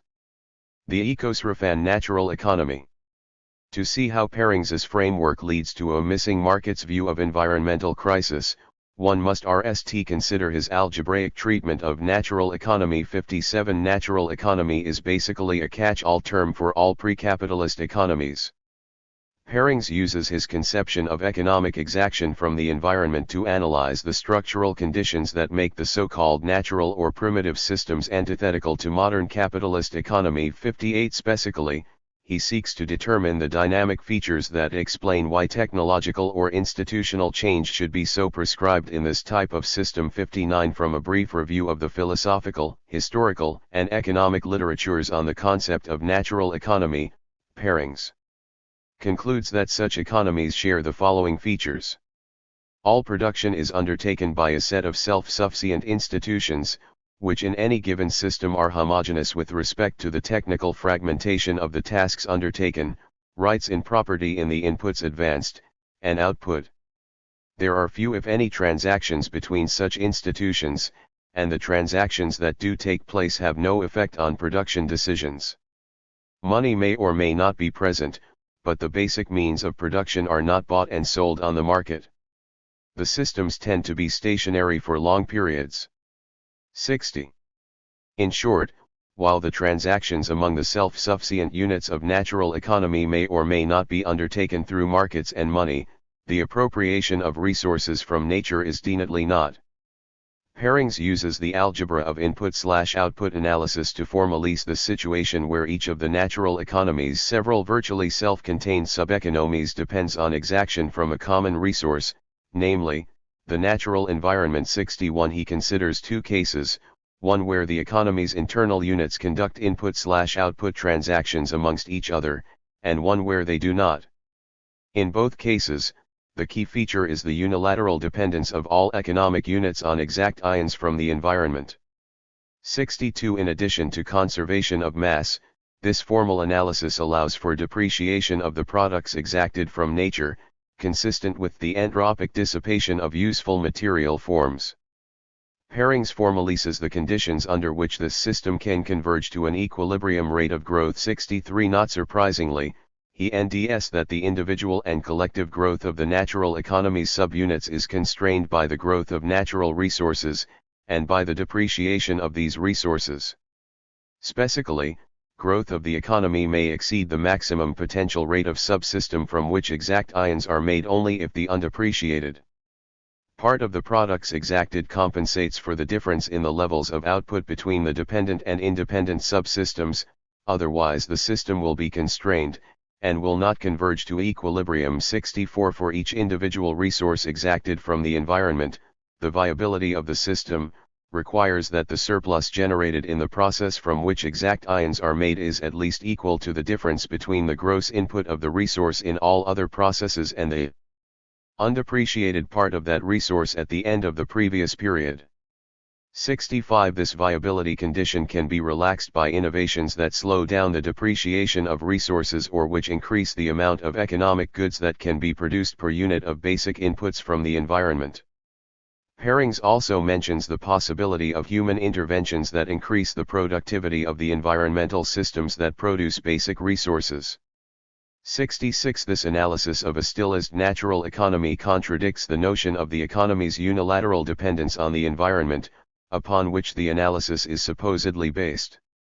Innovations to reduce depreciation and to increase the productivity of environmental subsystems defy any one-way conception of economy-environment interactions, and, even in the absence of such innovations, environmental conditions will be shaped by the pattern and level of resource exaction by the economy. Perings then uses his material viability condition to interpret the lack of technological and institutional dynamism of natural economy compared to capitalist economy. His explanation is that the environmental conditions faced by natural economies, including the rapid depreciation rates of their main food products, mean that they can only survive if they place cultural and institutional restraints on technological and institutional change, restraints ensuring that the level of exaction from nature does not endanger social reproduction. Perings interprets these restraints as limits on the utilization of productive capacity. Most important, if a system comprises dependent and independent sectors, and if productivity is greater in the former than the latter, it may converge to an equilibrium state in which there is no underutilization of capacity only if the rate of depreciation of the products exacted permits it. Because historically these have been food products with very high rates of depreciation, such systems have typically been constrained by the maximum sustainable rate of exaction on the independent sector to a level of activity that has left the dependent sector consistently underemployed. In the absence of innovation or contest over the extent of resources, the history of the dependent sector has been dominated by mechanisms that regulate the level of capacity utilization. 67.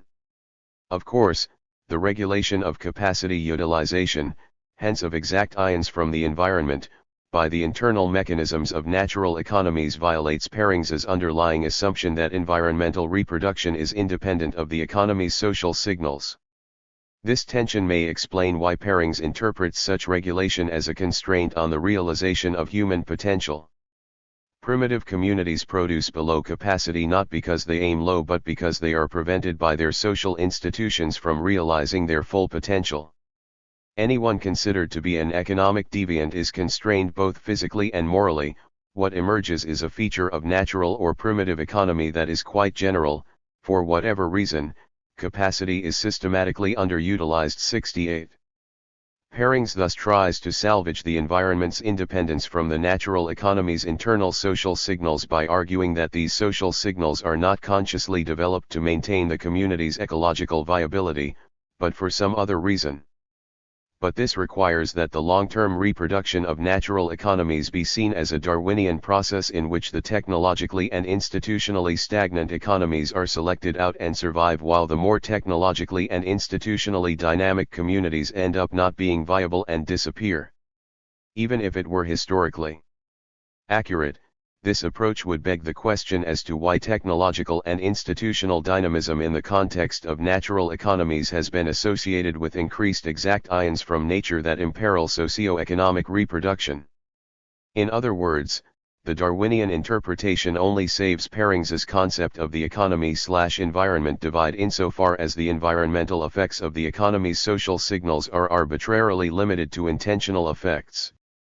But, then, one must explain why the more technologically and institutionally dynamic communities unintentionally allow themselves to become environmentally unviable while the stagnant, backward communities manage to remain viable without realizing it. Part of the difficulty here resides in Perings's impoverished conception of how pre-capitalist economies regulate their exact ions from nature. He treats their individual subunits as homogeneous, self-sufficient, and uninnovative. In the real world, we find that pre-capitalist systems have developed a variety of common property devices internally tailored to the variegated natural environments on which they depend for their reproduction.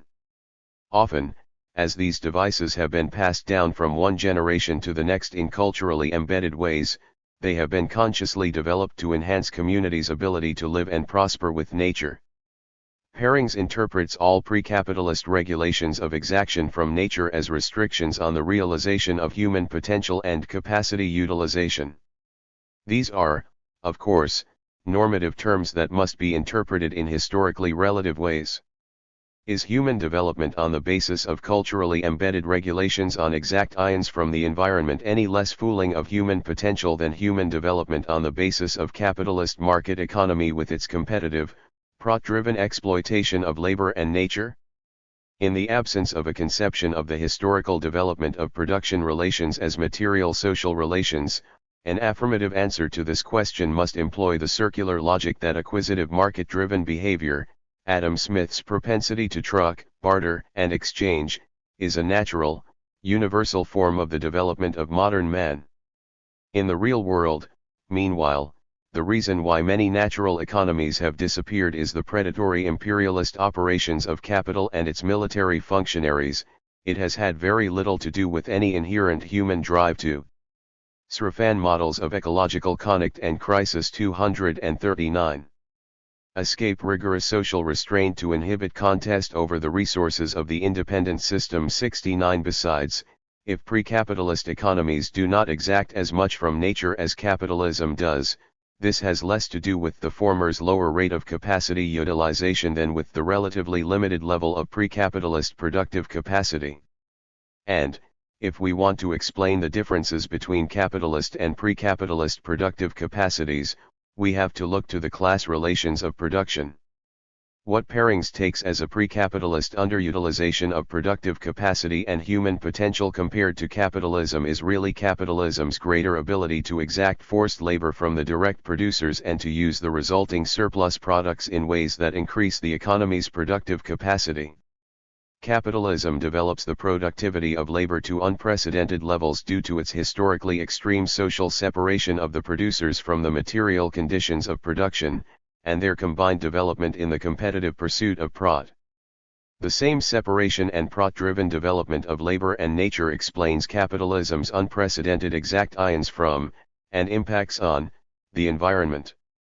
70. At the same time, capitalism's development of productive capacity creates a new potential for humanity to live in conscious collective harmony with nature on a world scale in ways that cannot be realized by capitalism itself, through reduced work time and a collectively planned development and utilization of productive forces in pursuit of sustainable human development instead of competitive money-making. 71. By not considering the specific production relations and common property systems by which natural economies have often successfully regulated their exactions from nature, Parings puts them in a purely negative, backward light, thereby tipping the scale in favor of market solutions to environmental problems. The impression he gives is that only market relations are consistent with the realization of human potential. From natural economy to environmental externalities. That Parings would solve environmental problems by extending markets to human exactions from nature becomes clearer when he considers the structure of the price system, and the role of prices in signaling resource scarcity. 72. He develops a variant of the classical general equilibrium models of Sraffa and Newman that locates the economy in a materially closed global system, and investigates the implications of the conservation of mass condition on the time behavior of the system. 73. In this model, the non-market, cultural signals earlier considered under natural economy are fully replaced by market signals. Parings thus states that to distinguish between the processes of the economy and those of the environment, I now identify a price system involving the construction of two vectors, with the RST vector showing positive prices for goods produced in the economy, and the second vector showing zero prices for the waste products of economic processes or unvalued environmental products. 74. In other words, the boundary between economy and environment is defined by the reach of the economy's price signals. As Parings stipulates, environmental resources are those that do not have the status of commodities and therefore lie outside the price system of the economy. 75. Parings's model follows standard Srafan practice by coupling a physical production system with a price system. His physical system allows the resource residuals left over from production to be either reinvested or disposed of. Conservation of mass means not only that high rates of growth in one subset of processes imply high rates of exaction on other processes, but also that the system will be subject to change resulting from the disposal of residuals in its environment. 76. Whether taking the form of reinvestment or waste, the disposal of has the effect of changing the technology of the system. 77. Within the economy, these effects are mediated by the price system. Here, Parings assumes that each price is an increasing function of the level of excess demand for the economic good in question. 78. Also, he assumes that an increase in the price of a resource leads producers to economize on its use by altering the respective shares of resource residuals that are reinvested and wasted, which modifies the physical production system. In his words, the effect of a particular resource price on the demand for the resource takes the form of a controlled application of the residuals to the system of physical production that is triggered by changes in the control system outputs. The price signal 79 Perings argues that his conception of the regulative functions of the price system is broader than that of neoclassical theory. The price system is assumed not only to ration a given set of resources at a given moment in time, but to discriminate between resources that are subject to rights in property and those that are not, and to mediate the connecting claims to the social product of distinct classes of economic agent. It thus admits a broader set of functions than is common in models built on strictly neoclassical foundations and allows a less restricted set of outcomes. 80. This argument is curious, insofar as the zero pricing of external costs and benefits is central to the problems addressed by neoclassical environmental economics. Moreover, as the principles level $1, one vote argument shows, neoclassical economists are well aware that the price system, like all rationing systems, mediates connecting claims to the social product. And the representative producers/consumers in Perings's model are neither more nor less distinct than those inhabiting neoclassical general equilibrium models. Certainly, the hypothesis feedback from resource demands to resource prices to resource use is impeccably neoclassical. 81 Finally, Perings's treatment of the individual production units as perfectly competitive price takers, rather than monopolistic price makers, is hardly alien to neoclassical analysis. Although he refers to his model's prices as observers and instruments of control, the real observer and operator of these instruments is nothing other than the invisible hand or auctioneer of neoclassical theory. 82 In line with standard neoclassical practice, Perings does not specify the information gathering/dissemination technology that the invisible hand employs to come up with a mutually consistent set of price signals. Apparently, central planning is costless so long as it is undertaken by the imaginary neoclassical auctioneer. Although Perings tries to distinguish his analysis from neoclassical theory, at other points he rightly characterizes it as a variant of the neoclassical externalities approach to environmental problems. The source of these problems, according to Perings, is that the price system's regulation of resource demands is limited to economic resources, while environmental resources remain unpriced. He sees external effects as an inevitable and integral part of a system in which resources exist that are uncontrolled by economic agents, where control is a function of possession rather than property, of the ability to enhance the output of the resource in question through the application of valorized inputs, rather than through legal title. 83 It is, evidently, the limited reach of market prices in an interdependent economy environment system that makes them inadequate observers of the effects of economic activity on the relative scarcity of environmental resources, not any inherent ecological shortcomings of market pricing and monetary valuation. 84 Nonetheless, Perings suggests that his conception of environmental management as a problem of external effects goes beyond neoclassical theory by consistently applying the conservation of mass condition to the economy. Environment system. 85 Formally speaking, however, the key factor in Perings's analysis is not conservation of mass, but rather the existence of unanticipated feedback effects of productive activities on other productive activities stemming from the unpriced exact ions of resources. 86 Any variant of such external effects could trigger price and technological adjustments that will not have determinate effects on the economy-environment system, leading to further unanticipated feedback effects, and so on. 87 One does not need conservation of mass to establish the necessity of the system to be driven from one disequilibrium state to the next by persistent external effects that result from the unobservability and uncontrollability of the processes of the environment through the price system. 88 Perings's main policy proposal is, thus, fully neoclassical. He suggests an environmental bond market as a mechanism for extending the invisible hand into the environment, thereby gaining social control of external effects. 89 The bond prices paid by resource users would be geared to the level of social costs associated with the use of the bonded resources, measured on a worst-case basis. Revenues obtained from bond sales would fund research to improve the estimation of current and future environmental costs. 90 The lack of critical value form analysis causes Parings's inquiry to bypass some fundamental questions. Most basically, he does not consider the non-pricing of environmental resources by market systems as a specific material social relation growing out of a specific set of production relationships.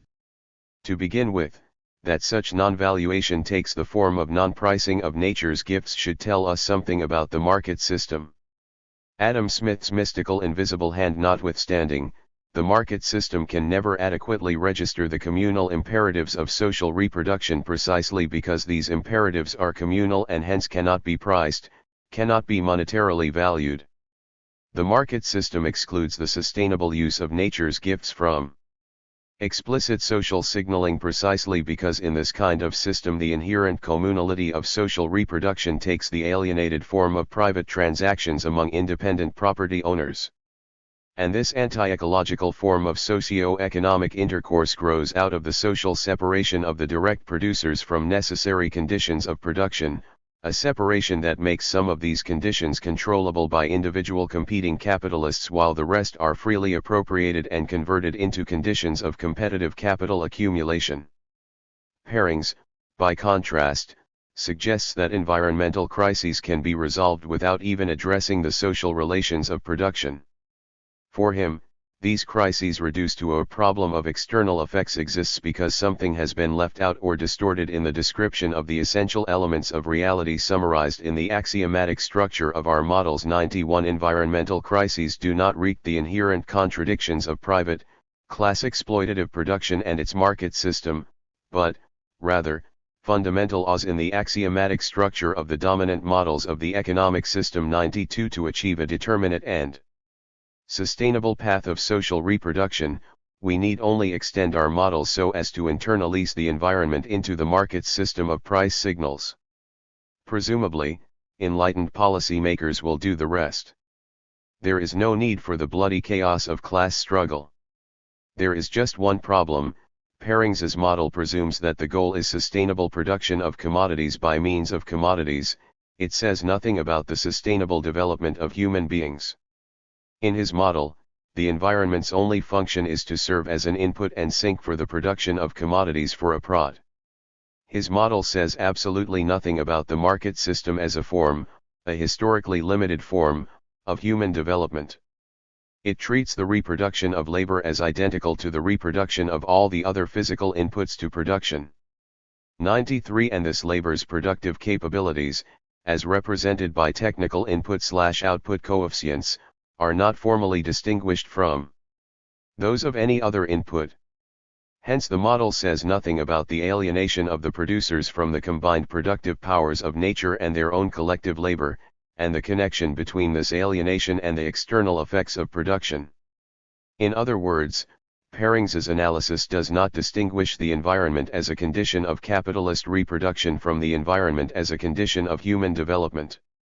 Consider his notion that the uncontrollable external effects of economic activity can be alleviated by extending price signals into the environment. Even if this is true from the narrowly economic point of view, and it requires an extraordinary leap of faith to ignore the information, uncertainty, and coordination problems associated with the application of market mechanisms to common pool resources, it says nothing about the effects of market-oriented activity on the environment as a condition of human development.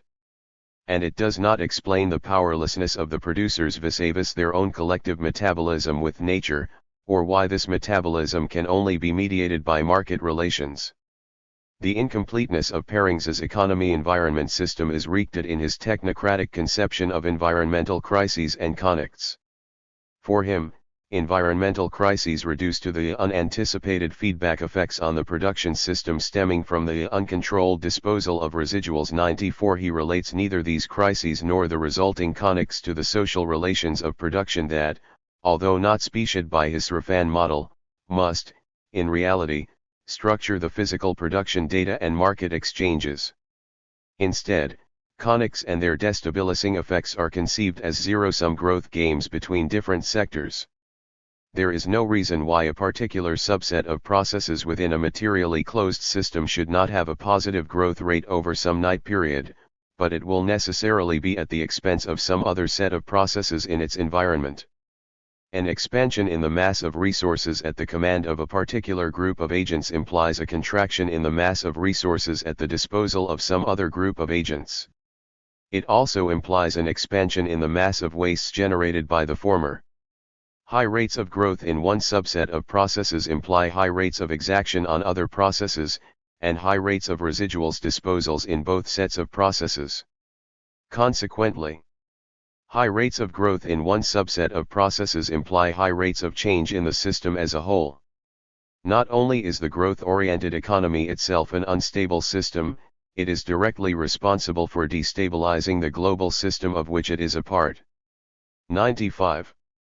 This conception relegates conics to the realm of distribution of natural resources and economic outputs, just as standard Srafan analysis limits conics to contests over the distribution of property and income, which may exacerbate the time variability of the system. 96. In both cases, the nature and outcomes of these conics are determined outside the model, since the model itself says nothing about the social relations that deem the connecting agents and their interests vis-a-vis the physical production and price systems.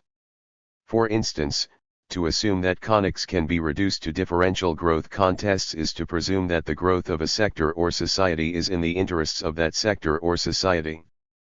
But this association of growth with success in conics needs to be explained, especially insofar as the relatively rapid growth of a sector or society may undermine its own conditions of existence. Where does such an irrational growth imperative come from?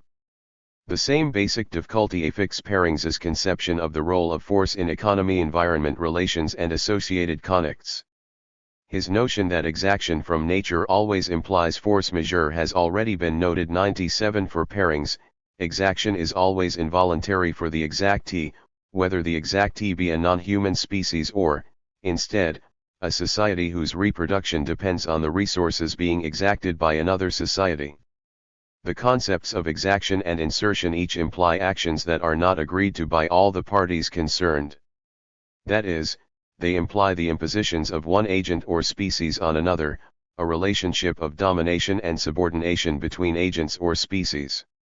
To the extent that human economies depend on exact ions from the environment, they depend on the subordination of the environment. 98. Elsewhere Parings identifies power with this ability to forcefully exact resources. More particularly, exaction implies that the agents operating the process that makes use of the exacted product are more powerful than those operating the process that yields the exacted product. If this power relation is reversed, such that a particular product is imposed on another less powerful agent, the relation may be called an insertion. 99. It is not clear why Parings thinks that all exact ions and insertions must be involuntary for either the exactees or the insertees. Presumably, whether this is the case will depend on the specific social relationships that structure the transactions involved. Also, there are different levels on which the distinction between forced and voluntary transactions can and should be addressed.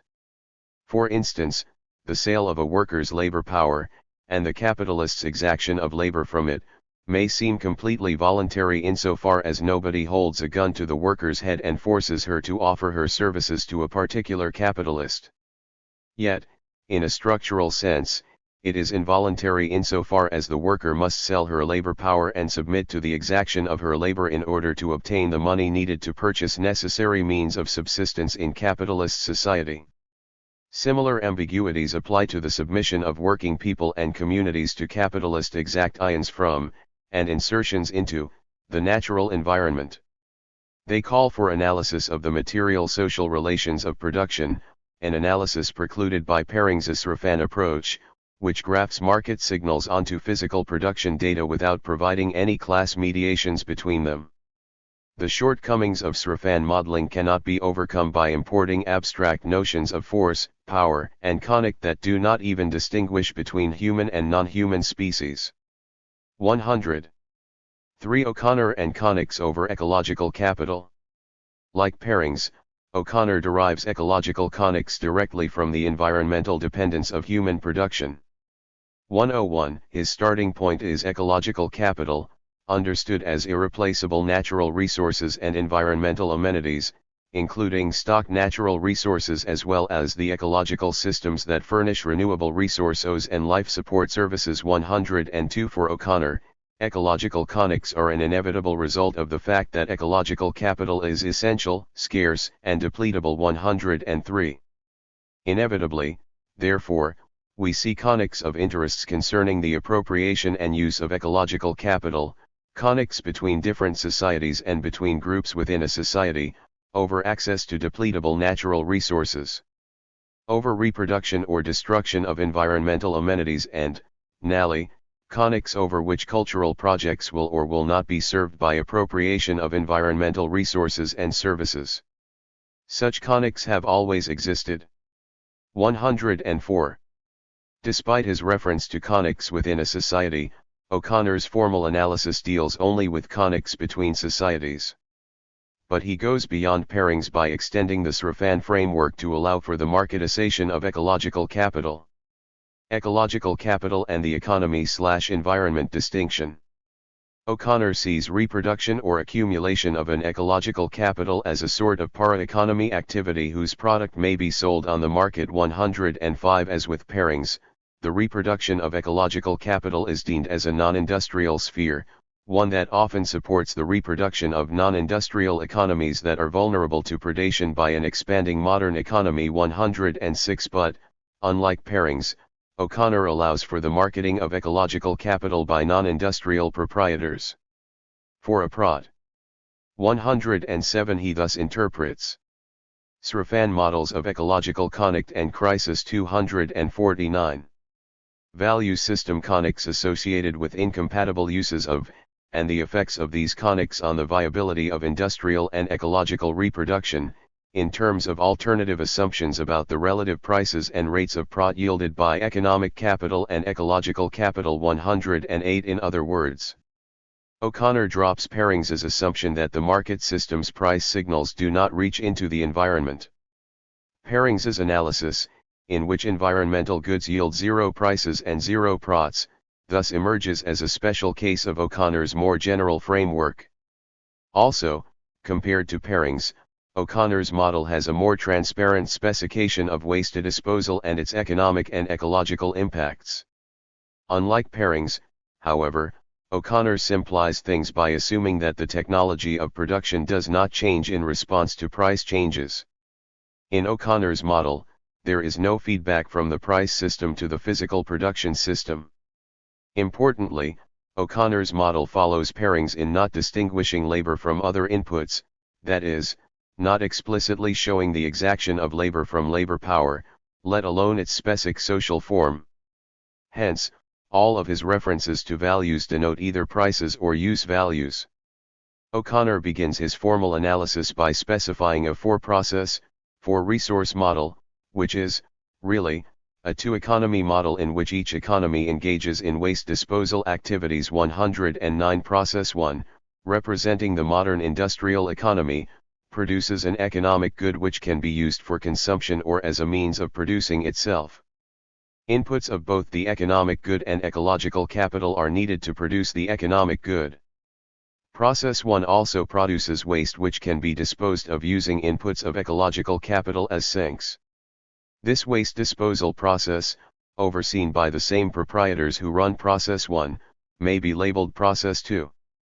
The reproduction of ecological capital, overseen by non-industrial proprietors, is represented by Process 3. In line with the basic character of ecological capital, it is assumed that Process 3 is self-reproducing in the sense that no economic goods enter into it. 110. Nonetheless, it is assumed that environmental use values but also to the societies that oversee the reproduction of these use values. The reproduction of ecological capital generates its own waste whose disposal or treatment in process 4 does require some input of the economic good. 111 It is also assumed that all the productive transactions within and between sectors are deemed by constant input/output coefficients. 250 Chapter 8. 111 We are not told why economic goods are needed to treat waste 3 but not to dispose of waste 1. Table 1. O'Connor's 2 Economy, 4 Process Model. Economy Process Outputs Inputs. 1 Economic good waste 1 Ecological capital. Industrial. 2 Disposal of waste 1 ecological capital. 3 Ecological capital waste 3 Non-industrial. 4 Treatment of waste 3 economic good. This setup is depicted in Table 1, which completes the formalization by entering waste 1 as an input into process 2, and waste 3 as an input into process 4. Obviously, the key relation in this model is the using up of ecological capital in the production of the economic good, either as a direct input or as a sink for disposal of waste 1. But there is scope for additional feedback effects from the non-industrial to the industrial economy, due to the need for the economic good as an input into the disposal of waste 3. The procedure followed by O'Connor is to consider various special cases of this 4-process model, deemed by the necessity or non-necessity of processes 2 and/or 4, that is, by whether or not waste residuals are assumed to exist, the pricing or non-pricing of ecological capital and/or waste disposal services, the equalization or non-equalization of sectoral rates of prod, depending on whether free competition or power conics determine prices and rates of return. Without going through all the details of the numerous cases considered by O'Connor, it is possible to communicate the general avur of his results. Ecological value system contests. O'Connor RST considers a case that assumes away both waste 1 and waste 3, so that processes 2 and 4 disappear. Moreover, he initially assumes that ecological capital is not priced, so that the modern industrial economy relies on force majeure to appropriate ecological capital as a free gift from the non-industrial economy. 112 This situation clearly parallels the assumptions made by Pairings and thus yields similar results. 113 If the industrial economy's maximum expansion rate exceeds the rate at which ecological capital reproduces itself in process 3, then ecological capital will be progressively depleted. 114 Economic activity will at a certain point come to a shuddering halt unless a substitute for can be found. 115 Then, still abstracting from waste production and disposal, O'Connor turns to the case where ecological capital is produced for the market where it yields a positive price and rate of prod. O'Connor interprets the situation as one in which the industrial proprietors bribe the non-industrial proprietors to convince them to alienate their capital, and to allow it to be used in the service of economic capital accumulation. 116 In this scenario, the positive prod on ecological capital represents a claim on some of the output at the end of the period of economic capital, so that para-economy proprietors are inducted progressively into participation in the expanding modern economy. 117 Two subcases are considered here. The RST assumes equalization of the prod rates earned by processes 1 and 3. 118 Here again, any excess of process 1 growth over process 3 growth results in ecological capital being diverted away from process 3, that is, predation of the ecological capital by the economy until eventual extinction of the modern economy itself will collapse once the traditional capital is used up. 119 The second subcase drops the assumption of prod rate equalization in favor of the view that relative prod rates are the outcome of distributional conics between the industrial and non-industrial proprietors, conics that take on the character of a military and/or political process. 120 Here, the rate of return and relative prices that actually prevail can be thought of as kinds of distributional parameters indicating the outcome of the contest over purposes of productive activity and over appropriation of the surpluses. 121 O'Connor considers various possibilities, all of which are taken as given. While exhibiting different distributions of prots between the industrial and non-industrial proprietors, they do not alter the basic dynamic in which, assuming limited growth of ecological capital compared to industry, industrial accumulation uses up the ecological capital until both economies are rendered extinct. 122. As O'Connor notes, even in the case where the relative price of ecological capital rises to the point where the rate of prot in process 3 exceeds that in process 1, the only effect is that equalized, although at one point he suggests, following pairings, that non-substitutability of goods is sufficient to rule out such equalization. This is actually a fundamental question given the likely barriers to penetration of prot-making capital into process 3, which is supposed to be part of a traditional society geared to self-reproduction. In other words, the real issue underlying O'Connor's understandable skepticism on prot rate equalization is whether and how the internal socio-economic relations of this traditional society can be reconciled with production for the market and a prot. 119. O'Connor 1993a, pages 409-10. The bracketed former replaces the word latter. Owners of ecological capital who sell it to the economy will come to own economic capital at a faster rate than in the equitable situation. 123. In expanding the analysis to include waste, O'Connor RST brings process 2 back onto the stage, while still suppressing process 4. So, now, the industrial economy uses up ecological capital not only as a direct input but also as a sink for its waste. Any ecological capital used as a sink becomes wasteland that is forever useless to both process 1 and process 3. 124. As before, this 3-process setup is RST analyzed under the assumption that the industrial economy appropriates ecological capital as an unpriced free gift from the non-industrial economy, and, secondly, under the assumption that ecological capital is marketized, with equal and unequal rates of prot comprising 2 variants of the second case. Since this setup just adds another mode by which process 1 depletes ecological capital, the results closely parallel those obtained for the two-process case reviewed above. Assuming that the industrial economy grows faster than ecological capital, the para-economy as a going concern is once again progressively compromised, and once the is depleted, the economy no longer has a site for its waste disposal. 125. Finally, O'Connor considers the full 4-process model, which allows for ecological waste and its treatment by the non-industrial economy's process 4. Here, the non-industrial proprietors' need for the economic good as an input to their waste treatment process adds a new dimension to the emergence and bilateral resolution of the conflict over possession of resources. 126. Now the non-industrial economy's growth may be indirectly constrained by the amount of the economic good available in trade, which is lower insofar as the industrial proprietors reinvest the economic good in process 1. As before, various price system outcomes are possible, depending on whether the industrial economy undertakes a forced plunder of ecological capital, or is, instead, constrained by military political circumstances to offer a positive price and prot to the non-industrial proprietors.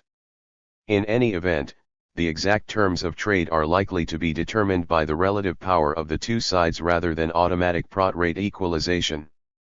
127. After all, from each individual economy's point of view, the more that must be paid for waste control, the greater the inhibition on growth. So there is a conflict of interests, a mutual standoff between two groups of proprietors, each wishing to sustain their distinct going concern as best they can. 128. At this point, O'Connor simplifies things by assuming that the industrial economy's processes 1 and 2 earn equal rates of prot, and that the non-industrial economy's processes 3 and 4 also earn equal rates of prot. But he allows the industrial and non-industrial prot rates to differ from each other depending on exogenously given conflict outcomes. If one economy grows faster than the other, the latter's capital is depleted, which, in turn, undercuts the conditions required for the former's waste disposal activity. As a result, barring an accidental balance between the two economies' producibility and growth, their struggle over the reciprocal imposition of a waste disposal burden will lead to their mutual destruction. In this situation, a rate of return for one economy higher than that sustainable for the other will entail a real decumulation of the capital of the other. In the present example, this occurs if either the para economy or the economy exceeds zero physical growth at the expense of the other. The effect of depleting the capital of the dominated system is, therefore, to deplete the wherewithal of the dominant system's own waste disposal. So victorious proprietors of the dominant system will, eventually, get buried under their own waste. 129. Srafan Models of Ecological Conflict and Crisis. 255. Limitations of O'Connor's analysis. Overall, O'Connor's analysis is a salutary reminder that conflicts over appropriation of produced economic surplus are ultimately limited by the natural conditions that make production of such a surplus possible. 130. Unfortunately, O'Connor's Srafan framework does not explain how this nature-based possibility of a surplus product is translated into an actuality, and how this leads to conflicts, in particular kinds of economies. To do that, he would have to move beyond his purely physical model of production and treat the economy as a finite material social life process structured by historically specific class relations of production. 131. The physical possibility of a surplus product tells us nothing about the social arrangements compelling workers to labor beyond the time required to reproduce themselves, let alone about the structure and dynamics of conflict over the surplus labor and the distribution of the resulting surplus. Because O'Connor's model lacks a treatment of the industrial economy's internal production relations as relations of class exploitation, it must take this economy's growth imperative as a given. Since the model does not explain this imperative, or how it is related to competition, it cannot explain why rational capitalists would pursue it to the point of their own destruction, or how they are able to get their employees to follow them down this suicidal path. O'Connor's model also reminds us that nature is often caught in the deadly crossroads of socio-economic and military-political conflicts. The problem, however, is that without treating the connective nature of production relations as material and social relations, there is no way to bring in any struggle for a more pro-ecological production. Without treating class exploitation and its basis in the alienation of the producers from necessary conditions of production including natural conditions, there is no apparent agency with either an interest in, or capability of, converting production and its natural basis from vehicles of competitive money-making into conditions of sustainable human development. To put it bluntly, O'Connor's model suggests that the environment and human economy are both doomed if the environment is Marxist, and equally doomed if the environment is not Marxist. It cannot explain the material social origins of this dilemma because it does not recognize capitalism's social separation of the producers from the necessary means of production and resultant conversion of natural conditions into conditions of exploitative capital accumulation whether or not they are Marxist, that is, whether they are freely appropriated or purchased as commodities. 132 Because it does not treat capitalism's alienation of the worker and her labor as an alienation from nature, O'Connor's model misses the possibility that the disalienation of the worker may provide a potential avenue toward an ecologically sustainable system. Indeed, one could conclude from O'Connor's model that the workers in industrial economies are fully implicated, and have a self-interest, in the depletion of ecological capital via the subjugation of non-industrial economies. O'Connor's model can only depict the results of inter-economy, not intra-economy, conflicts. And lacking any specification of either society's internal production relations, his presumptions concerning the connectual character of the relations between the two economies inevitably have an arbitrary avur. For example, O'Connor interprets a positive price and prot on ecological capital as a form of coercion by the economy over the para economy, where the latter's proprietors are making the best of a situation they did not choose to enter, his logic being that the value accumulation is unsustainable. 133 O'Connor does not indicate why the relationship is any less coercive for the industrial entrepreneurs and their employees for whom it is equally unsustainable and involuntarily entered. Nor does he tell us whether the relationship would be non-coercive if it were sustainable.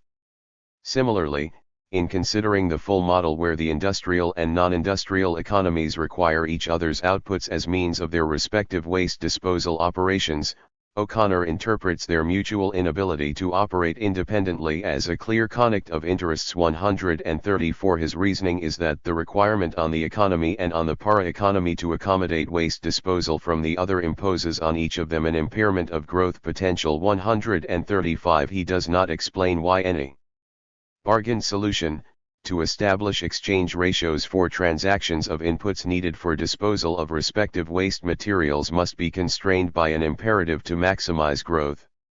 136 Nor are we told why the industrial and non-industrial proprietors may have wholly distinct interests and objectives even when they both produce commodities for a prod. 137 Indeed, according to the fully Marxist version of the model, both economic and ecological capital have one function and one function only: to serve as inputs for the producible production of commodities by means of commodities. That is why the model can only predict one kind of economic environmental crisis, a general breakdown in commodity production due to the depletion of ecological capital. As O'Connor puts it, unless the ecological capital regenerates at a faster rate than it is depleted by being used as an input to production, or waste disposal, economic activity is doomed eventually to stagnate or collapse. 138 Assuming that both industrial and non-industrial proprietors wish to avoid such a collapse, there would seem to be no long-term structural basis for a conflict of interest here. The preceding difficulty points to problems with O'Connor's characterization of the non-industrial economy. This economy is supposed to be a traditional society geared to self-reproduction, yet at various points it is assumed to gear its entire production to the market and profit-making. 139 The contradiction between generalist commodification and pre-capitalist production relations is swept under a technocratic rug. Considering which resources are valorized, as opposed to those deemed free, and which processes a rate of profit is to be assessed, O'Connor merely says that there can be no general rule on these matters, referring the reader to the technical Srafan literature on traditional solution concepts. 140 Apparently, anything goes once market relations are disconnected from production relations and overlaid onto physical production systems. Unfortunately, the only alternative to ecological marketization offered by O'Connor's model is outright plunder by the industrial economy, so that his specifications run the danger of lending credence to that conservative interpretation of the tragedy of the commons which falsely connotes communal property with open, unregulated access. On the other hand, in applying prices and profit rates even to a non-industrial economy geared to self-reproduction, O'Connor seems to suggest that these market signals can serve as adequate indicators of all kinds of use values including ecological ones. This view is implicit in O'Connor's treatment of rate of return and relative prices, as kinds of distributional parameters indicating the outcome of the contest over purposes of economic activity, not just over appropriation of the surpluses. 141 Here, the distinct use values to the respective proprietor groups are apparently wreaked in the rates of value accumulation associated with their respective processes. 142 The problem, in O'Connor's view, is that the non-industrial proprietors' use values may not be priced fairly, due to their inadequate bargaining power against the industrial proprietors.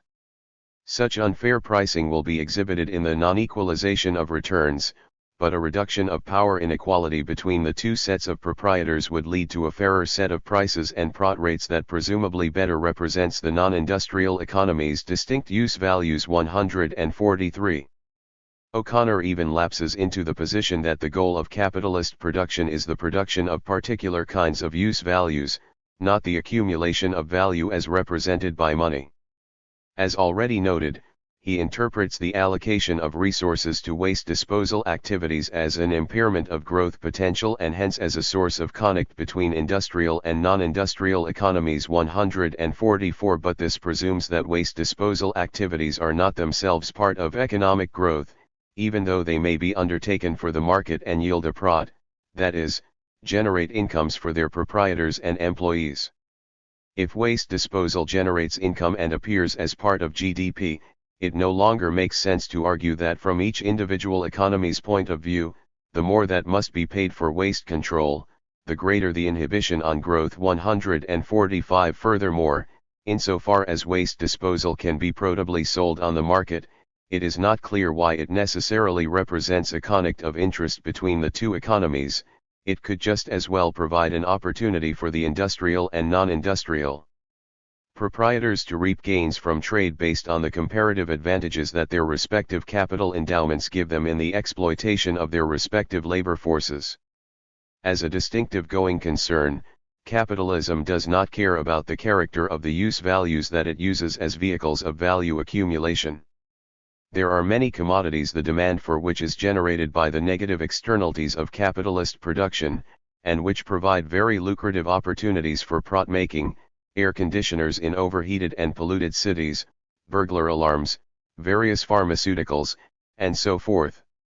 146. What is needed is a critical perspective on capital's environmental defensive activities and their inadequacies from the standpoint of sustainable human development, not their exclusion by it from the category of economic growth.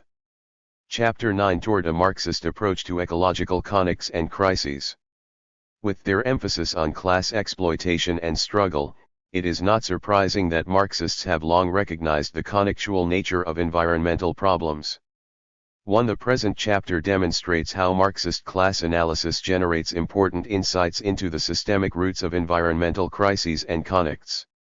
It is also suggested that this analytical power can be strengthened insofar as Marxists distinguish environmental crises of capital accumulation from crises in the natural conditions of human development.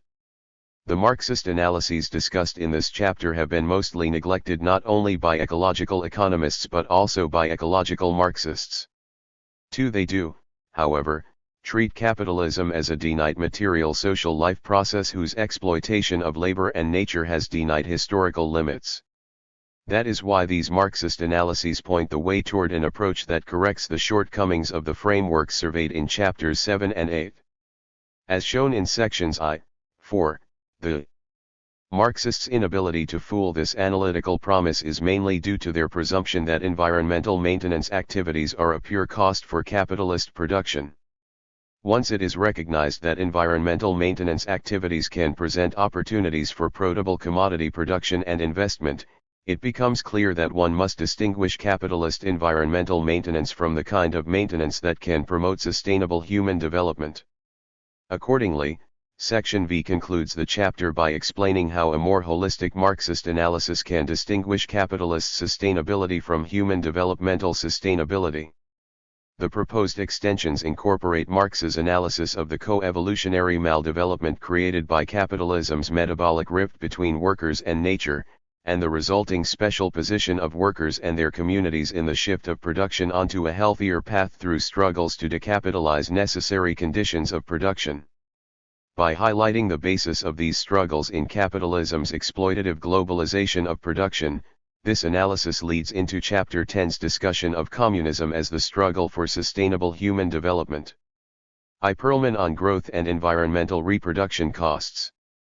Perlman argues that the same type of analysis which Marx used to analyze value theory offers the best approach for an analysis of environmental problems. 3. What distinguishes Marx's value analysis from traditional price theory, in Perlman's view, is its recognition of the dual character of labor as a use value and an exchange value. For more specifically, the use value of labor power includes its ability to labor beyond the time required to reproduce itself, so that capitalists are able to extract a surplus value from the production process.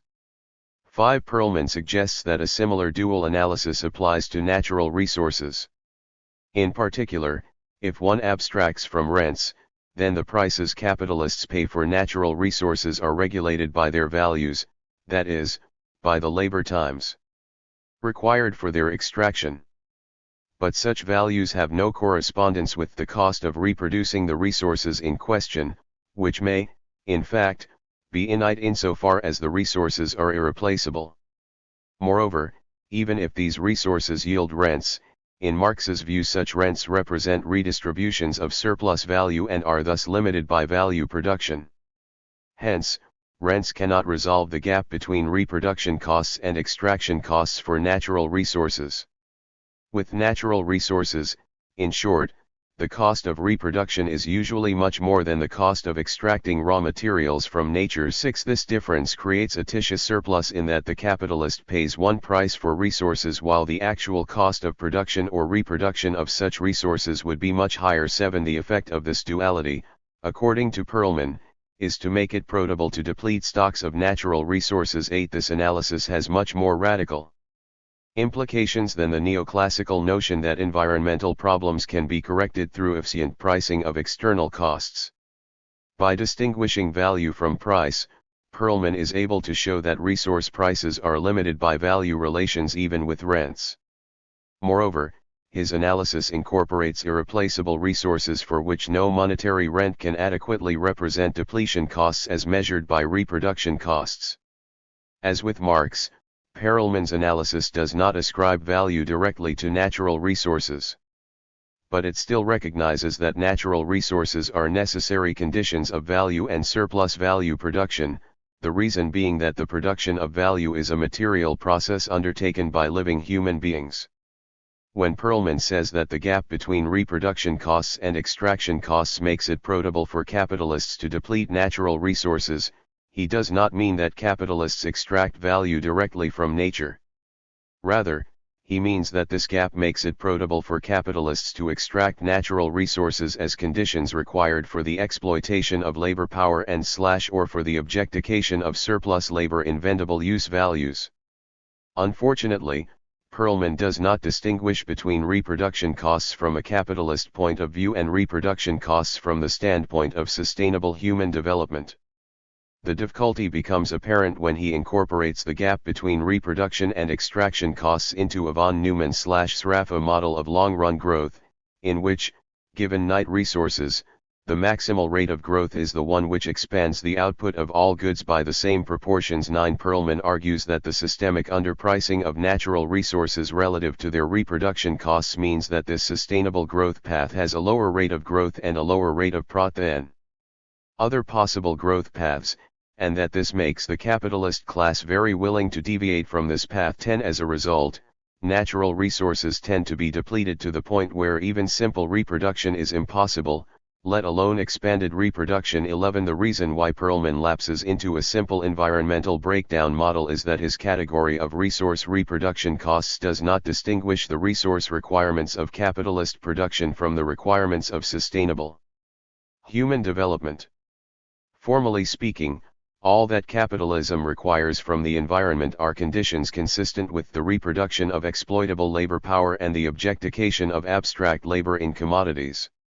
It does not require any reproduction of natural resources in their extant state, unless and insofar as such a reproduction is itself a requirement for the minimal conditions just mentioned. Indeed, the reproduction costs generated by capitalism, and this includes the imperfect substitution of new products and previously unexploited resources for depleted and degraded resources, provide many opportunities for profitable investment and production. Yet Perelman's formal model treats all resource reproduction costs as a drain on profits and growth. 12.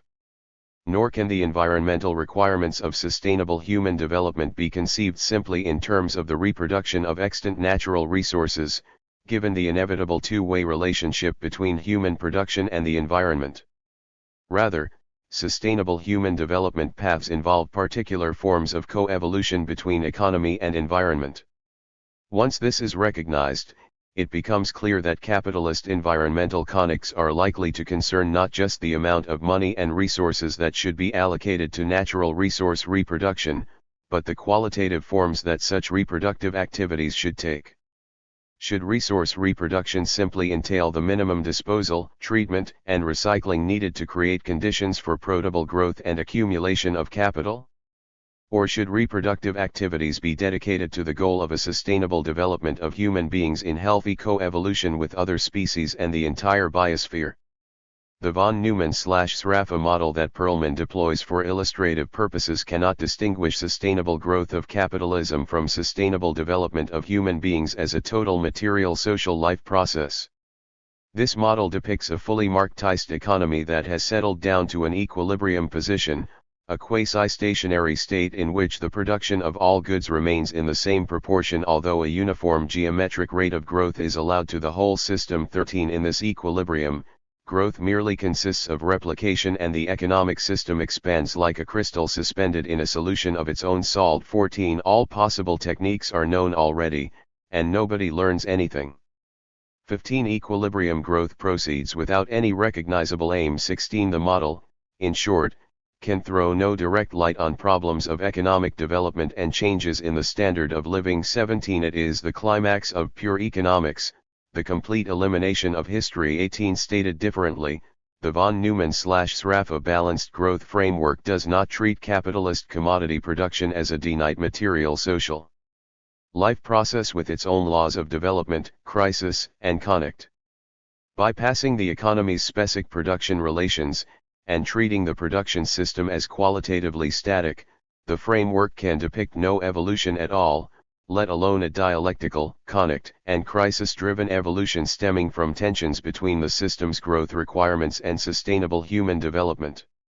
Its singular conception of breakdown says nothing about how a new life process may develop out of the old via the midwife of class struggle over the conditions of production including natural wealth. It is hard to imagine a less adequate basis for analyzing ecological conflicts and crises.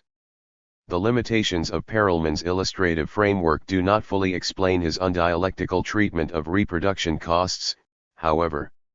In treating the duality between labor's use value and its exchange value, Perelman emphasizes the feature that the value of the produce of labor exceeds the exchange value of labor. 19. In other words, he focuses on the quantitative aspect of the labor dialectic. But this dialectic has a qualitative dimension as well. 20. The tension between labor as use value and labor as exchange value is really a tension between labor as a condition of human development versus labor as a condition of capital accumulation. It is a tension between use value in the sense of human needs versus use value as a mere vehicle for the pursuit of monetary value. And the same qualitative tension applies to natural resources. They are use values for the real wealth of human reproduction and development, yet capital is concerned with these resources only insofar as they can serve as material conditions for the accumulation of value, of abstract wealth as represented by money. This tension is wreaked in, but not captured fully by, the quantitative gap between the reproduction and extraction costs of natural resources. Hence, when Perelman argues that the von Neumann/Sraffa model can be extended further to include the maintenance or expansion of natural resources, in our matrix of technology, and that one way of doing this is to treat the value of natural resources, as being equal to the labor cost of their reproduction, he bypasses the distinction between labor and nature as vehicles of capital. Accumulation versus labor and nature as conditions and forms of coevolutionary human development. 21. Insofar as his extended model is meant to depict a capitalist economy, it contradicts his assumption that capitalism undervalues natural resources relative to their reproduction costs. If the extended model is supposed to be a post-capitalist economy, then it underidentifies use value as labor cost. 2. England on capitalist reproduction and environmental quality. England develops a two-sector model of capitalist growth in which production and technological change produce toxic, persistent wastes as well as marketable commodities. 22. The model extends Marx's reproduction schemes to include the environmental impacts of production. It also moves beyond Marx's schemes by considering technological change and attendant reductions in the values of commodities, as well as the determination of total employment of labor. In fact, the effect of pollution on labor supply emerges as the centerpiece of his analysis. 23. The two sectors in England's model produce means of production and consumption goods, respectively. Each sector requires a given quantity of labor and means of production per unit of output produced. It is assumed that a reserve army of unemployed labor power exists, so that labor supply is not a constraint on RMS production decisions. The real daily wage is thus assumed to be constant, at least initially. Both sectors emit a given amount of pollution per unit of output, and an additional given amount of pollution results from each unit of goods consumed by working-class households. These pollutants are assumed to be homogeneous and can thus be aggregated. The amount of pollution present in the environment at the end of any given production period is determined by total emissions during that period adjusted for any pollution remaining from previous periods. More specifically, it is assumed that a constant fraction of any pollution already in the environment dissipates or decays during each period. 24. The formal model does not include any feedback effects from pollution to production, but this assumption is eventually relaxed in an informal way. Following traditional Marxist practice, England species the model's value magnitudes in terms of the number of hours of homogeneous labor time embodied in the two sectors' respective outputs, including the labor embodied in their means of production. 25. Given the assumption that workers do not save, the surplus value or prod appropriated by the capitalists in each sector is equal to the difference between total value produced and the value of the goods consumed by workers. The capital advanced by each sector to purchase labor power, which yields this prod, is thus termed variable capital. By contrast, the constant capital invested in means of production by each sector is merely transferred to the sector's output without adding to prods. This constant capital is still important, however, insofar as it is a necessary condition for the exploitation of labor power. It also enters into the denominator of the rate of prod. 26. As with Marx's reproduction schemes, equilibrium requires certain balances in the exchanges within and across the two sectors, both in physical use-value terms and in terms of value magnitudes. Here, England simplifies things a bit by assuming that prods are fully reinvested in both sectors, that is, that capitalists do not consume.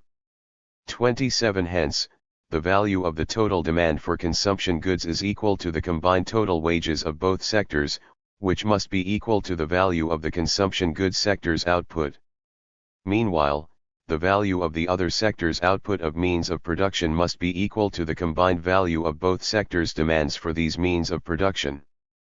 At the same time, parallel equilibrium conditions must apply to the production and exchange of consumption goods and means of production in physical terms, that is, the physical supplies of both commodities must be physically consumed during the present period. 28. These conditions correspond to those derived in Marx's analysis of expanded reproduction. 29. In this framework, the concentration of pollution in the environment depends on the propensities of sectoral techniques to produce waste emissions and on the durability of those emissions, on the scale of production in the current period, and on the concentration of pollutants inherited from earlier periods of history.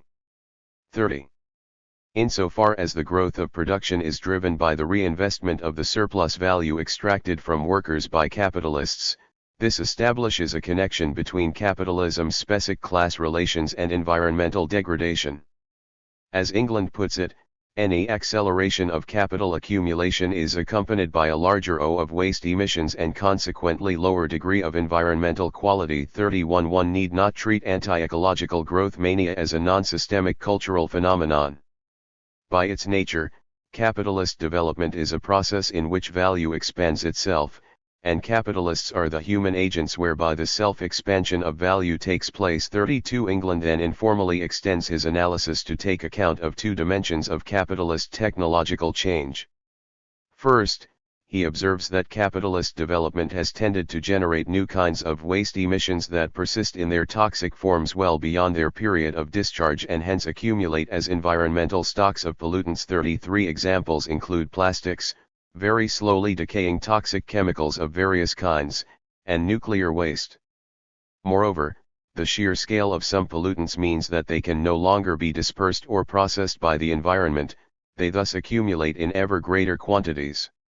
An important example is the combustion of fossil fuels, which leads to the environmental accumulation of another pollutant, carbon dioxide. 34.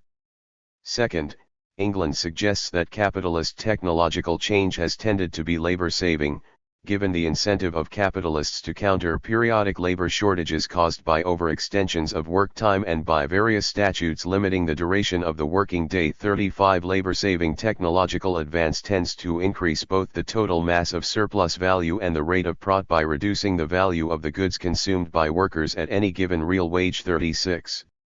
These technical innovations tended to cheapen wage goods, and hence each employed worker had to labor fewer hours in order to produce commodities equivalent in value to that of the wage goods he or she was simultaneously consuming. This increase in the rate of surplus value attributable to labor-saving mechanization constituted in Marx's vocabulary, the production of relative surplus value and tended to bolster the value rate of prod. 37.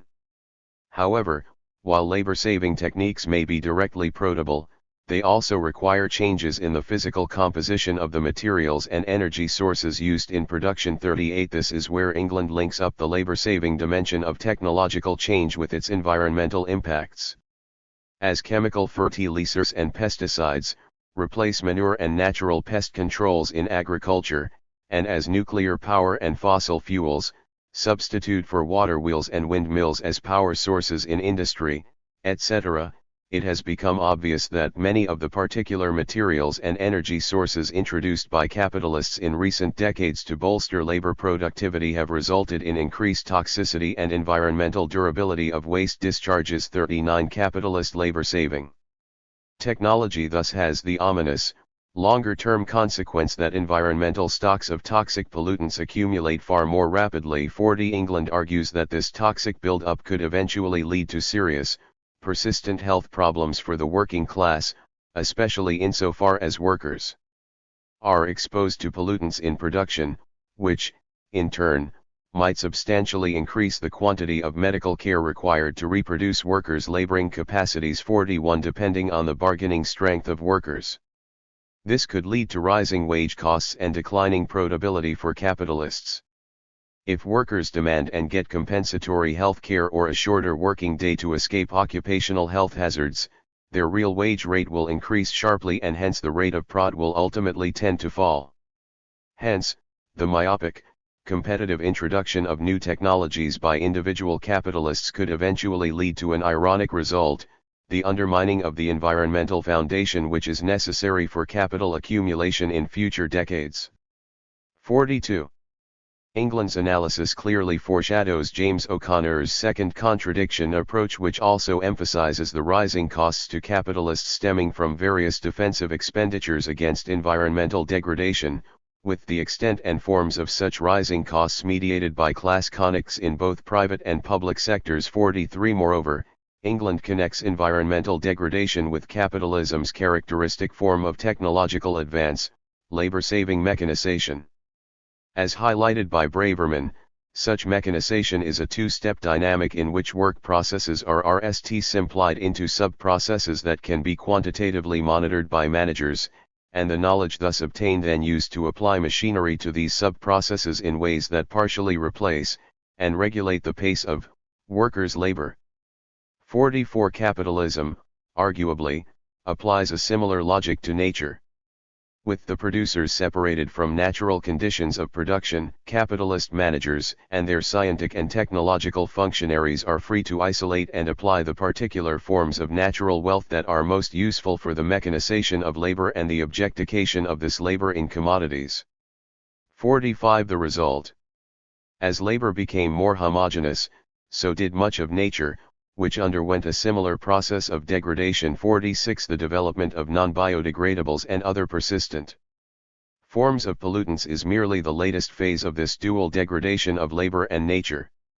Unfortunately, England's analysis also foreshadows O'Connor's treatment of the defensive activities instigated by environmental degradation as pure costs for capitalism. Both analyses neglect the possibility that such activities may represent profit-making opportunities for capitalist enterprise insofar as they can be converted into commodities produced by wage labor. 47. This theoretical gap is particularly apparent in England's case, given that the medical-industrial complex is now a prime sector of accumulation for advanced capitalism. This is not to say that capitalist medical sector activity is not contradictory from a class perspective. The worldwide healthcare financing crisis, spiraling dependencies on prescription drugs, and HIV/AIDS epidemics, all indicate the fundamental contradiction between medicine for profit and the requirements of public health. But capitalism is quite capable of functioning without universal, affordable, and quality healthcare, that is, without a labor force that is in good health throughout its ranks. All it requires is a sufficient supply of exploitable labor power. Of course, the medical needs of a minority of mid and upper-level managers and professionals may have to be reasonably well taken care of in order to avoid an immediate full-scale rebellion.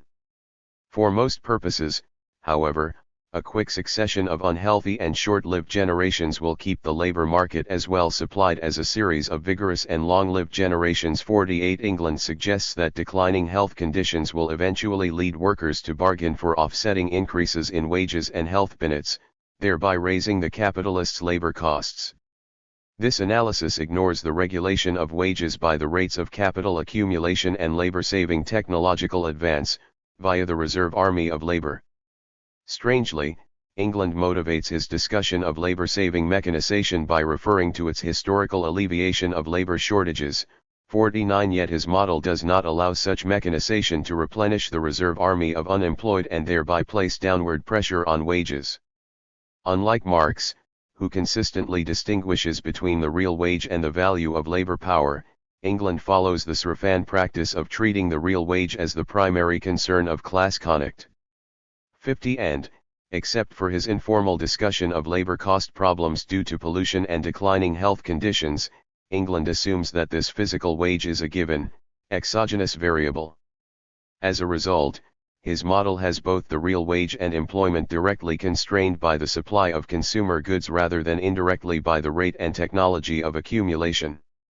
We are told that the number of employed depends just on the daily real wage because each employed worker must be paid enough money wages to purchase the daily bundle of consumer goods required to reproduce his or her laboring capacities. 51 The Srafan version of the old wage fund approach to labor demand and wages explains the strange result that labor-saving technological change has no impact on employment in England's model. 52 In Marx's analysis of employment wage dynamics, by contrast, the rate of accumulation and reserve army of unemployed keep wage increases within bounds that allow capitalist reproduction to continue.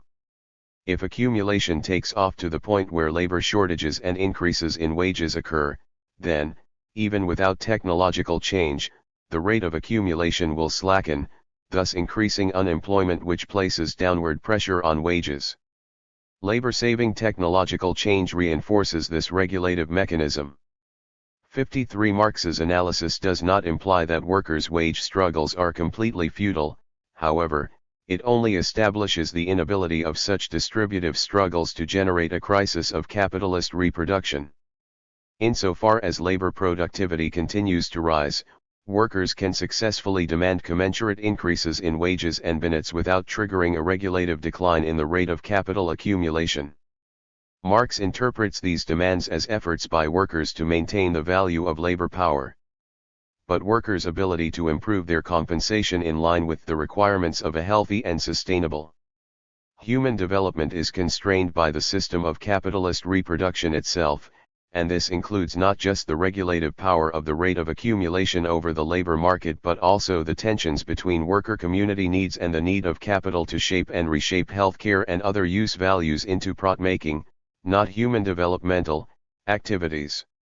In this sense, the primary revolutionary function of wage and benefit struggles is to build the solidarity and organization needed to move toward an economic reconstruction of society.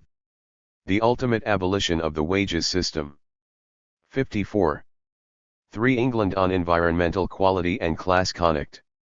In two subsequent contributions, England theorizes how class conflict might enhance the level of pollution generated by the capitalist economy. 55. Although both articles are informed by Marxist class categories, each of them employs a non-Marxist modeling device. The 1982 piece uses neoclassical production theory, and the 1986 piece a Srafan framework. It is convenient to begin with the latter analysis, both because it is simpler than the former and because it illustrates once again the shortcomings of Srafan methods for analyzing environmental conflicts. England's Srafan/Marxist model has the economy producing a single product, corn. It is assumed that the production of each bushel of corn requires inputs of corn, labor, and natural resources. While corn and labor are bought and sold on the market, natural resources, including the use of the environment as a sink for wastes, are appropriated for free. 56. The waste emitted from production is specified as follows: a given amount of waste is generated per bushel of corn produced, and the amounts of corn and labor required to produce each bushel of corn vary inversely with unit emission ceiling enforced by the state. 57. It is also assumed that the emissions cap does not affect the ratio of corn to labor used in production.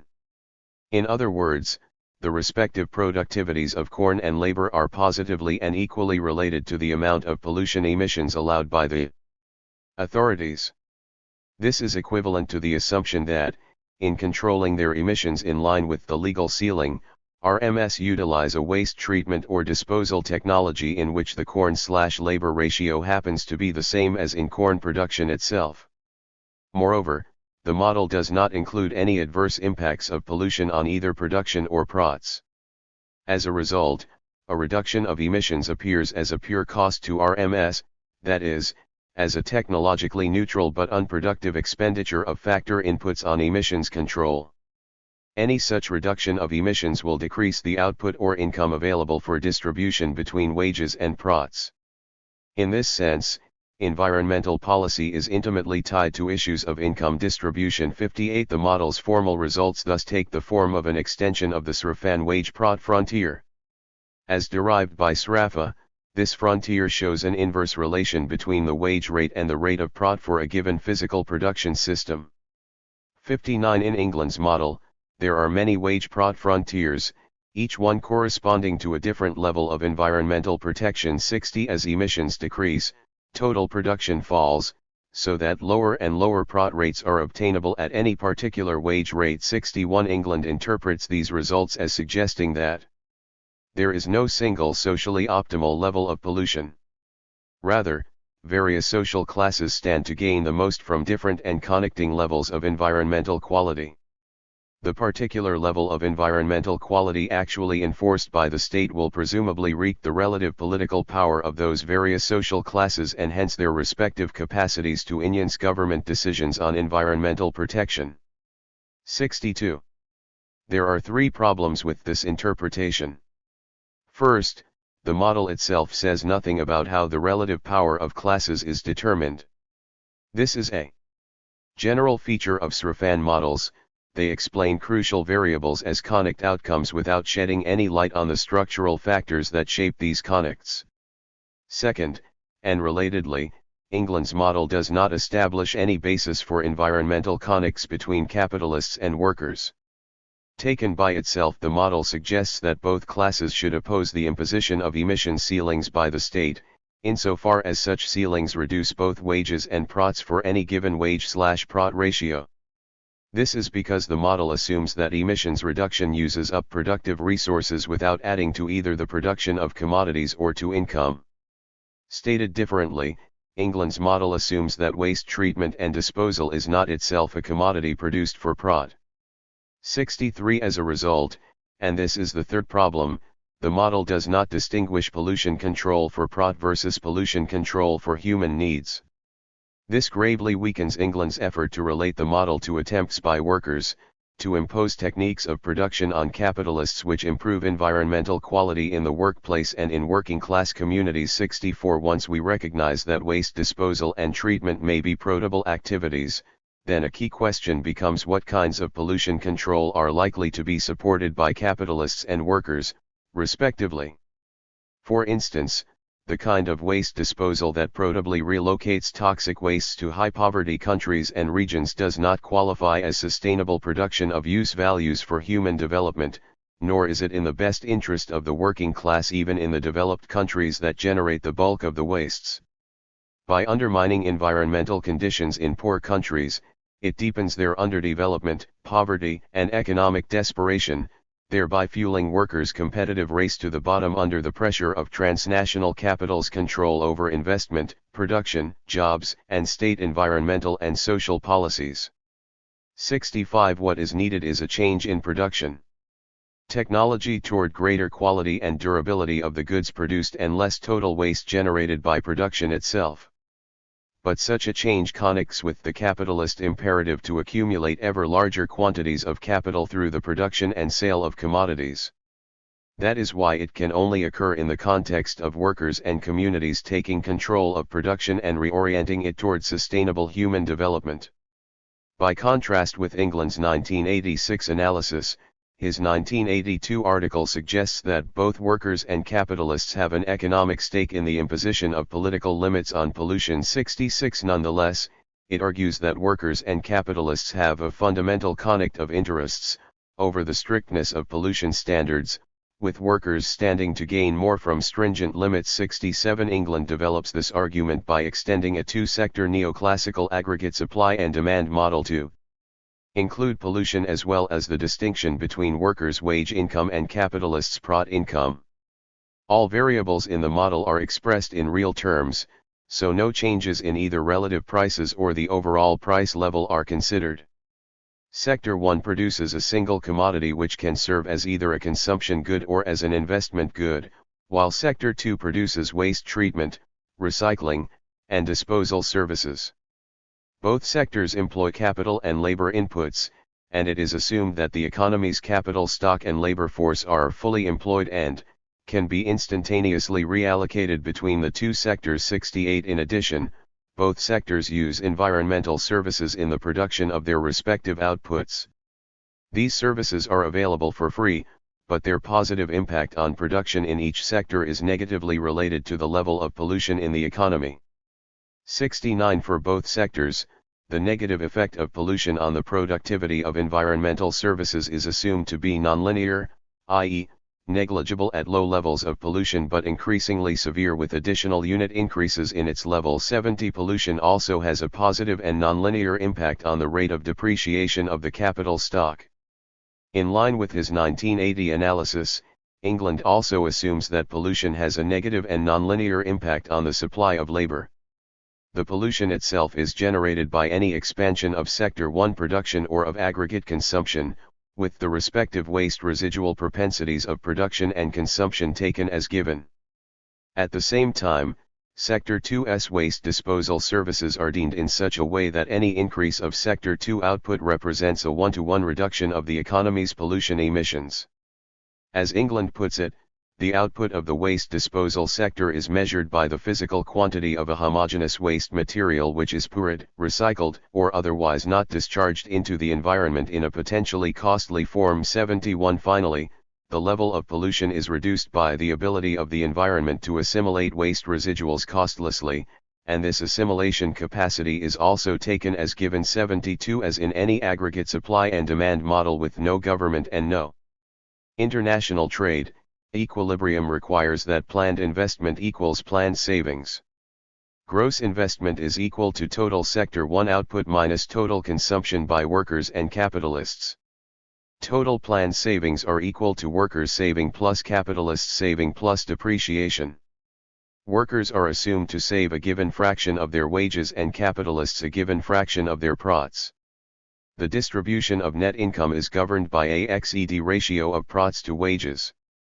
73 Given full employment of capital and labor, the economy's possible equilibrium positions can be represented by a set of production possibilities frontiers showing different combinations of Sector 1 and Sector 2 output at various hypothetical levels of pollution. 74 As pollution grows, the resultant nonlinear impacts on environmental services, labor supply, and depreciation cause the production possibilities frontier to move closer to the origin and increasingly dramatically so as additional unit increases in the level of pollution are hypothesized to take place. 75 However, the actual feasibility of any given frontier depends on the assumption that sufficient waste disposal undertaken to enforce the pollution level corresponding to that set of production possibilities. 76 In other words, only one point on a given frontier is actually feasible. The one where Sector 2 output equals the amount of pollution abatement activity which would be necessary to realize a particular pollution ceiling. 77 According to England, this model represents a potential trade-off from a capitalist perspective. Assuming that Sector 1 output is initially greater than or equal to the level at which the resulting pollution emissions can be fully assimilated by the environment, any further increases in production mean that more waste disposal output would be required to counteract the greater volume of production and consumption-related waste residuals. 78 But, he says, any such increase in Sector 2 output means that less capital goods and labor skills could be devoted to commodity production. 79 Given the nonlinear effects of pollution on production, England surmises that there is likely to be some intermediate level of pollution where Sector 1 output is at its maximum, which, he says, corresponds to maximum commodity output and maximum PROTS 80. Drawing out the implications for environmental class connect, England RST argues that if the initial level of pollution happens to be greater than the intermediate level that maximizes Sector 1 output and PROTS, then no class connect of interest would exist, since most workers and capitalists would stand to gain from the imposition of environmental standards. 81 But if pollution happens to be lower than this intermediate level, proposals to tighten environmental standards might provoke political disputes because such a tightening entails a diversion of economic resources from commodity production. 82 In this situation, the immediate improvements in environmental quality can come only at the expense of net commodity output foregone because of input transfers to waste disposal production. 83 Workers, according to England, are more likely than capitalists to support such input transfers, the reason being that pollution affects workers' welfare in several other ways besides reducing net commodity output. 84 Here, England cites not only adverse impacts on workers' health but also the possible accelerated depreciation of consumer durables, and declines in the aesthetic quality of affordable residential locations. In short, workers are more likely than capitalists to be willing to sacrifice a certain amount of commodity consumption in return for a sufficiently great improvement in environmental quality. 85. The implication is that a business coalition organized to maximize aggregate PROTS and a coalition of workers organized to maximize their collective welfare would differ politically over the desirable degree of strictness of environmental standards. Capitalists would prefer a higher level of pollution than that preferred by workers. 86. This perspective is similar to the one in England's 1980 article, insofar as both analyses imply that environmental connects are not based simply on workers favoring pollution control and capitalists opposing it. In both analyses, pollution imposes economic costs on capitalists.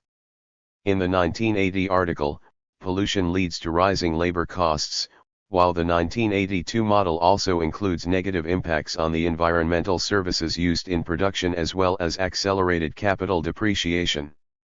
Hence, the respective analyses each represent increased pollution as a trade-off from a capitalist point of view, between increased PROTS from labor-saving technological change and the adverse labor supply effects of the resulting pollution, or between increased pollution costs and reduced diversion of resources to waste disposal. That the capitalist trade-off dimension is developed more explicitly in the 1982 article is a matter of presentation, not of analytical substance. In the 1986 Refan/Marxist analysis, on the other hand, the trade-off dimension is completely absent due to the assumption that pollution control unambiguously reduces PROTS. A crucial point here is that England's general perspective, as opposed to his formal models, does not reduce the effects of pollution on working-class welfare to changes in wages or private consumption levels. 87 Indeed, he emphasizes that pollution's impacts on worker health and aesthetic well-being make class connects over the level of pollution control much more likely. The reason is obvious: for workers, labor power and nature are conditions of human reproduction and development, whereas, for capital, they are just vehicles of competitive monetary accumulation. As with England's 1980 and 1986 articles, however, his 1982 model formalizes pollution and pollution control in a purely quantitative way, as a range of environmental quality targets that are measured in terms of the levels of commodity production, net of waste disposal, that are consistent with their achievement. 88 This explains why class connects over the best level of pollution control are not structurally inevitable in his 1982 analysis, but, rather, depend on given assumptions about the technology of production, its pollution intensity, and the initial level of pollution compared to its PROT maximizing level. It also explains why workers' environmental interests are reduced to a trade-off between the production and consumption of commodities on the one hand, versus the benefits from reduced pollution on the other.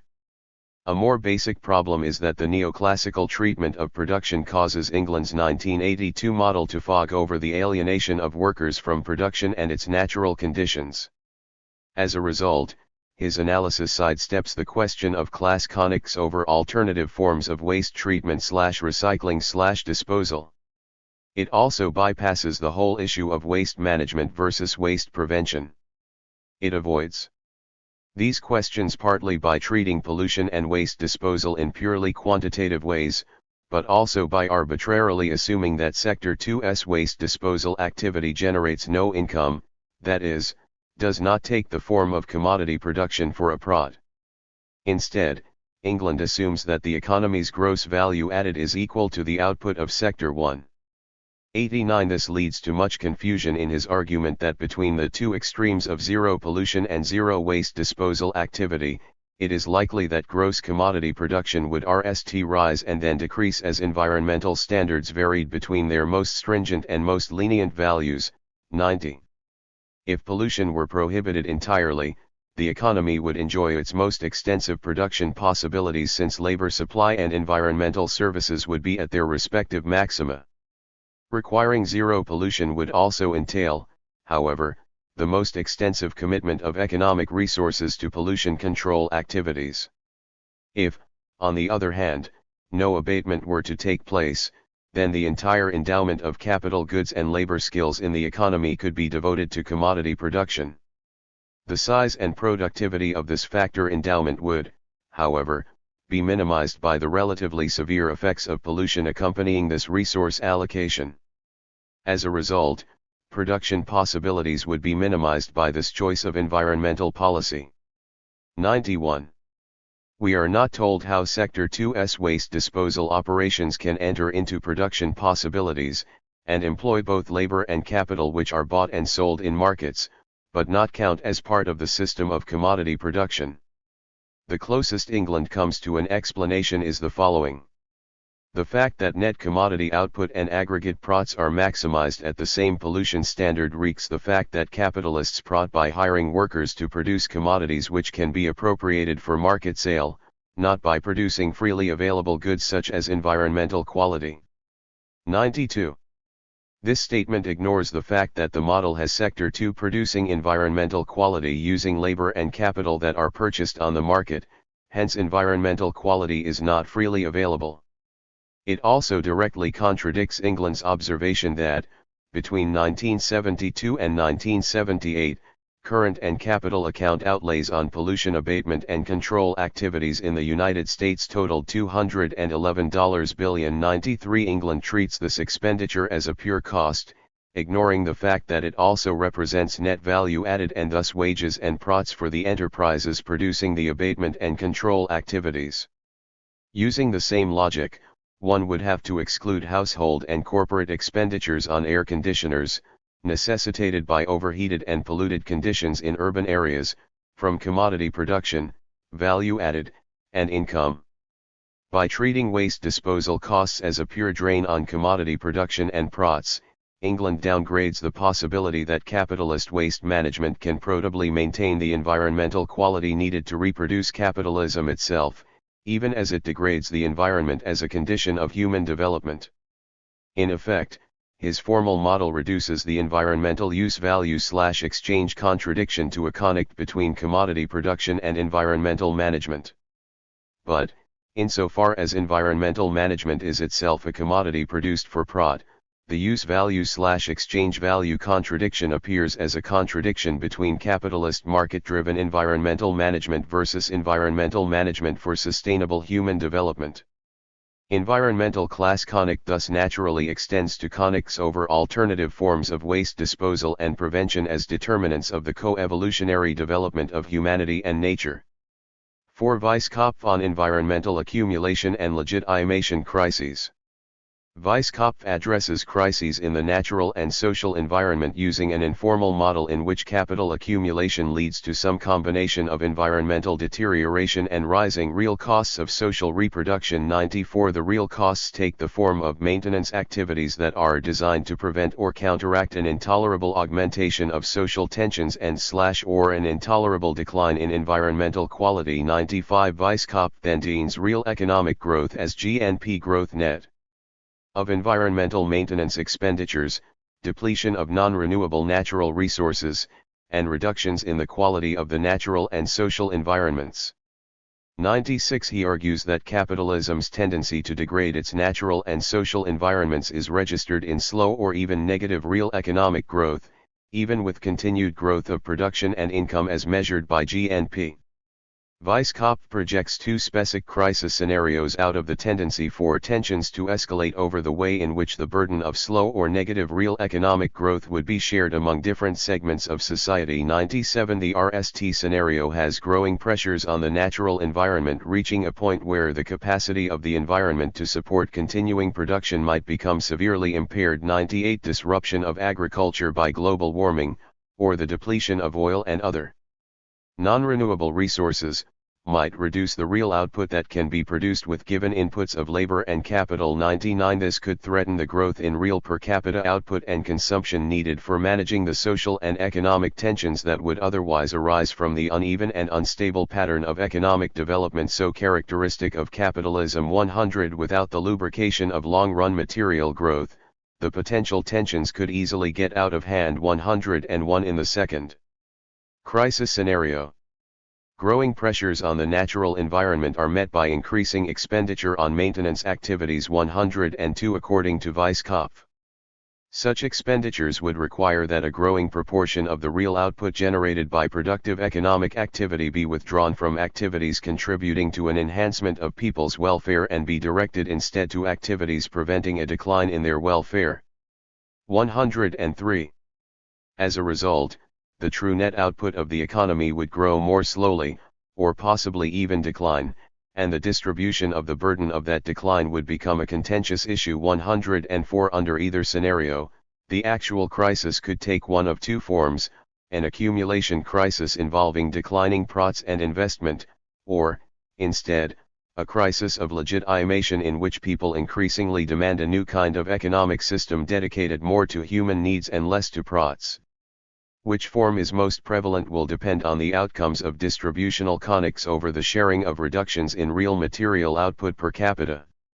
Insofar as profits bear the burdens, the outcome will be an accumulation crisis. But, insofar as the burdens are borne by workers and communities while capital continues to accumulate, the crisis will be one of legitimation.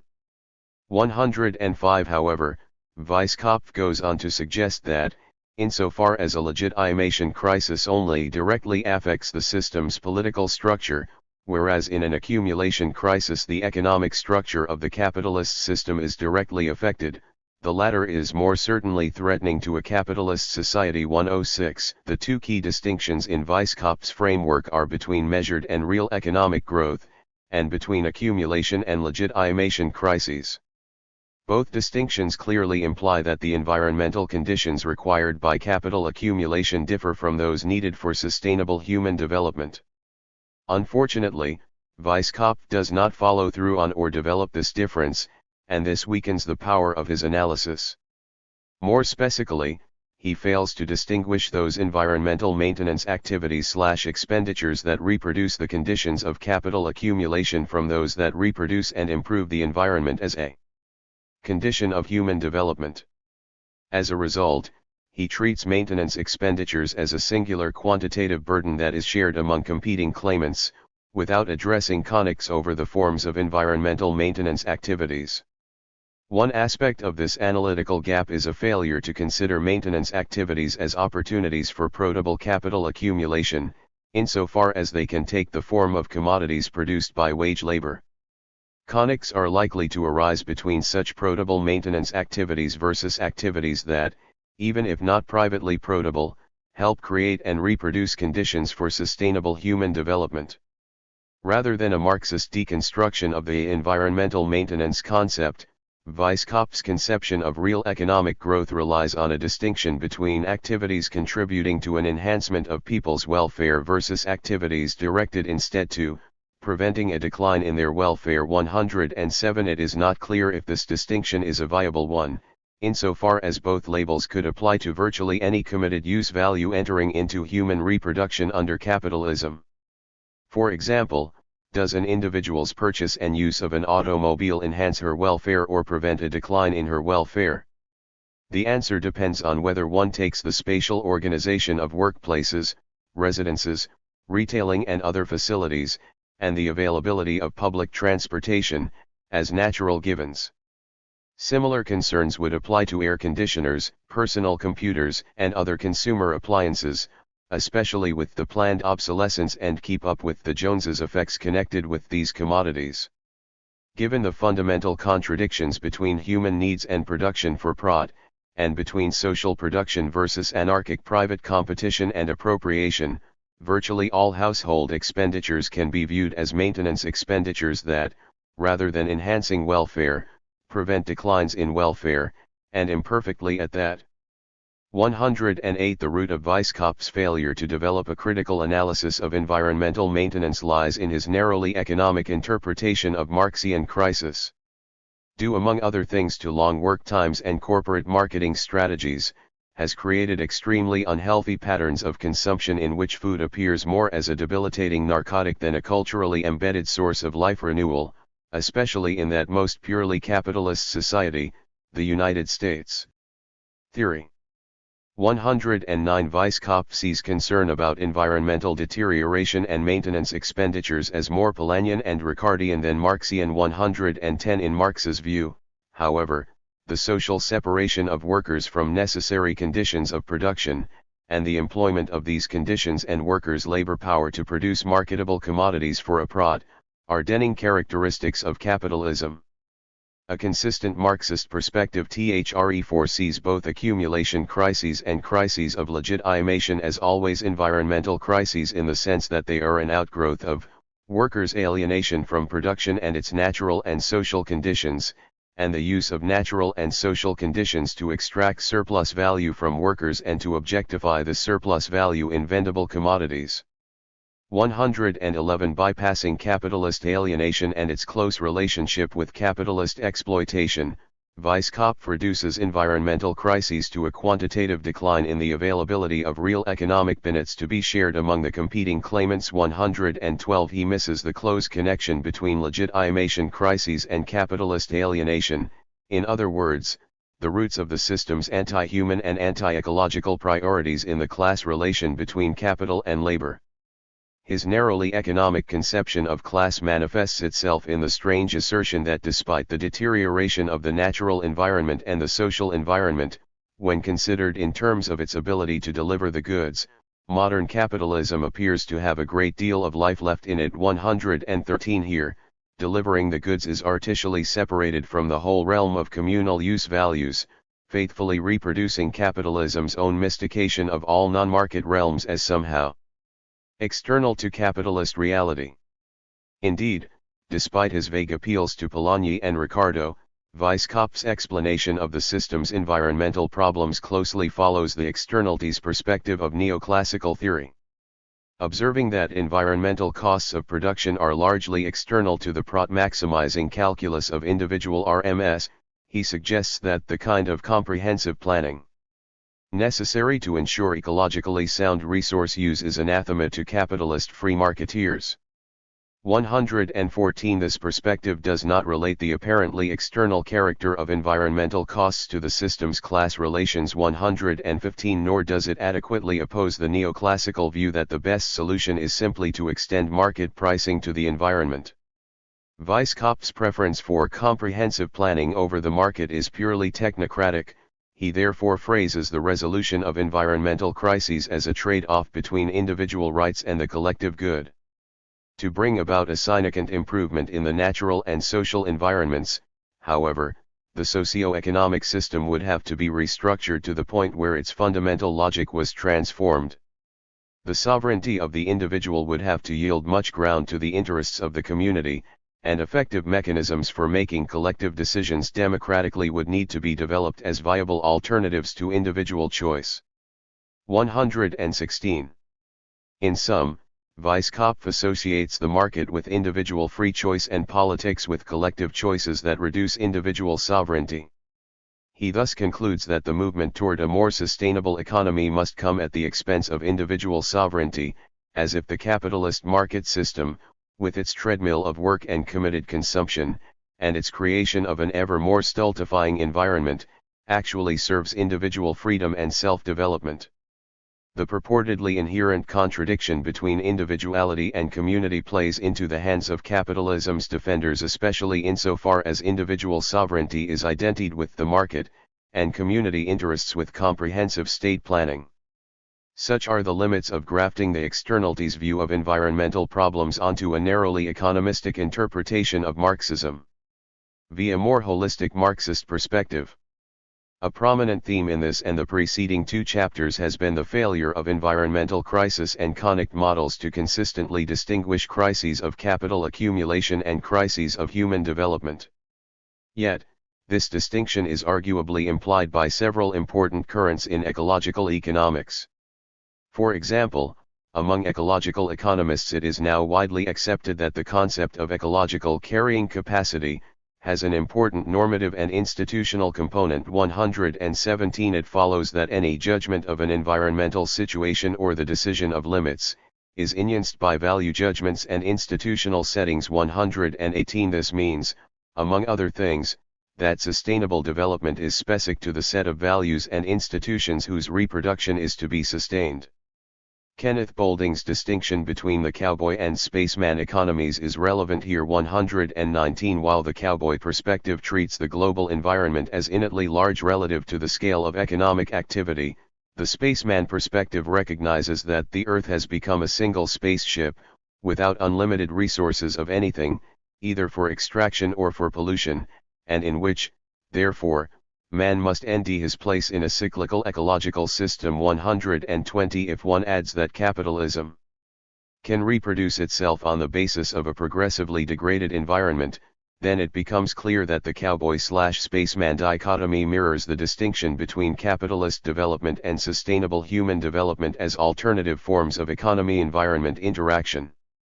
The co-evolutionary concept of noosphere allows us to take this distinction one step further. 121. Kenneth Stokes provides a useful description of this concept and its implications, based on the work of the Soviet scientist Vladimir Vernadsky. The term noosphere is composed from two Greek words, noos, mind, and sphere, in the sense of an envelope of Earth. The emergence of the noosphere refers to a stage in the evolution of the biosphere in which man becomes aware of his capacity to enhance the further course of evolution. Moreover, it represents a stage in which the power of technological systems is restructured to renounce that form of rationality that has spawned the technological imperative, an unthinking destruction of nature, in favor of a substantive form of rationality that supports the cultivation of the inner aspirations of life. For Vernadsky, this conscious enhance itself signaled a new era in the evolution of the biosphere. 122. Insofar as capitalism is the system that has produced the unthinking destruction of nature on a biospheric scale, the noospheric choice between destructive and life-affirming forms of rationality parallels the distinction between sustainable capitalism and sustainable human development. The same distinction is evident in the growing body of theoretical and empirical work by ecological economists that questions whether increased consumption of commodities always increases the welfare of households. Lintott, for example, argues that once basic material needs are satisfied, it is an individual's relative, not absolute, consumption that counts for his or her welfare, so that in rich countries increases in consumption do not, in the aggregate, lead to improvements in overall welfare. 123. Indeed, insofar as increased consumption is driven by households striving to maintain their relative consumption position, it may pressure households to increase their work times, placing them on a treadmill of work and consumption that reduces their welfare. 124. The depletion and degradation of natural resources connected with the increased production, consumption, and disposal of commodities makes such a negative welfare impact all the more likely. Bartolini and Bonatti developed this argument by observing that, in market economies, the growth mechanism is a substitution process based on the destruction of non-market goods. 125. In their formal model, household welfare is related to the consumption of commodities and of non-market environmental use values. But environmental use values are degraded as more commodities are produced, due to the use of the environment as a sink for the pollution generated by producing RMS. As the environment deteriorates, households respond by increasing their consumption of commodities, which requires that they increase their work times.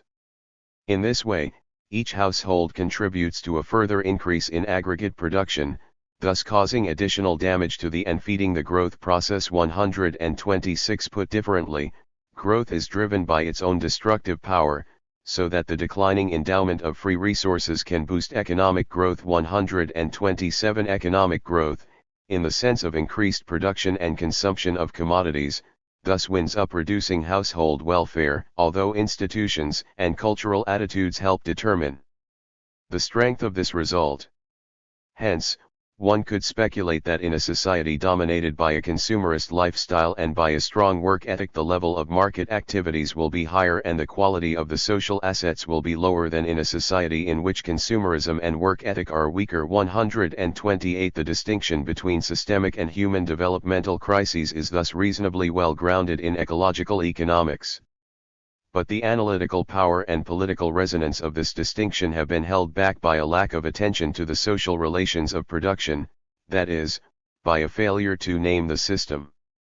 To point out the ecological limitations of markets without reference to production relations is a bootless exercise insofar as pro-ecological forms of exchange, distribution, and valuation must be rooted in new kinds of production relationships by which workers and communities gain more effective control over their appropriation, processing, and circulation of natural wealth. Moreover, insofar as ecological conics concern irreconcilable claims on an economy's surplus product, their analysis suggests that increases in income inequality might lead to further increases in market activity at the expense of the environment by reducing the demand for pollution abatement. Greater inequality, and attendant demonstration effects of consumption by efficient households, may increase desired private consumption levels among less efficient households relative to their willingness to pay for environmental protection. Magnani and D.S. support for this hypothesis from data for OECD countries over the years 1980 to 91, which reveal negative correlations between income inequality measures and public research and development expenditures earmarked for environmental protection. Some explanation of the social and material origins, specific social forms, and connectual nature of this surplus product, none of which can be undertaken without a clear specification of the class relations of production. Finally, analysis of production relationships is needed to identify, and intervene on behalf of, the social agency capable of leading the movement toward a more sustainable and human developmental economic system. The contribution of Marxism is clearest with regard to the origins and nature of the surplus product. The Marxist perspective recognizes that all surplus production has a natural basis, namely, natural conditions enabling human laborers to produce more than they consume. At the most basic level, this boils down to environmental conditions that enable some workers to produce more food than is needed for their own survival. In this respect, at least, Marxist theory agrees with the physiocrats' insistence on the natural basis of all wealth. However, unlike the physiocrats, Marxists distinguish between this natural basis and the specific social forms of the surplus product. In class societies, the production of a surplus product involves forced labor on the part of the direct producers, that is, a situation in which workers involuntarily labor beyond the time needed to produce their means of subsistence. And workers' submission to this forced labor is underpinned by their social separation from control over necessary conditions of production, above all from the land. The most extreme form of such class separation is capitalism, in which workers are socially dislodged from productive access to necessary conditions of production outside the wage-labor relationship, so that forced labor takes the mystifying form of paid labor beyond the time needed to produce the commodities purchased with wages. 129. By a diminution of free consumption of environmental goods, was historically enabled by the commercialization of land and leisure, that is, by the forcible separation of workers from the land and their conversion into wage laborers purchasing committed means of subsistence. Yet their formal model assumes that all households share equally in RMS prots, that is, that no class distinctions exist. The role of workers' alienation from the means of production is further hidden by their assumption that labor is the sole productive input. As a result, they end up blaming environmentally destructive and welfare-detracting growth on culturally based coordination failures rather than the class relations of production. The ecological potential of the Marxist perspective stems from the fact that it does not artificially separate a material realm of production from a social realm of exchange and distribution. Rather, it sees class relations as material social relations, and therefore as specific forms of economy-environment interaction. Class exploitation is seen as both a social and an environmental relation of production, one based on the producer's alienation from necessary conditions of production including natural conditions, and not simply as a problem of unequal distribution. Marketization of exchange and distribution is itself seen as a material and social outgrowth of this underlying class relation. The commodification of wealth only reaches its full development on the basis of the commodification of labor power. Marketization is not the only possible exchange form of the wage-labor relation, however. Capitalist production also relies on free appropriation of environmental use values possessing communal characteristics, insofar as these use values serve as conditions for extracting the natural force of human labor power and objectifying this force as surplus value in commodities. 130. The exact pattern of wealth commodification and free appropriation is historically contingent on changes in productive technology, new product development, and the spatial outlay of production, all shaped by competitive struggles among capitalists and landowners both in markets and over the regime of property rights. The class struggle, too, shapes the extent to which natural wealth is committed and explicitly converted into capital, as well as the extent to which capital's free appropriation of communal wealth is regulated on behalf of workers and communities. At the heart of Marx's critique of capitalism, as Foster has demonstrated, is the metabolic rift between society and nature produced by the alienation of workers from the conditions of production and the development of these conditions as means of capital accumulation. 131. The combined simplification and degradation of labor and nature, mentioned earlier in this chapter, is a primary mechanism of this rift.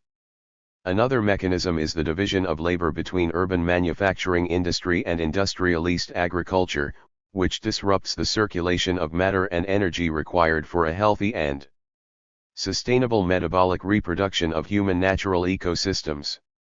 132. Nowadays the production and disposal of bio-non-degradables, and biospheric disruptions such as the ozone and global warming problems, must be added to the growing list of metabolic rift mechanisms. 133. All these mechanisms can be seen as outgrowths of the divergence between the material conditions required and produced by capital accumulation and the consciously co-evolutionary conditions that would be produced by an economic system dedicated to sustainable human development. Capitalist reproduction does not care about co-evolution, it only cares about its continued access to productive labor power and material use values enabling labor power's exploitation. The co-evolutionary connection between these socially separated, human and extra-human, production inputs does not concern either the individual competing capitalist or the capitalist class as a whole, they are only concerned with how people and their environment can be used as inputs, and to create markets, for commodity production. Capitalists only broach environmental initiatives insofar as they are consistent with healthy profit and loss statements and maintenance of their economic and political power. As shown by Earth Day, the ideology of green capitalism, and big business and government responses to global warming, there is no shortage of subterfuges and gleefs that capitalists and their functionaries can use to deke attention from the fundamental contradiction between environmental health and the exploitative and competitive pursuit of abstract wealth. Stated differently, the tension between the system's economic signals and the environment is not a matter of missing markets. The problem is that the economic signals and incentives generated by the wage-labor relation do not, and cannot, encompass the requirements of a healthy and sustainable economy-environment interaction. They can only encompass the environmental requirements of value accumulation with all its ecological contradictions. No matter how efficient, complete, or undistort the price system may be, there is no way that its one-dimensional measuring rod of money can be an adequate measure of, or guide to, the sustainable production of use values by human labor enmeshed with nature. There is no way that the system can reverse its anti-ecological reduction of wealth to abstract labor, or the dominance of markets and money over life values. A system based on exploitation of labor must also exploit nature. A more ecologically sensitive system would have to overcome the separation of workers and communities from the conditions of production and put sustainable human development, not money and capital, in command of production. The social separation of workers from natural conditions, and the divergence of capitalism's material requirements from the co-evolutionary requirements of sustainable human development, are manifested in two distinct kinds of environmental crisis. In the RST kind of crisis, capital accumulation is threatened by environmental constraints on supplies of its requisite material use values. Examples include 19th-century cotton crises, as well as more recent oil and other materials price shocks. The second kind of environmental crisis involves capitalism's degradation of the conditions of human development. As mentioned above, Marx studied this second kind of crisis in connection with the unhealthy circulations of matter produced by capitalism's spatial separation and industrial integration of manufacturing and agriculture. He also saw capital's tendency to deplete human labor power through long and intensive working times as a direct threat to human reproduction and development. 134 Marxists have analyzed capitalism's historical dynamics in terms of the complex interactions between these two kinds of crisis on national and global scales. Westra suggests that the transition to mass consumption capitalism can be understood as an outgrowth of the accumulation and human development crises associated with early industrial capitalism's extended and intensive working times. 135 Capitalists responded to working time legislation and labor power shortages by stepping up the mechanization of production. The resulting increases in labor productivity generated more massive streams of commodities to be sold and created a material basis for increases in real wages within a rising rate of exploitation, thereby creating the motivation and the means for developing mass working class markets. 136 That increases in labor productivity were largely obtained through the installation of machine systems reinforced the mass consumption imperative, seeing as how expanding sales were a condition for competitive accelerations in the turnover of such XED capital stocks.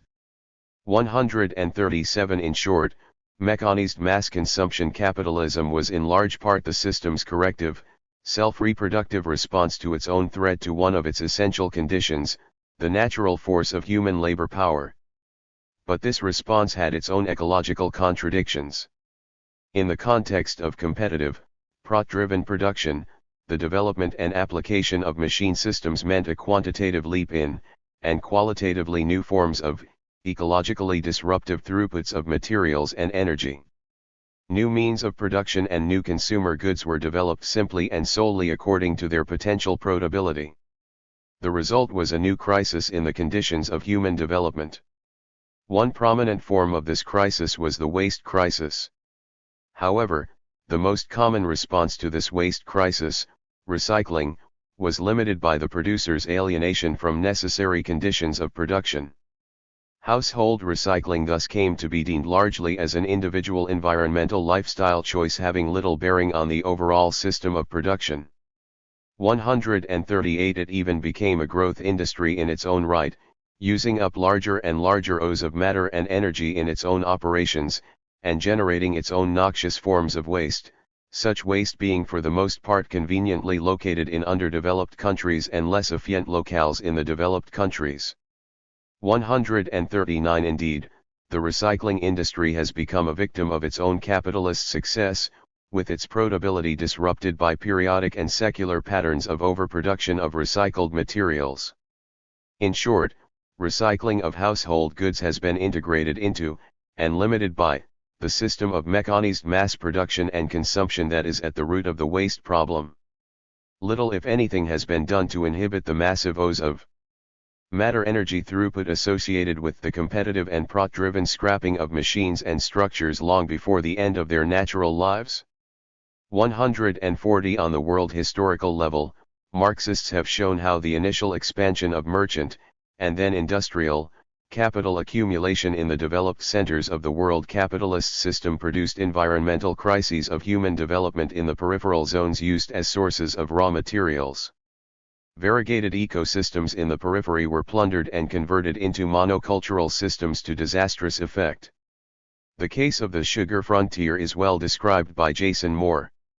The sugar frontier was a fundamental moment of the transition to capitalism during the long 16th century. It was the classic instance of capitalism's metabolic rift, whereby the nutrient cycling between town and country is progressively disrupted, leading to ecological exhaustion in the countryside and worsening pollution in the cities. The sugar frontier was such an intensively transformative historical structure because sugar monoculture rapidly exhausted soil fertility through a process of highly unequal, and very rapid, ecological exchange. Nutrients were pumped out of one ecosystem in the periphery and transferred to another in the core. In essence, the land was progressively mined, until its relative exhaustion fettered profitability, whereupon capital was forced to seek out fresh lands, the incorporation of which inaugurated a new phase of capitalist development on a world scale. 141. The sugar example illustrates a repeating pattern in the geographical development of the capitalist world system, environmental crises of capital accumulation leading to new spatial expansions of capitalism and new capitalist appropriations of natural wealth, which, in turn, create new crises in the conditions of human development while setting the stage for future accumulation crises. As Moore puts it, capitalism's relationship to nature developed discontinuously over time as recurrent ecological crises have formed a decisive moment of world capitalist crisis, forcing successive waves of restructuring over long historical time. 142 An example analyzed by Foster and Clark is the crisis of mid-19th century British high farming. 143 This early industrialized agriculture, developed on the basis of the forcible separation of the peasantry from the land, robbed the soil of England of its nutrients, and then sought to compensate for this by robbing other countries of the means to replace them. 144 More specifically, guano and nitrates were imported from Peru and Chile, whose economies became trapped in the familiar peripheral pattern of dependence on raw material exports and rising external debt. 145 For the native populations of the peripheral areas being conquered by capitalism, the system's expansion was experienced as the most extreme and brutal forms of metabolic rift. Complete dispossession from formerly communal lands, mass exterminations, and enslavement in monocultural production and/or household servitude. The genocide enacted on the indigenous populations went hand in hand with the seizure of wealth in the New World. 146 As Marx described it. The discovery of gold and silver in America, the extirpation, enslavement, and entombment in mines of the indigenous population of that continent, the beginnings of the conquest and plunder of India, and the conversion of Africa into a preserve for the commercial hunting of black skins, are all things which characterize the dawn of the era of capitalist production. The treatment of the indigenous population was, of course, at its most frightful. In plantation colonies set up exclusively for the export trade, such as the West Indies, and in rich and well-populated countries, such as Mexico and India, that were given over to plunder. The treasures captured outside Europe by undisguised looting, enslavement and murder owed back to the mother country and were turned into capital there. 147. Through such violent and super-exploitative processes, capitalism progressively deepens the world historical character of micro-level socio-ecologies in the interests of the ceaseless accumulation of capital, which generates geometrically rising pressures for ceaseless global expansion. 148 The current era of globalization is just the latest example of this broader eco-historical dynamic of capital accumulation and imperialism. Every phase of capitalist development entails a new, more expansive, and more intensive, exploitative relation to the land. As a consequence, capitalism's recurrent crises have called forth new and ever more ruthless forms of dominating the earth. Thus we have moved from the colonization of the New World in the 16th century to the colonization of the genome in the 20th. 149.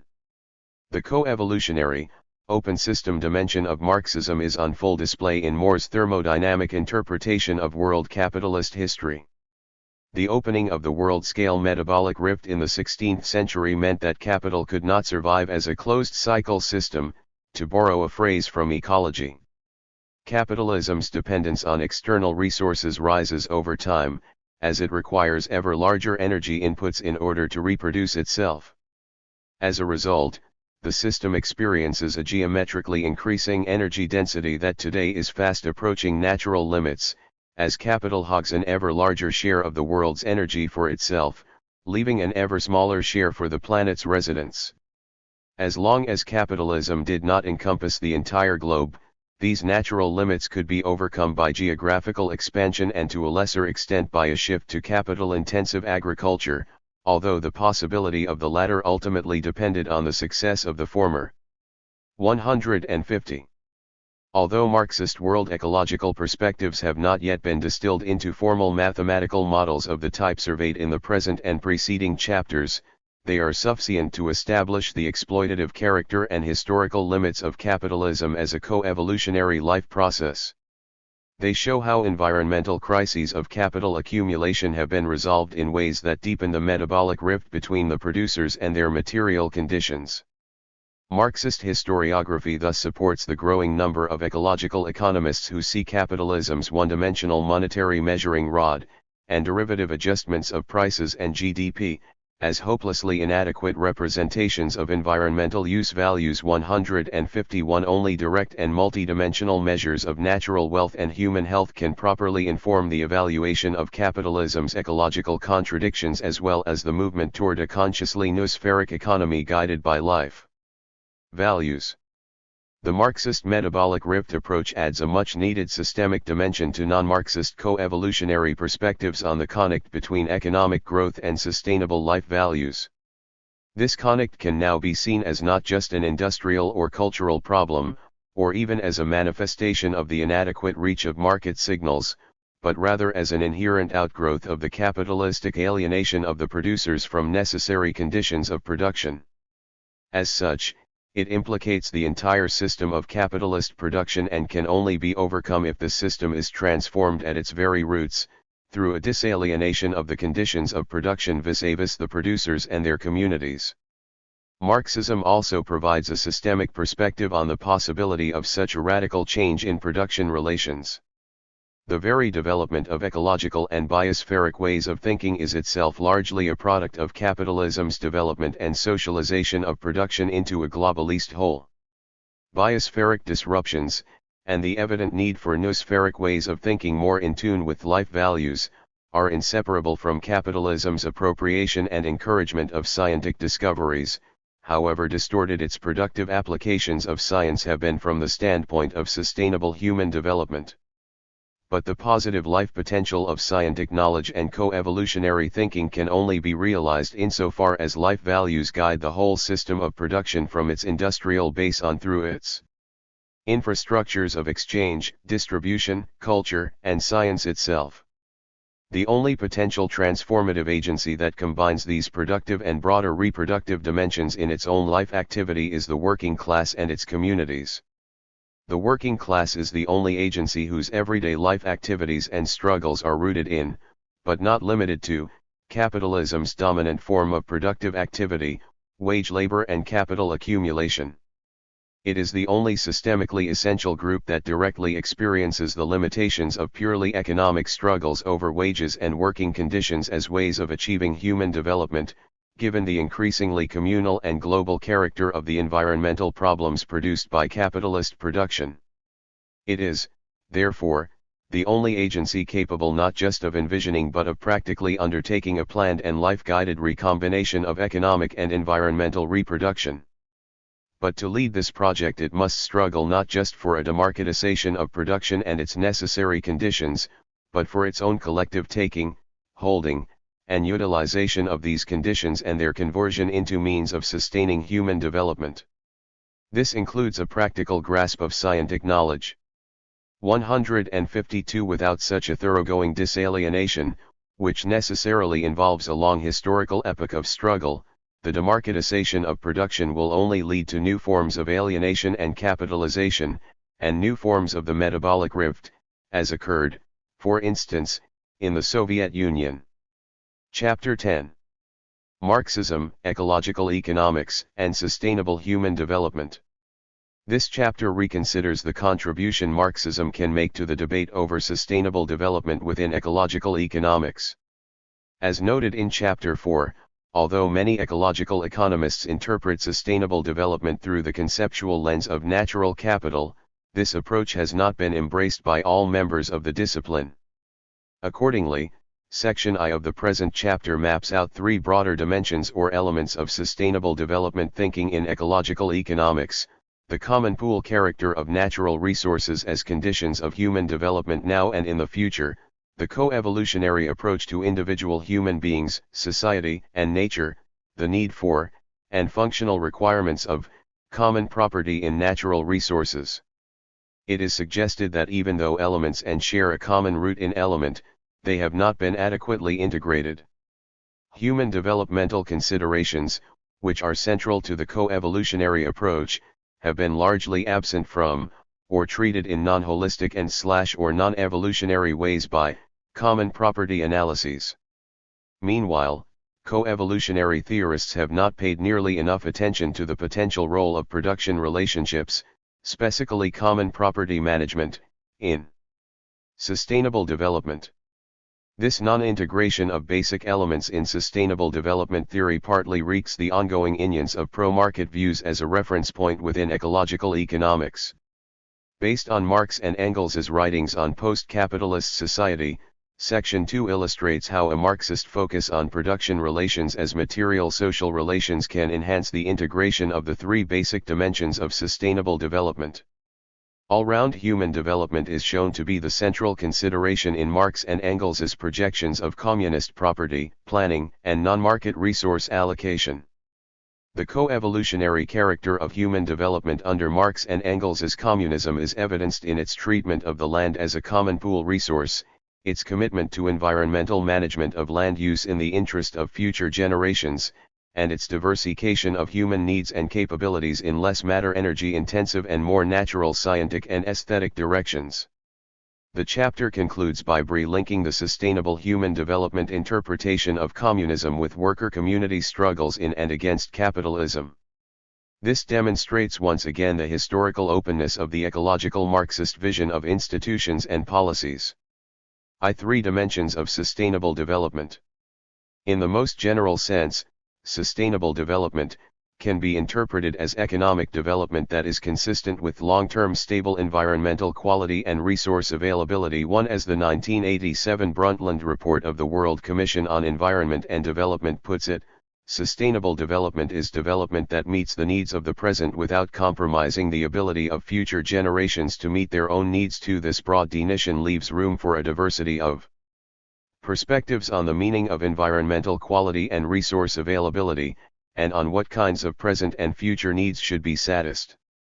Hence, although sustainable development has over a quite short period of time become the dominant concept in the study of interactions between the economy and the biophysical environment, as well as a generally accepted goal of environmental policy, its theoretical and practical significance is still controversial. 3. Within this diversity and controversy, however, it remains the case that the starting point for all conceptions of sustainable development is a vision of how natural limits could, in the absence of appropriate adjustments in resource use, make development unsustainable. It is from this initial vision of environmental constraints that different views on the behavioral and institutional requirements of sustainable development are largely derived. Accordingly, the present sketch begins by outlining how ecological economists have specified the natural conditions and limits of economic development. Nature as a common pool resource for human development.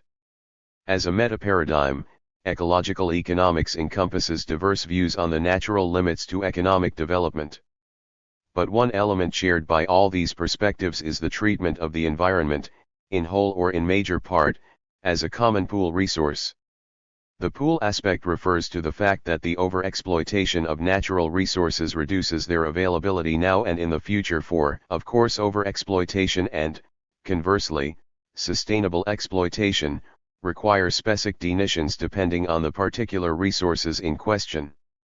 Mulder and van den Berg, while recognizing the conceptual problems this involves, nonetheless refer to a broad consensus that sustainable development means that economic activities should be consistent with protection of ecosystem features and functions, preservation of biological diversity, a level of harmful emissions remaining below critical thresholds, and avoidance of irreversible damage to the environment and nature.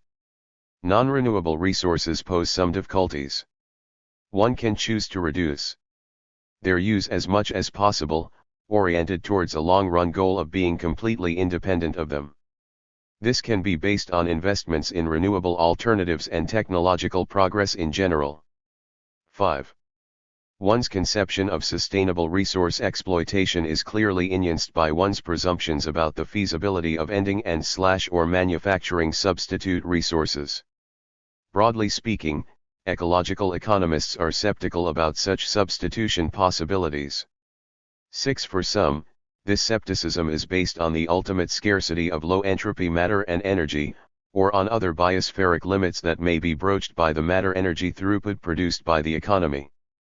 Others point out that the uniqueness of plant and animal species, and the complexity and interrelatedness of the ecosystems with which they co-evolve, effectively render these species and systems unreproducible once they have been eradicated and/or damaged by human production, consumption, and waste disposal. Moreover, if species and ecosystems have an intrinsic value as they have co-evolved historically, then they are irreplaceable from an ethical standpoint even if they could somehow be mimicked by human industry. Ultimately, however, the notions of resource overexploitation and substitution must be informed by the common aspect of nature as a common pool resource. As developed by ecological economists, this communal dimension involves more than just the fact that the overexploitation of natural resources reduces their availability. It also asserts that access to the resources in question, or to the goods and services produced by/with these resources, is a non-trivial element of the welfare of all human beings now or in the future. The presumption is that any closure of such access represents a reduction in the welfare of the people affected, and that this applies even if these people have not heretofore exercised such access, so long as they might wish to in the future. In other words, natural resources are public goods insofar as their availability shapes and constrains the life opportunities of all human beings, even in those cases where a resource is not currently used by all. 7. This view deems overexploitation as any depletion or damaging of resources that reduces people's life opportunities, taking the human manufacture of substitute resources into account. To qualify as sustainable, development must ensure a quantity and quality of natural resources sufficient to maintain non-decreasing life opportunities to all people within and across generations. 8. From this perspective, the neoclassical notion of discounting the value of future consumption compared to current consumption arbitrarily excludes the life opportunity constraints imposed by resource overexploitation. Stated in terms of natural capital theory, it presumes that manufactured capital can substitute for natural capital in a way that does not reduce the quantity, quality, and variety of human life opportunities. But, from the standpoint of ecological economics, such substitution is ultimately impossible, hence discounting merely translates resource overexploitation into an exploitation of future generations by current generations. In this sense, a positive discount rate goes against the very notion of environmental sustainability. 9. The life opportunities approach to sustainable development nicely encapsulates both the common character and the dynamic diversity of environment as a condition for the development of all human beings. But it also calls for a vision of the kinds of life opportunities, the kinds of individual human development, that are consistent with ecological sustainability. And any such vision must have two sides, a positive side that sets out the basic elements of the pro-ecological good life and of the movement toward it, and a proscriptive side that envisions how the exploitation of natural resources will be constrained so as to make possible improvements in life opportunities for all. Within ecological economics, co-evolutionary theorists have taken the lead in developing the positive side, while common property theorists have done the most to envision the proscriptive side. According to Mulder and van den Berg, co-evolutionary theory focuses the attention on irreversible, path-dependent change, and long-run mutual selection of environmental and economic processes and systems. 10. Just as biologists conceptualize co-evolution based on reciprocal responses between two closely interacting species, ecological economists use it as a framework to study the interaction between economic and ecological processes, because of its emphasis on the dynamic feature of mutual dependence. 11. By contrast with mainstream economics, in which the economic system traditionally is depicted as a closed system, the co-evolutionary perspective sees the economy as an open system, relying upon trade of matter and energy with the rest of the world. 12. For co-evolutionary theory, moreover, the development of technologies and institutions is a crucial element of the economy-environment dynamic. In other words, the mutual selection of economy and environment is not seen as a purely natural process. It is, rather, seen as largely driven by technological and institutional developments that are, in turn, shaped by conscious human and social purposes. 13. And these purposes are informed not just by human knowledge about environmental and economic processes, but also by human values which themselves co-evolve with the entire economy-environment dynamic. 14. The problem, according to the co-evolutionary view, is that human values do not automatically develop in directions ensuring that technological and institutional changes, hence the co-evolution of economy and environment, proceed along a sustainable path, that is, one that ensures non-diminishing human life opportunities in the holistic and communal sense deemed earlier. In this respect, it seems that the ability of human economy to enhance the evolution of the environment has run ahead of the necessary adjustment of human values and purposes. As a result, human production is having all kinds of unforeseen ecosystemic and biospheric impacts, but technological and institutional developments for the most part still take the environment as an exogenous or given factor in the human life process. What is needed is for human values themselves to become subject to conscious and collective human intervention, in the form of new visions and cultures of the good life that abide by the requirements of sustainability. Society needs to consciously produce human beings capable of living and developing within these requirements. Building upon and adapting previous technological and institutional developments, society must design and utilize technologies and institutions that can sustain full life opportunities, but this requires a cultural transition to human values that explicitly recognize ecosystems and the biosphere as co-evolutionary partners in human development. 15. Mulder and van den Berg thus argue that sustainable development theory must go beyond evolutionary theories of technical change to include endogenous change of preferences. 16. The neoclassical tradition of conducting analysis on the basis of given, XED preferences is clearly inadequate to sustainable development as a co-evolutionary human development process, one that involves not just physical and environmental adaptation but psychological adaptation. 17. And the needed changes in preferences involve more than the acceptance of changes in consumption that reduce environmental pressures. They include positive utilities gained by individual human beings from pro-ecological technological niche development and management, sustainable technological regime shifts, and the evolution of large technological systems and innovative networks. 18. This, of course, presumes that human beings have the requisite technological knowledge and experience to appreciate such utilities. In sum, sustainable development theory must see value, knowledge, organizational, technological, and environmental subsystems co-evolving in response to changes in each other, while recognizing the role of conscious human purposes in steering the process in sustainable directions, that is, directions that do not diminish human life opportunities.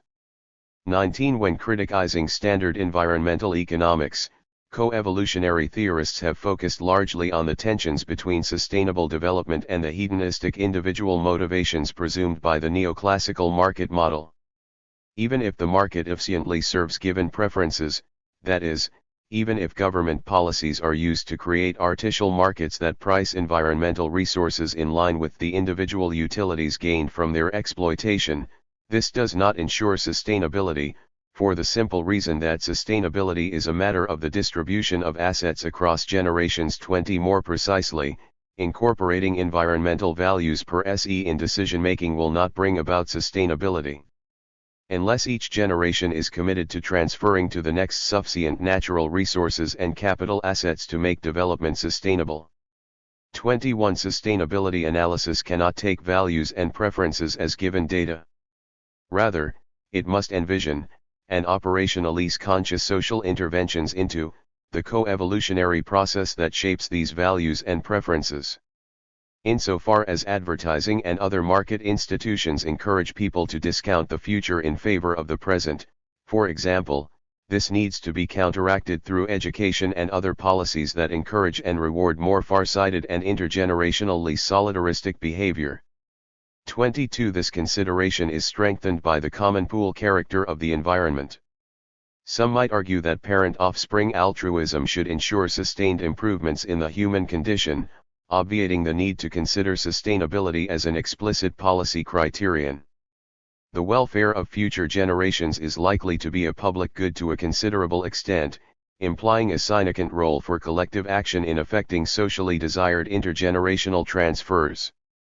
Individuals clearly cannot provide for the climate of their offspring individually. 23. In short, the standard market model fails insofar as the valuation of environmental services and how society cares for the future are interdependent. Valuation when there is too little caring for the future will not lead to sustainability. 24. The difficulty is accentuated insofar as ecological processes have characteristics that preclude the marginal trade-offs assumed by neoclassical theory. 25. When one adds ecological uncertainties to the mix, the need for a co-evolutionary approach, with an important place for conscious social interventions, becomes even more clear. 26. The affinities between co-evolutionary theory and Marxism are clear enough. Both approaches emphasize the ecological shortcomings of market valuation and the need for collective actions to steer production onto a more sustainable course, in other words, one consistent with expanding human life opportunities. However, Marxists have not always been sufficiently sensitive to the crucial role of human values in economic development, or, perhaps even worse, have treated human values and human foolement as purely derivative elements of a socio-economic totality completely dominated by the economy in general and the forces of production in particular. Co-evolutionary theory is a useful reminder that sustainable development necessarily entails some positive vision of the good life, a vision insisting that human values and human foolement are not reducible to either monetary calculations or access to material goods. 27. That said, it is also clear that co-evolutionary theory's commitment to collective action as an alternative to the market is weakened by its failure to grapple with the social relations of production. Just like ecological economics in general, it fails to root the shortcomings of market valuation and other anti-ecological aspects of capitalist production in the system's class relations, especially the social separation of the direct producers from necessary conditions of production. Likewise, the vision of a sustainable co-evolution of economy and environment needs to be informed by the necessity of disalienating the conditions of production vis-a-vis the producers. In effect, co-evolutionary theory emphasizes the communality of nature as a condition of human development, but this communality is not allowed to reach into the realm of production itself via an explicit socialization of production and its necessary conditions. This is a crucial gap, insofar as it is precisely in and through the social relations of production that collective actions to regulate the exploitation of natural resources, and to develop appropriate technologies, education, and so forth, exert their effects on the economy's material dynamics. Production relations are a crucial mediator between the system of production and people's development as laboring creatures, labor being, of course, the central dimension of human productive interaction with the environment. This failure to delve into production relationships helps explain coevolutionary theories' over-reliance on autonomous changes in values as the key to sustainable development, in spite of its nominal insistence on the coevolutionary character of value formation.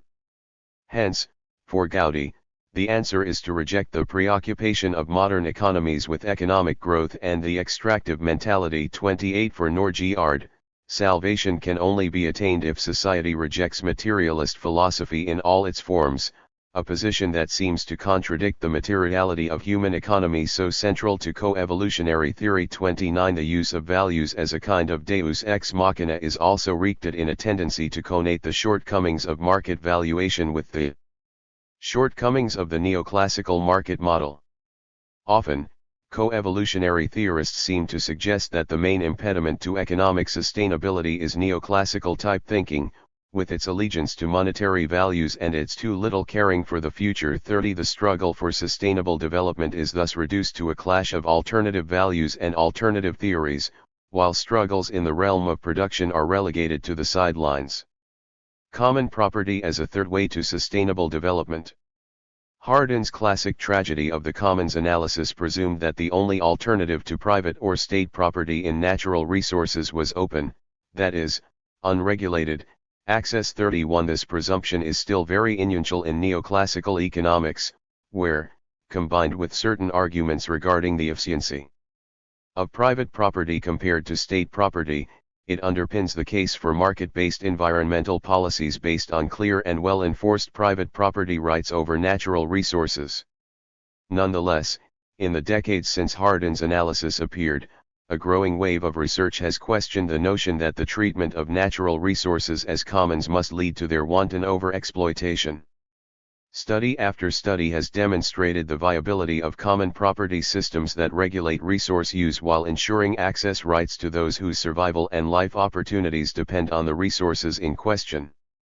32 These systems involve rights and obligations that defy a simple public or private categorization, thereby debunking the notion that common property is no property. 33 Moreover, insofar as successful common property management requires collective action to set up, maintain, and adjust access rights and obligations in line with environmental circumstances, it runs counter to the influential hypothesis that individual incentives to free ride generally undercut sustained collective efforts. 34 How do common property systems ensure sustainable patterns of resource exploitation? This question can be answered on formal and informal levels. Swaney sets out the formal aspect as follows. Common property is characterized by restrictions on who uses the resource, and when and how. Rights and responsibilities are assigned and, through some mechanism of social control, enforced. 35 More specifically, according to Aguilera-Klink, common property systems normally have two fundamental characteristics.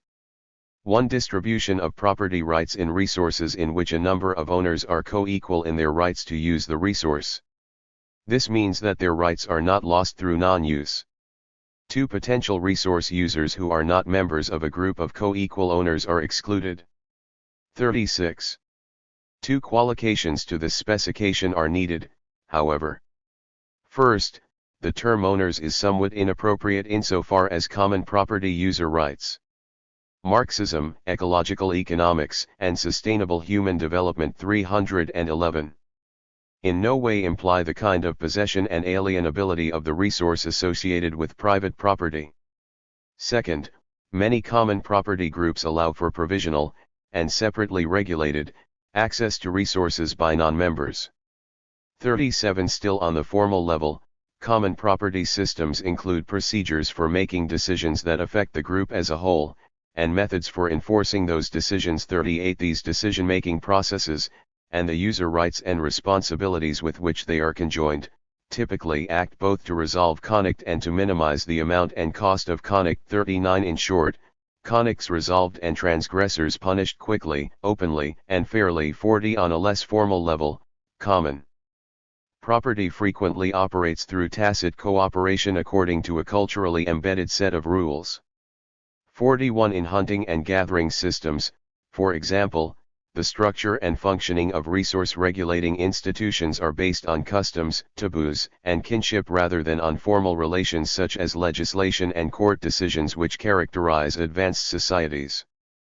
42 Such informal validations often contain a large emphasis on sharing among members of the group, to discourage accumulation. 43 Obviously, moral sanctions associated with the idea of community and of joint responsibility for carrying out decisions made jointly, play a larger role than in the case of private property. 44 Common property systems thus work better insofar as resource users have a real concern for other members of the commons. 45 However, moral sanctions and group harmony do not preclude conflicts among common property users, hence the importance of rules and processes for conflict resolution that are clear, open, and fair. Experience seems to show that such transparency and even-handedness are more likely insofar as divergences in the type and quantity of rights between individuals are minimized. 46 Common interests are fostered through a parity of conditions for all users of the common property, especially universal access and benet within the group. 47 And a crucial aspect of this parity is that decisions regarding user rights and responsibilities, enforcement, and conflict resolution are broadly participatory, in the sense that all individuals affected by these decisions have a say in them, either directly or through what they view as their legitimate representatives. 48 Such universal involvement and consensus in management has been most easily accomplished where management and production were not separate functions, that is, where management data included accumulated historical experience directly grasped by all or most commons members, based on their own resource-using activities interacting with the cultural knowledge systems in which common property systems are embedded. 49 Their co-evolution with culture and productive practices helps explain why common property systems exhibit a wide range of institutional arrangements and governance structures. 50 Given the diversity of ecosystems and other common pool resources, in terms of scale and the particular use values they provide, it is not surprising that researchers have found complex and variegated common property regimes that combine several common property systems into a set of institutional arrangements that deem the conditions of access to, and control over, a range of benefits arising from collectively used natural resources. 51 Ostrom, for example, notes that common property in larger-scale resources is often organized into nested associations of local users that cooperate in their appropriation, provision, monitoring, enforcement, conflict resolution, and governance activities. 52 This jibes with Usher's observation that Canada's Aboriginal systems combined principles of universal access and benet within the group with territorial boundaries that were permeable according to social rules. 53 Even within a particular locale, the plurality of use values and divergent reproductive conditions within ecosystems have often led to the development of complex, internally differentiated common property regimes. Based on observations from Indonesia and Vietnam, Adger and Luttrell argue that wetland resources tend to have unique property rights regimes due to their ecological characteristics, namely, their multiple resource characteristics, the indivisible nature of these resources, and the seasonal and cyclical nature of different wetland resource components. 54 Each wetland component tends to have different property rights regimes associated with it, that is, specific rights to utilize, control, and exchange assets. 55 Accordingly, the authors ND it debatable whether a single model relevant to all wetlands can be developed, given the danger of overgeneralization about an ecosystem with such an enormous cultural, institutional, and biological diversity, without making the term wetland almost meaningless. 56. In sum, the evidence suggests that common property systems have played socially beneficial roles in natural resources management from economic prehistory up to the present. 57. The range of resources that are still being managed as common property is impressive. Southeast Asian wetlands, forests in parts of India and Nepal, fisheries in Japan and other Pacific Island nations, dams in Sri Lanka, canals in India, rangelands in various African countries, grazing lands in Britain and continental Europe, and groundwater in numerous countries. 58. An increasing number of analysts look to common property systems for help in solving pressing resources problems in both the developed and the developing countries. 59. Some see common property American Samoa the key to sustainable management of the global commons. Agularic Link, for example, argues that there is much more to the concept of common property than its mere application in the management of a natural resource. It is fundamental to the management of ecosystems. The planet Earth can be considered to be an ecosystem or a set of interrelated systems for which sustainable management is possible only through the subscribing of world agreements, in the sense of restrictions of pure private rights, to apply certain principles. It can be asserted, therefore, that common property as an institution has a promising future. 60. This statement encapsulates the strengths and weaknesses of recent common property analyses. The strengths are the recognition that private and state property are not the only resource management alternatives, and that common property is often the most appropriate way to manage resources possessing common pool characteristics. The weaknesses are the overriding focus on common property's ability to regulate and control resource appropriation, and the relative neglect of common property as a means of developing human beings. In effect, common property has been emphasized mainly from the proscriptive side of the sustainable development equation, while its role in enabling a good life has been given short shrift. Unlike the co-evolutionary approach, in which the development of human capabilities and human fulfillment is, at least in part, an end in itself, the common property literature treats human values and other positive human interactions mainly as instruments for restricting resource appropriation. The affirmation of common property as a form of human development is largely absent. This, arguably, represents a significant untapped analytical and political potential. After all, the literature has highlighted the complex and variegated forms taken on by common property as it has co-evolved with diverse ecosystems, as well as the role of grassroots participation in commons management based on culturally embedded knowledge and productive practices, which together suggest that common property could help generate a rich diversity of human life opportunities. This failure to treat common property relations as forms of human development is closely related to the literature's underemphasis on class relations and class struggles internal to the societies engaging in common property management. There has been relatively little focus on how intra-community class structures may impede or facilitate the development of the egalitarian rights and obligations, and fair conflict resolution procedures, needed for common property management to work in a way that improves the life opportunities of all community members. The role of class struggle in the development and/or breakdown of commons management, in other words, class struggle as a form of human development in and through the transformation of social relations, tends to be downplayed. Instead, observed breakdowns of common property systems are almost wholly and universally ascribed to exogenous external forces. As Sirius C. Wantrup and Bishop put it, such societies were capable of existing over long periods in equilibrium with their resources unless disturbed by unusual environmental changes or interference from the outside. The most important outside interference with these societies has been contact with the market economy and other aspects of Western culture. 61.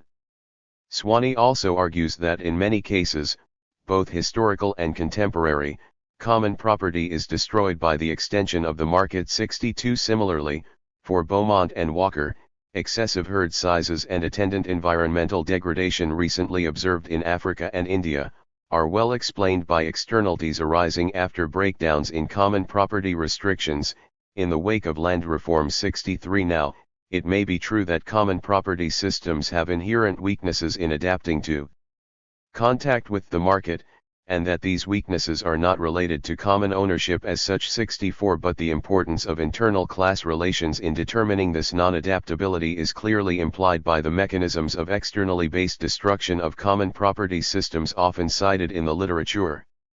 Contact with market systems may, for example, increase the opportunity cost to commons members of continued participation in common property management. 65. Erstwhile communal and otherwise self-sufficient producers may overexploit resources in order to acquire market products, including new technologies, or to pay monetary taxes imposed by colonizers. 66. Class-based inequalities in access to marketable resources may impede efforts by common property holders to maintain their solidarity in the face of such dynamics. If wealthy members of a community see significant gains from a dissolution of the commons, they may even support a change in the legal environment that desanctions common property in favor of private property. Such was the case, of course, with the British enclosures. 67. Conversely, the more powerful are those who benefit from retaining the commons, and the weaker are those who favor subgroup enclosure or private property, the better the chances of success. 68. Once class interest has begun to dissolve common property, the immiseration of less efficient community members may force them to engage in further resource overexploitation.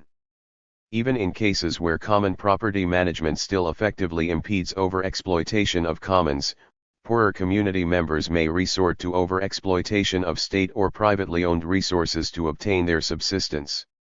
Chakraborty, reporting on common property forest systems in the Terai region of Nepal, observes that the available evidence suggests that community forestry serves well to protect forests locally. However, the distributive conflict between the rich and the poor on the establishment of strong forest protection rules is eased by the fact that the latter resort to exploiting forests managed under state property. 69. In all these ways, class relations may affect the resilience of common property in the face of external pressures. This is not just a theoretical issue. By clarifying the conditions needed to sustain common property management, class analysis can assist the struggle against resource privatization and marketization. For example, neoclassical economists have been known to interpret secondary Marxism, ecological economics, and sustainable human development. 317. Resource overexploitation by impoverished peasants as evidence of the need for clearer private property rights, when the true tragedy of the commons is that class inequalities and resulting market and non-market incentives have prevented common property from functioning equitably and sustainably. Similarly, the inability of some common property arrangements to survive contacts with private market activity is often ascribed to the latter's inherently greater room for freedom and creativity. But the real problem may be the suppression of human capabilities and life opportunities by class-based inequalities within formally communal property systems. Rather than marketization, such inequalities may call for political revolutions that rebalance the substantive distribution of individual rights within these systems. The reason why the common property literature has tended to downplay human development and class lies in its intellectual origins. This literature developed as a reaction to the pro-private property arguments of neoclassical and other theorists, arguments that connoted common property with open access. Its overriding priority has thus been to demonstrate that common property can be a rational and efficient arrangement in the conventional economic sense. As a result, considerations of human development and grassroots empowerment have been largely displaced or treated as means to the end of neoclassical efficiency. Common property has typically been seen as a supportive infrastructure for the formal economy, one that can fill in the gaps created by limited state capacities to enforce private property rights, regulate markets, or directly manage resources, especially in rural areas.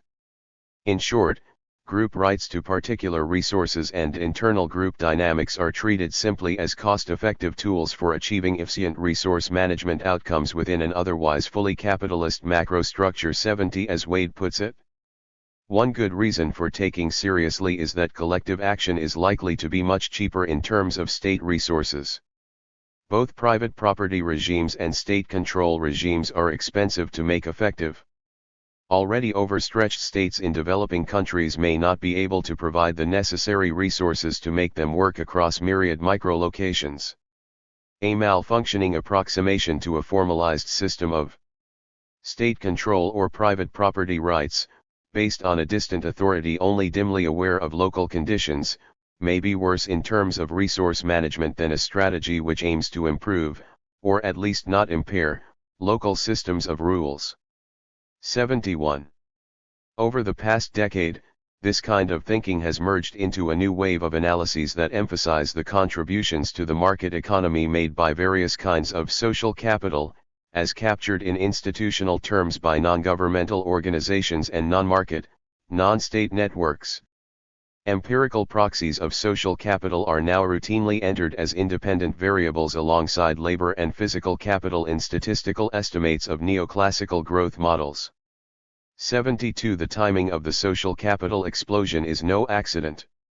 It follows on the heels of neoliberal stabilization and structural adjustment programs implemented by the IMF, World Bank and allied governments in numerous Third World and post-Soviet nations.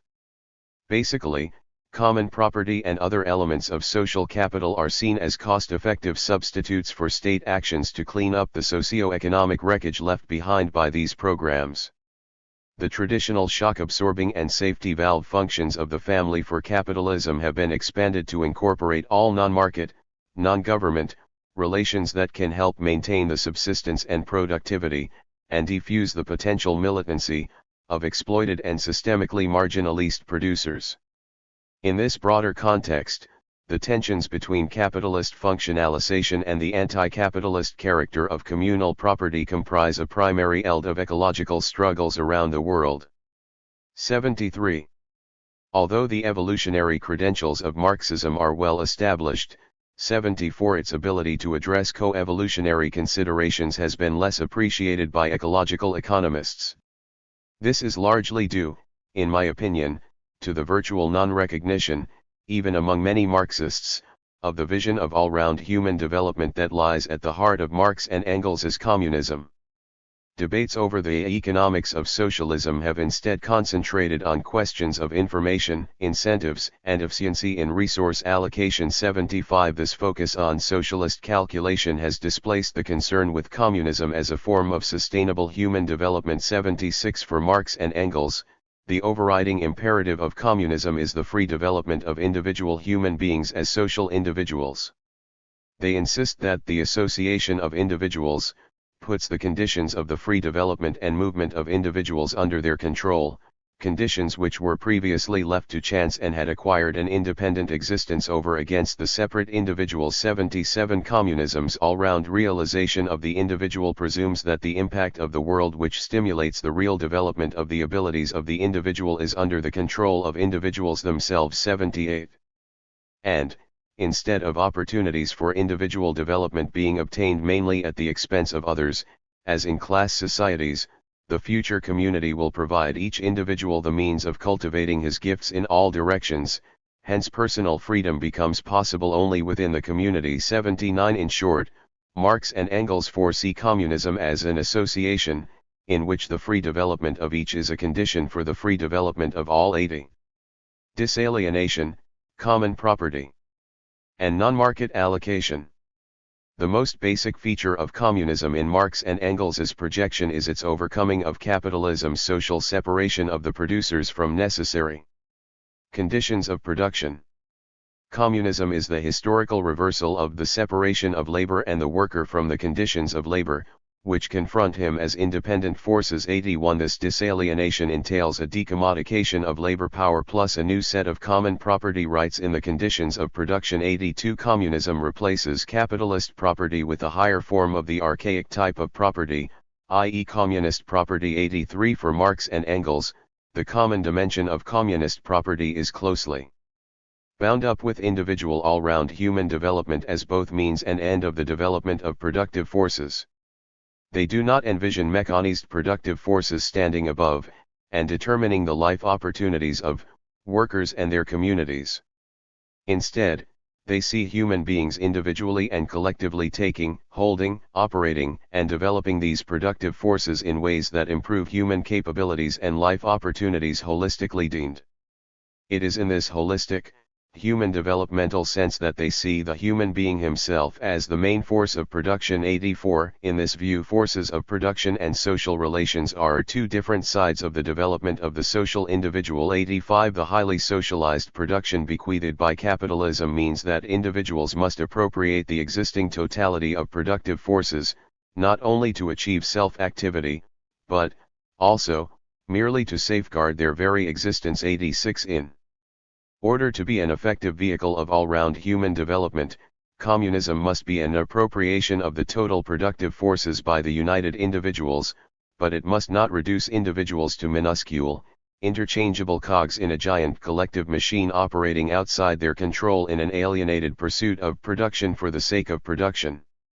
87. It must enhance the development of human productive forces capable of grasping and controlling social production in line with the development of the richness of human nature as an end in itself. 88. Although communist appropriation a universal character corresponding to the productive forces, it also promotes the development of the individual capacities corresponding to the material instruments of production. 89. Because these instruments have been developed to a totality and only exist within a universal intercourse, their effective appropriation requires the development of a totality of capacities in the individuals themselves. 90. In short, the genuine and free development of individuals under communism shapes, and, in turn, is shaped by, the universal character of the activity of individuals on the basis of the existing productive forces. 91. Accordingly, although it does not re-establish private property in the means of production, communism does indeed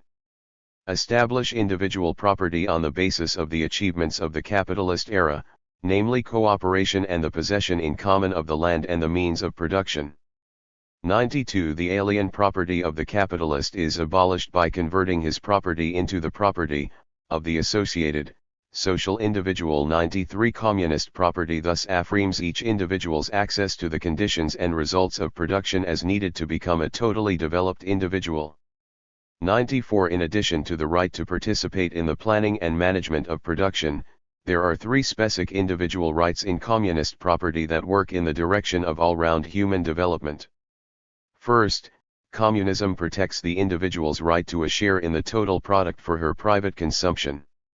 95. In this sense, social ownership extends to the land and the other means of production, and private ownership to the products, that is, the articles of consumption. 96. Naturally, social ownership must also apply to certain other deductions over and above those earmarked for replacing and increasing means of production. 97. There must, for example, be a reserve fund for production and consumption. 98. Further deductions are required for general costs of administration, for the communal satisfaction of needs, such as schools, health services, etc., and for funds for those unable to work. 99. But after these deductions, the remaining part of the means of consumption is divided among the individual producers of the cooperative society. 100. In terms of the distribution of individuals' consumption claims, Marx and Engels envision a two-phase process.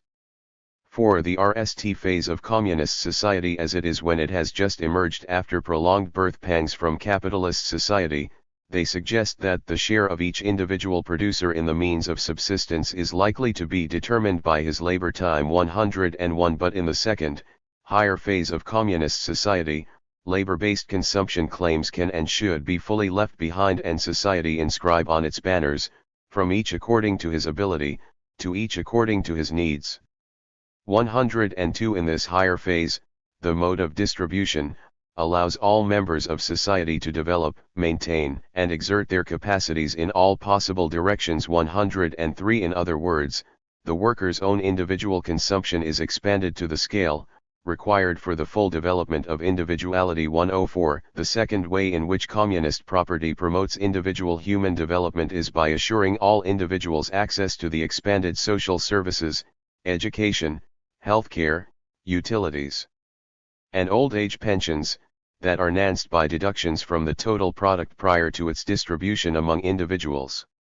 In this way, what the producer is deprived of in his capacity as a private individual benefits him directly or indirectly in his capacity as a member of society. 105. Such social consumption will be considerably increased in comparison with present-day society, and it increases in proportion as the new society develops. 106. Its human development dimension is evident from the projected expansion of technological education, both theoretical and practical, in the schools of the workers, including an early combination of productive labor with education, presuming, of course, a strict regulation of the working time according to the different age groups and other safety measures for the protection of children. 107 An important function of this holistic education will be to convert science from an instrument of class rule into a popular force. 108 Third, communist property includes the individual's right to progressively shorter working time. This reduction of the working day will facilitate human development by giving individuals more free time in which to enjoy the material and intellectual advantages of social development. 109 Free time is time for the free intellectual and social activity of the individual. 110 As such, free time, disposable time, is wealth itself, partly for the enjoyment of the product, partly for free activity which, unlike labor, is not dominated by the pressure of an extraneous purpose which must be fooled, and the foolement of which is regarded as a natural necessity or a social duty. 111. Accordingly, with communism the measure of wealth is, not any longer, in any way, labor time, but rather disposable time. 112 Communism pursues this enhancement of human wealth by replacing market allocation with a collective production in which society distributes labor power and means of production between the various branches of industry. 113 With the means of production held in common, production becomes production by freely associated men, and stands under their conscious and planned control. 114 The many different forms of labor power are expended in full self-awareness as one single social labor force, in accordance with the D-Night social plan maintains the correct proportions between the different functions of labor and the various needs of the association. 115 As noted earlier, debates over the economics of socialism have focused on technical issues of allocative efficiency. Marx and Engels themselves often emphasized communism's superior allocative capabilities compared to capitalism. For example, Marx asserted that with communism, united cooperative societies are to regulate national production upon a common plan, thus taking it under their own control, and putting an end to the constant anarchy and periodic convulsions which are the fatality of capitalist production. 116 Nonetheless, for Marx and Engels, the main significance of communist planning does not lie in greater social control and efficiency, but rather in its role as an enabler and effect of the human developmental impulses unleashed by the new system of common property rights, with its security of subsistence, expanding social services including theoretical and practical education, and increases in free time. The reason communism is a society organized for cooperative working on a planned basis is to ensure all members of society the means of existence and the full development of their capacities. 117 This assurance is incompatible with market and profit-driven production, under which individuals are subsumed under social production. Social production exists outside them as their fate. 118 Marx and Engels' argument is that the market's alienation of individuals from direct, common control over production is an outgrowth of the basic wage-labor relation. It is capitalism's social separation of the producers from conditions of production that creates the situation in which production is carried out in independently organized enterprises guided by market signals.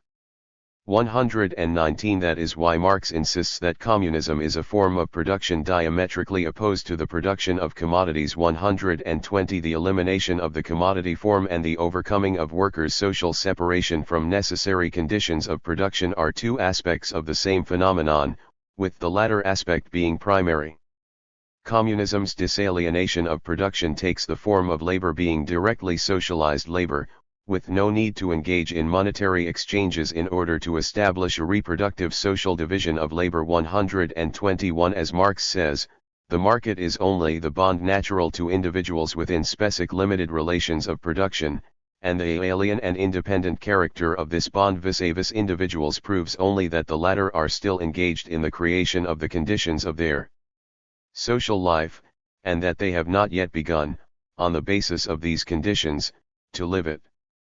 122 In summary, communism's system of directly social labor is seen as co-evolving with the producer's individual and collective development as human beings. This makes sense given the considerable human resource requirements of cooperative labor, developed to national dimensions. 123 These requirements appear even more formidable when one considers that the system is not to be governed by any centralized state power, but instead starts with the self-government of the communities. 124 State bureaucracies are to be replaced by workers' associations, and any communal officials will be not only elected but subject to immediate recall and compensated no more than the average working person. 125 From this angle, communism can be deemed as the people acting for itself by itself, or the reabsorption of the state power by society as its own living forces instead of as forces controlling and subduing it. 126 In this reabsorption of alienated power, the development of human capacities and needs will shape the evolution of the association's planning capabilities, including its management of the natural conditions of production. Managing the commons communally. Marx and Engels were deeply concerned with capitalism's environmental crisis tendencies. 127 Accordingly, they emphasized the need for post-capitalist society to responsibly manage its natural conditions. This explains their insistence on the extension of common property to the land and other sources of life. 128 In Marx and Engels' projection, communism re-establishes, now on a rational basis, no longer mediated by serfdom, overlordship, and the silly mysticism of property, the intimate ties of man with the earth, since the earth ceases to be an object of huckstering. 129 This common property in land does not mean the restoration of the old original common ownership, but the institution of a far higher and more developed form of possession in common. 130 Nonetheless, there are two functional parallels between Marx and Engels' conception of communist property in land and the common property resource system surveyed in section I. First, in neither case does common property confer any right, individual or collective, to overexploit land and other natural conditions. Marx and Engels recognized that the land is not just a particular resource but the basic source of the whole gamut of permanent conditions of life required by the chain of human generations. 131 They therefore argued that all conventional notions of land ownership, involving rights of individuals to exploit and alienate the land as they see fit, would no longer apply under communism, which would instead rely on a communal system of user rights and responsibilities. 132 Communist property will, of course, give all individuals the right to participate in the productive utilization of the land and its products as conditions of their reproduction and all-round development. But this individual right operates within communism's conscious and rational treatment of the land as permanent communal property, as the inalienable condition for the existence and reproduction of the chain of human generations. 133 There can be little doubt that Marx and Engels, like most ecological economists, would reject the notion of a positive discount rate applied to future non-access to common pool resources. The second parallel between observed common property systems and Marx and Engels' projection is the practical empowerment of community members, based on the deep embedding of common property institutions in cultural and productive practices. Marx and Engels see the producers wielding the scientific knowledge needed to self-manage their labor processes, including their use of natural conditions. Communism's emphasis on theoretical and practical education is quite relevant in this connection. Here, Marx and Engels see the diffusion and further development of scientific knowledge taking the form of new combinations of natural and social science. 134 Although this evolving unity of natural and social science is a logical corollary of the coevolution of nature and humanity, 135 The realization of both unities is a function of communism's disalienation of the conditions of production and their conversion into conditions of human development. Only then will people become genuinely conscious of the internal relations between what are today called natural and social worlds, treating the hitherto separate halves as a single totality. In learning about either society or nature, the individual will recognize that he is learning about both. 136. Or, as Engels straightforwardly puts it, people will not only feel but also know their oneness with nature. 137 This conscious reconciliation of mankind with nature and with itself depends above all on communism's increase of free time and its use for the full development of the individual, capable of the grasping of his own history as a process, and the recognition of nature as his real body. 138 Through the practical intellectual development of the producers during free time and working time, communist labor's social character is posited, not in a merely natural, spontaneous form, but as an activity regulating all the forces of nature. 139 As Marx says, free time, which is both idle time and time for higher activity, has naturally transformed its possessor into a different subject, and he then enters into the direct production process as this different subject. This process is then both discipline, as regards the human being in the process of becoming, and, at the same time, practice, experimental science, materially creative and objectifying science, as regards the human being who has become, in whose head exists the accumulated knowledge of society. 140.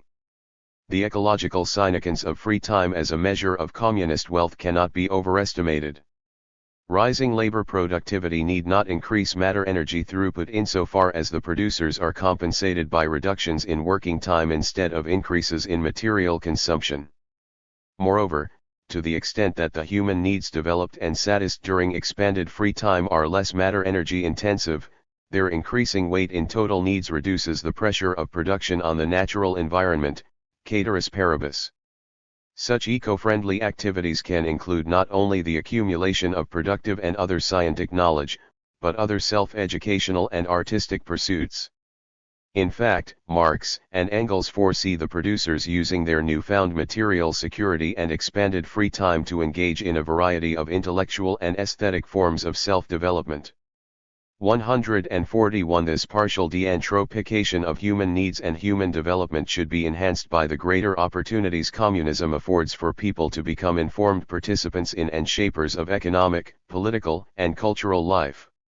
Of course, the inherent unity of humanity and nature means that it will still be necessary for communist society to wrestle with nature to satisfy needs, to maintain and reproduce life. 142 This makes it all the more essential that socialized man, the associated producers, govern the human metabolism with nature in a rational way, bringing it under their collective control instead of being dominated by it as a blind power, accomplishing it with the least expenditure of energy and in conditions most worthy and appropriate for their human nature.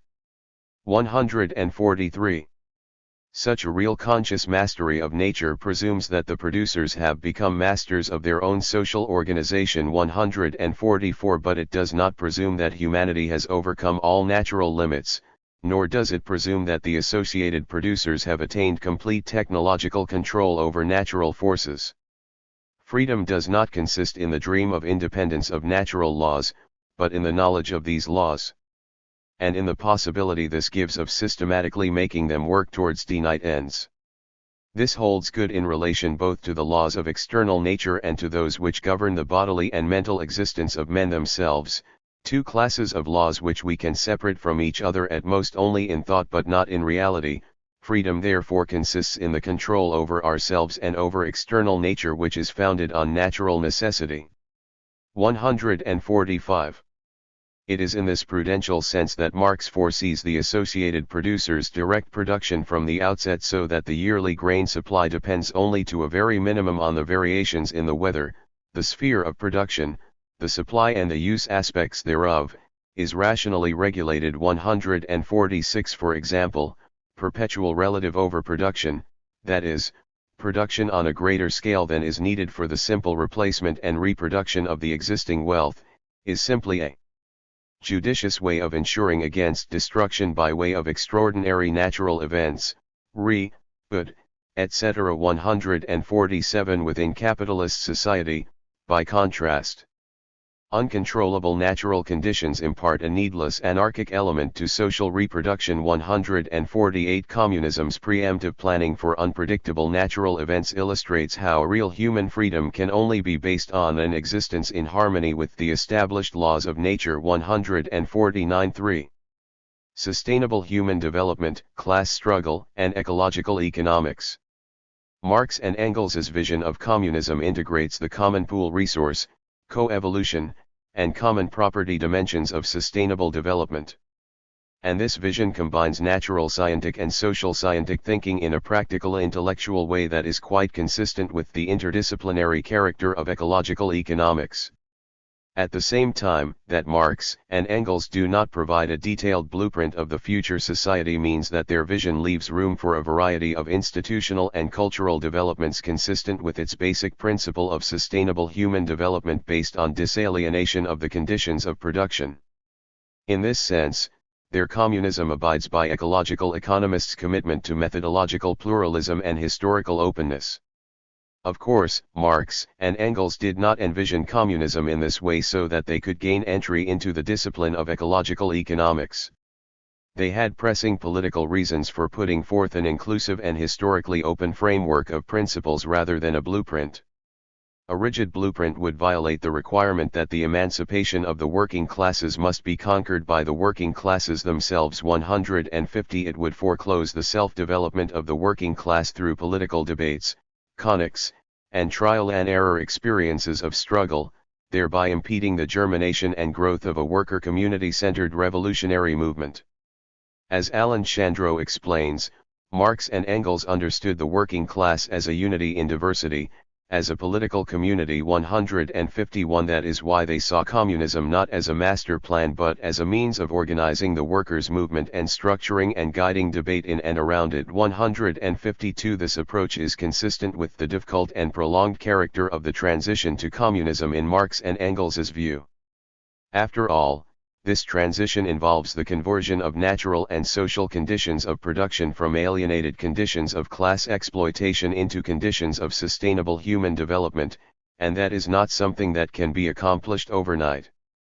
Communist production is not simply inherited from capitalism, it requires long struggles, through a series of historical processes, transforming circumstances, and men. 153 Among these transformed circumstances will be a new social organization of production, or rather the delivery of the social forms of production, of their present class character, and their harmonious national and international coordination. 154 Any detailed blueprint of the outcome of this global epochal transition would be utterly utopian in the most dogmatic and abstract sense of the term. The real-world struggle for the conditions of free and associated labor, will be again and again relented and impeded by the resistance of vested interests and class egotisms, and this is precisely why its exact achievements cannot be predetermined. 155 The transition to a communal system of sustainable human development is by nature a highly path-dependent co-evolutionary process.